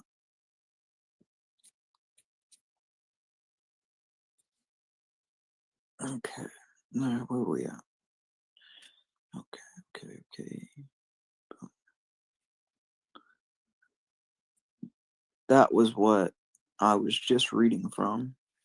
So now I'm going to go to something. I found this book. It says The New Martyrs of Russia, and this should tie in perfectly to the topic.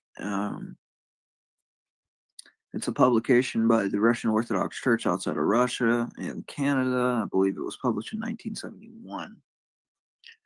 The preface by the publisher. And when we had opened the fifth seal, I saw under the altar, I can't send this to anybody because I have a digital copy here. It's not like something I could just go to and send you.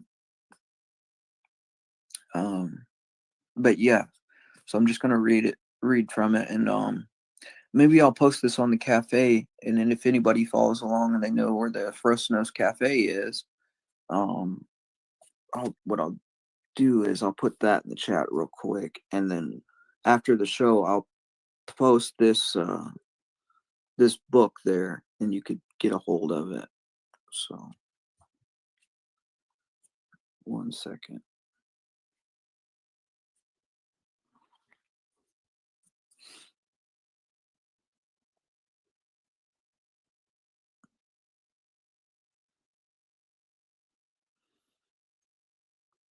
Yeah, so I tried to figure that out, right? So I could do screen sharing or whatever. And from what I understood, that it was just, not an option. So that's why, I haven't done it. And I had gotten rid of my computer, so I'm kind of just doing this for now. Working with what I got. But yeah, that's the Frostnose Cafe. I'll be posting this book later. Yeah, I'm sure it is. Yeah. What's up, Brian? How you doing? Okay. So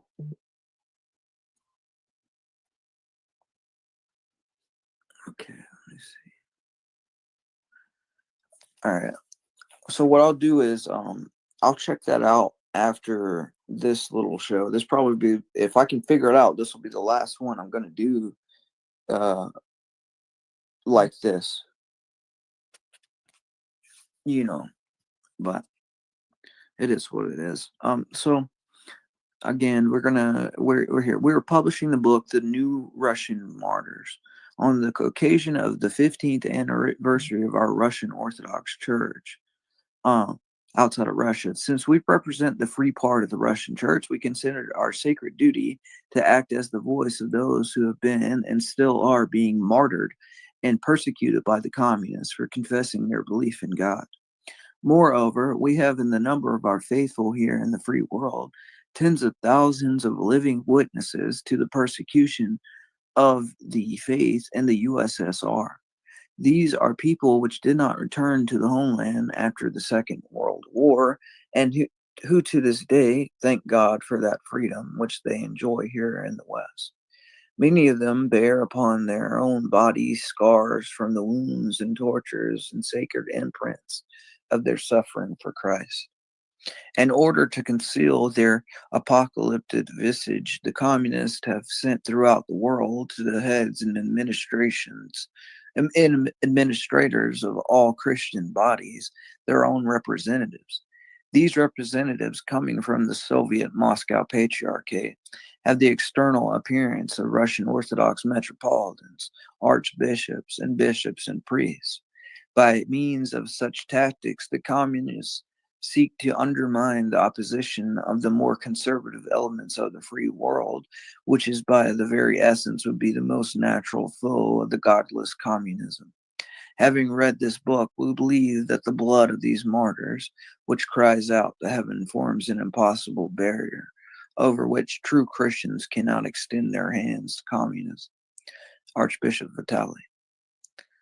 Okay, so pretty interesting so far. So what I'm going to do real quick before I get into this, and I appreciate all my viewers right now, and I apologize, but I need to get something to drink before I read this, and we'll continue. So I'm going to leave you guys with the music box. If you've been here before, you know this is what I do, and I've stepped away. So appreciate you guys.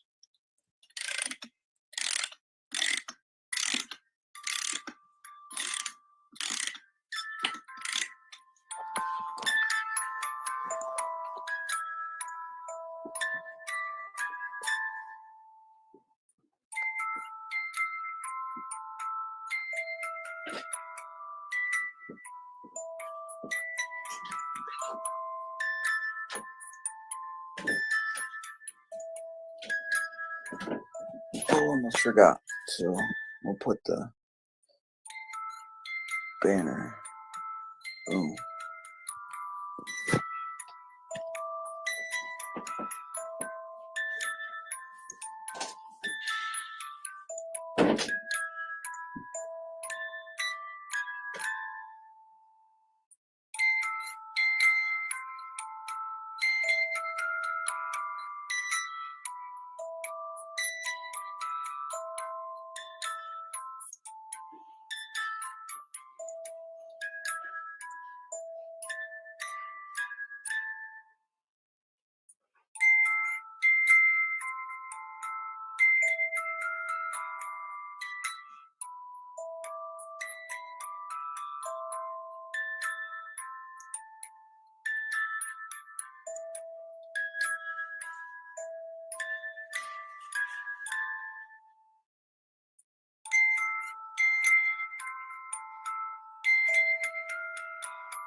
All right, I appreciate anybody that's like bearing with me.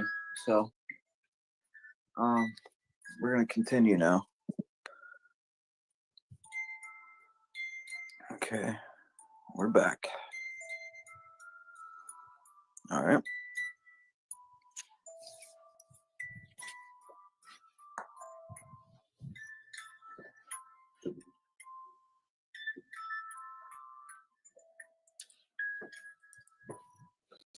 Okay, so it says the forward to the English tradition. The Brotherhood of Saint Jode Pochiev, as its nickname, defends and proclaims Christ in the Holy Orthodoxy in a time of troubles and oppression. The book was published by the Brotherhood. Wow.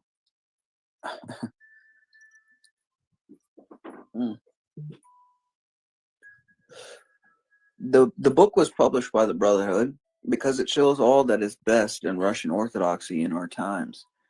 The stirring witness with power of her holy martyrs before the fury of the God-denying Bolshevism. This book is a calling card in English, so to speak, from the church outside of Russia to the world at large, and especially to the English-speaking world. This calling card says, quote, "Here is the reason and the meaning of our existence." Archbishop Vitaly of Montreal in Canada, who is also the superior of the Brotherhood of St. Joe, commented to a group of us recently, quote, 50 years ago, some of us might have thought that we were a political immigration, but it is now clear that we are a religious immigration, for the dogma of communism fights God. But those with political thoughts and personalities in the 1920s have died off. Church personalities in the 1920s have died off too, but the church lives, while politics does not live. This book, although there must perforce be enough political background to explain why the martyrdoms occurred, is not a political book, but a spiritual book. Its purpose is not to condemn the murderers or Bolshevism, but to inspire, to teach us the Christian life by the examples of saints, the courage and power and the love of forgiveness of their martyrs, as with all martyrs, defied oblivion. Eyewitnesses of these martyrdoms could not keep untold what they had seen. Whether they were fellow believers or executioners, and so these stories become widely known by word of mouth and by samizdat. So what a samizdat was like, these written little booklets or something that had, it might have a story about a life of one of the martyrs or something. Or it might talk about, Sergius and what he was doing. And it was illegal to have this stuff. So, if you got caught with some of this stuff, then you would probably get tortured and sent to a gulag or something like that. And there's a really interesting story that is in, the book Russian Catacomb Saints about this woman who would do typewritten out pamphlets and it had spiritual stuff in it on orthodoxy, and they ended up finding her and ended up torturing her real bad and stuff. I might read that later, but that's what a samizdat was. So since it was forbidden to print them, and since stenographers were forbidden to record the dialogue which took place in the courtrooms, the author, Archpriest Michael Polsky, was a prisoner in the Sovolevsky Monastery on the White Sea. Sovolevsky, rather. The largest place of internment for church people. There he knew many bishops and others, some of whom were later martyred, and some of whom had been persons already martyred. Thus is readily understood the intimate familiarity with the times and events which show on every page. Father Michael escaped the Solovsky camp and traveled all the way across Russia to the south, crossing the Persian border into freedom on Annunciation Day, 1935. Later, he served as a rector of a parish in Beirut, there in London, and finally in San Francisco in 1956. He reposed in the Lord.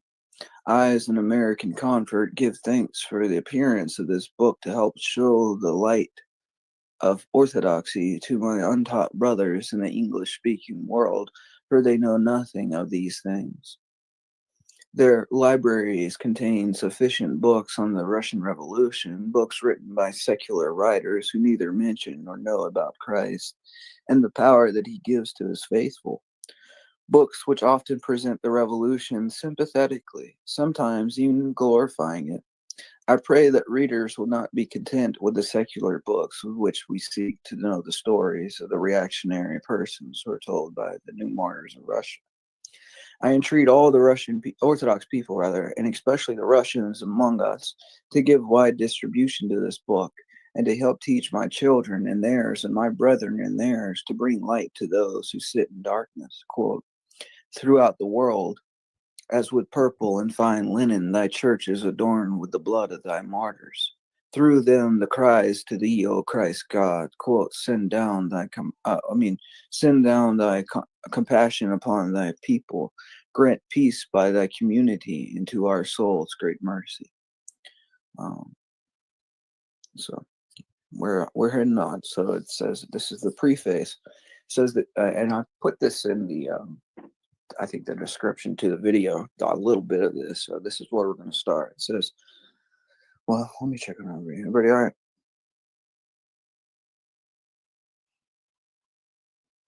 right? Okay, so the Communist Party is always aimed at the abolition of religion. In order to accomplish this, there exists a program of violence combined with propaganda. Immediately after power was usurped by the revolutionary forces, November 7th, 1917, the communists began their fight against the church. They declared the church to be an enemy of the revolution, an adversary of the communist administration, and accused the clergy of political unreliability. The party dictatorship did not confine itself to arrest, imprisonments, and executions of the clergy. The communists confiscated church treasures, 1922, on the preference of feeding the starving population. They closed the churches, monasteries, and all the ecclesiastical schools. They opened the tombs of saints, 1920, staged anti-religious demonstrations in the streets, and burned icons in town squares in a deliberate attempt to offend the feelings of the people. The party declared shamelessly that, quote, its dictatorship is not restrained by anything, not limited by any laws or regulations, and its power depends entirely on violence. Political accusations against the church were but a scene to hide their bitter hatred of religion, which is the primary ideological enemy of communism. Those who were willing to accept the new organization of the state but could not give up their faith were considered suspect and subjected to repression. Because of this attitude of the government, representatives of the church felt obliged to defend the followers for the fight of autonomous control. Joseph Stalin's Problem of Leninism, page 145. The dictatorship of the proletariat, says Lenin, quote, is a persistent struggle, bloody and bloodless, violent and peaceful, military and economic, educational and administrative, against the forces and traditions of society. It says J. Stalin, Problems of Leninism, page 134, 143. The scientific concept of dictatorship, says Lenin, means nothing more than less. The under restricted power, absolutely impeded by laws or regulations, and resting directly upon force, and state power based directly on force. Okay, so that was like a little thing that is under whatever. Okay, so it says the second period of the persecution of the church witnessed the surrender of the church administration is overpowering force, just as a commander-in-chief surrenders his army when outnumbered by the enemy. Knowing further resistance useless and acceptance perforce all the conditions of the victor. The head of the church at that time, Metropolitan Sergi, submissively admitted its lack of loyalty to the civil government and promised cooperation in the future. This took place on July 29th, 1972, and the church's administration came under the control of the communists.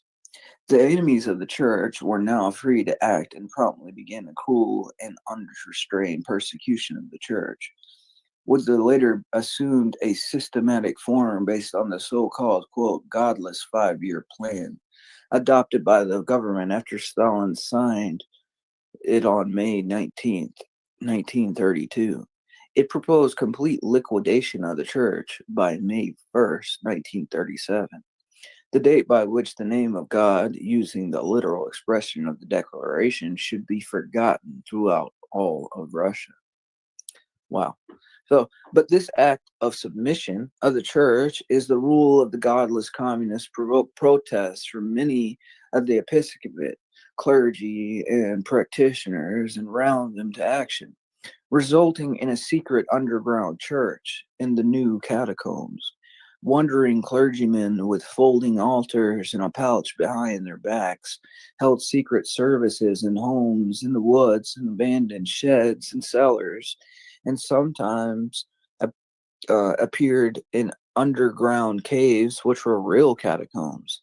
Even secret monasteries and ecclesiastical schools were open. Monkhood vows were taken secretly, and clergymen and bishops were ordained.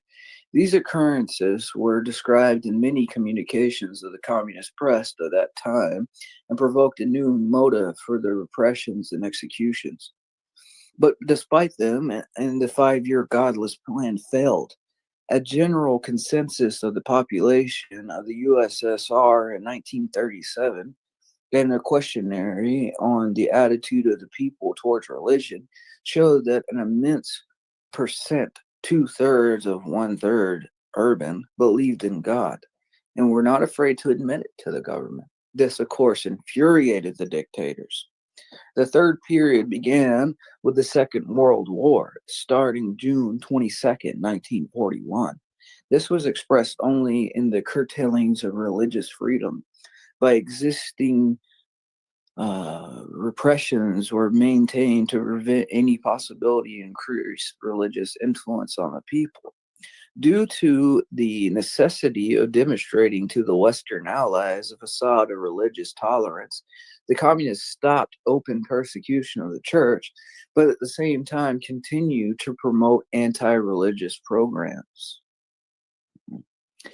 Even since 1941, the church in Russia has been positioned on the the condemned captives who is free to walk in the prison yard and work for the administration of the prison for some allowances and a temporary defilement of the last hour.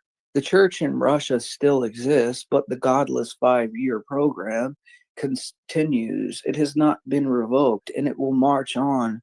Its conditions in the USSR will allow it to be carried out with impunity, they hoped. What are the total results of the struggle of the communists against the church? Before the revolution of 1917, according to the official date of that time, there were 51,916 churches in Russia. Besides oratories and home chapels, 20,287. In 1945, according to the Foreign Information, only 4,225 churches remained. Only 20 monasteries were left out of 1,025, and the number is even doubtful. No ecclesiastical academies, 4 seminaries, 45 diocesan schools, 150 were left at all. Only some 5,665 clergymen remained at liberty in 1941. Out of the 70,000 members of the clergy and 30,000 monks, it was announced on 1930 by the NKVD that 42,800 clergymen had died in prisons and in concentration camps, in hardships and executions. In 1917, the church included 160 bishops, diocesan and vicarial.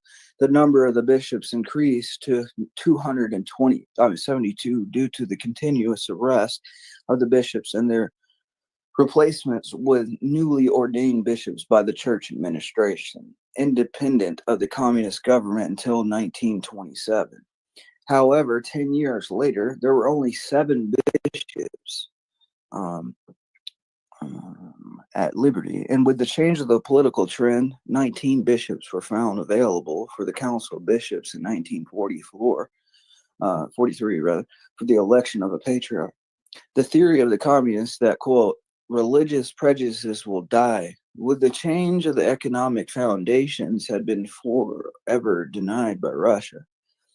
For crude absolute materialism does not solve the question of the meaning of life, but destroys the individual, while religion preserves him and lifts him above the dark realities of present-day Russia. Man's soul with God forever remains independent on earthly forces and dictatorships.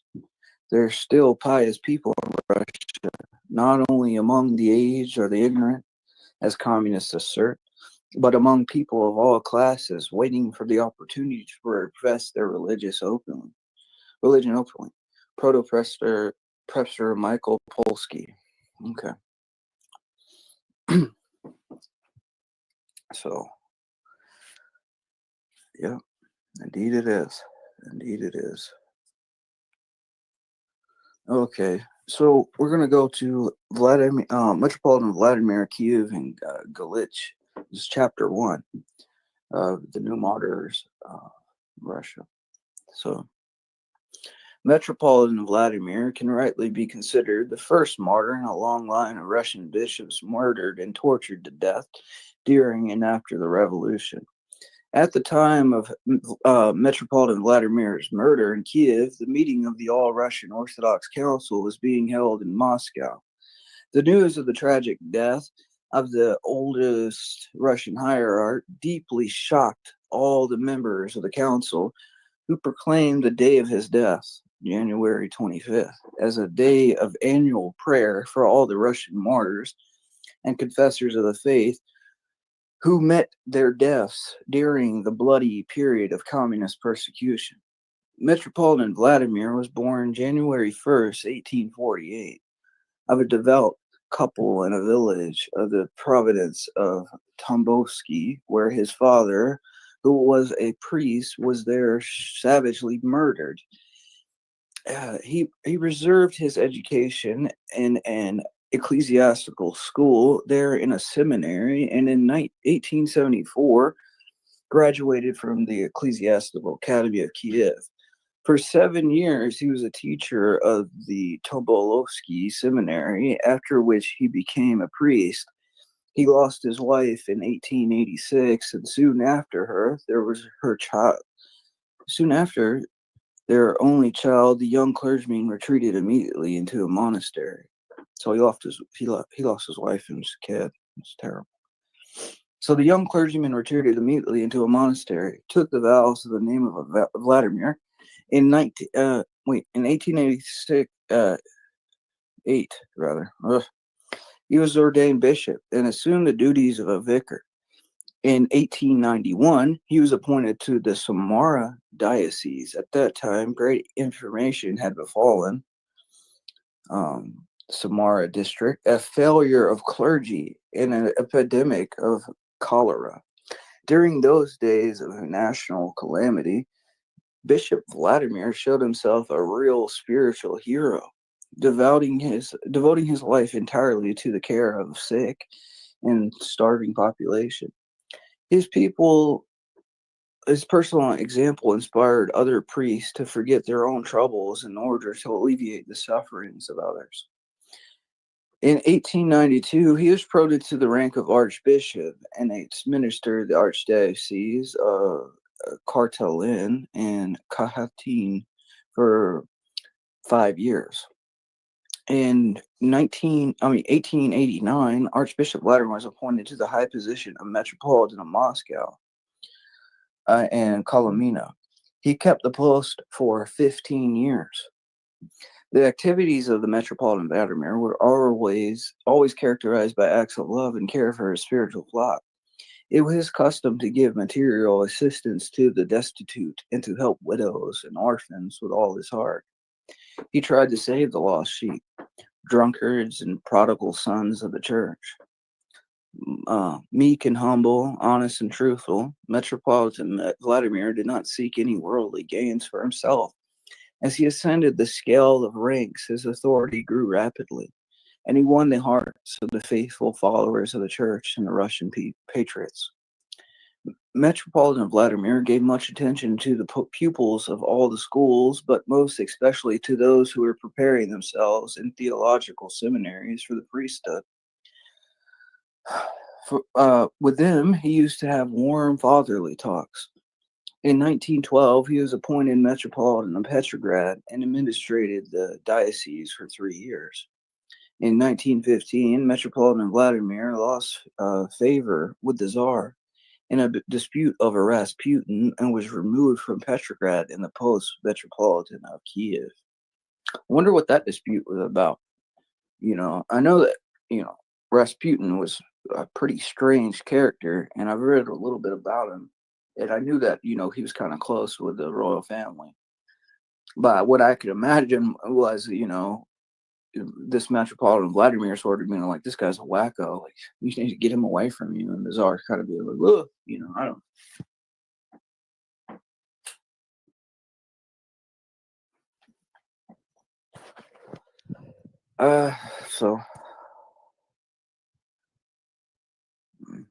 Okay. The revolution in 1917 found him in Kiev, Ukraine. The province became independent from the rest of the country, and the Ukraine Council requested that the church in the Ukraine be separated from the Church of Russia. Excuse me. The Metropolitan, who was then over 70, endured many insults and much grief over that question. A witness relates that on December 12, 1917, at the reception, that the Metropolitan said, quote, "I'm not afraid of anything or anybody.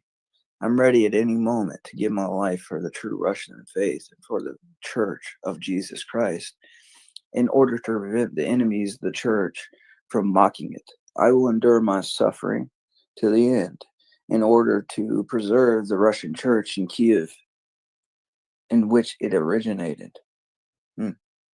And saying this, the Metropolitan wept in his grief. Even under the threat of death, he did not yield to the unlawful demands of the Ukrainian communists. He might have escaped a martyr's death, but the retracting and hiding from the enemies of the church and murderers, but that was not his way. In January 1918, the Civil War reached Kiev. The red banner of the communists, the emblem of blood and infamy, flying over the Russians since 1917, symbolized the stream of innocent blood, violence, fratricide, and sacrilegious destruction of holy places and churches, wherever it appeared. During the struggle of the two military parties for the possession of Kiev, many churches and monasteries and the towns were bombarded and partially destroyed. The famous Kievo Perovsk,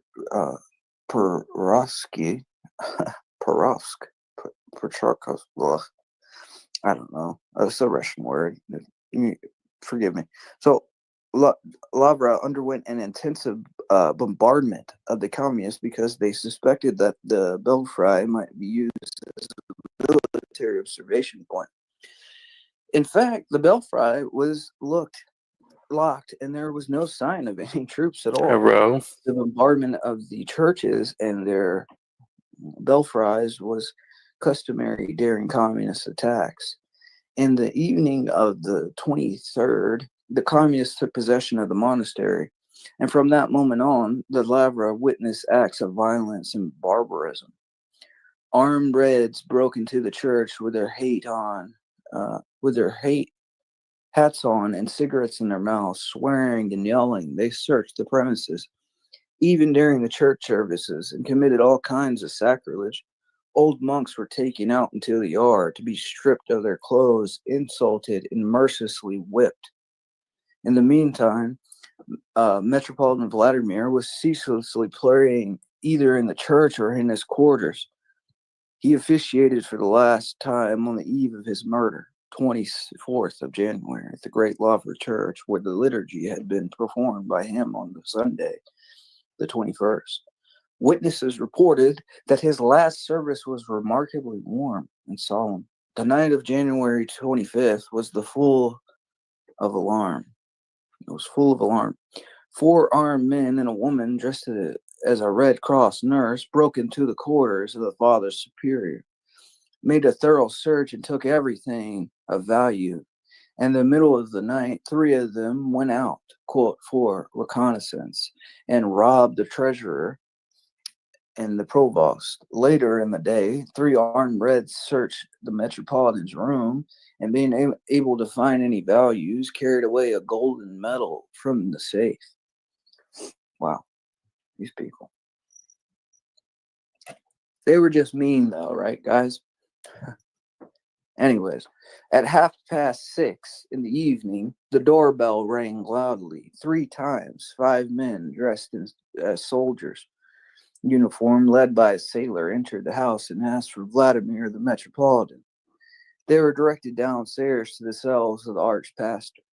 The Metropolitan came out to meet them and was taken into the bedroom, where they remained for 20 minutes with locked doors.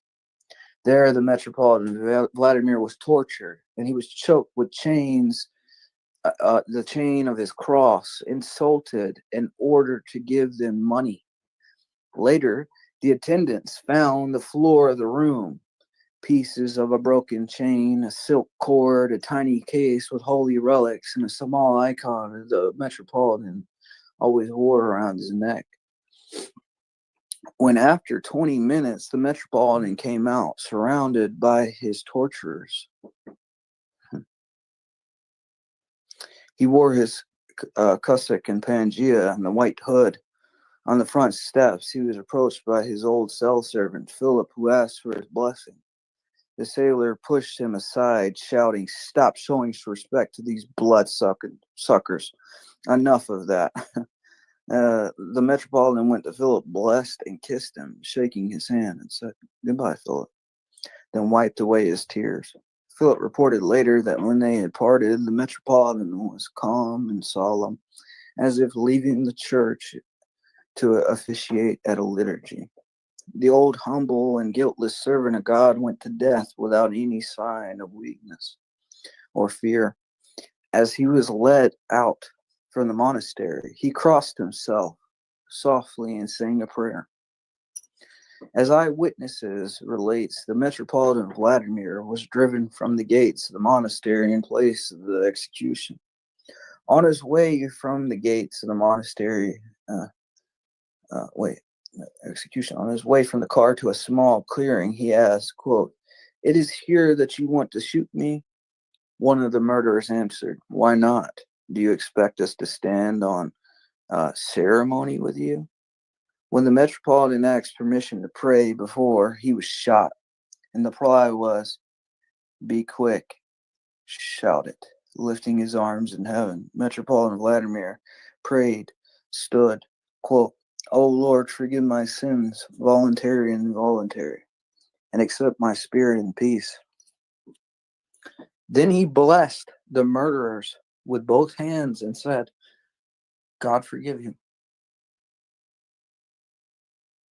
In the silent night, 4 shots were heard, then 2 more, and then more.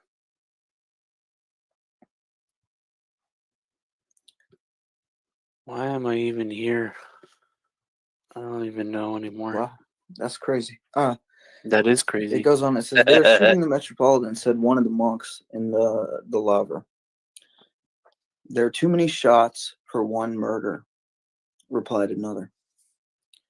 At the sound of the shots, some 15 sailors with revolvers and lanterns began to run to the yard of the monastery.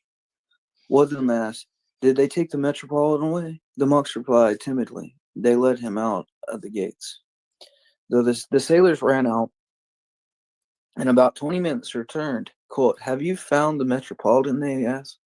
"Yes, we found him," was the reply.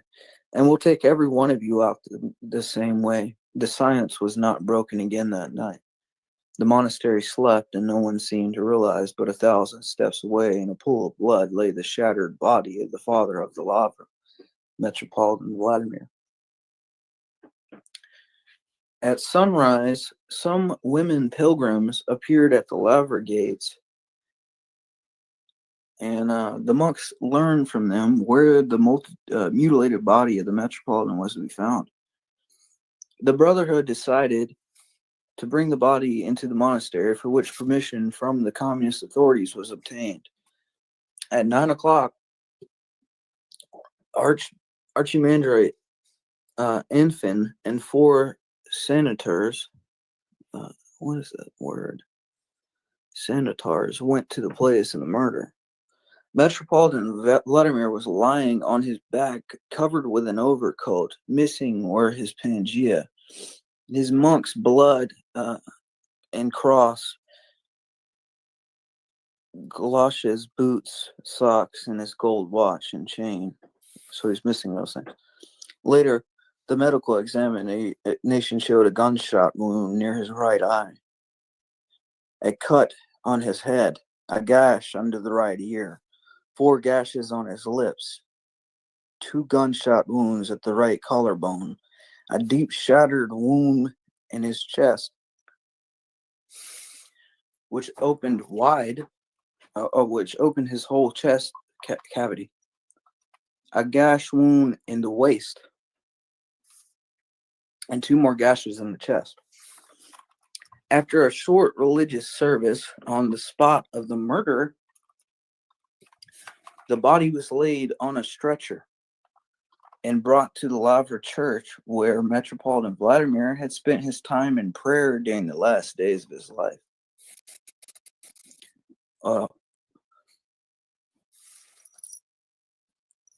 When Archimandrite Anfin was lifting the body in order to carry it to the Lavra, he was surrounded by shouts, 10 armed men who started to mock and insult the remains.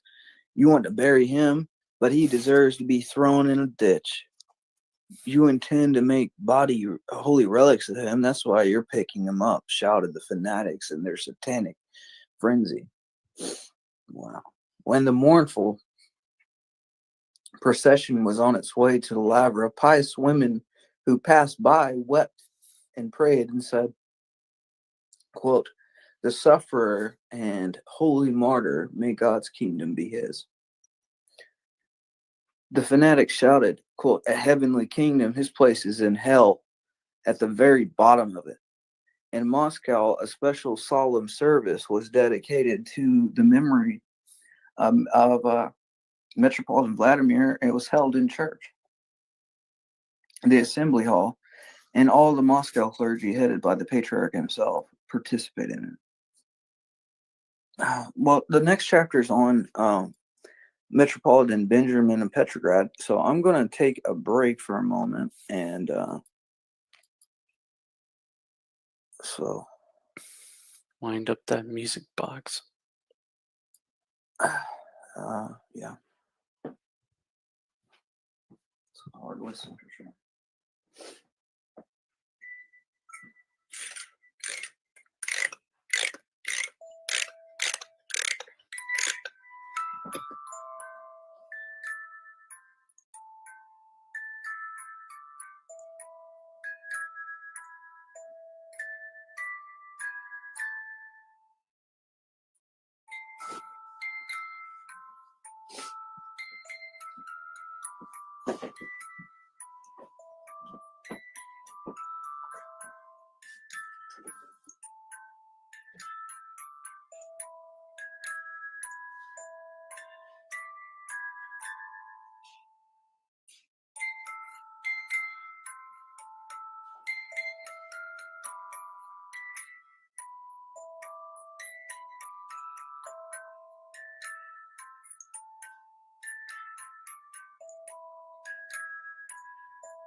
All right, guys, I'm back. That was a rough one.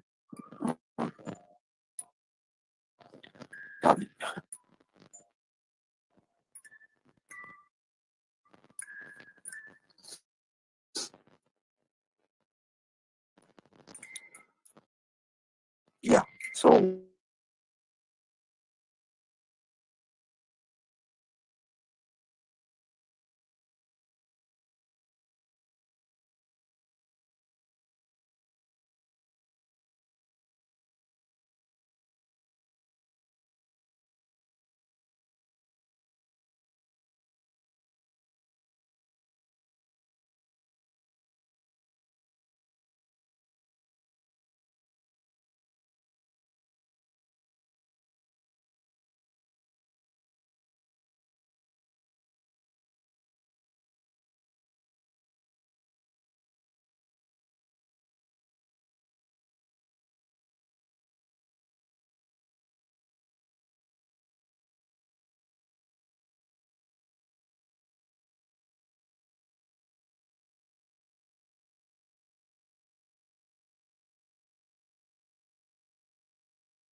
Shit, is that his whole thing? It sounded like his audio was malfunctioning. It got Yeah. staticky and then nothing. Yeah, it looked like his internet cut out or some shit. Well, I'll keep my eye. Yeah, I'll keep my eye on it. But yeah.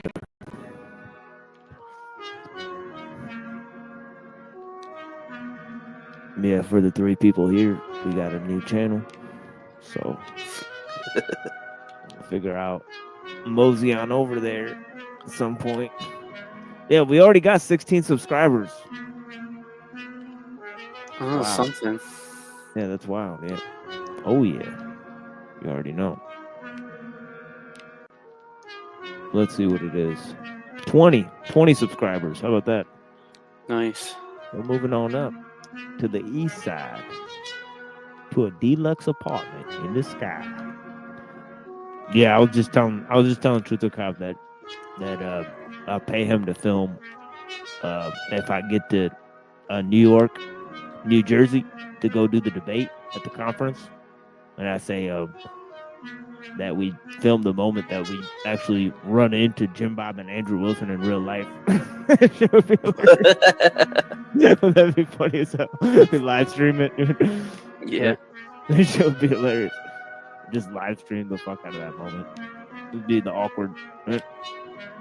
Yep. Awkward shit. Yep. What are they doing in New York? Modern day debate. Sheesh, in person? Yeah, I volunteered for in-person debate. Yeah. Yeah. What? Yeah. In February. So we'll see if it's only in 2 weeks, so we'll see if that happens soon. That's bonkers. Yeah, it's less than 2 weeks and they don't have anybody to show up there. So it'd be wild if they showed up. I mean if they had me show up there. Definitely. Not holding my breath, to be honest. Yeah, I'm not holding my breath either. But yeah, it's just a funny thought. It would be funny though. Oh yeah, it would be hilarious.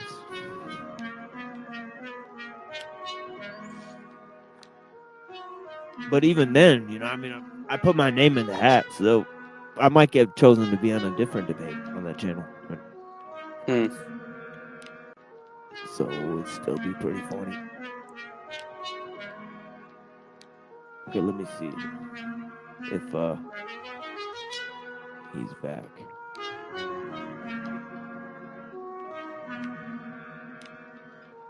Nope.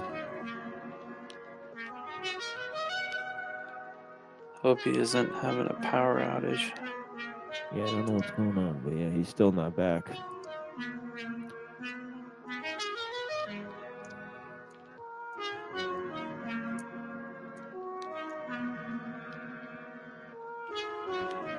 But yeah, this is the intro for the channel here. Cyber Caliphate.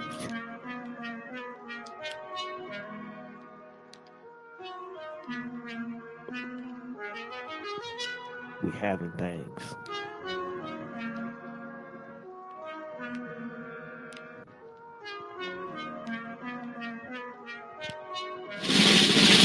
I'm driving out, it's time for me to let you know something, blow something, get dope, blow a O, reload and start dumping, hard pumping, crack, nigga, it's no sleep. My mystique medallions going in, but yo, beat my swagger feet sweet like Ali Swift, Sugar Ray jabbing God to the body, machine gun out the cabinet down to the lobby. That's if we got a problem. It's all hood like and natural like volcanic spring, Fiji the waters. Never with writer's block, always easy to start up. As greasy as it gets, reality sticks straight from Cali to bits. It's medallions, bitch. Hustlers, G's, YG's, TOD's. I need cash on delivery. COD. FC, West Side, nigga, we on G. To my niggas from my hood that depend on me, we gon' get it. To tell the truth, it's a funny thing. I went from being broke, but now I'm having things. And I'ma stay fresh, stay fly. We taking this from LA, Fresno to the Bay Side. To tell the truth, it's a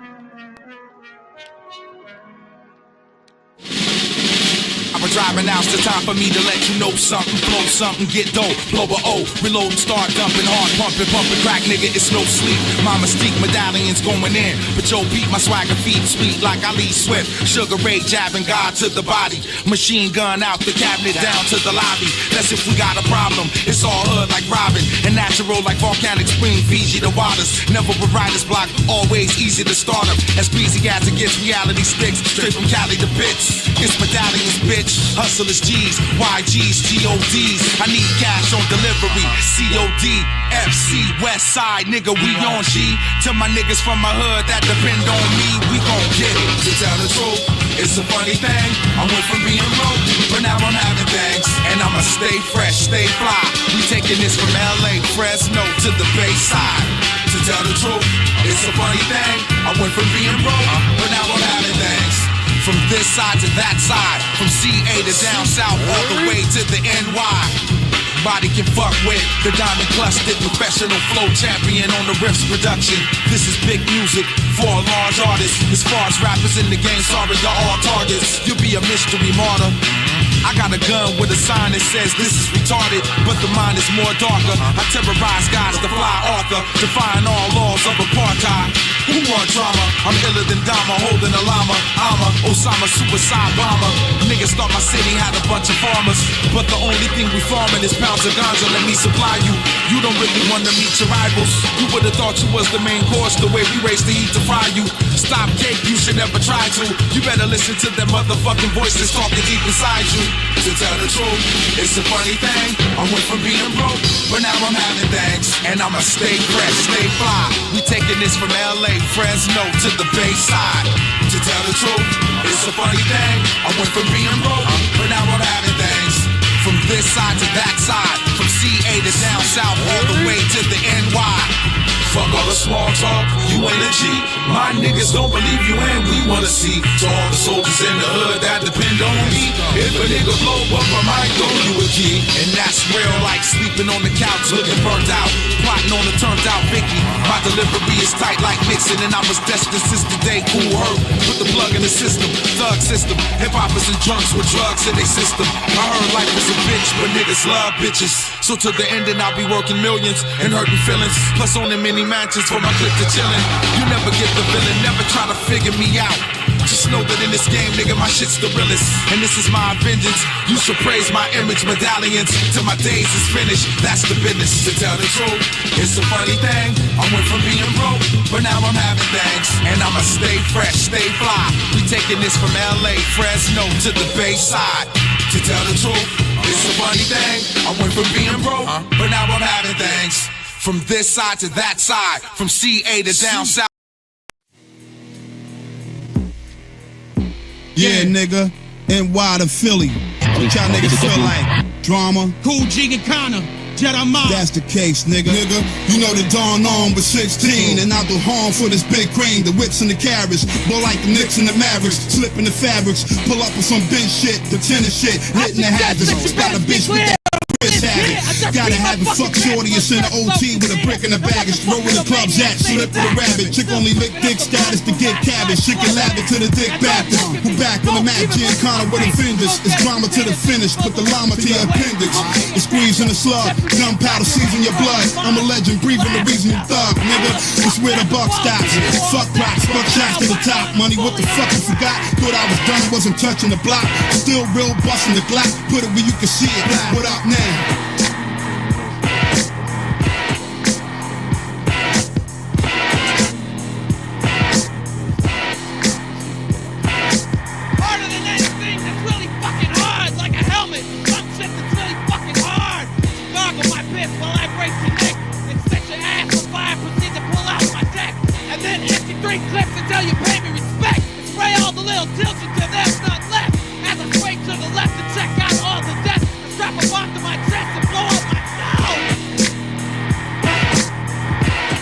Yeah. Yo, what's the motherfucking gap to this? Y'all believe lies like y'all was Catholics. I rap in Arabic, so my message is just immaculate. My rap elaborate, trick of 40 can blaze a sack to it. My aim is accurate, take your brain and blow out the back of it. I'm salty, miserable cat that slap shorties. Looks kinda resemble that, a fat party. I don't even clap, young boy, clap for me. Chain hang down on my dick, I'm that gaudy. I don't even fuck with you cats, you rap poorly. I don't even fuck with you cats, you that corny. Put a whack on me. We barking at you. If any pass, hold a hammer like a carpenter do. You should understand that I ain't really fucking around. And if you don't, you're gonna find your body stuck in the ground. We bucking them down, cause that's how wrong my life is. Y'all don't understand how fucking strong my wife is. I'm from a time where every song was righteous. Before rap was just a swarm of white kids. And y'all are witness to the dawn of heightness. Or just another victim to the pawns and shysters. I feed your corpse to a swarm of vipers. Let them suck the blood till your form is lifeless. What? Fucking Vinny Paz, daddy. Jedi mind tricks. Yeah.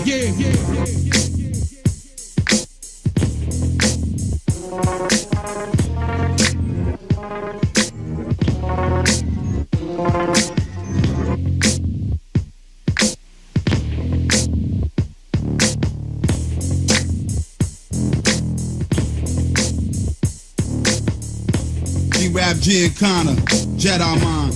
Y'all niggas know. Vinny Paz. Y'all fucking running with words. The fucking legend. My niggas.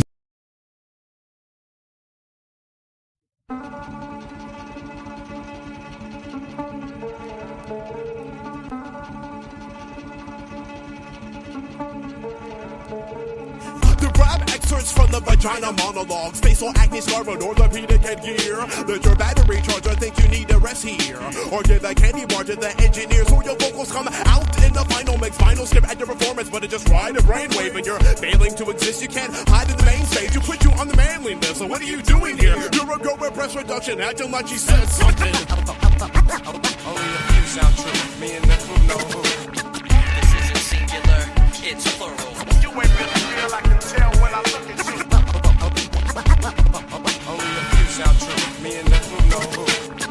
This isn't singular, it's plural.